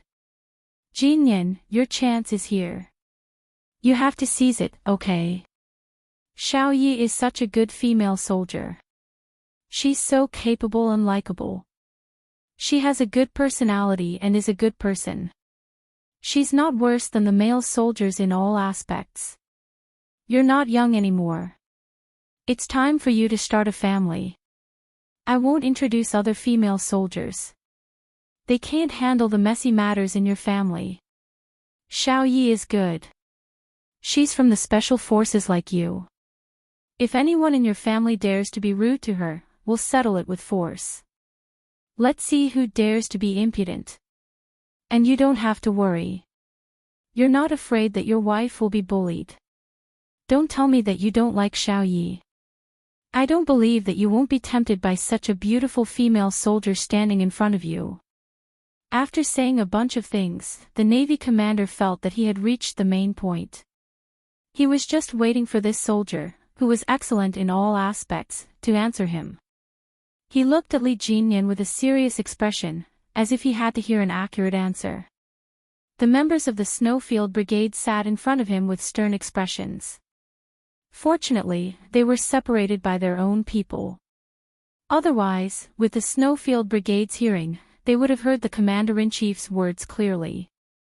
They wouldn't talk to him in front of him, but they would tell Xia Jinyuan about it. Stealing someone else's girlfriend was a big deal. Xia Jinyuan regarded Li Jinyan as his brother, a brother who would risk his life for him. For the sake of his brother, he would not do such a thing. Another important reason was that he really admired Yi Qian. His feelings for her were also very subtle. Sometimes, when he saw her smile, he felt happy in his heart. It was as if the more she smiled, the happier he would feel. This feeling. Li Jinyan, who was deep in thought, couldn't help but frown. Then, a faint smile flashed across his eyes. If she really did have a good impression of Yi Qian, then with Xia Jinyuan's appearance, that impression of him that she couldn't grab hold of had disappeared without her noticing. That night, when Yi Qian arrived on the island with the supplies, he saw the secret interaction between her and Xia Jinyuan. Xia Jinyuan, who had always been calm, even specially went into the sea to welcome her. At that time, he thought he was seeing things. Now that he thought about it, he was very sure that Xia Jinyuan really did kiss Yi Qian at that time. Later, when the two sat together, even though there was a certain distance between them, the atmosphere between them was obviously not something that outsiders could interfere with. Later, Xia Jinyuan even came to find him at midnight that night and said, "I want to repay you for your efforts in training Yi Qian." Now that he thought about it, this sentence was actually a declaration of sovereignty, and at the same time, it also told him about their relationship. Yi Qian was sent by the military to train with the Storm Commandos. What did it have to do with Xia Jinyuan? As long as he thought about it carefully, he would know why he said that. Chapter 1703. Because Yi Qian was Xia Jinyuan's girlfriend, he was thankful that he had trained Yi Qian strictly and did not treat her carelessly just because she was a female soldier. Now that he had confirmed their relationship, even if he really had any thoughts about Yi Qian, he had to give up. He could not bully his friend's wife. This was the bottom line of being a person. As a soldier, how could he touch it? Moreover, when he found out that they were lovers, he was not sad at all. Instead, he felt that their relationship was normal. Now, he was very sure that he really only admired Yi Qian and did not have any other thoughts. Even the slight feeling of seeing her smile made him happy was definitely not because he had feelings for her. It was not that he had never been in a relationship before, and it was not that he had never had feelings for someone. How could he treat the admiration between comrades as feelings between a man and a woman? It was just that he did not understand why he liked to see Yi Qian smile so much that it made him feel happy. This was his own private matter, and he did not want to talk about it. Now, he had to talk to the commander. How should he say it? He had to think about it for a while, string some words together, and make it clear to the commander all at once. Li Jinyan did not like to talk much. His personality was as cold as the expression on his face. In addition, he was usually a man of few words. During training, there was no need to talk much nonsense. He was not used to talking a lot. If he could, he really only wanted to tell the commander, "You're thinking too much." But he could not. If he did not say a few more words this time, he was afraid that he would not be able to dispel the commander's thoughts. If he directly talked to Xia Jinyuan and said that he wanted to introduce Yi Qian to him as his girlfriend, then it would really be a big problem. Thinking of this possibility, Li Jinyan felt that he had to, immediately, now, and immediately clarify this matter with the commander. He was still thinking about it when the commander of the navy became anxious. "Li Jinyan, are you still a man? How can you be so hesitant? Is it that hard to give me a definite answer? Or are you too embarrassed to tell me? Do you want to be alone?" The cabin was very quiet. The Navy commander raised his voice slightly, and the comrades of the storm commandos in the front rows could hear him clearly. They were all shocked by the commander's words. "Li Jinyan, are you still a man?" Whether or not the Demon King was a man, they knew best. It was definitely a man. He was a very, very impressive and majestic man. "Commander, what are you talking about with the Devil King? Why does it sound so awkward?" "I don't know. They even talked about whether or not the Demon King is a man." "Cough, I can prove that the Demon King is definitely a man." "Listen, what do you want to hear?" "I think it's quite interesting." The comrades in the front row remained motionless, but there was no obstacle in their communication. One by one, they were speculating with great interest. Sitting in the row in front of Li Jinyan were Prawn and Whale. Sitting across the aisle were the scouts in the team. Their hearing was excellent, so they could hear it even if they didn't want to. Only the three of them knew what the commander and the Demon King were talking about.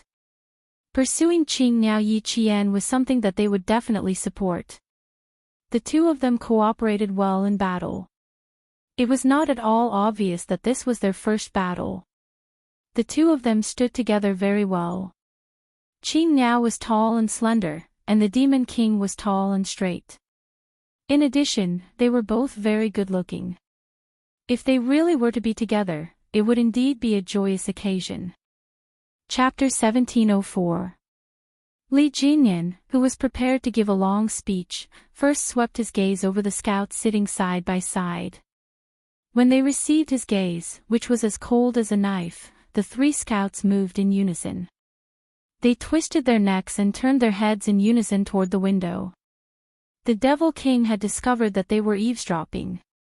After shocking the scouts, Li Jinyan said in a low voice, "Commander, I know you're doing this for my own good, but I really don't have any romantic feelings for Yi Qian. I admire her very much, because a female soldier like her is a rare existence in the army. Every male soldier who sees her will be amazed by her ability and appearance. I'm a man, the most normal man.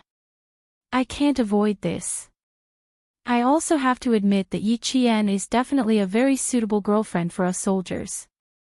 Because she wears the same military uniform as us, carries a gun, and fights for the country, the people, and her family. She's so outstanding. Once she enters the army, she's like a fairy descending to the mortal world. It's inevitable that the male soldiers will be tempted. Even the Great Mermaids tease that if Yi Qian had entered the army a few years earlier, he would also be tempted to write her a love letter. You know, even the Great Mermaid's children are a few years old. When the commander heard this, he still felt that there was hope. He pulled a long face and said, "Since you can't avoid this, then it's fine. As long as you get along well, you'll eventually develop feelings for each other. Just like my generation, what did we rely on to get married? It was all about matchmakers." The matchmaker came to talk about the situation of both parties' families. The parents' opinions were not bad. They didn't even ask for our opinions and directly decided. You still don't know what the person you're marrying looks like. When you get married and get together, all feelings will come after a long time. At least you've met each other and understand each other. Furthermore, you admire Yi Qian. You have all the conditions, so why are you still dawdling? When it's time to make a move, you have to make a move. If you miss this village, there won't be another shop. When the time comes, where will you go to find a girlfriend as good as Yi Qian? Li Jinyan had intended to say everything in one breath. Now that he was interrupted by the commander, who thought that he and Yi Qian could develop, why was it getting more and more confusing? Li Jinyan raised his hand and rubbed his temples. He reorganized his words and decided to make it short. I'll tell you this. I don't have any romantic feelings for Yi Qian. Similarly, Yi Qian has no romantic feelings for me. After talking for so long, she was still talking about feelings with him. Talk my ass. If he didn't have feelings for her now, wouldn't he have feelings for her after they got married? Why didn't he understand what he meant? The Marine commander only felt that his heart was suffocating. I told you to pursue her first, and then slowly cultivate your feelings. Did you not understand, or are you deliberately playing dumb with me? Commander, by the commander. Your era is different from ours, so there's no way to woo someone first before talking about feelings. Li Jinyan was also helpless. He had clearly told the commander that he had no romantic feelings for Yi Qian. Why didn't the commander believe him? Li Jinyan suddenly felt a chill in his heart. Could it be that he had done something to make the commander misunderstand and think that he had romantic feelings for Yi Qian? Or did he say something that made the commander misunderstand? If he did, wouldn't Xia Jinyuan also misunderstand? He quickly went through everything in his mind, recalling some of the things that he and Yi Jian needed to talk about during their training. After going through everything, Li Jinyan was very sure that he really didn't do anything that would cause a misunderstanding, nor did he say anything that would cause a misunderstanding. Chapter 1705. After confirming that he had not done or said anything that could be misunderstood, Li Jinyan lowered his voice and said, "Commander, Yi Qian and I can be comrades in arms, but friends can't be lovers. Are you trying to make me so angry that I want to jump off the plane?" When the Navy commander thought about how the two of them looked so compatible, and how Yi Qian was able to deal with the Li family, he wanted to set them up even more. Why can't you two be lovers? Don't tell me you don't like Yi Qian. Li Jinyan sneered. Commander, why don't you think about it? Maybe Yi Qian doesn't like me. There are millions of men in the world, and there are many who are better than me. She has the ability and education. She can definitely find a better boyfriend. What do I have? I don't have anything right now. Why would she want me? Commander, you can't just ask me to pursue her. You have to get Yi Qian's approval. Moreover, I really only admire her. It has nothing to do with romance. I don't have the time to talk about romance either. You've already made a military pledge to the military to train our storm commandos into the strongest naval special forces. We'll be able to compete with the naval special forces of the Western countries. You also gave me an order to hold me accountable if we don't achieve results. Commander, the important task now is not to find a girlfriend, but to lead our team to become a Marine Special Forces team that can reassure the country. This time, Li Jinyan finished speaking in one breath and did not give the Navy commander a chance to interrupt. Stop thinking about it and don't mention it again. It's impossible for Yi Qian and I to be together. There's no chance. He could not tell the Navy commander that Yi Qian already had Xia Jinyuan by his side. It was obvious that their relationship was still confidential. Even if he knew, he could not casually say it out loud. He could only tell his Navy commander this. The Navy commander frowned at his resolute and unnegotiable tone. He looked at him with sharp and dignified eyes. You really don't want to pursue Yi Qian? Really? If there's a girl I like one day, I'll definitely make a move and I'll definitely tell you. Please don't tell me. I only admire female soldiers like Yi Qian. The Navy commander waved his hand disheartenedly. He instantly lost interest in the personal feelings of his beloved general. After a slight pause, he said, I just wanted to keep Yi Qian in our Navy openly. In the end, you didn't want to do it, so there was one less possibility. By the way, did you ask her?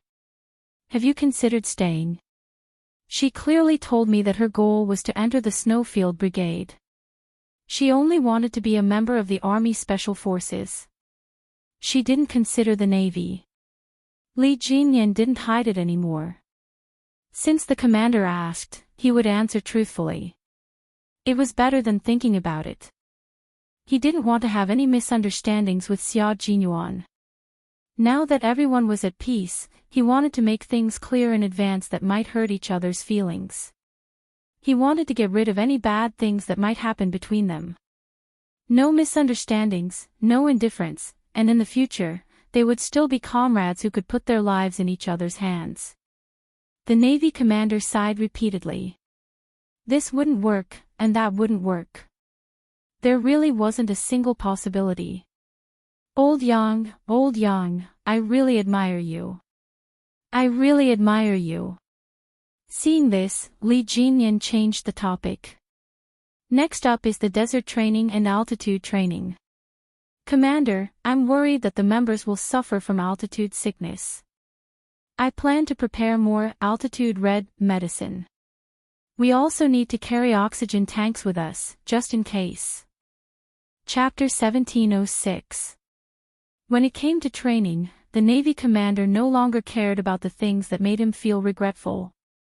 Instead, he discussed with Li Jinyan the detailed arrangements for the upcoming training. Xia Jinyuan, who was accompanying Yi Qian, was also making detailed arrangements. Training in the desert was actually more dangerous than training in the high altitude. The biggest problem was the scarcity of the source of life, water. As for the lack of a compass, Xia Jinyuan didn't think it was a big deal. There wasn't much water, and the only food that filled the stomach was a few packets of pickled vegetables, some compressed biscuits, and some red pepper. There was already a serious shortage of water, and the supplies that were given actually had to be swallowed by large gulps of water. Needless to say, this was a deliberate arrangement by the military. Cold, heat, thirst, these were all necessary training for a special forces soldier. Xia Jinyuan had no objections to this, and he had no right to raise any objections. In the quiet ward, there was no other noise except for the occasional sound of paper being flipped. Yi Qian was still sleeping. She had been overloaded with training during this period, and after 5 consecutive days of competition, Yi Qian was on her period. Even though she had good physical strength, her body was still in a state of fatigue. She needed to recover her energy in order to better participate in the upcoming training. She slept from noon until 5 in the afternoon. When she woke up, the sky was already dark and night had begun to fall. Yi Qian, who opened her eyes, didn't disturb Xia Jinyuan, who was working. He was so focused that he didn't notice that she had woken up. He kept his head down and held a pen to write and draw on a piece of paper. He was making careful and detailed arrangements for the upcoming training, including the route of every place, the campsite, the tasks to be completed every day, the distance to be traveled, what to pay attention to, and so on. All of these needed to be arranged and deployed in advance. This was the responsibility of a commander. The entire team was under his control, and the team members listened to him and obeyed him. Then, as the commander, he had to shoulder the responsibility of the entire person. There could not be the slightest mishap. Modern warfare had already begun. From the era of cold weapons to the era of information technology, war had also become a science. It required scientific operations, reasonable arrangements, and strict organizational procedures and operational mechanisms. As the core of the Snowfield Brigade, Xia Jinyuan had put in much more effort than any other member. Although Yi Qian hadn't officially joined the Snowfield Brigade, she knew how hard Xia Jinyuan worked. He was always at the most dangerous places, always at the forefront of the most difficult and tiring tasks, advancing and retreating with his comrades. He didn't have any special treatment because he was the captain. She was fascinated by this serious and responsible Xia Jinyuan. Perhaps he had encountered some difficulties, his originally handsome face suddenly, his side profile, which made him look even more like a soldier's dignified. The heater was turned on in the ward. He had taken off his combat uniform jacket and was only wearing a close-fitting long-sleeved shirt. The hem of his shirt was tucked into his waist pants, and the tight leather belt outlined his beautiful and sexy waist. From her side profile, she could see the beautiful texture of his strong chest muscles. Just by looking at them, she felt that it must be very safe to lean on such a chest. Yi Qian, whose face was a little hot, couldn't help but let his imagination run wild. He quickly looked away and sideways to look out the window. It was unknown when it started to snow outside the window. The heavy snowflakes were like goose feathers. They were like fairies given by the heavens to the earth, which could drive away all the darkness and all the evil, and bury all the unfortunate and painful things in the pure white snow. Chapter 1707. It was such a quiet ward. It was so quiet that both her body and mind were completely relaxed. Her mind was empty of all distractions, and her mood was tranquil and distant, far away from all her worries. Yi Qian, who was smiling, did not see the man, who was working seriously, look up. His deep, dark eyes were filled with a gentleness that could make one sink into it. He gazed deeply at her, pressed his lips together, and then lowered his head to continue with his work. Snowflakes fluttered outside the window, but the ward was as warm as spring. One of them was sitting, and the other was lying down. Neither of them disturbed the other, but they were both thinking about each other. They enjoyed the tranquility of the winter and spent the rare time alone together. Time ticked by. Yi Qian, whose neck was a little sore from twisting, once again looked at the man who was still working seriously with his head lowered. She saw that the corners of his mouth, which had been pressed tightly, had lifted, revealing a naturally elegant smile. His smile was so infectious that even Yi Qian could not help but cover her mouth and laugh. The man holding the pen suddenly smiled and sighed. He turned his head and caught Yi Qian's gaze.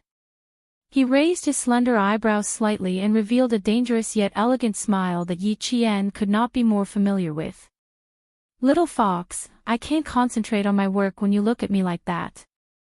It seems that my appearance has won the favor of the little fox.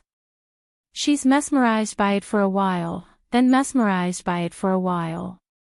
How is it? Are you satisfied?" Yi Qian, who was caught red-handed, did not feel awkward. He imitated him and raised his eyebrows, nodded, and answered seriously, "Not bad. You're handsome enough. Most importantly, you have a classy aura." You're a feast for the eyes. Being handsome on the outside is one of my strengths. I'm also very handsome on the inside, but you'll have to dig deeper to discover that. The thick-skinned Major accepted the compliment without hesitation. He did not forget to add a few more layers of gold. Handsome on the outside and handsome on the inside. Are you satisfied with a boyfriend like me? His mouth was full of nonsense. He could go as far as the sky. But it was also very interesting. Yi Qian liked this kind of lively, and intimate conversation very much. Only in this way did he feel that his life was so fresh and full of inexhaustible vitality. After her fever subsided, Yi Qian's pink lips curled into a smile. Her bright eyes sparkled like spring water as she looked at the young Major who was just as happy as she was. Yi Qian said, I'm quite satisfied for now, but I've neglected my duties from time to time. It's okay, boyfriends all need to be trained slowly. I'll train Major to be the person I like. That would be my pleasure. Xia Jinyuan was a male chauvinist, but not the kind of feudal male chauvinist who had to respect her husband. Rather than saying that she had trained him, it was more appropriate to say that he had willingly changed himself for her. It was a joyous thing to change oneself for the people one loved. Seeing this, Yi Qian hugged his quilt and laughed even more happily. Her sparkling eyes sparkled like a sly fox, which made Xia Jinyuan feel that even her hair was so cute. She didn't have the guts to train a major. She was so happy that her eyes curved into crescents. Xia Jinyuan felt as sweet as honey in his heart. He raised his hand to look at his watch and couldn't help but frown. It's already so late. He hurriedly tidied up the papers and notebooks on his feet and said to Yi Qian, You must be hungry.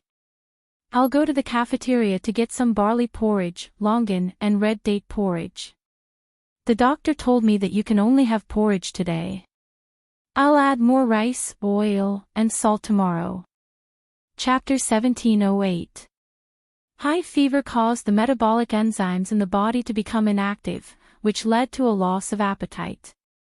Only porridge and soup did not cause nausea, and could stimulate the patient's appetite and increase their intake of nutrients. Xia Jinyuan followed the doctor's instructions strictly. At the same time, he also accompanied Yi Qian to eat porridge. He packed up the papers and notebooks. Yi Qian's gaze fell on his hands, and his brows furrowed. His hands had been replaced with new sterile gauze. If it was really as he said before, that it was just a few small cuts, they did not need to be bandaged at all. Also, Yi Qian seemed to have thought of something, and his originally relaxed expression suddenly tensed up.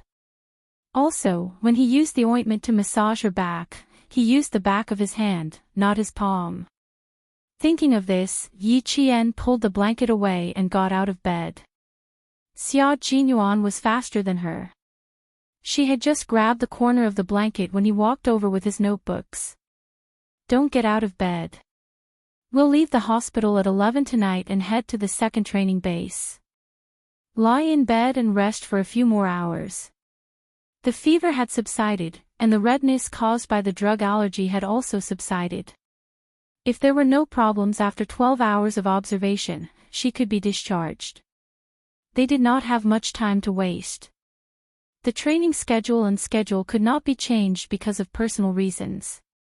If Yi Qian was not allergic to drugs, they would not have sent a helicopter to the hospital for emergency treatment. Being sick during training was a common occurrence for them. Yi Qian grabbed his wrist and looked at him with clear eyes. It's very serious, isn't it? A little. I didn't wear combat gloves when I was climbing the helicopter ladder, so I got abrasions from the rope.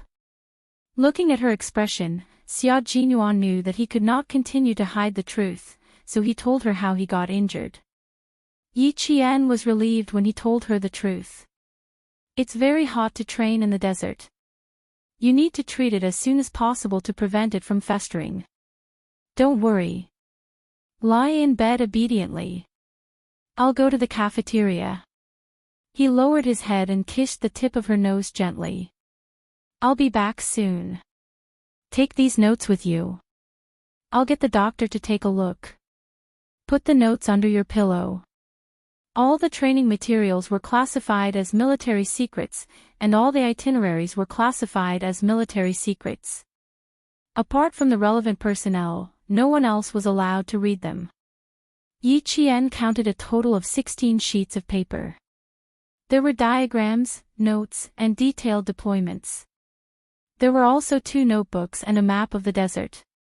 With a rough idea in mind, he hid all the information under his pillow.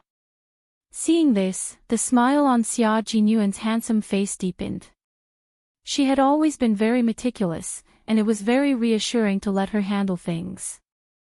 After Xia Jinyuan left the ward, Yi Qian, who was wearing a blue and white striped hospital gown, immediately got up from the bed and took out his military backpack from under the bed. He untied the rope and took out his combat clothes. If she were to leave at 11:00 at night, she would have to pack up and leave at around 10 o'clock. However, she liked to prepare in advance, so she could pack up now. The doctor who came in with 2 nurses saw that the patient who was supposed to be lying on the bed was wearing the same uniform as the male soldiers. She stood by the bed as straight as a pine tree, looking valiant and spirited. It was impossible to tell that she was still sick. When the 2 nurses saw Yi Qian in her military uniform, they felt that it was very rare. In 1999, female soldiers were still rare, and it was the first time that the 2 nurses had seen a female soldier like Yi Qian, who was as beautiful as Hong Kong and Taiwan celebrities. He's so handsome. He's so cool. He's so spirited and good-looking. His facial features look like they've been painted. He's so beautiful. Chapter 1709. The 2 nurses covered their noses as they whispered to each other. They looked at Yi Qian with starry eyes. The more they looked at him, the more excited they became. Their faces were flushed. The doctor turned his head and signaled the nurses to be more reserved with his eyes. He then said to Yi Qian, "Are you ready to be discharged?" "No, you still have 4 hours of observation. You can only be discharged after 4 hours. Thank you, doctor. I'm just tidying up. I feel much better after a day of sleep. I don't feel as heavy as before. My body feels very light." Yi Qian sat by the bedside and said to the doctor who was listening to his heartbeat, "I want to ask if I'll be allergic to fever medicine in the future." In her previous life, she had been in medical school for a long time. She was on par with medical students in her specialization courses, so she more or less knew about drug allergies. Usually, if a person was allergic to drugs, the body's reaction to the allergic substance would not change. Once the body was allergic to the substance, it would stay with the body for life. But she found it unbelievable that he was allergic to fever medicine. After a simple examination and seeing that the rash on his body had subsided, the doctor couldn't help but smile. "You're recovering well. Your physique is better than normal people's. Your fever is more than 39 degrees. A normal person would need at least 2 days to gradually recover. You've recovered in less than 12 hours. Your physique is very good. As for your allergy to fever medicine, your comrade said that you've all taken strong fever medicine. You haven't taken it before, have you?" Yi Jian was about to answer when one of the nurses put the medical tray with cotton swabs, alcohol box, and thermometer on the bedside table. Then she reached out to pick up the pillow.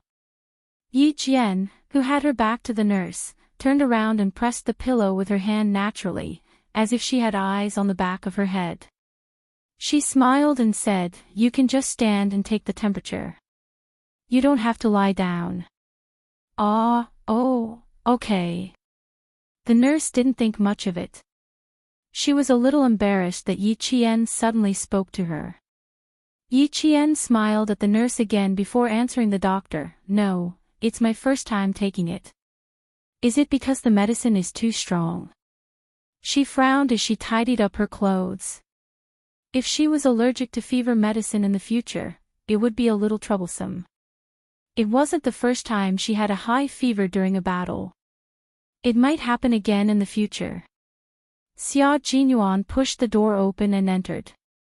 He heard the doctor speaking to Yi Qian with a gentle smile. Don't use it too much in the future. You don't have to use strong drugs. Traditional Chinese medicine will do. Excuse me, is my comrade having a fever again? He didn't even put down the bowl of porridge in his hand. He walked directly to Yi Qian's side and stood there like a guardian angel. His brows were furrowed, and there was a hint of worry in his expression. Even as a doctor, he could not handle talking to two soldiers with strong auras all of a sudden. He quickly said, I'm still taking his temperature. Yi Qian said, I'm asking if I can still take fever medicine in the future. The doctor suggested that I could drink Chinese medicine to reduce my fever. Think of something good. You don't have to take medicine randomly. Xia Jinyuan gently knocked on her head and said politely to the doctor, Thank you for your hard work today. You're welcome. It's what we should do. The doctor also said politely. He took the thermometer from the nurse and glanced at it. His temperature is normal. He can be discharged in 4 hours. Yi Qian didn't like hospitals, and neither did Xia Jinyuan. After receiving the doctor's confirmation, they looked at each other and smiled. Even if they couldn't be discharged tonight, they would still be discharged.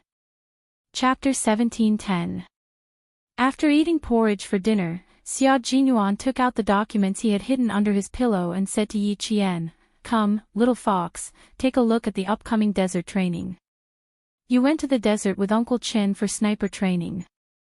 This time, it's going to be a little more difficult. Understand the entire training plan first. As for the difficult parts, you have to persevere even if it's difficult. There's no way to change it. Yi Qian had already skimmed through it. He took out a document and asked, Anti-war, anti-annihilation, anti-ambush, and breakout. These 4 are all team training. I've already discovered my weaknesses. I can do individual combat, but I can't find my place in team combat. I always want to rush up and solve the problem alone. It was the same every time. Just like when she was working with the devil, she also wanted to rush up and solve the problem alone. In short, she was not used to team combat. Maybe it was because she was used to being alone in her previous life. Although she had changed a lot in this life, every time she felt a sense of crisis, she wanted to face it alone and solve it alone. But she did not intend to tell anyone about these reasons, not even Captain Xia. Xia Jinyuan said, It's normal because you haven't received any systematic training. All these years, your training has been focused on individual training. You're not used to being in a team, so your subjective thinking is more serious. As an individual, all of us are like that. The military is a furnace that can correct your shortcomings one by one. It will allow you to be reborn and become a real soldier. He had discovered this problem earlier than Yi Qian. Otherwise, he would not have suggested for her to major in command. Not only did he want to solve this problem, but he also wanted to cultivate Yi Qian's leadership skills and lay a good foundation for her future development. Hearing this, Yi Qian felt that what he said made sense. She had indeed not received any systematic and professional team training. Whether it was training with Grandpa Zhen or Uncle Qin, she had only trained as a single soldier. Anti-war, anti-annihilation, anti-enemy ambush, and breaking out of an encirclement. These 4 aspects can improve your team awareness. Also, you can see how the Infernal King leads and deploys his troops, and how he arranges every soldier to the correct position. Seeing, thinking, and observing will greatly improve your combat skills and team coordination. More importantly, these are things that the school cannot teach you. That was indeed the case. Therefore, when she found out in school that she had to go overseas for pre-match training, her heart was filled with anticipation. The desert we're entering this time requires us to pass through the border, and there's also the Gobi Desert combat training. We'll have to cross a total of 8 provinces. Once we enter the border, we'll start moving.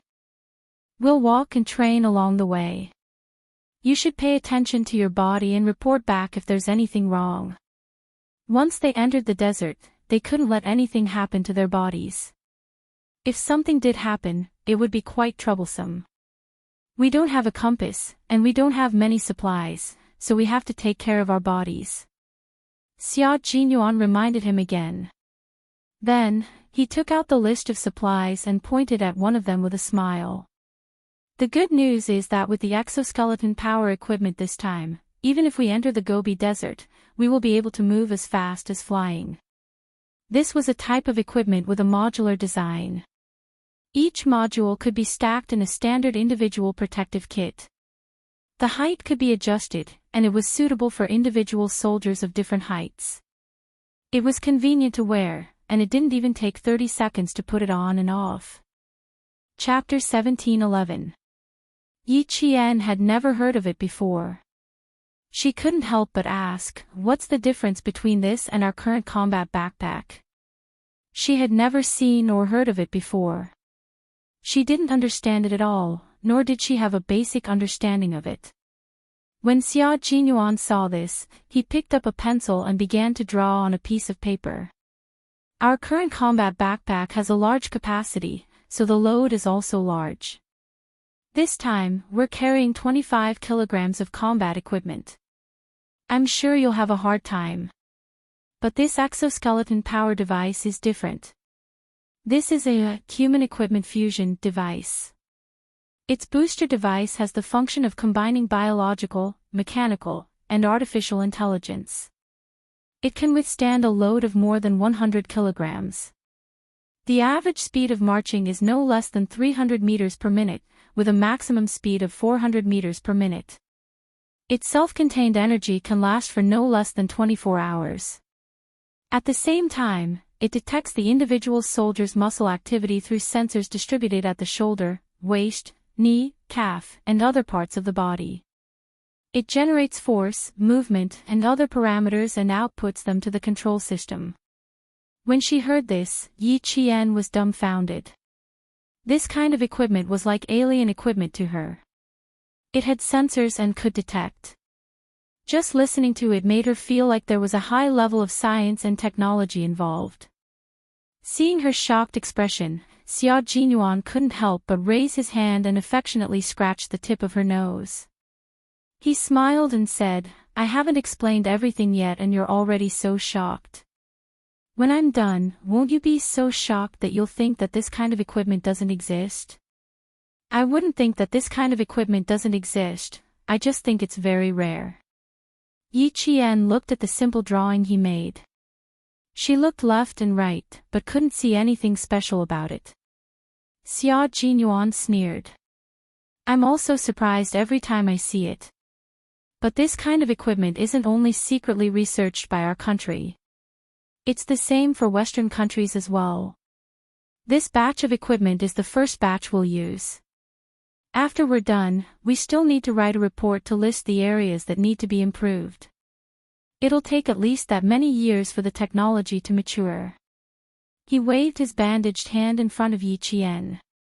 His slender fingers made a number, which made Yi Qian hold her breath. It'll take at least another 10 years. That's too long. Hasn't it already been developed? A missile or a man-made satellite doesn't take that long. Yi Qian couldn't believe it.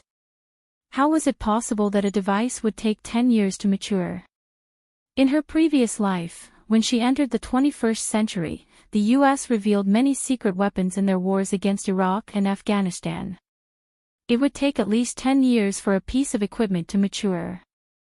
Xia Jinyuan, who was tapping the paper with the tip of his pen, smiled and sighed. For a long time, the development of infantry has been based on improving the individual combat ability through mobility, defense, and attack. But now, it's no longer possible. We need to add information power. With the increasing number of combat equipment, there are countless weapons that can be carried by individual soldiers. Each of them has its own specific function and adaptable combat environment. Take grenades for example. According to their uses, they can be divided into anti-personnel, anti-tank, incendiary, smoke-emitting, illuminating, anti-riot grenades, as well as practice and training grenades. Anti-personnel grenades can also be divided into two types: defensive, fragmentation, and offensive, explosive. Projectiles can also be divided into two types: hand-thrown, gun-fired, and multi-purpose, hand-thrown, gun-fired, and grenade launchers. Chapter 17:12. All of these will need to be used once we enter a large-scale battle. How to make it easier for the infantrymen to carry them has always been the main research direction that the equipment experts have been working on. Think about it. As the environment continues to evolve and the variety of weapons continues to increase, the experts at the Equipment Research Center can't only research one type of equipment that is suitable for the present. They need equipment that can adapt to the present, the future, and the future. This is actually a trial version of a semi-finished product. During the process of using it, we need to carefully observe and familiarize ourselves with each function. At the same time, we need to provide our own opinions. After all, this is specially developed for the mobility of the infantrymen. Our opinions are very important. More than 10 years of research on one type of equipment. Yiqian, this is the process of storing military strength. Once the technology is successful and put into use by the entire army, it will be a huge leap in our individual combat capabilities. Yiqian fell silent after hearing this. The gap between her and Captain Xia was constantly reflected. Her analysis of the national situation and military strength was far behind his. Even though her sniping skills were now better than his, her overall ability was still not on par with his. If she wanted to catch up to him, there was just too much she needed to learn. She was also glad that she had his company. Because of him, she didn't become complacent.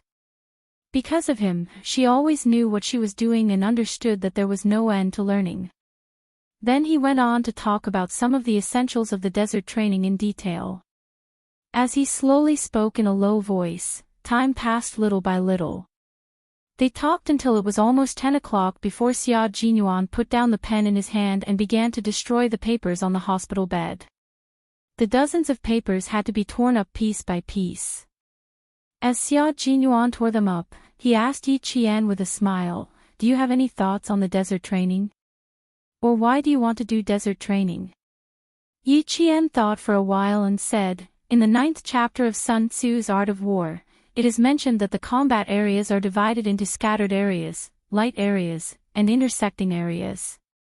It is believed that the army can only effectively carry out combat operations if they master the combat methods in different environments. As a tri-amphibious special forces unit, the Snowfield Brigade must be familiar with different combat areas and environments.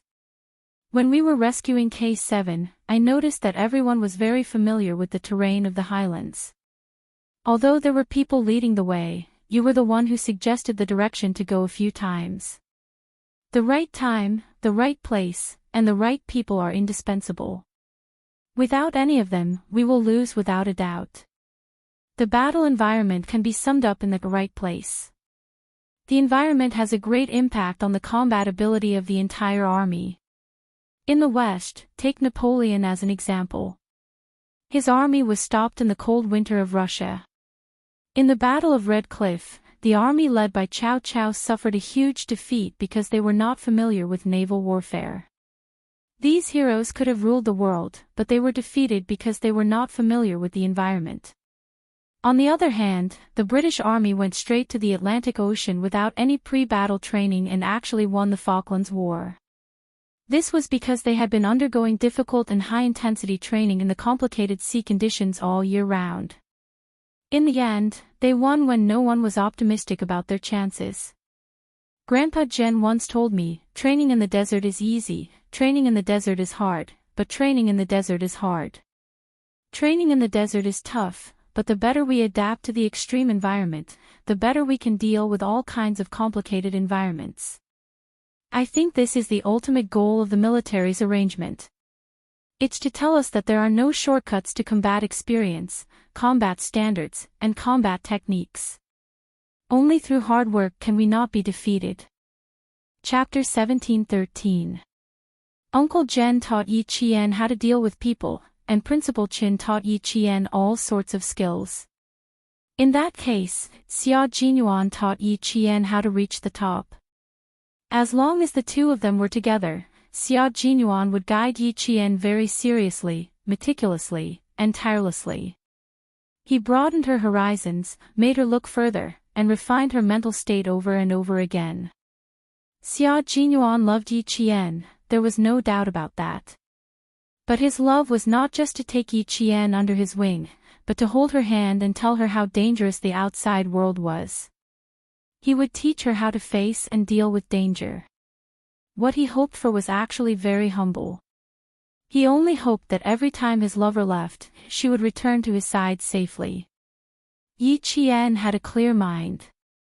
The more time she spent with him, the more she could understand Xia Jinyuan's thoughts. Therefore, she would listen to everything he said very carefully and remember every word he said. Because she knew that what he said was what he taught her, and what she needed. It was exactly 11:00 p.m. when they left the hospital. With their sense of time, they would rather leave earlier than later. When Xia Jinyuan contacted his team, the members of the Snowfield Brigade and the Storm Commandos happened to be collecting supplies. He contacted Li Jinyan and did not ask about anything else.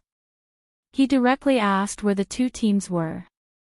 Li Jinyan was standing next to the Navy commander.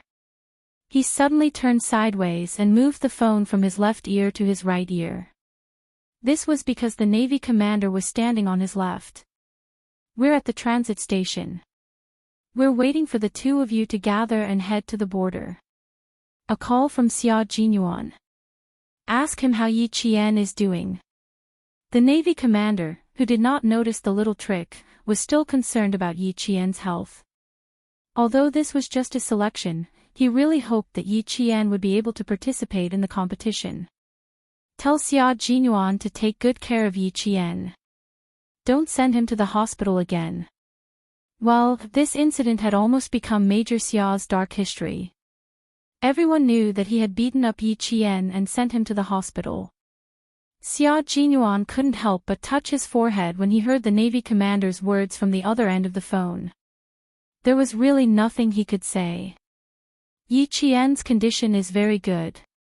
His fever has subsided and his symptoms of allergy to medicine have disappeared.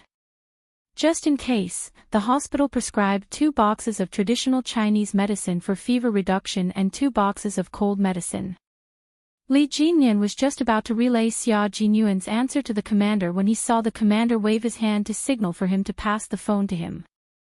For some reason, Li Jinyan tightened his grip on the phone, and even his thin lips tightened a little. "Commander, you already know what I mean. Don't disturb the morale of the soldiers," he said in a low voice before passing the phone to the commander. The commander took the phone and smiled at him, then waved his hand to signal for Li Jinyan to go away and not disturb him. Li Jinyan took a deep breath of the cold air and suppressed the urge to snatch the phone back. He turned around and left. Xia Jinyuan was about to hang up when he heard the stern voice of the Navy commander. "Pass the phone to Yi Qian. I want to talk to him and ask him about the situation." "Commander, you want to talk to me?" Yi Qian pointed at himself. After Major Xia nodded, he took the phone from the commander. It was very cold at 11:00 at night. It had been snowing for a few hours, and the sidewalks on both sides of the road were covered in thick snow. The faint yellow light shone on the white snow, like tiny diamonds sprinkling on the ground, giving off a faint golden glow. Yi Qian stood under the lamppost and listened to the stern lecture of the Navy commander. It was not because of anything else, but because he was criticizing her for bringing about her own destruction. Chapter 17:14. The nature of this matter is extremely serious. If you are officially enlisted, the punishment that awaits you is not just a day in the hospital. You will definitely be trained for 10 days to half a month. Let's see if you still dare to act so recklessly. Yi Qian did not say anything unnecessary. This was also the first time she had received such severe criticism. After the commander finished speaking, Yi Qian replied seriously, "Don't worry, I will never make the same mistake again. One mistake, one lesson, is enough for me to remember." That's good.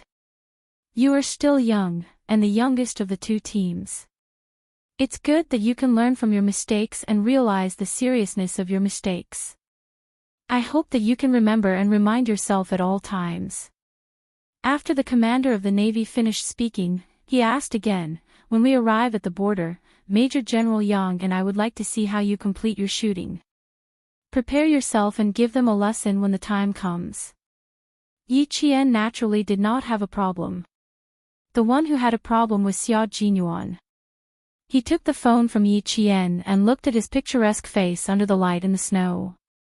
He sighed and said, "Dark history, a dark history that can never be erased. When our relationship is made public in the future, I'm afraid that I will become the target of everyone's crusade. I beat up my own girlfriend until she was hospitalized. I am the only one in the two teams." His elegant and handsome face had a hint of hidden bitterness. His expression was synchronized with his tone. When he spoke, he even deliberately lowered his voice.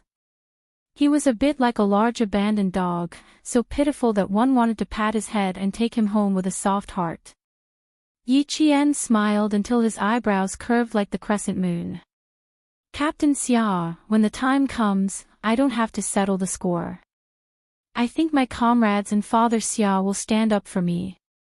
"Father Xia. The Father Xia you are talking about can't be my old man Xia, right?" Major Xia asked with trepidation. He had a bad premonition and the surging waves of the Qiantang River made his heart tremble. Other than that, there shouldn't be another Father Xia.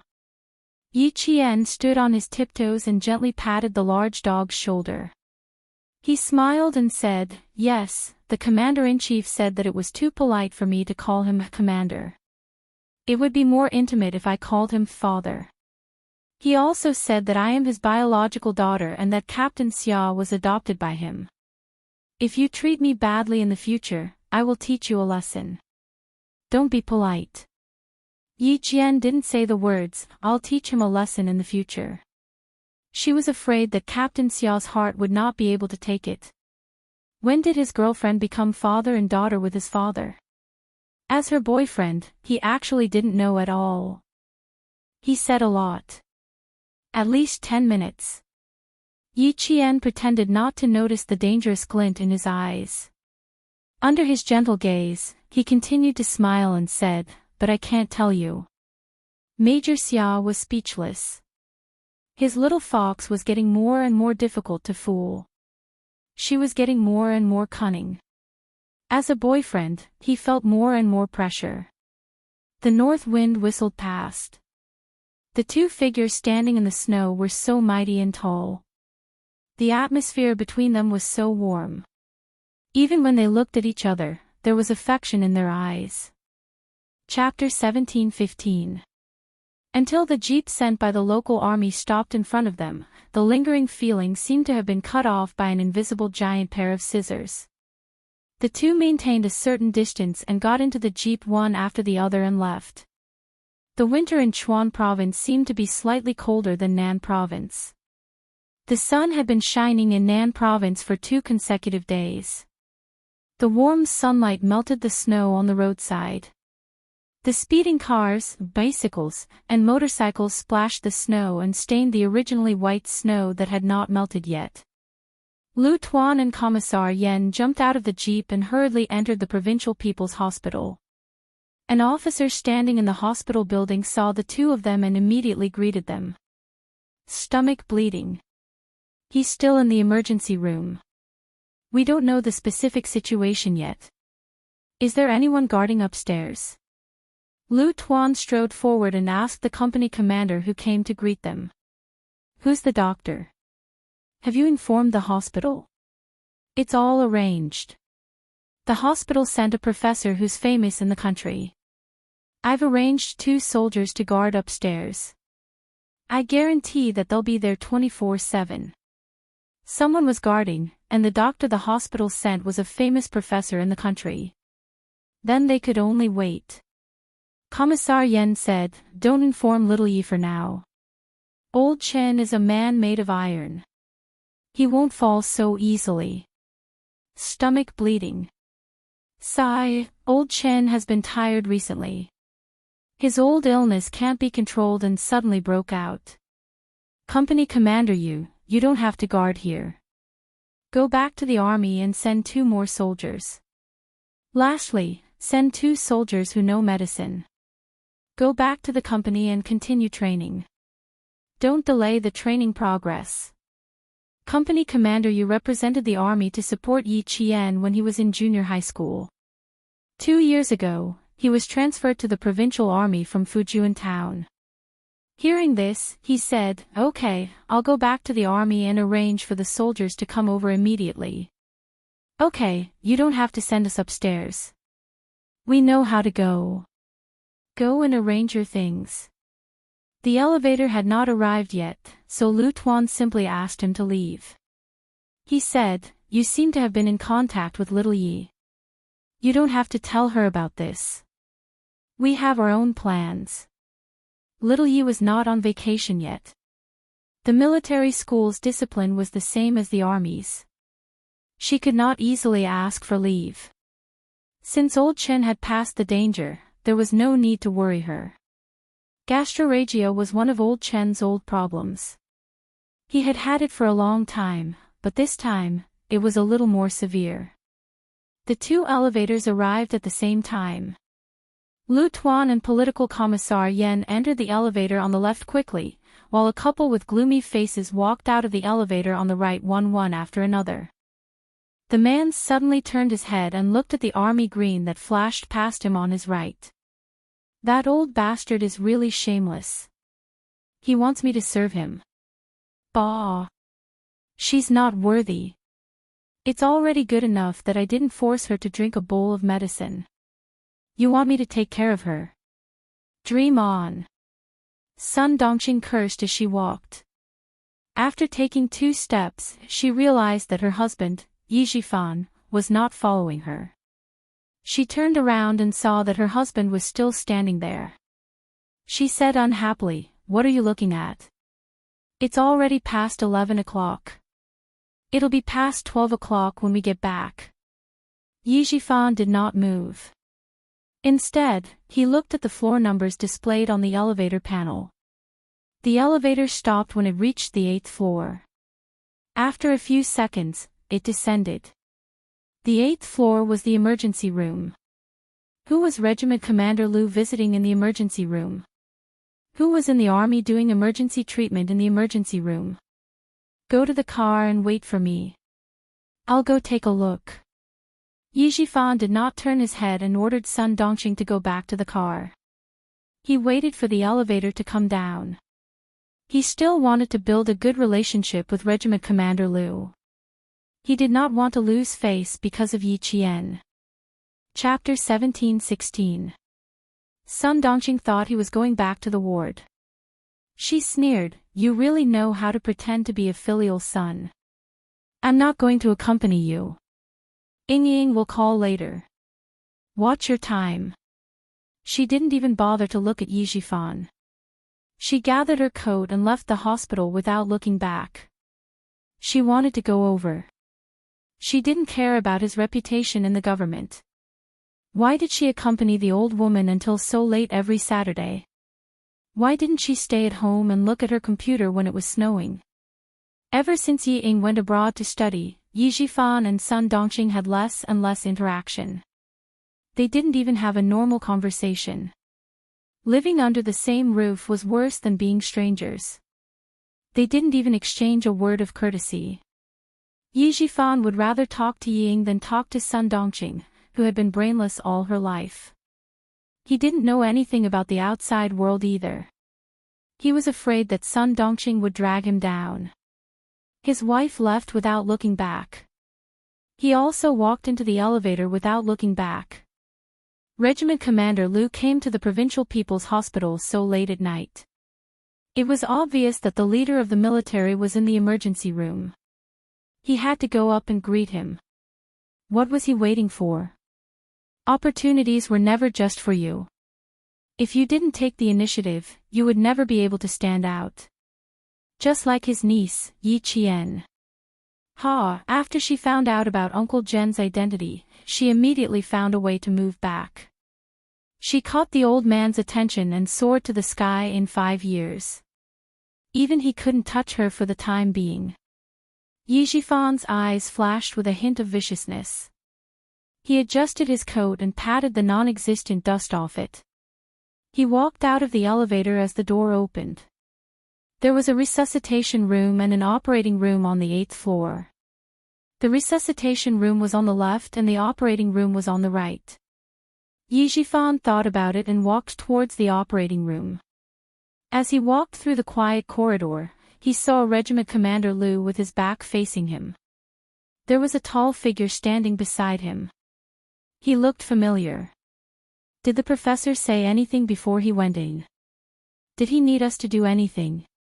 Lu Tuan's voice was low and cold, revealing a chilling might, which made the soldiers who were being questioned feel a little nervous. This was a new recruit, and he had a certain amount of respect for his superior.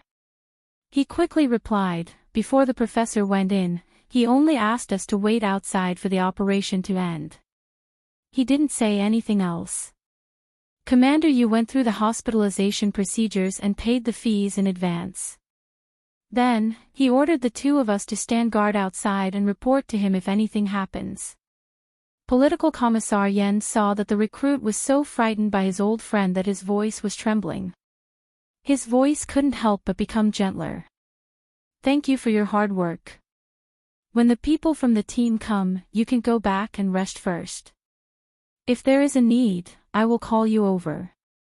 Hurry up and go. Captain Lu and I will guard this place. It was useless for them to guard the place. They couldn't make any decisions if anything happened. It was better for him and old Lu to guard the place. If the situation changed, they could deal with it immediately without wasting any time. After the political commissar spoke, the recruits secretly heaved a sigh of relief. Everyone said that the regiment commander played the bad cop, while the political commissar played the good cop. Sure enough, it was like this.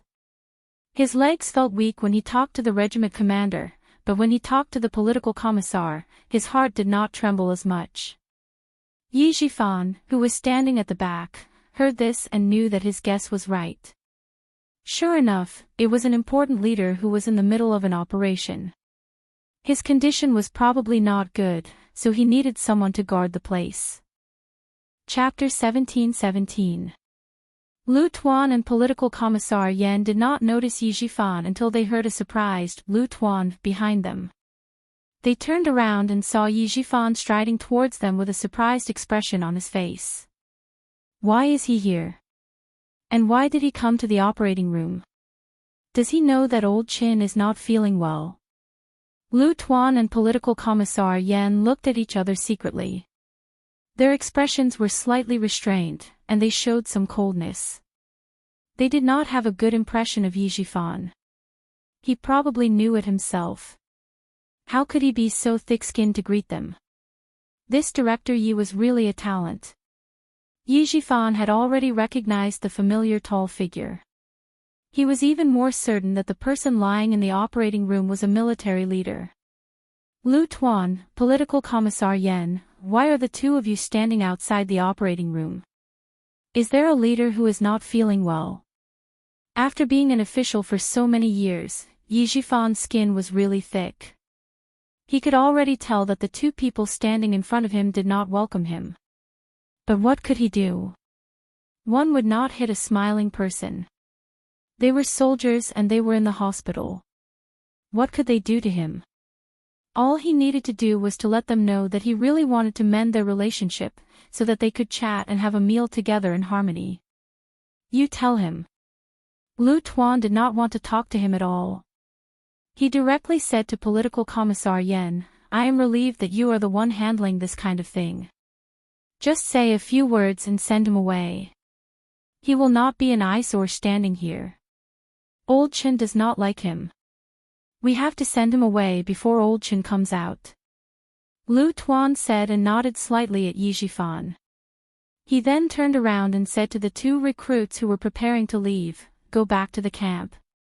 When you see Company Commander Yu, ask him to bring him here as soon as possible." "Yes, Regiment Commander."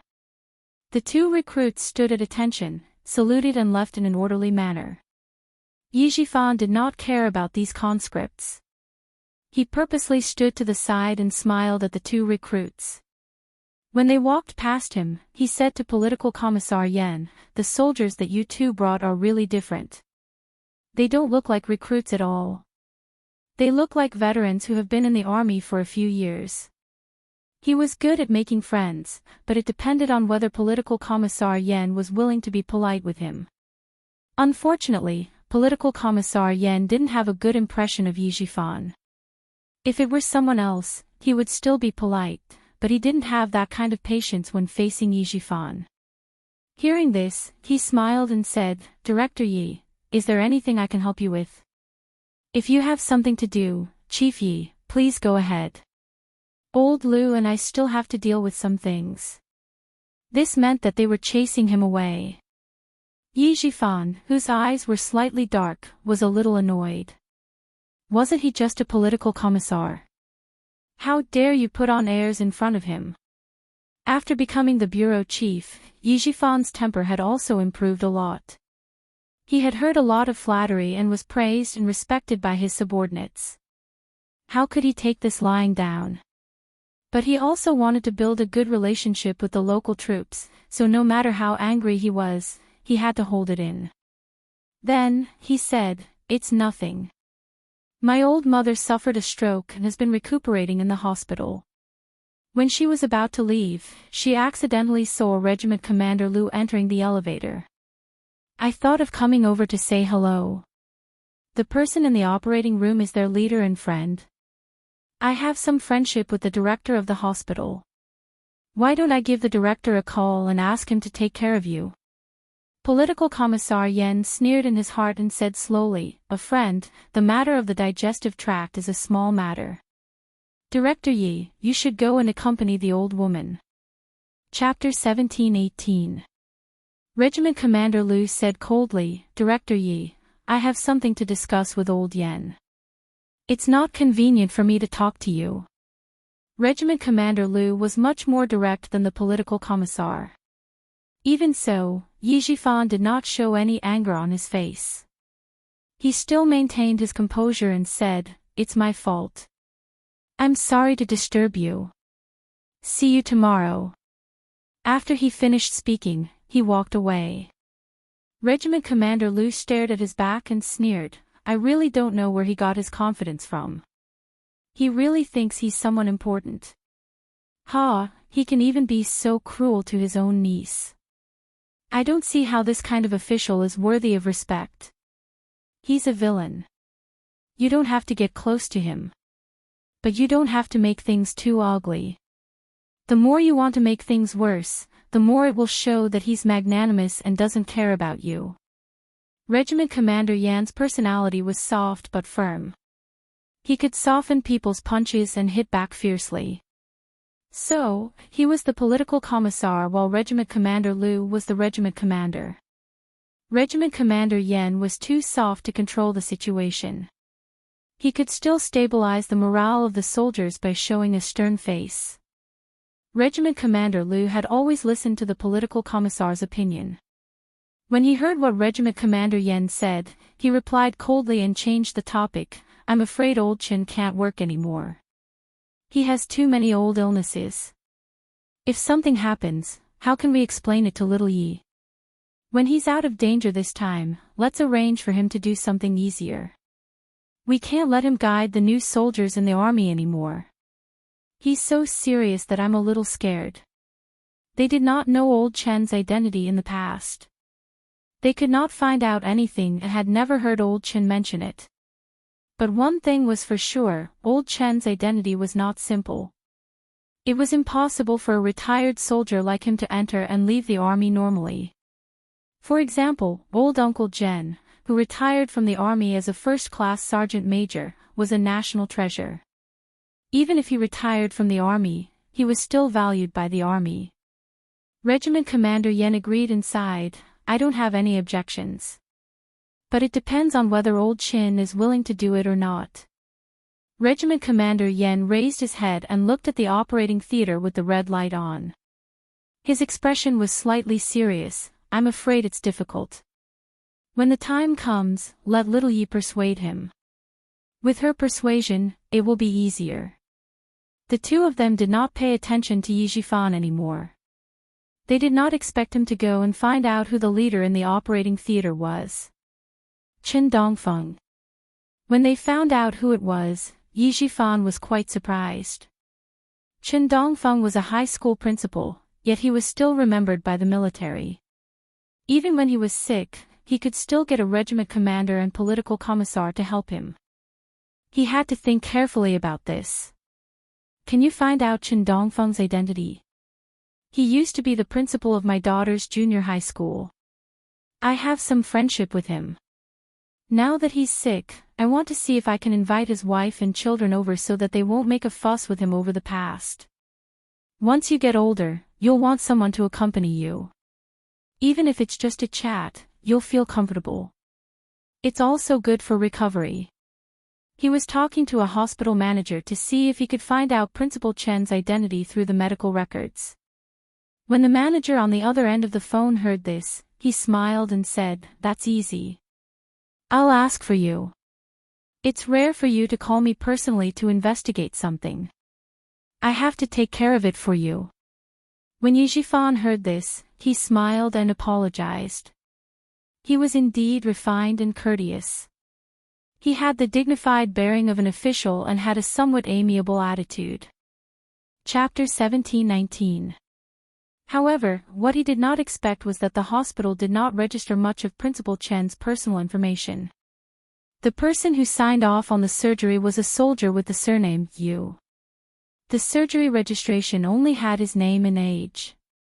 Other than that, there was no other information. The more this was the case, the more Yi Jifan suspected that Principal Chen's background was not simple. However, as the chief of a bureau, he did not have the authority to investigate military matters. However, since he guessed that he had a background, then this relationship. Yi Jifan could not help but narrow his eyes. He had to think carefully about how to repair it. How to repair it? He had to put in some effort. When he returned to the car, Yi Jifan was deep in thought. He did not start the car immediately. Instead, he took out a cigarette and lit it. He took a puff slowly, completely ignoring Sun Dongqing, who was sitting in the front passenger seat. Sun Dongqing, who had just finished talking to her daughter, could not take it anymore. Seeing this, she asked sarcastically with a cold face, "What's wrong? What did that old fart say to you again?" "Ha, Yi Jifan, if you've heard half a sentence from her, then you're really a fool. Chen Dongfeng is undergoing surgery for gastric bleeding. Go back and prepare some tonics. I'll come to the hospital to visit him tomorrow." Yi Jifan seemed to have thought of how to repair their relationship. He said directly to Sun Dongqing, "I remember that there are still 2 boxes of caterpillar fungus. Take them out for me." Sun Dongqing, who was already annoyed, immediately became angry and shouted, "You're crazy. You can't even bear to eat it yourself, and you're giving it to Chen Dongfeng." She shouted a little anxiously and coughed a few times. She coughed until her neck turned red, but she did not forget to glare at her husband. "Chen Dongfeng has some background. If we want to bring down Yi Qian, I'll try to start with him first." Yi Jifan looked at his wife coldly. He started the car and slowly drove out of the hospital. "Since we can't do anything to Yi Qian now, we'll start with the people around her." Sun Dongqing could accept this reason, but after thinking about it, she felt that it was not very likely. "You really dare to dream. It's not like you don't know how important Yi Qian is to him. You still want to start with him." You must be dreaming. I'm finally going to give it a try. Yi Jifan didn't have much in common with his wife, so he lost interest after a few words. Sun Dongqing knew what he was thinking. She snorted coldly and didn't say anything else. He could go wherever he wanted. Those things were given to him by others. For the couple to have reached this stage, it was obvious how thin their relationship was. If Yi Ying hadn't been there to adjust things from time to time so that Yi Jifan could still remember the hardship Sun Dongqing had suffered when she was young, with his current situation, he could have divorced her. It was now night time in southern province, and there was a cold moon hanging high in the sky. It was snowing heavily at a military airport in Sichuan province. Xia Jinyuan pulled Yi Qian onto the helicopter and immediately patted the snow off her shoulders. We'll meet up with them in 4 hours. Cover yourself with your coat and have a good night's rest. It would only take them about 4 hours to reach the border from here. However, the speed of the floating snow helicopter would be slightly slower, so it would take them at most 4.5 hours. After the helicopter met up with all the team members, the two of them did not rest. They had to immediately move and set off for the Gobi early in the morning. Yi Qian had slept all day, so she was not sleepy at the moment. She was quite energetic, but she knew that if she didn't sleep, Xia Jinyuan would accompany her, so she decided to take a nap so that he could get some rest too. Chapter 17:20. Xia Jinyuan was indeed a little tired. With his head resting on the cold cockpit of the helicopter, he fell asleep not long after. They had been competing for 5 days without rest. Along the way, they had to make arrangements for battle deployments. After entering the hospital, they had to accompany Yi Qian the entire night. During the day, they had to immediately make arrangements and plans for the military training. In particular, the 4 major training subjects of the desert training, anti-war, anti-annihilation, anti-enemy attack, and breakout, were all under the control of the combat commander. The schedule was so tight that there was no extra time for Xia Jinyuan to rest. When Yi Qian opened his eyes, Xia Jinyuan, who had not even taken off his helmet, immediately fell into a deep sleep with the rumbling sound of the helicopter propellers. When Yi Qian saw this, he was worried that the turbulence of the helicopter would wake him up. He moved his body so that Xia Jinyuan could lean on his body and sleep soundly. When one was so tired that they could fall asleep even in a smelly ditch, let alone in a helicopter. Although the sound of the propellers was loud, it did not affect his sleep at all. After sleeping for more than 4 hours and 15 minutes, Xia Jinyuan woke up. He saw his lover, who was originally about a palm away from him, leaning close to him. No, it should be said that he leaned close to her and put all his weight on her. No wonder he slept so comfortably. It turned out that his little fox did not rest at all and was carefully taking care of him. Still pretending to be asleep. Did you think I didn't notice? The noise was too loud. Xia Jinyuan used his finger to write on Yi Jian's palm. Every stroke was like a musical note dancing in the sunlight. Every stroke made Yi Jian's smile deepen. Without opening her eyes, she secretly wrote on the outside of his thigh with her finger. So what if I found out? I didn't bully you. She didn't want to bully him, but now. Xia Jinyuan's thin lips curled up slightly as she wrote again. But now I want to bully you. I want to bully you in a special way. She even dared to write and draw on the outside of his thigh.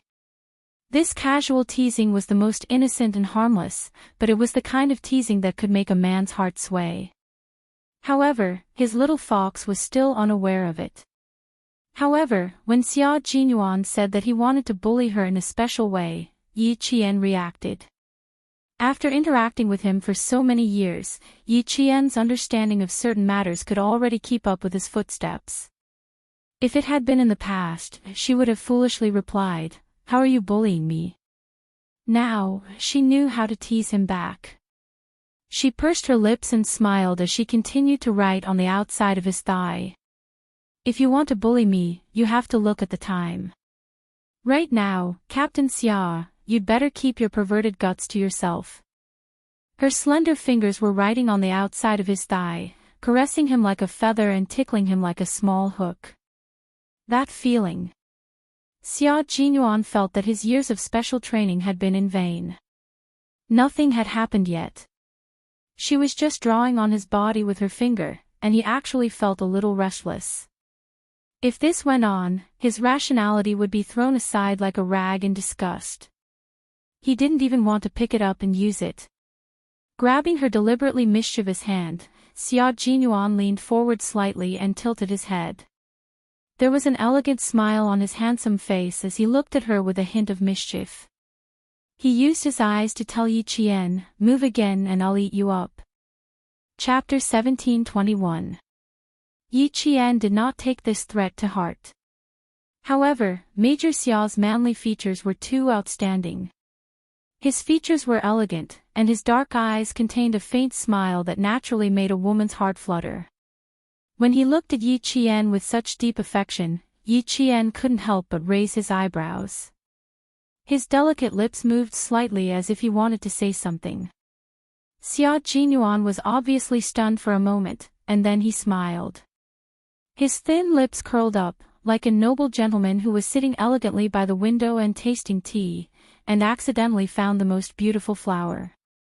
His smile suddenly bloomed, and his natural noble temperament quietly bloomed. Wearing a combat uniform, he was actually able to portray the noble, elegant, and arrogant temperament of a noble young master.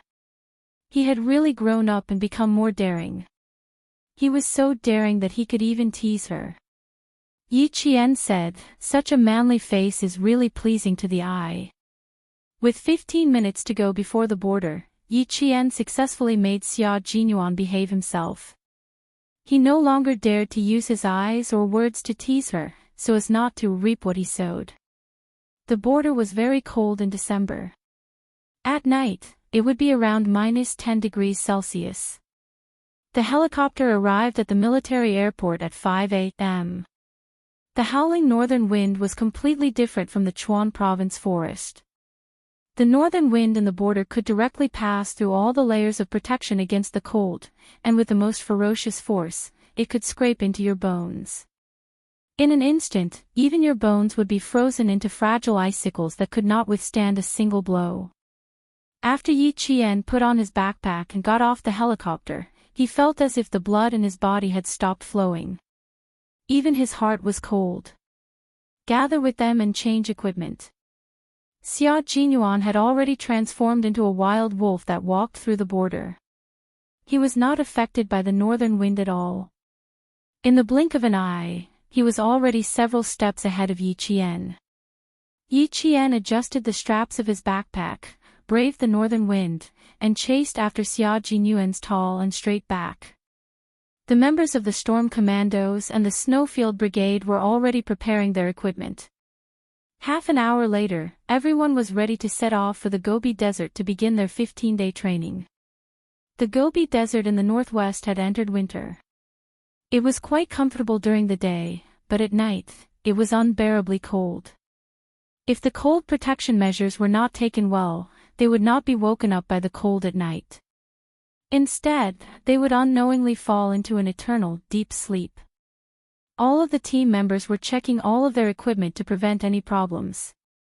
Not only would they drag themselves down, but they would also drag their team members down. The training in the desert this time was still a practical training. The focus was on the water demons of the Storm Commandos.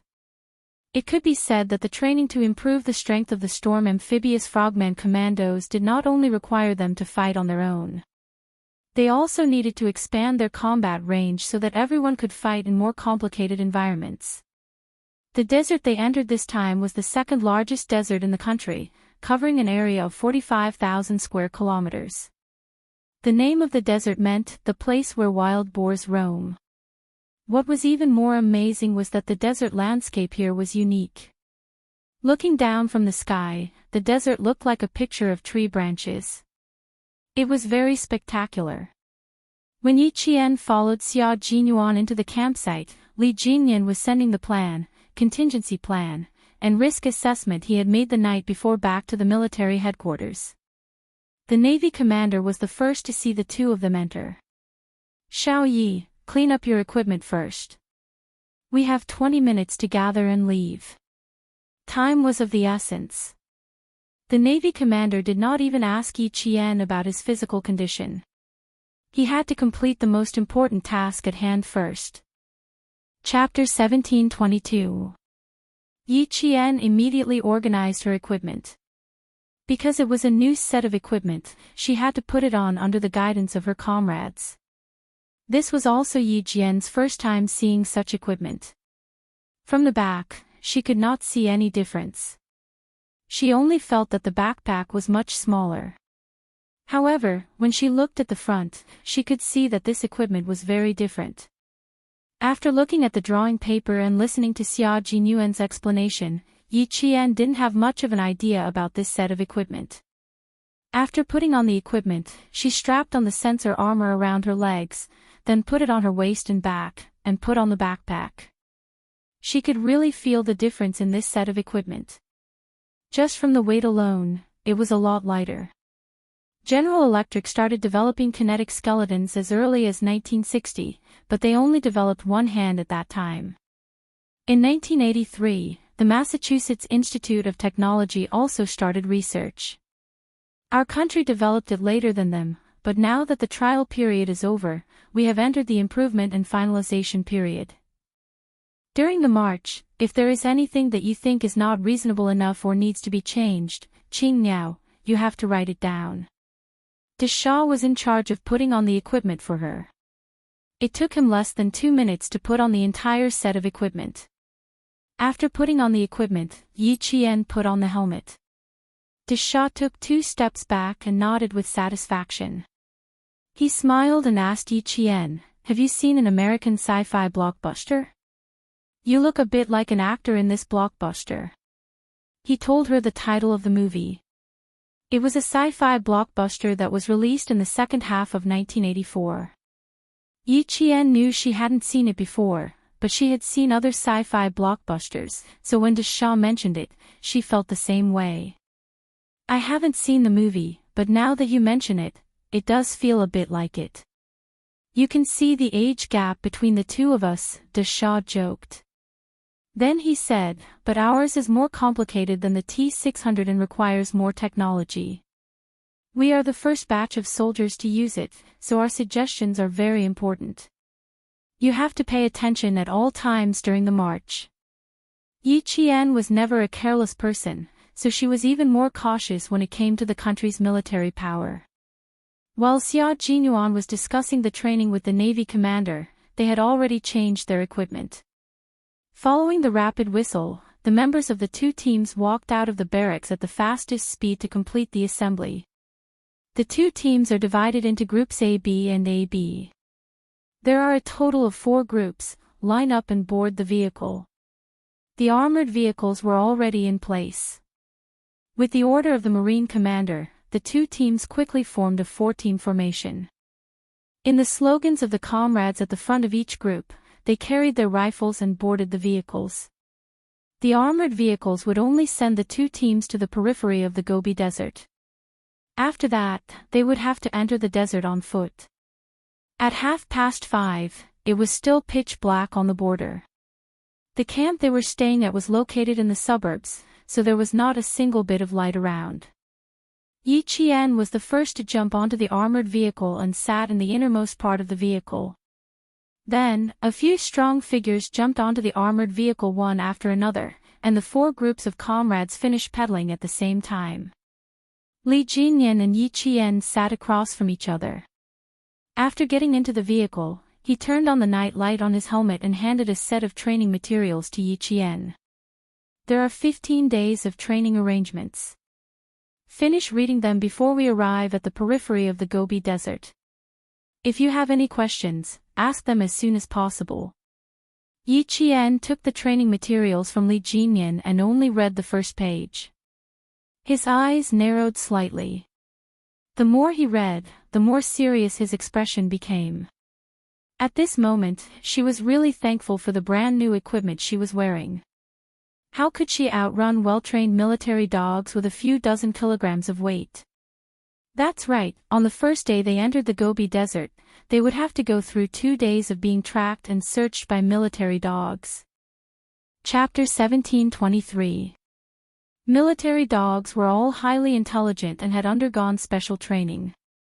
Yi Qian happened to be afraid of dogs. Looking through the entire training plan, no matter how difficult the latter parts were, they were not as frightening as the military dog tracking and search section on the first page. It was said that once bitten by a snake, twice shy. This saying was true. The difference was that it was not a snake that bit her, but a dog. When she was 6 years old, Ying had taken a fancy to a puppy from the neighbor's house. The neighbor's wife did not have a good relationship with Sun Dongqing. The more Ying wanted the puppy, the more the family refused to give it to her. Sun Dongqing could not bear to scold her own daughter, so she scolded the neighbor for being stingy. The neighbor's wife was also a shrew. When she heard that, she scolded back, saying that Ying could not bear to see other people's good things. She wanted everything back when she saw it. Her heart was as sharp as a needle, and she did not give or make a fuss. She had no manners at all. How could Sun Dongqing, who had always been protective of her family, allow Ying to be scolded? She took a broom and rushed up to fight. The two families even fought over a puppy. The two families completely turned against each other, but Ying did not stop. Sun Dongqing could not appease her, so she thought of a way. As the car swayed, Yi Qian touched the outside of her thigh, and the corners of her mouth tightened. When she was young, she was afraid of Sun Dongqing. She was so afraid of being beaten that she listened to Sun Dongqing's orders and stole a puppy from the neighbor's house for Ying. In the end, she had just picked up the puppy when a female dog rushed out from the side and bit her leg. From then on, she was afraid of dogs. She was afraid of dogs until now. Yi Qian, who had secretly adjusted herself, handed the training plan back to Li Jinyan. She smiled bitterly and said, "I'm a little worried. I'm afraid of dogs. And the military dogs this time are large dogs. I haven't even started yet, but my palms are already sweating." It was more than -10 degrees Celsius, and there was a thin layer of sweat on her palms. Li Jinyan was not surprised. He looked at her and said calmly, "See, Anemone was afraid of dogs." He was so afraid that no matter what kind of dog he saw, even if it was a pet dog, he would avoid it. But now, after becoming a scout, he is no longer afraid of dogs. Are you as scared as he is? He didn't think it was a big deal. Everyone had things that they were afraid of. Some people could choose not to touch the things they were afraid of, but some people had to face it until they won. Yi Qian belonged to the latter category. As a soldier, she had to face and win. Yi Qian's bitter smile deepened as he sighed, "I'm almost as scared as sea anemone. I'm scared of both big and small dogs. I was bitten when I was young, and I'm still scared." He didn't think of hiding it. This kind of thing couldn't be hidden even if he wanted to. Moreover, he would have to face it soon, so he needed to report it to his captain in advance. Psychological trauma. Li Jinyan, whose gaze had been calm all this while, said indifferently, "Just as well. Let's see if we can overcome it this time. Just follow me, there's nothing to be afraid of. Military dogs have received professional training and will not bite you directly. They will only track and search. Also, the more scared you appear, the more closely the military dogs will follow you. Relax and just think about how to avoid being tracked and searched." She could only do so now. If she was really targeted by military dogs, she wouldn't panic. The year she came back, when she went to look for Uncle Jen, the Tibetan Mastiff, Haiga, pounced on her and put its forelimbs on her shoulders. At that time, her reaction was quite calm. Chapter 1724. Thinking of this, Yi Qian calmed down a lot. When that time came, she probably wouldn't have the time to think about whether she was scared or not. Instead, she would be thinking about how to get out of this predicament. After some mental preparation, Yi Qian gradually calmed down. Li Jinyan didn't take it seriously either. She wasn't the only one who was afraid of dogs. If she was bitten by a dog when she was young, she would more or less be afraid when she grew up. She just had to overcome it. Back then, Sea Anemone was so afraid that it only took her half a day to deal with it. When Yi Qian first joined the Storm Commandos for training, she went through the C02 test. She could even pass the test that tortured her body and mind. It wasn't difficult for her to overcome her fear of dogs. During the 3-hour break, Li Jinyan went to look for Xia Jinyuan and told him about it. To his surprise, Xia Jinyuan didn't know about it. You didn't know that she was afraid of dogs? You never noticed before.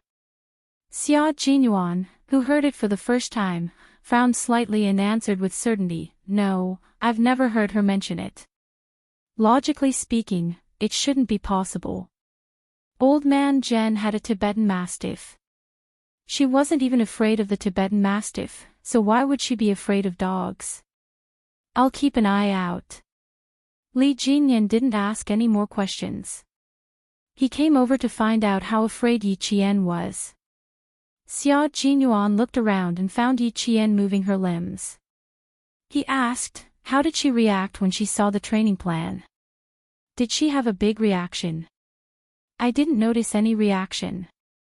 She only mentioned to me that she was afraid of dogs after reading the entire training plan. I'll keep an eye out. They only had 10 minutes to rest and adjust. After saying a few more training-related words, Li Jinyan led the team to the car. Yi Qian was still in the same car as him. She didn't mention that she was afraid of dogs all the way to the destination. After 6 hours of driving, they arrived at their destination. It was the Zhuositoin Desert in Beijiang. It was surrounded by high mountains and the terrain was isolated. Choosing this place to complete the training was mainly related to the terrain. There were mountains, hills, alluvial gravel gobi, hidden basins, and sandy deserts. The two teams first completed their training in the gobi before entering the desert to complete their training. They set off at 5:30 in the morning and rested for a total of 20 minutes on the way. At 10:30, the armored vehicles arrived on time. The members of the two teams, who were already prepared, jumped out of the vehicles and quickly assembled. The 4 team leaders led the teams into the Gobi Desert. Without a compass, they only had a satellite tracker. This was to make it easier for the helicopter to provide quick backup if any of the team members were to meet with an accident. Let's have the first group explore and see what's waiting for us inside. The other group will cover up the pathfinding group in the dark while the other 2 groups will advance from the left and right. Xia Jinyuan was in charge of the 2 teams. After entering the Gobi, the 2 teams did not immediately move forward. Instead, he arranged the deployment. All the military dogs are excellent military dogs selected from the military dog base. Every military dog has a special person in charge. They are only responsible for tracking and searching. As for who will deal with us after we are found, the military has always liked to keep it a secret, so I am not too sure. So, brothers, take it easy. Do not walk alone. Dogs have a strong sense of smell and hearing, especially trained military dogs. Although they won't bite us, if we are targeted by them, our physical strength will be depleted faster. The purpose of entering the desert for training was to strengthen the combat capabilities of the special forces.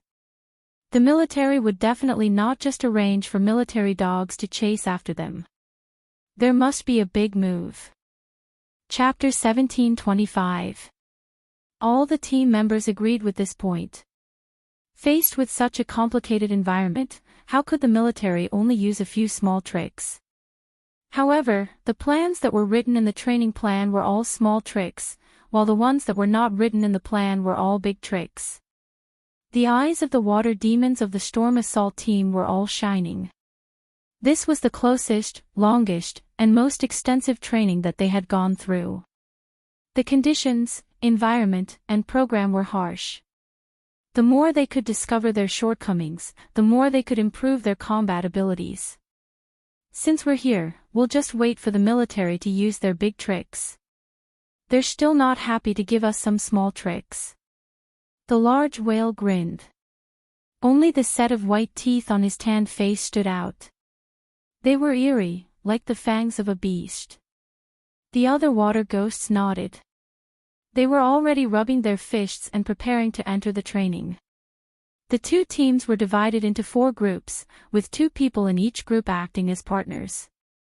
Once there was a mission that required 2 people, they could take turns moving forward. Yi Qian was naturally still in the same group as Li Jinyan. Their military boots stepped on the gravel of the Gobi Desert as the dry, cold wind blew. They walked closer to this desolate land that was so desolate that it made people feel awe. This was a place where even the colors were monotonous. The sky was blue, while the ground was gray. The remaining hills and low ridges stood between heaven and earth, constantly being eroded by the wind. Yi Qian could not help but tread even more lightly as he walked in. Yi Qian, who was moving forward with his spear, switched places with Li Jinyan and signaled to the team members behind to quickly pass through. She and Li Jinyan were in charge of scouting ahead to see what was waiting for them. It had been 2 hours since they entered the Gobi Desert. From 10:40 a.m. to 12:40 a.m., they had not discovered anything along the way. The more it was like this, the more nervous everyone became. It was as if there were countless eyes staring at them from behind the low ridges that looked like broken rocks. No matter where they went, the eyes followed them like shadows. There was a faint smell in the clean snow wind.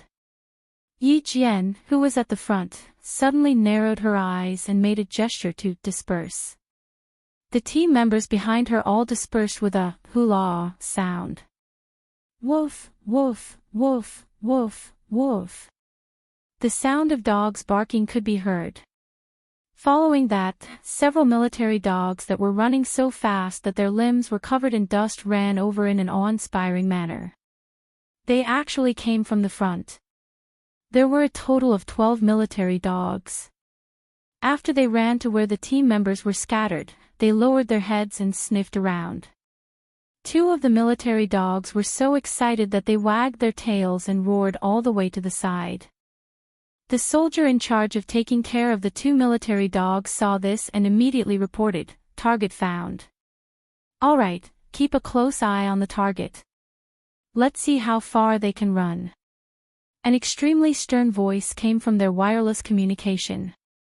It was the voice of the Army Major General who had arrived in the Gobi ahead of time. Soon, the other 10 military dogs also found the target and began to spread out in all directions, chasing after it with all their might. Yi Qian and Li Jinyan were running very fast. They needed to shake off the dogs as soon as possible, widen the distance between them, and let the wind blow away their scent. They also needed to break off the dogs' scent detection. With the new device, running speed would indeed increase, and it wouldn't be affected by the combat equipment. "We're being watched. Brothers, let's go." The voices of the Snowfield Brigade members came from their earpieces. They were being watched by another group of military dogs. "There are numbers on the military dogs. The one that's chasing us is number 24. Fuck, don't tell me that this is the 24th dog." If that was really the case, the military was really ruthless to send out so many military dogs at once. Chapter 1726. Immediately after, another 2 team members contacted their comrades while panting. "The one chasing us is number 17. It's very likely that he's a numerical number. He's very fast. We're now in a race with them." Although they had already dispersed, the atmosphere suddenly became extremely tense. Because no one could guess what the military was planning. They couldn't figure it out at all. Xia Jinyuan and Li Jinyan were the same. They couldn't guess what the military was planning to do either. The only thing they were sure of was that there was definitely a big move, and it wasn't just any big move. Dozens of military dogs were deployed, and they happened to be in a team of 2. Even if there were only 24 military dogs, there would only be 22 people in a team with 44 team members. Each of the 24 military dogs would be chasing 2 people, so there would still be 2 left. Yi Qian thought about it in his mind and whispered to Li Jinyan, "Is the military planning to split us up? Do they want to test the storm commandos?" As soon as she finished speaking, Li Jinyan narrowed his eyes slightly. He crouched on the gravel and contacted his comrades nearby. "All teams, take note. After splitting up, there's no need to look for each team member. Head straight to the final assembly point." Since they couldn't figure out the military's plan, they could only take one step at a time. Their goal was to reach the final assembly point and deal with the first day of training in the Gobi Desert. Mix the 2 teams. Demon King, send me your coordinates. Xia Jinyuan, who also couldn't figure out what the military was planning, immediately voiced his opinion. "Based on my past experience, there's a 90% chance that we'll enter the Gobi Desert for hunting and long-distance assault training. It's not appropriate for the storm commandos to head to the assembly point in pairs." There was no time to be tactful. Xia Jinyuan directly voiced his opinion. As for whether they believed him or not, it was up to Li Jinyan and the others. Yi Qian looked sideways at Demon King Li and said softly, "King Q and the others are from the Army Special Forces. They have much more experience than us. Demon King, I think we can mix them up.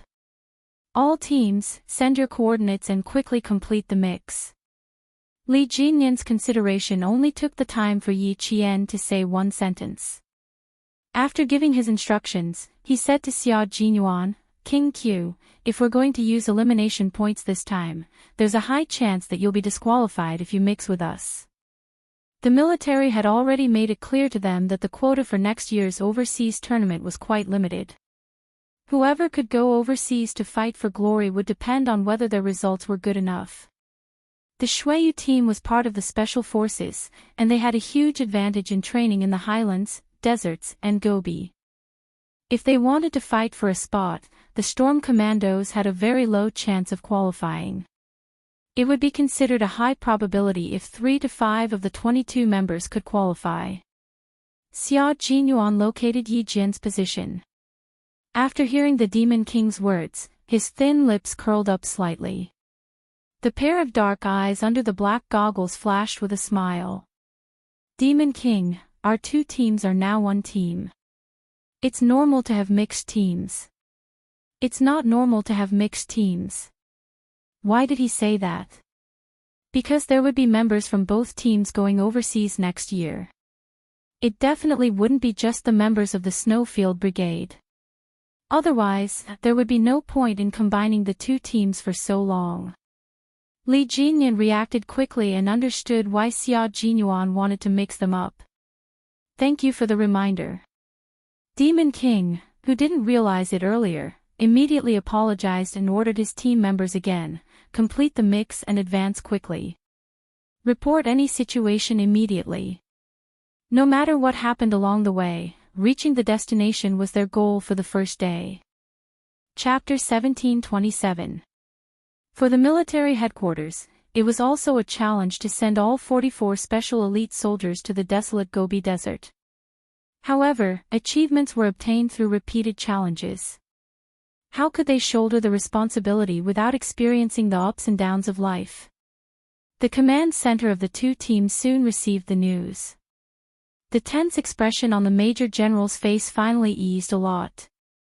If the 2 teams were to continue operating separately, he would temporarily put the training aside and give them a good, political lesson. The Navy commander, who arrived later, had a gloomy expression on his face. However, he was still slightly colder than the Major General. It was obvious that the Snowfield Brigade's Q King was the one who proposed the mixed team, and the Storm Commandos only implemented the mixed team after they realized it. Q King's ability to fight on the spot is very outstanding. He has very sharp judgment and is able to complete combat adjustments quickly. After so many days of observation, the Navy commander had a very good impression of Xia Jinyuan. He should have already realized that this training has been integrated into the mountain competition and has added a mixed mode of completing the training while fighting at the same time. The mixed team is undoubtedly the best choice for the two teams. For the Storm Commandos, it's an even better choice. When the two teams completed the training together, they naturally had to learn from each other's strengths and overcome their own weaknesses. If the two teams moved forward separately, they would lose the purpose and meaning of the joint training. The reason why the two senior generals had a bad expression was because the two teams actually moved forward separately after entering the Gobi, instead of moving forward as a mixed team. The 15-day training in the Gobi was to improve the combat skills of the Storm Commandos, who were used to fighting on the water, in an unfamiliar environment. Secondly, it was to strengthen the cooperation between the two teams. After all, once they went abroad, they would no longer be divided into two teams, but soldiers representing the country. They would be comrades in the trenches. The training range was large, so the command center could only determine the specific location based on the positioning signal device on each team member. Seeing that the red and green teams were being mixed, the Major General gave the first order. The mixed team is in progress. All military dogs are to be deployed. Once there's any movement, immediately send people to capture them. This order was obviously not given to the two teams that were completing the mixed team, but to a special forces team that had completed their training here. Roger. A figure wearing a desert camouflage suit moved slightly. Then, he quickly lowered his head and pointed the black gun in his hand to the front. His eyes were cold and sharp as he stared straight ahead. Yi Qian, who had finished mixing, suddenly stopped running. Even though there were faint barks behind her, she did not stop running. Something doesn't feel right. There are military dogs behind me, and there are ambushes in front. She stopped talking and looked at Li Jinyan. Then, she looked at Xia Jinyuan, who had finished mixing with them 10 minutes ago. She wanted to see how they would react. Both of them had cold expressions on their faces. Yi Qian's intuition had always been accurate. Now that she had said that, they had to be more careful. Fighting in the Gobi Desert is your weakness. It's not impossible for the military to join the combat program. Xia Jinyuan was the first to speak. His voice was so cold that every word seemed to be wrapped in the dry wind of the Gobi Desert, as cold as ice. Military dogs tracking, searching, and then hunting. This is the style of the military. Chapter 1728. Li Jinyan had already spread out the topographic map of the entire Gobi Desert. After finding their current location, he fixed his gaze on a certain spot on the map. 5 kilometers ahead is the remaining hilly terrain, which is suitable for an ambush. Xia Jinyuan took a look and his eyes darkened. Attention, everyone. Attention. Move forward with a carpet search. 5 kilometers ahead is the remaining hilly terrain, which is suitable for an ambush and capture. We have to take care of these military dogs first. Otherwise, if we search from here and the military dogs follow us from behind, we won't be able to do anything. The members of the Storm Commandos were panting after being chased by the military dogs. They could only continue moving forward after taking care of the military dogs. They had run at least 10 kilometers by now. If they ran another 5 kilometers and encountered an ambush, as long as the military dogs were still behind them, they would be sitting ducks waiting to be captured. Guys, I agree that we should take care of the military dogs first. Running consumes too much energy and we don't have enough food and water. Once we run out of food, we'll end up in a worse state. The members of the Snowfield Brigade voiced their opinions. Xia Jinyuan looked at Yi Qian. You're afraid of dogs. Are you ready? He wanted to take care of the military dogs first. Just enough time, Yi Qian answered. We're 5 kilometers away from the hills. Before we enter, take care of the military dogs behind you. Xia Jinyuan ordered. He wanted every team to take care of the military dogs behind them before moving forward. All the team members immediately took action upon receiving the order. Yi Qian was asked to take care of the military dogs alone while the rest of the team secretly protected her. Yi Qian did not have any objections to this arrangement. She really needed to get rid of her fear of dogs. It was just a shadow left over from her childhood.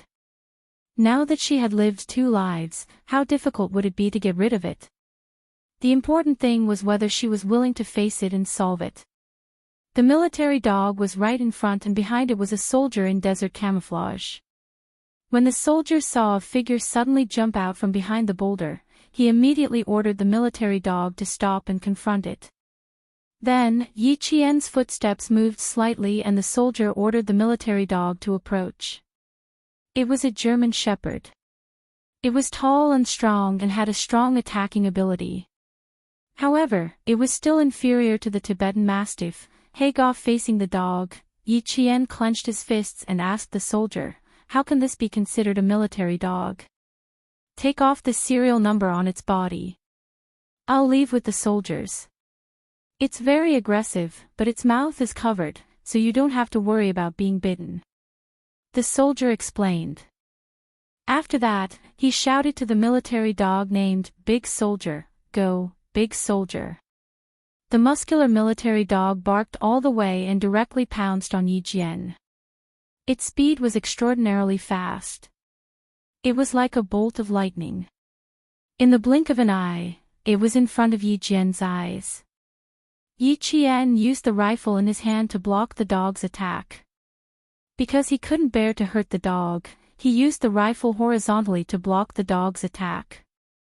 Yi Qian didn't use his leg to kick the dog. Instead, he pushed the rifle forward and pushed the dog away. The military dog let out a low whimper and jumped lightly onto the boulder. Then, it pounced on Yi Qian again. This time, its target was Yi Qian's calf. A dog's attack was much more flexible than a human's. Yi Qian didn't have much time to hesitate. When the dog was about to bite her calf, she held the dog's head with both hands, and then kicked up with both feet. She actually did a saddle jump, and her body was as light as a swallow as she jumped from the top of the dog. Xia Jinyuan, who was secretly protecting her, only saw the slender figure flying across the blue sky like an eagle avoiding the enemy's attack. When she landed on the ground, she knelt on one knee. Her posture was so beautiful that he focused all his attention on her. Chapter 1729. The military dogs had quick reflexes. If it wasn't for Yi Qian, they could have easily subdued a criminal. Yi Qian, who had just landed on one knee, did a few somersaults forward to avoid the dog's attacks. These German shepherds that had come out of the military camp had been trained by the soldiers so that every time they pounced, there would be a murderous aura. Attacks from the back were more dangerous than attacks from the front. Yi Qian dodged quickly and fiercely. She knelt on the uneven gravel and supported herself with one elbow. After a technical roll, she used the momentum to do a few more rolls. Even so, she still couldn't avoid the dog's attacks. A violent barking sound came from behind her, and the unique smell of the beast rushed directly to the back of her head. Yi Qian, who felt a chill in her heart, knew that it was impossible for her to avoid it, nor did she have time to stand up. Her eyes suddenly darkened, and she turned her body around. This action made Xia Jinyuan, who was secretly on guard and protecting her, hold his breath. The little fox was going to fight the military dogs head-on. Li Jinyan, who had a cold expression on his face, clenched his fists. He glanced at Yi Qian and quickly looked away. He was in charge of guarding the front, so he couldn't keep an eye on her for too long. "I can't feel that she's afraid," Li Jinyan whispered to Xia Jinyuan, whose back was facing him. "If she hadn't said it in advance, you and I wouldn't have noticed." Yi Qian was very thoughtful. At the age of 20, she had already reached the realm of not showing her emotions. As she grew older and more experienced, she would become even more unfathomable. Xia Jinyuan, who was looking forward, nodded gently. She's been like this since she was young. It's hard to tell if she's afraid or not. She's very calm and won't let others easily discover her flaws. The environment she grew up in didn't allow her to be afraid. He thought that there was no fear in her dictionary, only facing it. No matter how tough, tiring, or difficult it was, she had to face it. Li Jinyan didn't look anymore. With Xia Jinyuan watching closely, he wouldn't let anything happen to Yi Qian under his watch. They didn't show up, not because they couldn't, but because they wanted her to overcome her psychological trauma. The comrades of the Snowfield Brigade, who were responsible for guarding the left and right, also quickly glanced at the figure who was fighting with the military dogs. They held their rifles tightly in their hands, and their sharp eyes completed their vigilance. Their comrades were fighting for their lives at the front, so they couldn't drag her down. Yi Qian, whose back was in pain from being hit by the uneven gravel, looked at the huge dog that seemed to have descended from the sky. Her pupils contracted rapidly, and she clenched her teeth. As the military dog pounced on her, Yi Qian fiercely and accurately hugged the forelimbs of the military dog. The soldier standing at the side saw this and immediately shouted, "Be careful." Appropriate reminders were necessary. Although military dogs were trained, they would still retain their bestial nature during the training process. The most primitive bestial nature of beasts was to pounce on the most vulnerable and fatal part of the neck. Yi Qian realized that she had made a mistake. Her original plan was to grab the dog's front leg, then shake it off and get up on her own. Now, that was completely impossible. Military dogs pounced with great strength, and trained military dogs had undergone long-term, targeted training for this kind of pouncing action. At the same time, the soldiers would also train with them. At this moment, she was grabbing the dog's front leg with both hands. The training base definitely had similar training. Wrong judgment. Instead of grabbing its front legs, he should be grabbing its neck. Chapter 1730. The soldier was already close to Yi Qian.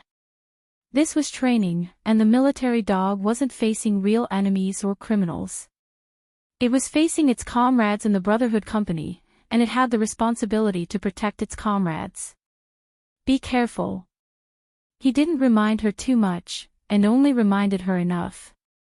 Although they were comrades in the Brotherhood Company, it was still training, and there was no room for pretense. The sharp, ferocious canine teeth glowed above her head. They were even sharper than the knives made from animal bones. Once bitten, it would be more than 3 inches deep. It would definitely be so deep that the bone could be seen. Woof woof woof. The military dog growled again and again. Saliva with a fishy smell flowed down from the tip of its long tongue and dripped onto Yi Qian's face 1 drop or 2. Yi Qian, who was particularly sensitive to smells, resisted the nausea in her stomach. She remembered the year she was bitten, and the smell that remained on her pants was exactly the same. Her heart couldn't help but tremble slightly. Panic grew like wild grass, wrapping around her until she felt like she was suffocating. Her hands didn't seem to have much strength left, and her wrists were weak and trembling. Woof! Woof woof! The smart military dog pounced even harder, and the sharp animal dog seemed like it would soon bite down on her neck and completely subdue her. Yi Qian's pupils constricted, and she began to breathe heavily. She couldn't lose. How could she lose? Steady, she had to steady herself. She had to find a way to hold the military dog's neck, and then she would have a chance to pin it down. Xia Jinyuan, whose thin lips were tightly pursed, didn't move. He couldn't see her expression, but he could feel her undetectable fear. Yi Qian was indeed afraid of dogs. The more afraid she was, the more she had to face it. He stared coldly at the canine fighting in front of him, and his expression was quite calm, as if he wasn't worried at all. "Face your fear well, my little fox," the young major said in a low voice. The young major said in a low voice that only he could hear, "After you face it, you'll realize that it's nothing." The soldier next to him also had a tense expression. From close observation, he noticed that the female soldier's arms were trembling, which was a sign that she was still trying to hold on despite her exhaustion. "There's still a little bit left," he reminded her again. Yi Qian did not seem to hear her. Suddenly, her slightly bent arm began to bend. It looked like she was struggling to straighten it, and was being suppressed by the military dog bit by bit. His comrades from the Snowfield Brigade turned their heads to take a look, and their faces immediately darkened. "Q King, Qing now can't hold on any longer. She needs backup." "It's not time yet," Xia Jinyuan replied coldly without moving. "Her hands are already bent. It's time." His comrade's voice was a little hurried. If he didn't go over to help, he would have rushed over. However, it was Q King who was in charge of supporting Qing Miao, and he was in charge of security. It was impossible for him to change the deployment without permission. Xia Jinyuan remained unmoved, and even the expression on his handsome face did not change. The only change was that his unfathomable black eyes were surging with darkness, as if a storm was coming. He wanted to see how Yi Qian would deal with it. He wanted to see if she would persist or give up. Naturally, Yi Qian would not choose to give up. Her hands continued to bend slowly until they reached an angle where she could reach out. She suddenly released her right hand, and before the soldiers at the side could see her movements clearly, her right hand had wrapped around the military dog's neck in the blink of an eye. The tables had turned. Yi Qian, who was as fast as lightning, quickly wrapped her left hand around the dog's neck. Woof woof woof. Woof. Woof. Woof. The military dog, whose neck was wrapped around, struggled even harder. Its entire body was restrained, and its brown fur stood on end. Its aggressiveness was at its peak. Chapter 1731. Even though the dog struggled even harder, Yi Qian didn't let go. Instead, she held the dog's neck tightly and pressed it down to one side of her shoulder. This action was to prevent her neck from being bitten by the dog. Although Yi Qian's arm strength was a little weaker than her leg strength, she was stronger than the average female soldier. She clasped the military dog's neck with both hands, making it impossible for the professionally trained military dog to escape from her hands no matter how hard it struggled with its limbs. Not only was she holding the dog with both hands, but she was also holding the dog's lower body with both hands. Hearing the dog's growls, Yi Qian clenched her teeth and took a deep breath. Then she turned over and pressed the dog against the gravel as if she was subduing an enemy. Her eyes were more ferocious than a beast's, full of hostility as she stared at the dog that was still struggling. She tore off the number 16. She raised her head and stared at the soldier who had been standing next to her. "Did you already take care of a dog?" "Yes."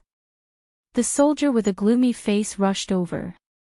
He was worried that his beloved dog would be hurt, so he squatted down and said to the female soldier who took less than 5 minutes to finish off the soldier, "I'll take it from you later. You can relax a little. The gravel is uneven, and it will hurt its back." The soldiers at the military dog training base had a deep relationship with the dogs they trained. After a long time, they treated the dogs as their comrades. Therefore, when the soldiers saw Big Soldier being restrained by Yi Qian until it was whimpering in pain, his heart ached. It was just following orders. "If it wasn't for my command, it wouldn't have attacked you." Yi Qian, whose ferocious eyes were gradually calming down, heard this and loosened her grip a little. When the soldier tied the dog up with the dog chain and stroked the dog until its brown hair was no longer standing, Yi Qian was completely relieved. Big Soldier quickly got up and sat down on its hind legs. It obediently squatted beside the soldier and stuck out its long tongue. Although it was still fierce, it was no longer aggressive. This is a military dog that has done meritorious service. It once killed 2 armed insurgents when it was patrolling the border with us. It is quite aggressive. Once it pounces on you, most people have almost no chance of winning. The soldiers who were tanned by the sun in the north squatted down together with the military dog that had made military achievements like brothers. They gently scratched the dog's head, and the tough man's eyes were exceptionally gentle. "You did well, brother." After saying this, he raised his head and smiled at Yi Qian. "Pull down the numbers, then I can lead the troops back to the army." When the military dog licked the soldier's palm, the squatting soldier stood up and saluted Yi Qian. The military dog at his feet, soldier, sat obediently. Soldier treated it as a brother, so why wouldn't it treat soldier as a brother and protect him?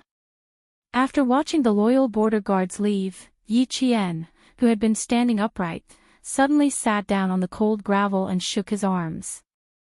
"Too nervous, the muscles in your arms are twitching." Xia Jinyuan, who had walked out, squatted down on one knee and massaged Yi Qian's arms as he asked calmly, "Are you still afraid?" He used a lot of strength, and the twitching muscles in his arms relaxed. Yi Qian smiled bitterly and replied, "Of course I'm afraid, but it's useless to be afraid. I have to face it. After you face it, you'll realize that what you're afraid of is nothing." Xia Jinyuan, who was staring at her deeply, slowly smiled. There was a smile and affection in his eyes.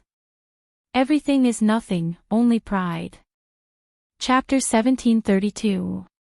As long as they faced it calmly, everything was indeed nothing. Yi Qian stood up and smiled at the young major who was walking towards her. Then, the major walked over and gently hugged the brave female soldier. He smiled and said, "Good job, Qing Niao. Good job, his little fox." In the gray Gobi Desert that stretched for an unknown number of miles, the young female soldier smiled gently. Her smile was like the only scenery with bright colors in this monotonous world. Her comrades who were approaching her couldn't help but smile as well. "Good job, Qing Niao. Good job, my comrade." As the sound of "take care of the military dogs" kept coming from their earpieces, the 2 teams advanced deeper into the Gobi Desert faster and faster. 5 kilometers wasn't a short distance, but it was an extremely short distance for the 2 teams of special forces.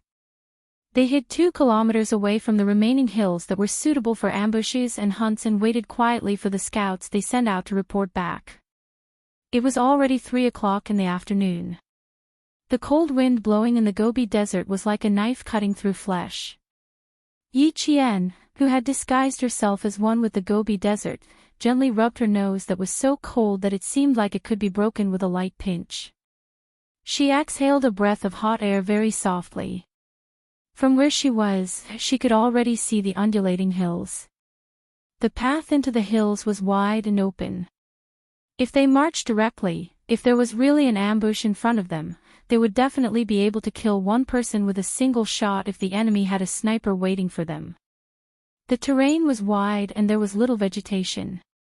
Even if the scouts confirmed that there was no problem in front of them, as the team leaders, Li Jinyan and Xia Jinyuan, would not march too far. After being chased by military dogs for so long, they would never believe that the military would only send military dogs to chase them and exhaust their stamina. Training in the Gobi Desert was something that the members of the Snowfield Brigade were used to.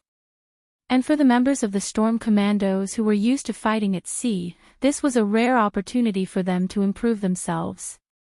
The mixing of the members was undoubtedly the best decision. It allowed the Storm Commandos to clearly see the strengths of the Snowfield Brigade, which belonged to the Army Special Forces. Xia Jinyuan gently slid down from behind a pile of gravel. Holding the gun, he turned around and squatted on the ground with his slender legs. He handed the binoculars to Li Jinyan and said, "I'm afraid it'll be a little difficult to cross the front during the day, and I'm afraid it'll snow tonight. Either we cross before or after it snows." Snow. Although the weather was a little gloomy, there was no sign of snow. Li Jinyan, who took the binoculars, did not ask immediately. He observed the weather first. Entering the Gobi Desert to train and observing the changes in the weather was a type of daily training. Their daily training was mainly to familiarize themselves with the characteristics of sandstorms and weather changes. To the storm commandos, these were their weak points, even for someone as strong as Li Jinyan. He scanned the sky with his binoculars and did not see anything strange.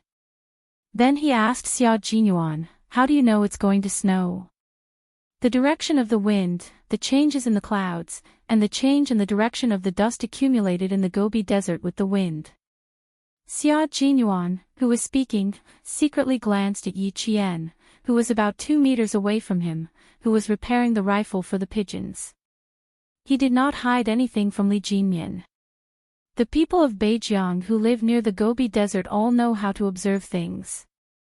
You can ask them for advice when the time comes. She was really fast at disassembling the rifle. In her hands, the rifle was no different from a toy gun. She finished disassembling it in just a few minutes. Chapter 1733. Fine sand got into the throttle valve and the manual safety. The rifle is stuck in both positions, which is why it can't move forward. We just have to brush out the fine sand. After careful inspection, Yi Qian told them the reason for the malfunction of the moray eel rifle. However, he did not notice that Xia Jinyuan was looking at him countless times. While avoiding the pursuit of the military dogs, the moray eel fell into a sand pit. Caught off guard, the rifle in his hand was also filled with fine sand, causing the safety bolt to be unable to move forward.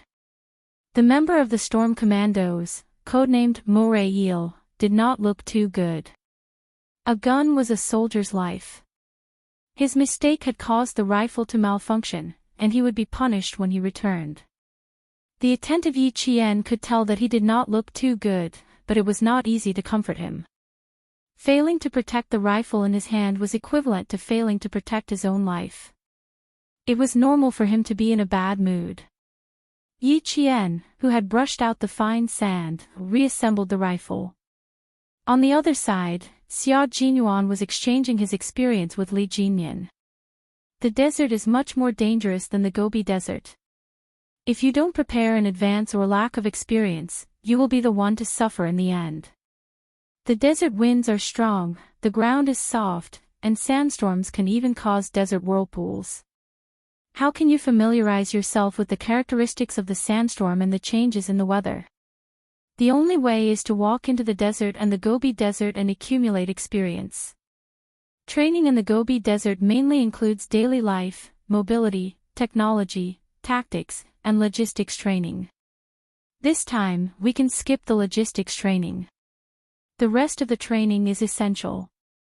Familiarizing themselves with the characteristics of the sandstorm and the changes in the weather was part of daily life training. It was also the weakness of the storm commandos.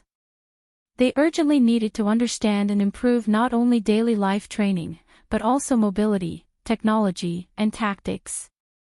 Li Jinyan listened very seriously, and Xia Jinyuan explained in great detail. The mobility training this time mainly focused on how to march through gravel and loose sand areas as quickly as possible, how to deal with the changes in the environment, and how to deal with unexpected situations. For example, the military dogs tracking and searching were considered to be unexpected situations. Tactical training was to master the characteristics and principles of the Gobi Desert's offensive and defensive battles, and to improve their ability to fight together. For example, the mixing of two teams was considered to be a cooperative battle. The two of them conversed for about 5 minutes before Yi Qian's voice came through the earpiece. "Everyone, please check if there are any problems with the rifles in your hands. I suspect that the guns that the military gave us were purposely distributed. I already have 3 rifles that have entered the sand. During the development of every rifle, strict tests were conducted to prevent wind, sand, rain, and other harsh environments. The rifle in their hands was one of the most advanced rifles in China. When the design was completed, they used a wind tunnel to simulate wind above level 12 for testing. Moreover, it was not once or twice, but countless tests. Now, they were just running around the Gobi Desert with rifles in their arms, and 3 rifles had actually entered the sand. The probability of this was extremely high. How could a rifle that had gone through strict tests be so easily penetrated by fine sand? Thus, Yi Qian could not help but be suspicious. As soon as she finished speaking, a minute later, there were several responses. Without exception, their guns were all faulty. How ruthless, they even gave us some broken guns. There's no need to guess, there must be an ambush ahead. J5 said with a smile. Even his voice was full of laughter, but the expression on his painted face was slightly cold. Chapter 1734. There were broken guns and dogs. The military really wanted to train the 2 teams to death this time. They could do whatever they wanted. J5 counted the number of broken guns, and when they finished counting, they couldn't help but sneer. All 12 guns were broken. When they received their equipment, the Navy commander said with a smile, "Except for a GPS and a compass, the rest of the equipment is the best." Yes, the equipment was indeed the best. When they saw the combat training equipment list, no one was not surprised. The helmet was Kevlar. Not only could it resist bullets and shrapnel, but it could also become a soldier's second brain. It contained a miniature radio, a microphone, and a pair of headphones. There was also a radar equipment on the top of the helmet. This equipment allowed the commander to know the exact location of the soldiers at any time. The weapons in their hands were main battle weapons, but unfortunately, all 12 rifles were broken. There were also self-defense weapons, a handgun and a combat dagger. The accompanying equipment was goggles, combat uniforms, bulletproof vests, and other equipment. All of them were the latest equipment. It was even more advanced than the equipment they carried with them when they secretly carried out missions in Hong Kong. There were also a lot of auxiliary combat equipment, from survival signal lights to anti-reflective equipment, thermal imagers, special glasses, everything. Looking at the expensive equipment, the members of the 2 teams looked at each other. There was only one expression on their faces: the equipment was too good, so good that it made them panic. It was a bit tricky. One who was unaccountably solicitous was hiding evil intentions. Although it was not very kind to say that to the military, but the military was already doing something unkind. Xia Jinyuan weighed the broken rifle in his hand, his thin lips slightly curved up, and said leisurely, "It seems that the ambush in front of us is not simple. Devil King, we are going to have a big fight." Devil King, who was right next to him, maintained his only cold expression all year round and replied faintly, "Let's wait and see." The channel was boiling, especially the wild wolves of the Snowfield Brigade. They were all rubbing their hands, and their eyes were shining with a fierce light. "Just in time, we are waiting for a big fight. I like it. You too, arrange it. They want to annihilate us, let's annihilate them." According to the training arrangements, there were anti-war and anti-annihilation. As the commander, Xia Jinyuan was not anxious at all. When he heard the discussion in the channel, he tapped the microphone with his finger, and the channel returned to silence in a second. "Calm down, all of you. The scout has already left for an hour and 7 minutes, and there's still no news. Even if I want to go all out, I won't fight a battle that I don't have confidence in. A brother Special Forces team has been active in Beijing all year round. Now is the time for winter training where they can withstand the cold and fatigue. I'm guessing that if there's an ambush ahead, it's very likely to be this Special Forces team." Li Jinyan slightly restrained the light in his eyes and said in a deep voice, "The Blue Wolf Special Forces were the first special forces that we sent to deal with Beijing. From the 1970s to the early 1980s, the world-class ace sniper codename, Coup A, came from this unit. A world-class ace sniper." For some reason, when Yi Qian heard this, his eyelids couldn't help but twitch a few times. For some reason, an inexplicable sense of panic rose in his heart. Soon, this unexplainable panic was suppressed by an even bigger question. Chapter 1735. Kuei was a one-legged monster in ancient Chinese myths and legends. It was shaped like an ox, with a white body and no horns. With only one leg, it would rain whenever it went in and out of water. Its light was like the sun and the moon, and its sound was like thunder. For some reason, when she heard Li Jinyan mention a world-class ace sniper, she actually thought of Uncle Chin. Yes, I suspect that it's the brothers from this Special Forces team waiting for us. Xia Jinyuan nodded, and there was a hint of sharpness in his calm voice.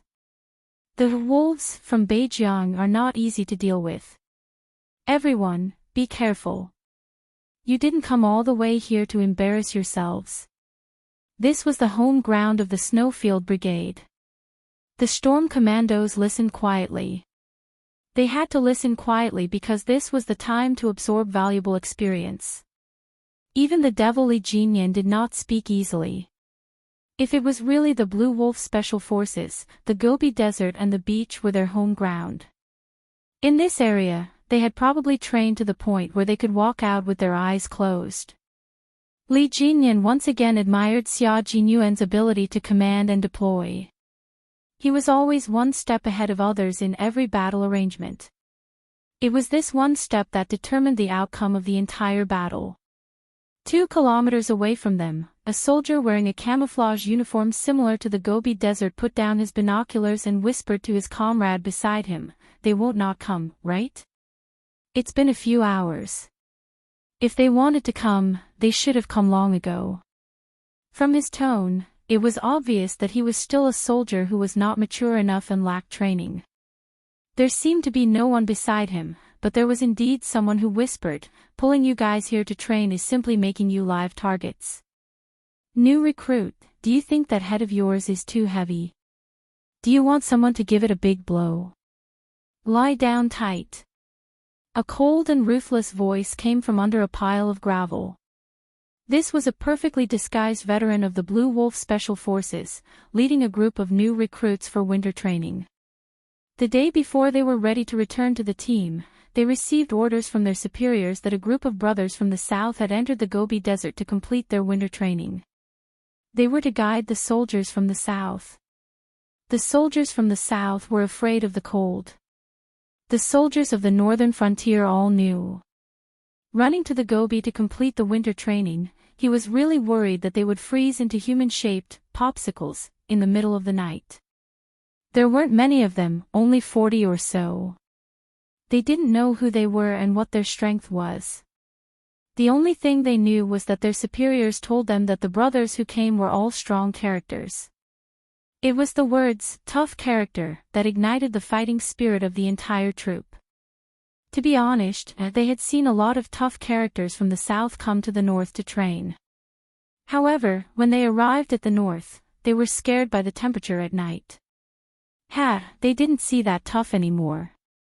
Hopefully, the tough character that came back this time was really tough and didn't soften after running to the northern border. After training the new recruits, the veteran continued to lie motionlessly on a high ground. Looking down from where he was, everything within a kilometer in front of him was under his surveillance. About 900 meters away from him, Long Hawk, who was also in perfect camouflage, was quietly contacting the team. "After 2 hours of waiting, I finally see people. They're 920 meters away from me. There are 2 whistles. 100% veterans leading the new recruits. Only the new recruits couldn't help but move their bodies from time to time. As for the veterans, they could endure it. They could lie down for a day and a night without a problem."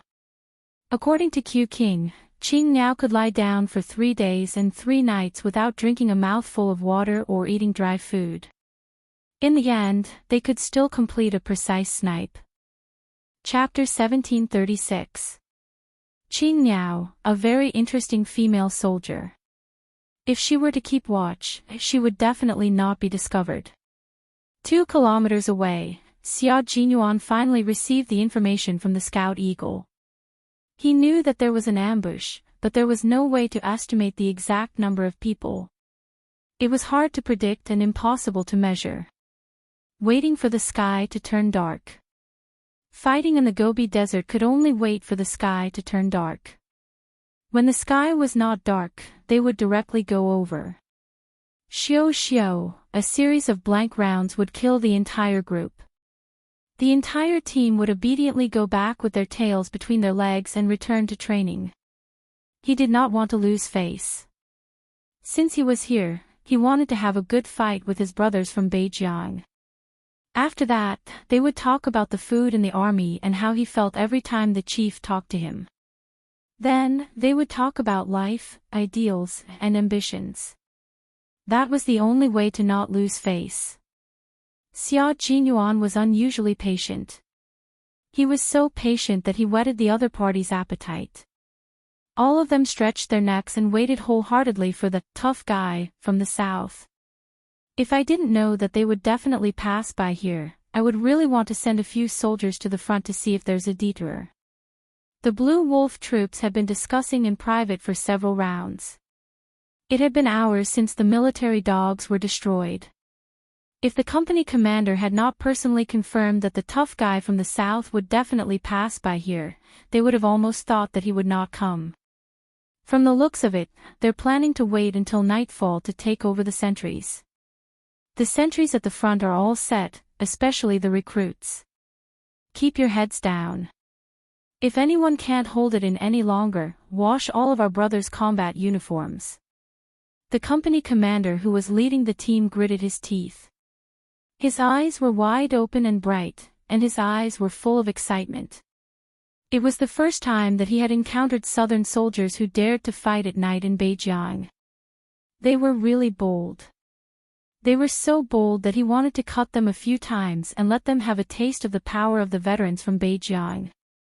Someone replied, "The other party is probably used to fighting at night. Commander, we have to take it easy. We can't be careless." Did you all hear that? Keep Mr. Zhuge's words in mind. The company commander, who was wearing a ghillie camouflage, took a bite of the steamed bun that was so hard that it hurt his teeth. Then, he grabbed a handful of snow and put it into his mouth. The snow was mixed with the steamed bun that was as hard as a rock. When he chewed it in his mouth, he made a caw-caw sound. He sounded like a hungry wolf gnawing on a human bone. Mr. Zhuge was the star of wisdom in the company and the only college student. He had a high IQ and many ideas. When he first came, he was arrogant, but in less than 2 months, his arrogance was gone. After 2 years, his arrogance had turned into a wolf's nature. He was even more ruthless than the company commander. Therefore, the new soldiers were not afraid of the company commander, but Mr. Zhuge.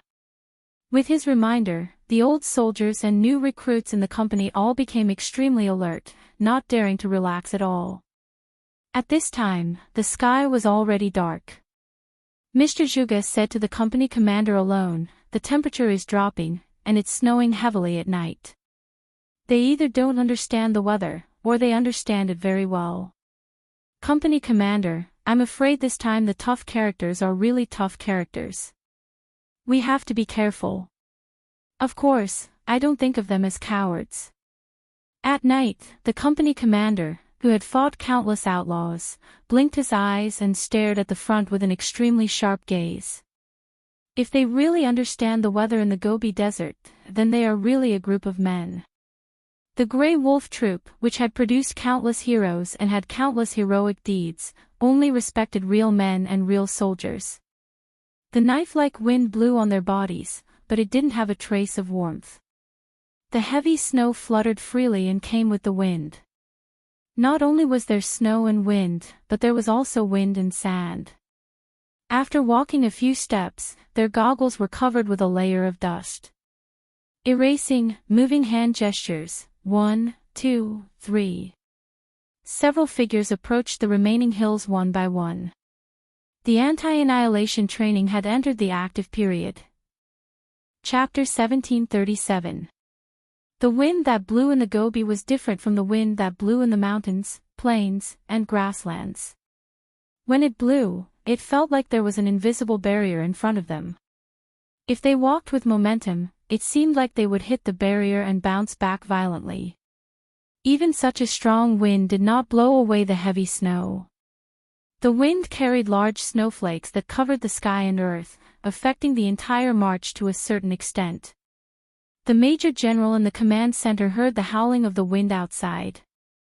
He could not sit still anymore. He stood up and walked out of the tent with a frown. There were 2 sentries standing guard outside the tent.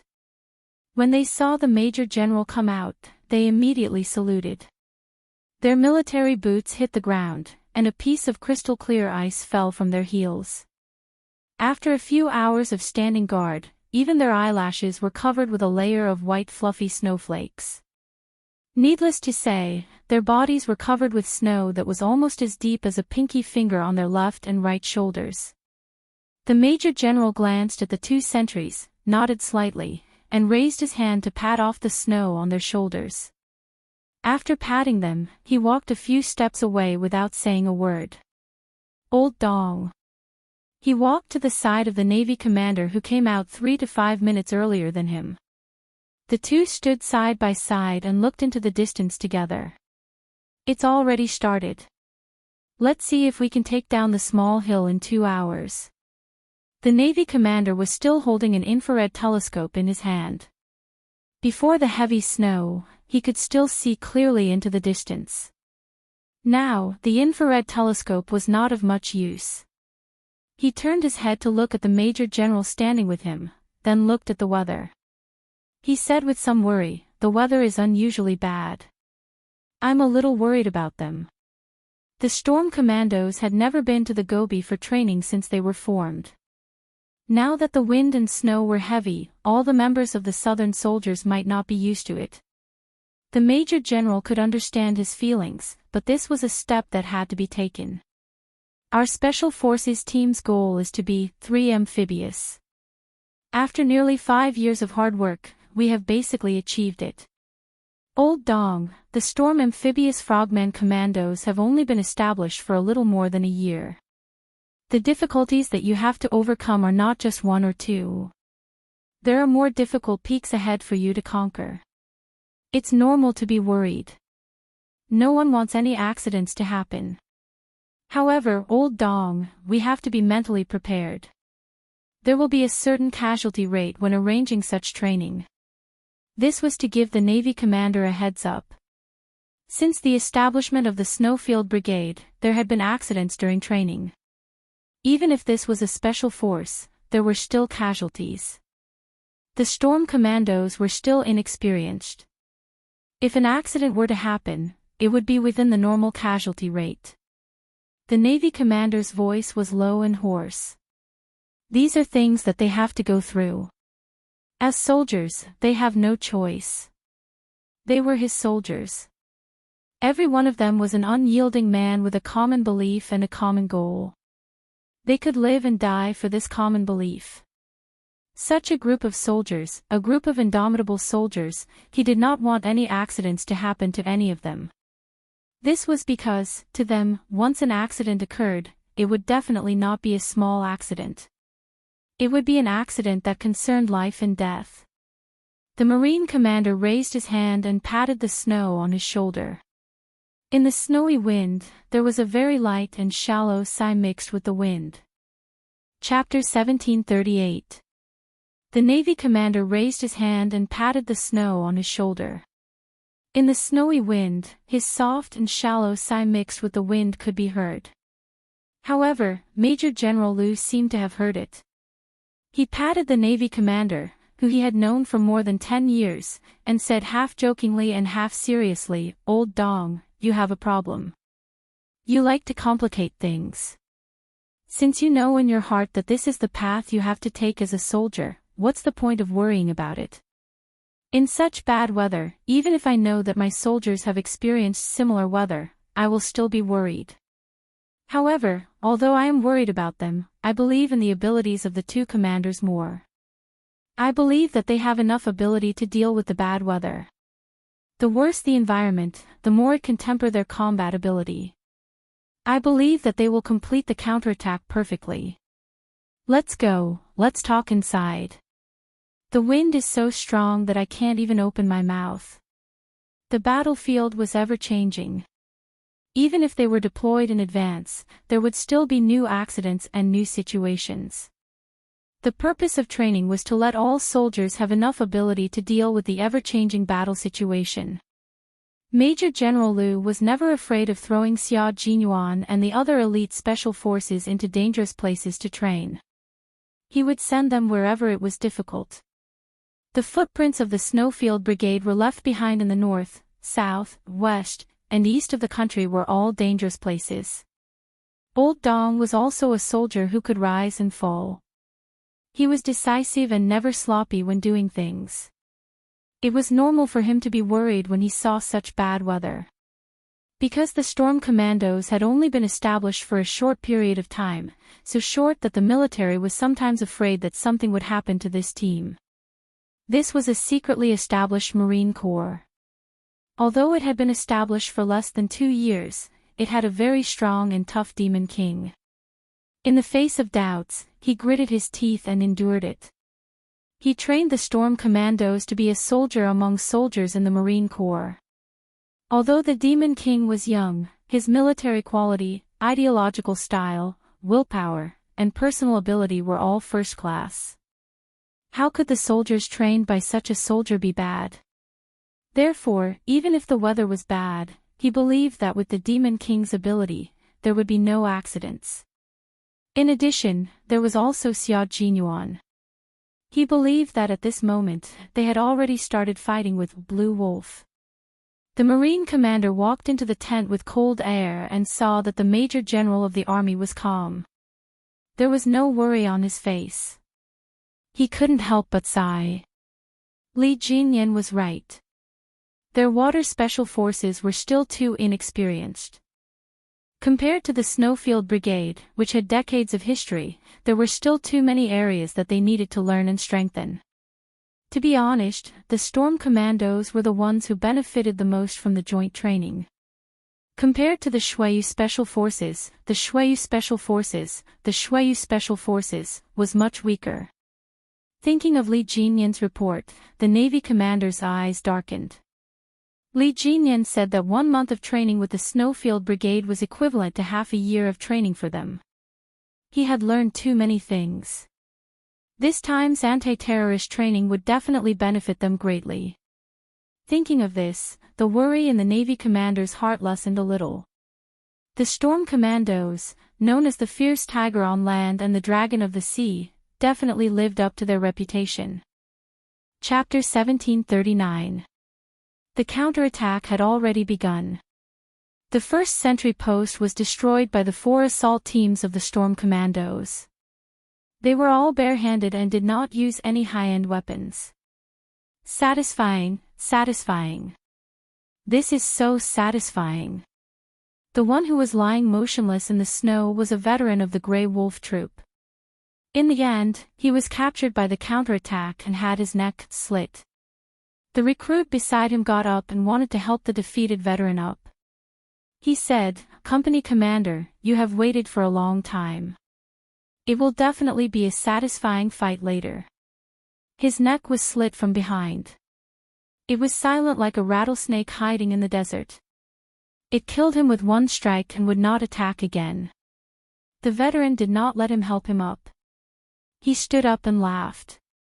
Of course, they are really tough characters. Every single one of them definitely had unique skills and were proficient in all 18 types of martial arts. Compared to our Beijiang troop, they are definitely not inferior.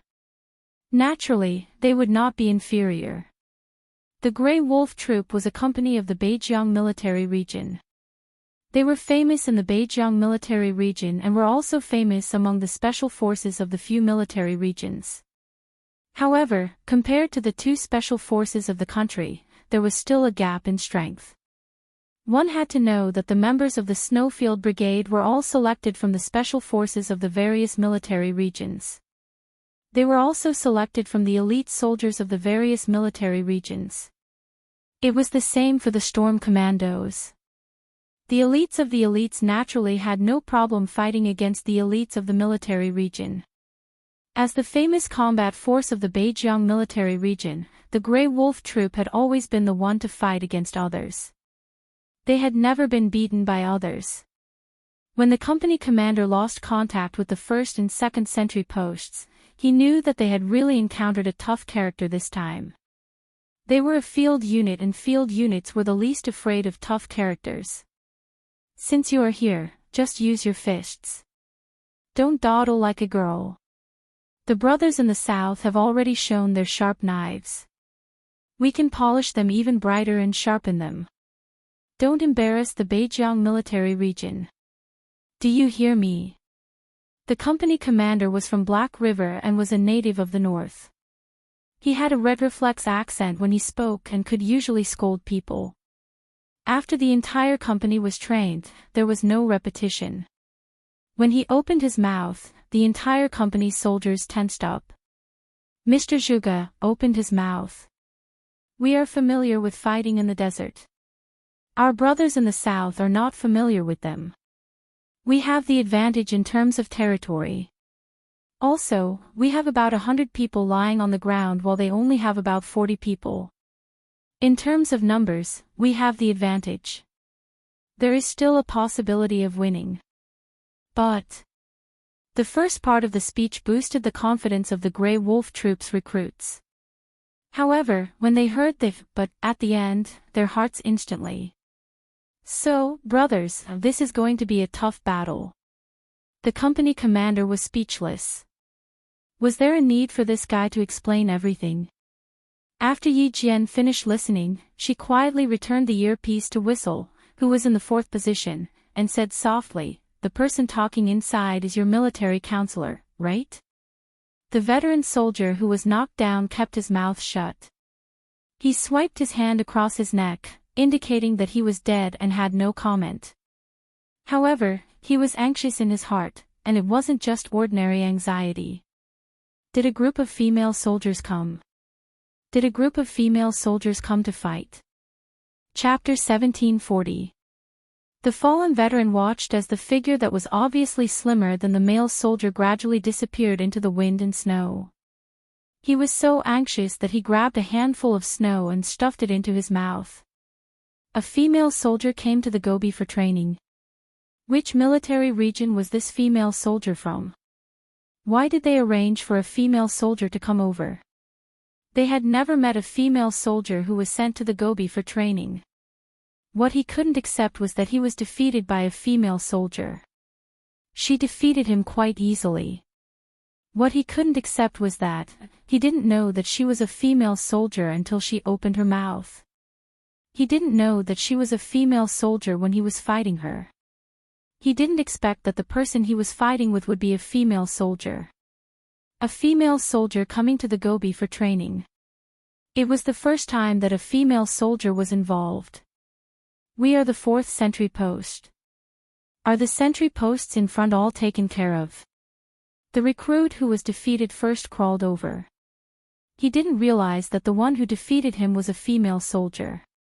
The wind was too strong and the snow was too heavy. He couldn't even hear clearly when he was close. What's more, when Yi Qian defeated the recruit, he didn't even make a sound. The old tradition of the Grey Wolf Troop was that the veteran led the new in every training session. The veteran led the new recruits in training, on duty, and through the wind and rain. When carrying out normal tasks, such as patrolling, the veteran led the new recruits. It was the same for sentry posts. They were all veterans leading the new recruits. The new recruits who didn't realize that something was wrong with the veteran were a little nervous. When we return to the team, will we be skinned alive by the company commander? Recruit, be mentally prepared. Being skinned alive is considered light. I'm afraid that even your bones will be torn apart by the company commander. The veteran got up and looked in the direction where the female soldier disappeared. He turned his head, grinned at the new recruit, and patted the new recruit's shoulder heavily. The one who defeated us was a female soldier.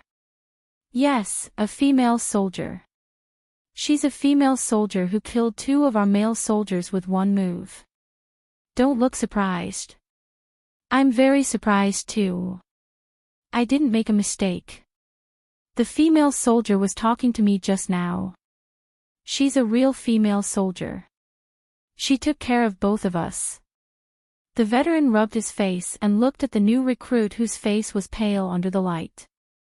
He couldn't bear it, but he couldn't sympathize with the new recruit. He was the same. Or even worse.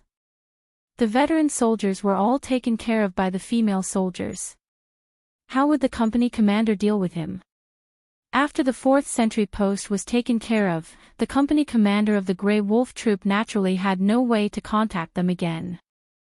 The company commander who did not receive a reply knew that the 4 sentry posts he had arranged had all failed. The tough characters from the south had infiltrated their positions. The wind, snow, and darkness were the natural concealment colors. The members of the 2 teams braved the wind and snow and began to enter the middle section of the hill. This section was also the most dangerous section. The slopes on both sides were excellent cover. If someone were to hide on top of them, they would not be discovered for a while. However, on both sides of the slope, someone had already carried out a carpet search and cleared the area.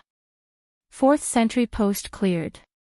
Yi Qian's cool voice came through everyone's earphones. It was very low and soft, but it carried a calm and firm tone as it entered everyone's ears. Xia Jinyuan, who was waiting for her, smiled and said to her, "Enter the next search area and complete the mission. I'll wait for you in front. I'll be there in 10 minutes." He had already completed his search and found nothing, so he could have Yi Qian assemble according to the original route.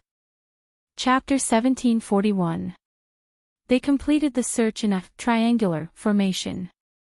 Every time they cleared an area, they would gather at a certain point and conduct a large-scale search. This was a type of search that did not disperse. Once a comrade was in trouble, any comrade at the triangular point could immediately provide support. Yi Qian and another member of the Storm Commandos completed the clearing together. The 2 of them received orders from Xia Jinyuan. One of them was responsible for guarding the surroundings while the other was responsible for the assault. They quickly rushed to the rendezvous point. The 2 teams would not give the Grey Wolves a chance to fire bullets. Since it was a counterattack, it was better to let them decide how to attack. Besides, it would be a waste of bullets in the heavy snow. They could not even aim accurately. It was better to use cold weapons or bare hands to complete the counterattack. From the conclusion that the remaining forces in the hills could be the Grey Wolves, Xia Jinyuan did not plan to engage in a direct confrontation. Among the special forces of the major military regions, only the Grey Wolves were the strongest. Their marksmanship was even better. Each of them had the eyes of an owl. Their marksmanship was impeccable.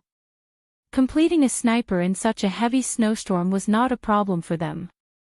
Xia Jinyuan would not do such a stupid thing unless he was out of his mind to let them fight against the famous Grey Wolf troop with rifles that could malfunction at any time. "Devil, how's the situation on your side?" While waiting for Yi Qian to arrive, Xia Jinyuan contacted the Devil. The Devil was in charge of outflanking them. They needed to take a detour to the front to attack. As a true southerner, Li Jinyan had only encountered such a heavy snowstorm since he was a child. After he was assigned to the Navy, he had never encountered such a heavy snowstorm again. Now that he had bumped into her, it had more or less affected him. For example, the tips of his ears had been frozen to the point of frostbite, and the flexibility of his hands and feet had decreased. However, as a Special Forces soldier, these effects were nothing.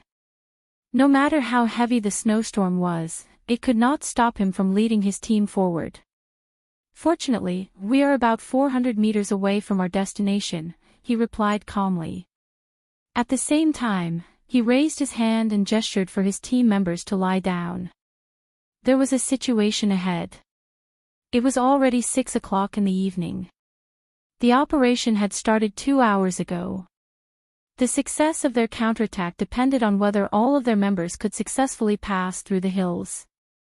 Not a single person could be missing. If they lost even one person, it would be considered a failure. This was the military's request. Li Jinyan led a total of 8 members, including himself, to provide support at the front. Their main purpose was to save time for the members coming from behind. It was also equivalent to clearing a path for the members coming from behind. After discovering the situation, he instructed his team members to hide and then spread out to approach the enemy, giving them a heavy blow. The snow was heavy, but it only fell for a short period of time. The snow on the ground was not very thick, and when people fell from their shoulders, they would feel a lot of pain. When fists collided with fists, in the temperature of who knew how many degrees below zero, it seemed that the collision could cause the bones to shatter into pieces. Quick, contact the company commander. He's already here. Someone held back Li Jinyan and the others so that their comrades could quickly contact their company commander. These were all soldiers from the Blue Wolf unit. Each of them was skilled in martial arts. The strength of a punch was enough to knock someone down a few steps. Li Jinyan aimed at the soldier with the communication device. His slender and tall body suddenly leaped into the air. Like a snow leopard pouncing from the snow, he instantly hugged the soldier and completed a continuous roll on the ground. His movements were smooth and fierce. He did not give the soldier a chance to contact their company commander. Chapter 1742. When the company commander of the Blue Wolf troop could not contact the 4th team, he immediately carried out the annihilation plan. Nearly 100 soldiers were divided into groups to search for the enemy and engage them in battle. Yi Qian and Xia Jinyuan were already engaged in battle with them. The entire anti-annihilation training had entered a white-hot stage. The Blue Wolf troop was all too familiar with the Gobi Desert. Every year during summer and winter, they would come here to complete their training. They knew exactly where was suitable for ambushes, where was suitable for exchanging fire, and where was most likely to be exposed. However, even so, the company commander of the Blue Wolf troop knew that their chances of winning tonight were not very high. As the recruits and veterans were eliminated one by one, it was as if they were pulling out radishes. After a while, one would be pulled out and another would be pulled out. By the time 27 soldiers were all killed without anyone noticing, the company commander of the Blue Wolf troop was sweating profusely on such a cold night. It's not easy to deal with them. I don't know which military district they are from. Company commander, I'm afraid they will go over tonight. The veteran contacted his company commander. His voice was low and cold in the wind and snow. The other party is quite strong. They are not easy to deal with. They could not figure out the other party's background. They did not even know which military district they were from. Just like that, they lost contact with 27 soldiers and were swiftly eliminated by the other party. Defend the position well. Send 2 squads to the entrance of the calabash mouth as reinforcements. The company commander quickly adjusted the battle deployment and focused on the last checkpoint that the southern team had to pass through. The mission that the Blue Wolf troop received was to defend the remaining hills and complete the annihilation plan. Now that the soldiers were being eliminated one by one, the other party was already doing their best to annihilate them. Then, as long as the last checkpoint was defended, the annihilation would mean failure. The Gobi Desert was their home base. Now that their home base was destroyed, it was really embarrassing. They had to fight for their revenge. Following the company commander's order, the 2 squads of soldiers immediately supported their comrades at the last checkpoint. Meanwhile, the members of the Snowfield Brigade led the Storm Commandos and marched firmly towards their final destination, the Calabash Mouth. This was their campsite for the night. It was the only place in the Gobi Desert that could shelter them from the wind and rain. The battle had entered the most critical moment. The soldiers of the Blue Wolf troop waited until they had cleared out their comrades from the south. They immediately brought out the enthusiasm of the men of the northern borderline and entertained them with their fists and empty cartridges. Li Jinyan was supposed to go to the front to support, but in the end, he was blocked by Blue Wolf's deputy company commander and Mr. Zhuge. A fierce battle unfolded in the heavy snow. They managed to hold back a portion of Grey Wolf's soldiers and immediately informed Xia Jinyuan to cut off the enemy's connection and complete the counterattack. Eagle Scout was the first to arrive at the mouth of the calabash. Dressed in camouflage, he felt his way to the highest point and crouched between a pile of rocks. Rubbing his hands together, he set up the bone-chilling rifle. Exhaling into his palms, he aimed his eyes at the crosshairs. Once the target appeared within close range, he would shoot. Q King, occupy a high vantage point. The snowstorm is too strong, so it won't be of much use. Try to kill as many as you can. Send a few brothers over. Attack from the front, back, left, and right. Take down the position as soon as possible. This damned weather was too cold. The earlier we complete the anti-annihilation mission, the earlier we can crawl into our sleeping bags for warmth. Chapter 1743. Xia Jinyuan and Yi Qian cooperated seamlessly. The two of them made a bloody path for the brothers behind them.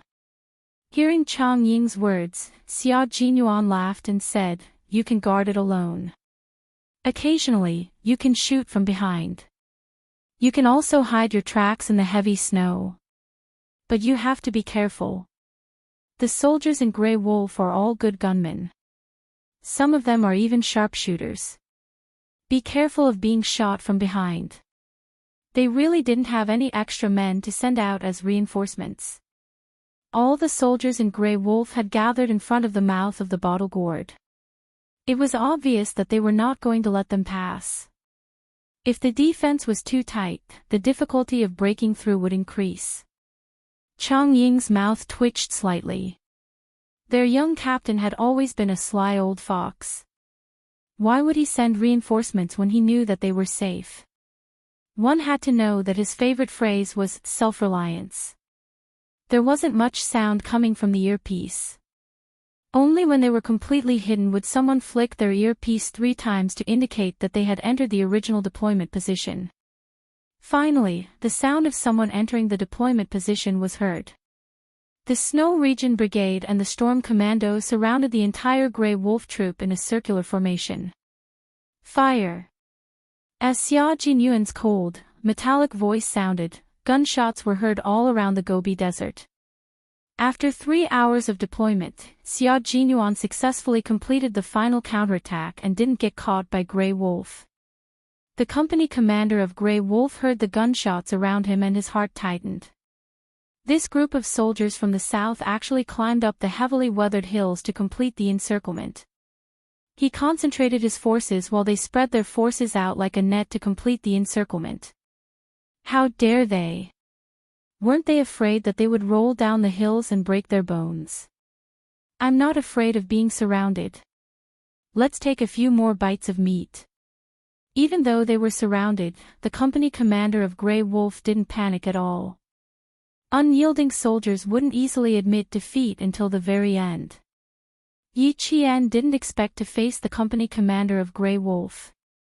The company commander of Grey Wolf also didn't expect to see a female soldier. The appearance of the female soldier stunned him for a second. A thought flashed through his mind, don't tell me it's a group of female soldiers surrounding us. There were very few female soldiers in Beijiang.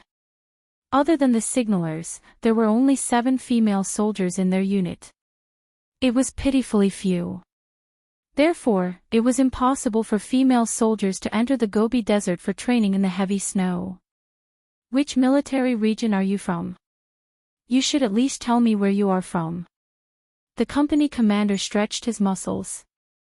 Although he was facing a female soldier that he always thought would be vulnerable, at this moment, he couldn't be too careless.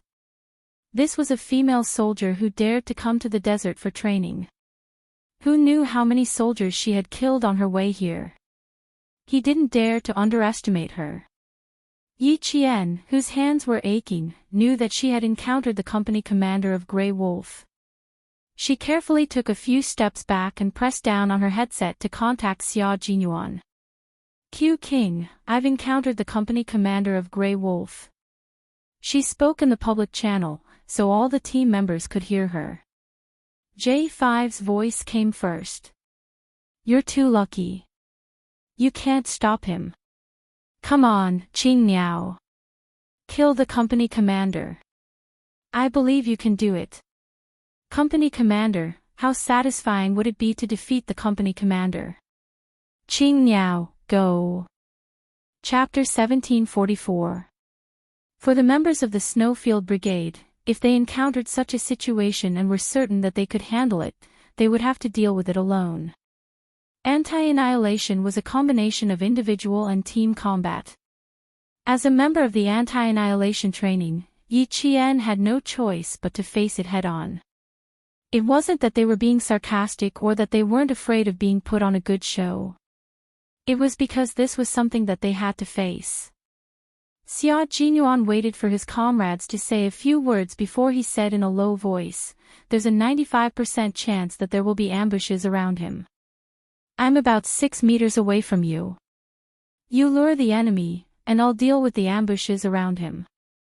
Okay. Yi Qian didn't do anything else other than reply with a single word. Over the earpiece, her comrades all cheered her on. Good luck, Qing Niao. Qing Niao, show your true colors as a soldier and kill the company commander. Don't be afraid of injuring the company commander. If you really injure him, the devil and Q King will take care of it. Hearing her comrades' humorous words of support and encouragement, Yi Jian held her breath and took a deep breath, gradually isolating herself from the suffocating murderous aura of the other party. She had carried out missions and killed people with the gun in her hand and the dagger at her waist. People who had killed people had a murderous aura around them. This murderous aura wasn't usually obvious, but once she encountered an opponent or was in danger, it would faintly show through her expression and actions. Thus, it would unknowingly intimidate the opponent. At this moment, the company commander of the Blue Wolf Brigade, who was standing less than a meter away from her, was exuding a murderous aura. What's wrong? Can't you even tell me your unit number? Or do you think that I don't have the right to know? The company commander, who was dressed in a combat uniform, was not very tall. He was estimated to be around 176 centimeters, but his aura was very strong, so strong that people directly ignored his height. They only felt that he had a majestic military posture, with the temperament of a Chinese soldier like the mountains and seas. Yi Qian's hand reached for the dagger at his waist. He raised his voice and said, "I know you're the company commander of the Blue Wolf unit. If you didn't write my unit number in the document you received, I'm sorry, company commander. I really can't tell you." They did not receive any documents. They only received a phone call from the commander-in-chief of the military region, Lieutenant General Xia. They also did not know the number of the southern troops. Since the female soldier did not want to say anything, then so be it. She would not stand in front of him and say anything else. You're quite tight-lipped. The company commander naturally raised his hand and patted the snow on his shoulder. His sharp eyes swept over as he raised his hand and a dark murderous aura flashed past. A faint sneer appeared on his resolute face that had been stained with wind and frost. The sound of gunfire suddenly came from an unknown direction. Bang! The empty shell directly shot into the snow.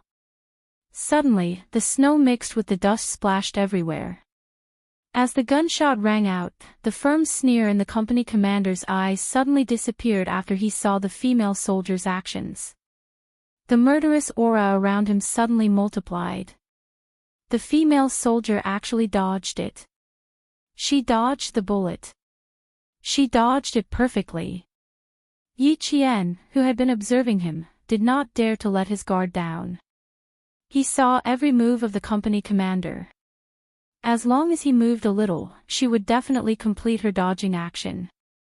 Whether there was an ambush or not, she would complete her dodging action. There was not only one gunshot, but continuous shots. Chapter 1745. Bang! Bang! Bang! Bang! A row of blanks flew over and a row of craters appeared in the snow. The dense firing caused snow and dust to fly everywhere and formed a snow fog. Yi Qian, who was rolling continuously, saw a snow bump. He propped himself up with one elbow and did a backflip to hide behind the bump. "Captain, the target has disappeared." The Grey Wolf soldier who had stopped firing shifted his gaze away from his night vision goggles. From his direction, all he could see was the wind and snow, and the female soldier was nowhere to be seen.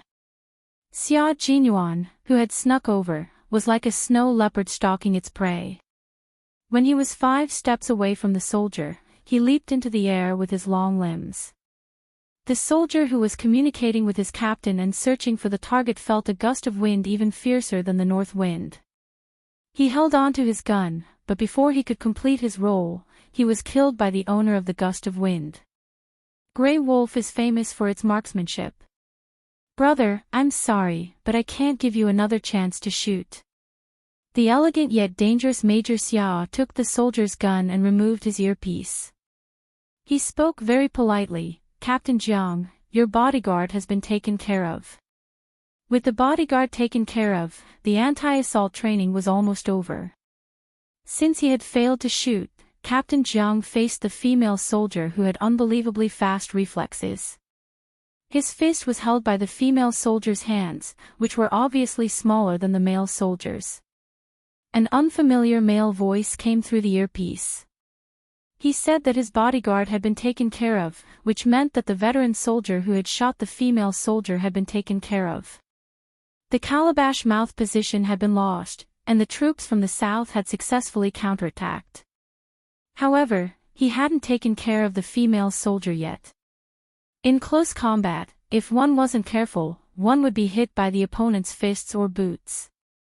The former would be weaker, while the latter would feel like one's bones would be crushed if the boots kicked. As the captain of the Grey Wolf unit, he was exceptionally skilled. Every punch was filled with strength, and he didn't hold back at all.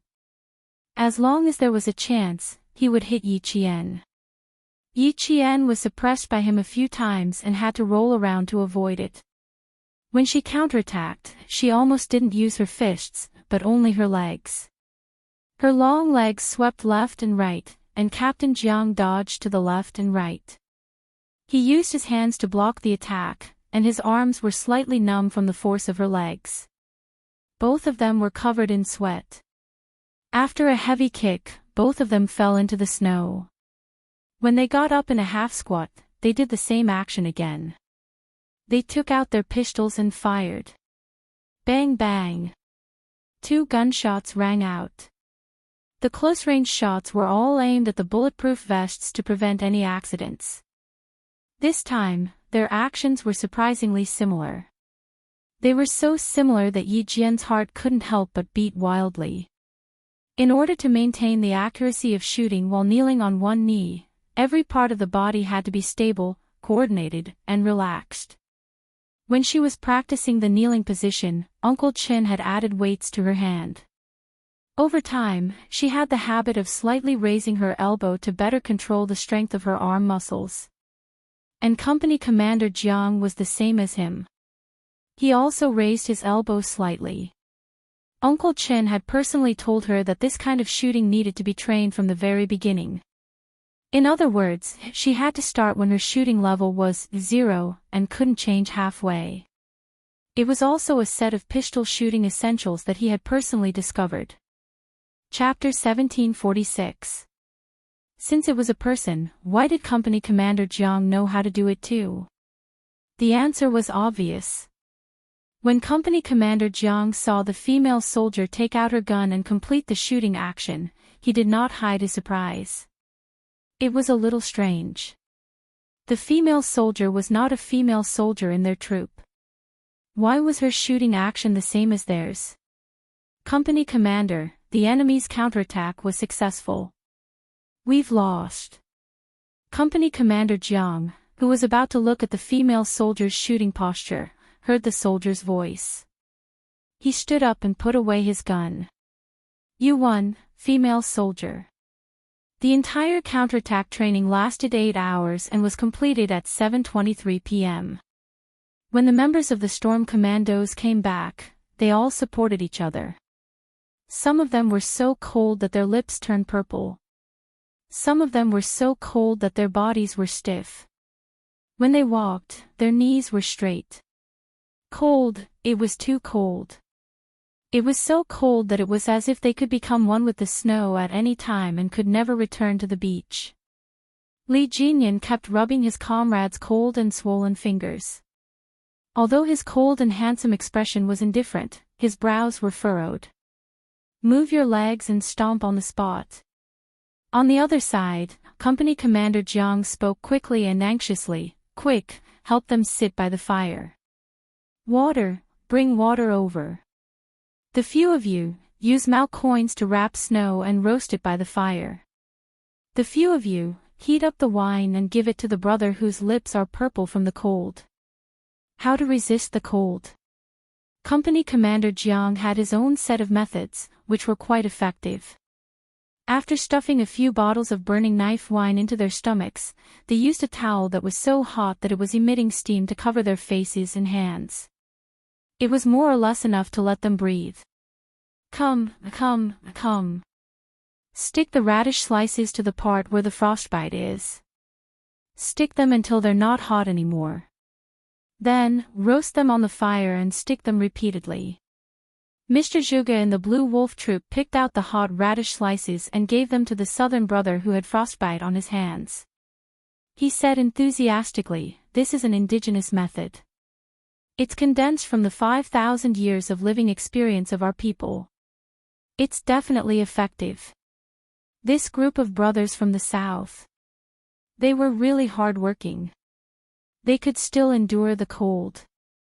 Look, this person's toes were so cold that they were bleeding, but he could still endure it.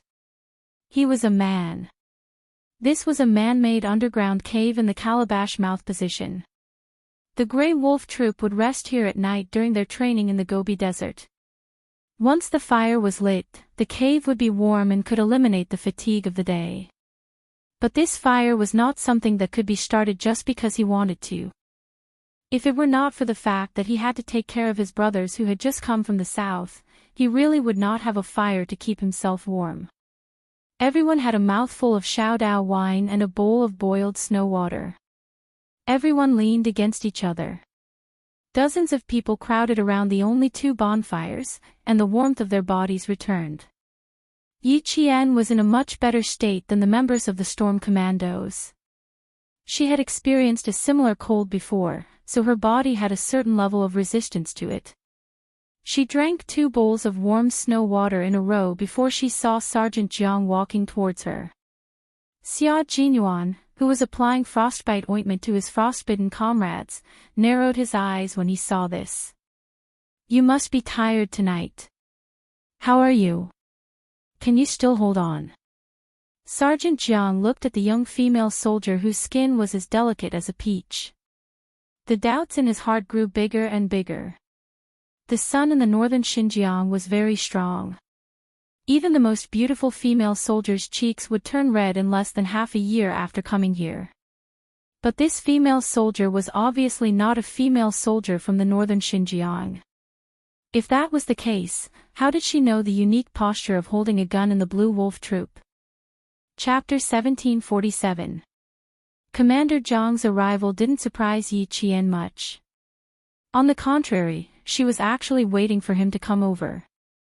Hearing this, Yi Qian, who was about to stand up to speak, was patted on the shoulder by Commander Jiang. He motioned for her to sit back down with an undeniable authority. You're welcome. Let's sit down and talk. We've been running for half a day. Let's relax a little during the break. He noticed that there was only one female soldier present. The only female soldier who followed the male soldiers into the desert for training. Just from this point alone, he could see that this female soldier was exceptional. He had only met a few female soldiers in his 15 years of service in Beijing. He had never met a female soldier who dared to follow the male soldiers and trained as hard as the male soldiers. There was a gentle smile on his resolute face, and even his gaze seemed to have lost some of its sharpness. Don't be so formal. I'm just curious about your posture. I'm sure you've also noticed that our posture is different from other people's. Our gun posture started from the day we joined the Grey Wolf unit. If you're not a soldier from our unit, your first reaction when you see our posture would be to think that we're not qualified. But only we know that once we learn this posture, we'll be able to shoot more accurately with pistols, rifles, and sniper rifles. Of course, not everyone is used to this posture. The soldiers under me are in this situation. They can shoot very well with the standard posture, but they can't shoot with the unique gun posture of the Grey Wolf unit. Yi Qian knew this. When she was learning how to snipe, Uncle Chen told her that not everyone was suitable for the gun posture that he created. In fact, at this time, Yi Qian already had an answer in her heart. An answer that knew which unit Uncle Chen came from. She knew the answer she wanted to know, but Commander Jiang still didn't know why she knew the gun posture that was unique to the Grey Wolf unit. Yi Qian pursed her lips and smiled. We need to practice this gun posture from day one. I also started using this training method from day one. The results are very good. That's right. As long as we learn the essentials and grasp the essentials, our shooting accuracy will be even more accurate than the standard posture. However, I want to know, how did you, who came from the south, learn the unique posture of the Blue Wolf troop? At this point, Company Commander Zhang's voice was somewhat cold. This is my question. I still need you to answer it. Company Commander Jiang, I can answer her question. A low and powerful male voice came from behind. Xia Jinyuan, who had been paying attention to the situation, walked over and said, Only I, the team leader, can answer your question. Yi Qian was a soldier trained by Uncle Qin. Since her posture was unique to the Grey Wolf tribe, then Uncle Qin must have retired from the Grey Wolf tribe. There was no need for Yi Qian to be questioned by Company Commander Jiang on such matters. He would answer for her. Go help the other comrades. Leave this to me. Xia Jinyuan walked over calmly and lightly patted Yi Qian's shoulder. He was telling her to leave everything to him. Xia Jinyuan saw Yi Qian's hesitation. He knew that Uncle Chen retired as a sacrifice. This meant that the unit he was in, like Company Commander Jiang, would think that the senior who created the unique Grey Wolf unit had died. They wouldn't think that he was still alive. Chapter 1748. If she couldn't answer the question, she would just leave it to him. Company Commander Jiang looked at the young major who was even more powerful than himself. He knew very well that this was a soldier who had been to the front line and killed enemies. He immediately stood up. This is a serious matter. I need to understand it clearly. I know. It was unique to the army and could not be replicated or spread easily. Xia Jinyuan understood Company Commander Jiang's cautiousness.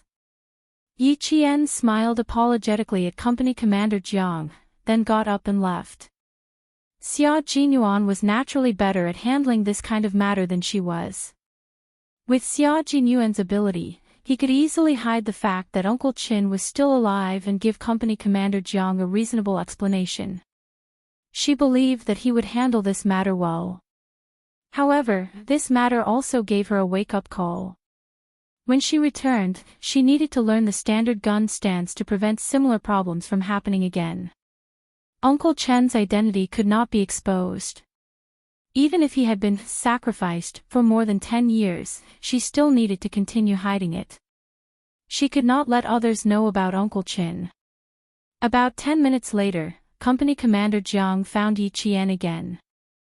The 36-year-old man looked at Yi Qian with a gaze as gentle as the May wind in Beijing, bright and warm.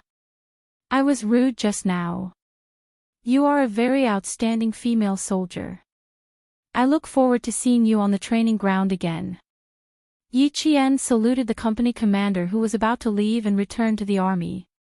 This was an unyielding soldier. Even the heavy snowstorm didn't make him bend his waist. This was a soldier from the northern border. He was like a white poplar facing the wind and sand, using his straight body to guard the border. He was also a respected soldier. He had dedicated his youth to this barren land, but it was still part of our country's territory. For decades, he was so loyal, and used an eternal heart to protect the country without any complaints or shame. The wind and snow covered their departing footsteps, and the figure at the front had completely disappeared from sight. The figure at the back, carrying a rifle, fearlessly followed the footsteps of his comrades in the wind and snow without looking back. The people of the northern borderline who live here say that they are the guardian gods in their military uniforms. Only with their existence can life be peaceful. Yi Qian, our existence is to protect the peace of the people of our motherland. This is the belief of all the officers and soldiers of the Blue Wolf unit, and it is also the direction they have been persisting in. Company Commander Jiang asked me to pass on a message to you. Stick to your original beliefs, use the gun in your hand to guard this territory, and complete your mission as a soldier. The belief of all the officers and soldiers of the Grey Wolf troop was a kind of inheritance. Uncle Chen walked out of this troop, leaving behind a legend and the dedication of a generation of soldiers. It was passed down from generation to generation. Even if their bodies disappeared, their beliefs would remain as eternal as steel. When they gathered at 5:00 the next morning and walked out of the cave, the entire Gobi Desert was pure white, like a forgotten world.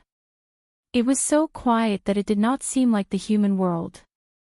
Today, they had to walk 40 kilometers into the desert. After a night of rest, the members of the Storm Commandos saw that the wind and snow had stopped, and they could not help but smile.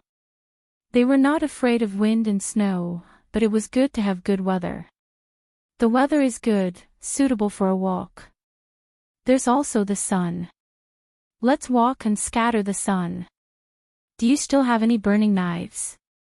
It's better to drink some wine before walking. A new day had arrived, and a new training had arrived. The team members, who were happy in the midst of hardship, were so optimistic. Chapter 1749. The weather was good and suitable for training. The white snow rose and fell, stretching for thousands of miles. The light from the snow shone through the clouds, illuminating the pure white world. After checking their equipment, the members of the two teams quickly lined up under the cold gaze of Captain Xia Jinyuan. There was no need for them to line up. They were already in a straight line horizontally and a straight line from side to side. All of you. The young major at the front of the line stood upright, and his command was like a hot knife through butter. Everyone's attention was instantly focused on him. Yi Qian had always known that Xia Jinyuan was a very charming man. He had the majesty of a soldier and the elegance of a man. When they were in the sun, the Xia Jinyuan she knew was a gentleman. When they were in the dark, the Xia Jinyuan she knew was a man whose gaze was like a bullet, with a frightening sharpness. At this moment, Xia Jinyuan, who was standing in the sun, was looking at his comrades. Although his eyes were sharp, they were full of encouragement. He was like a beacon for the whole team and a guide for the whole team. With him around, they felt that all difficulties could be easily solved. He briefly talked about the main training program for the day. The 40-kilometer walk was the beginning of the day, followed by tactical training, mainly for the desert attack. It's still like camping. There's no so-called balance between work and rest, and there's no logistical support. As for frostbite and other minor injuries, they'll be dealt with by themselves. No other opinions, right? Okay, no objections. Line up and set off. Xia Jinyuan said everything in one go. He asked his comrades if they had any opinions, but his actions directly stopped them from voicing any. He was just being polite. Don't take it too seriously. At this point, you still have any opinions? What are you going to say? Don't say anything. Just continue with the training. When they set off, it was still the same mixed team as yesterday. 44 figures carried rifles and backpacks, advancing into the depths of the desert in a single team. From afar, they looked like dragons in the snow, majestic and visually stunning. Training in the desert was even more difficult than training in the Gobi Desert. They had to roll in the sand, crawl in the sand, and sometimes rush down from high sand slopes. At the same time, they also had to complete shooting. At the end of the day, it was as if their bones were disassembled and needed to be reassembled at night to maintain their integrity. Yi Qian gritted her teeth and endured all this. There was only one belief in her heart: since I'm here, I won't be worse than anyone else. As the only female soldier in both teams, she worked so hard to stimulate the fighting spirit of the male soldiers. Every day, she put 200% of her energy into completing the training. They were so engrossed in their training that they seemed to have forgotten the time and the date. When the sun rose, they were already training. When the sun set, they were still training. Not only was there overload training during the day, there was also training in the middle of the night. On the fourth day of training, it was the time when the whole team was at their most tired. A sharp whistle sounded from outside the sandpit. All the members woke up from their deep slumber and put on their equipment as quickly as possible to complete the assembly. If you don't arrive within 3 minutes, be prepared to be punished. Stripping naked and running in the snowy desert was my way of punishment. The Devil King's punishment is a little different from mine. Those who are late will go to the Devil King to receive their punishment. Xia Jinyuan, who was waiting for the team to assemble, said this while counting the time with a stopwatch. His comrades who heard what he said felt their hearts turn cold.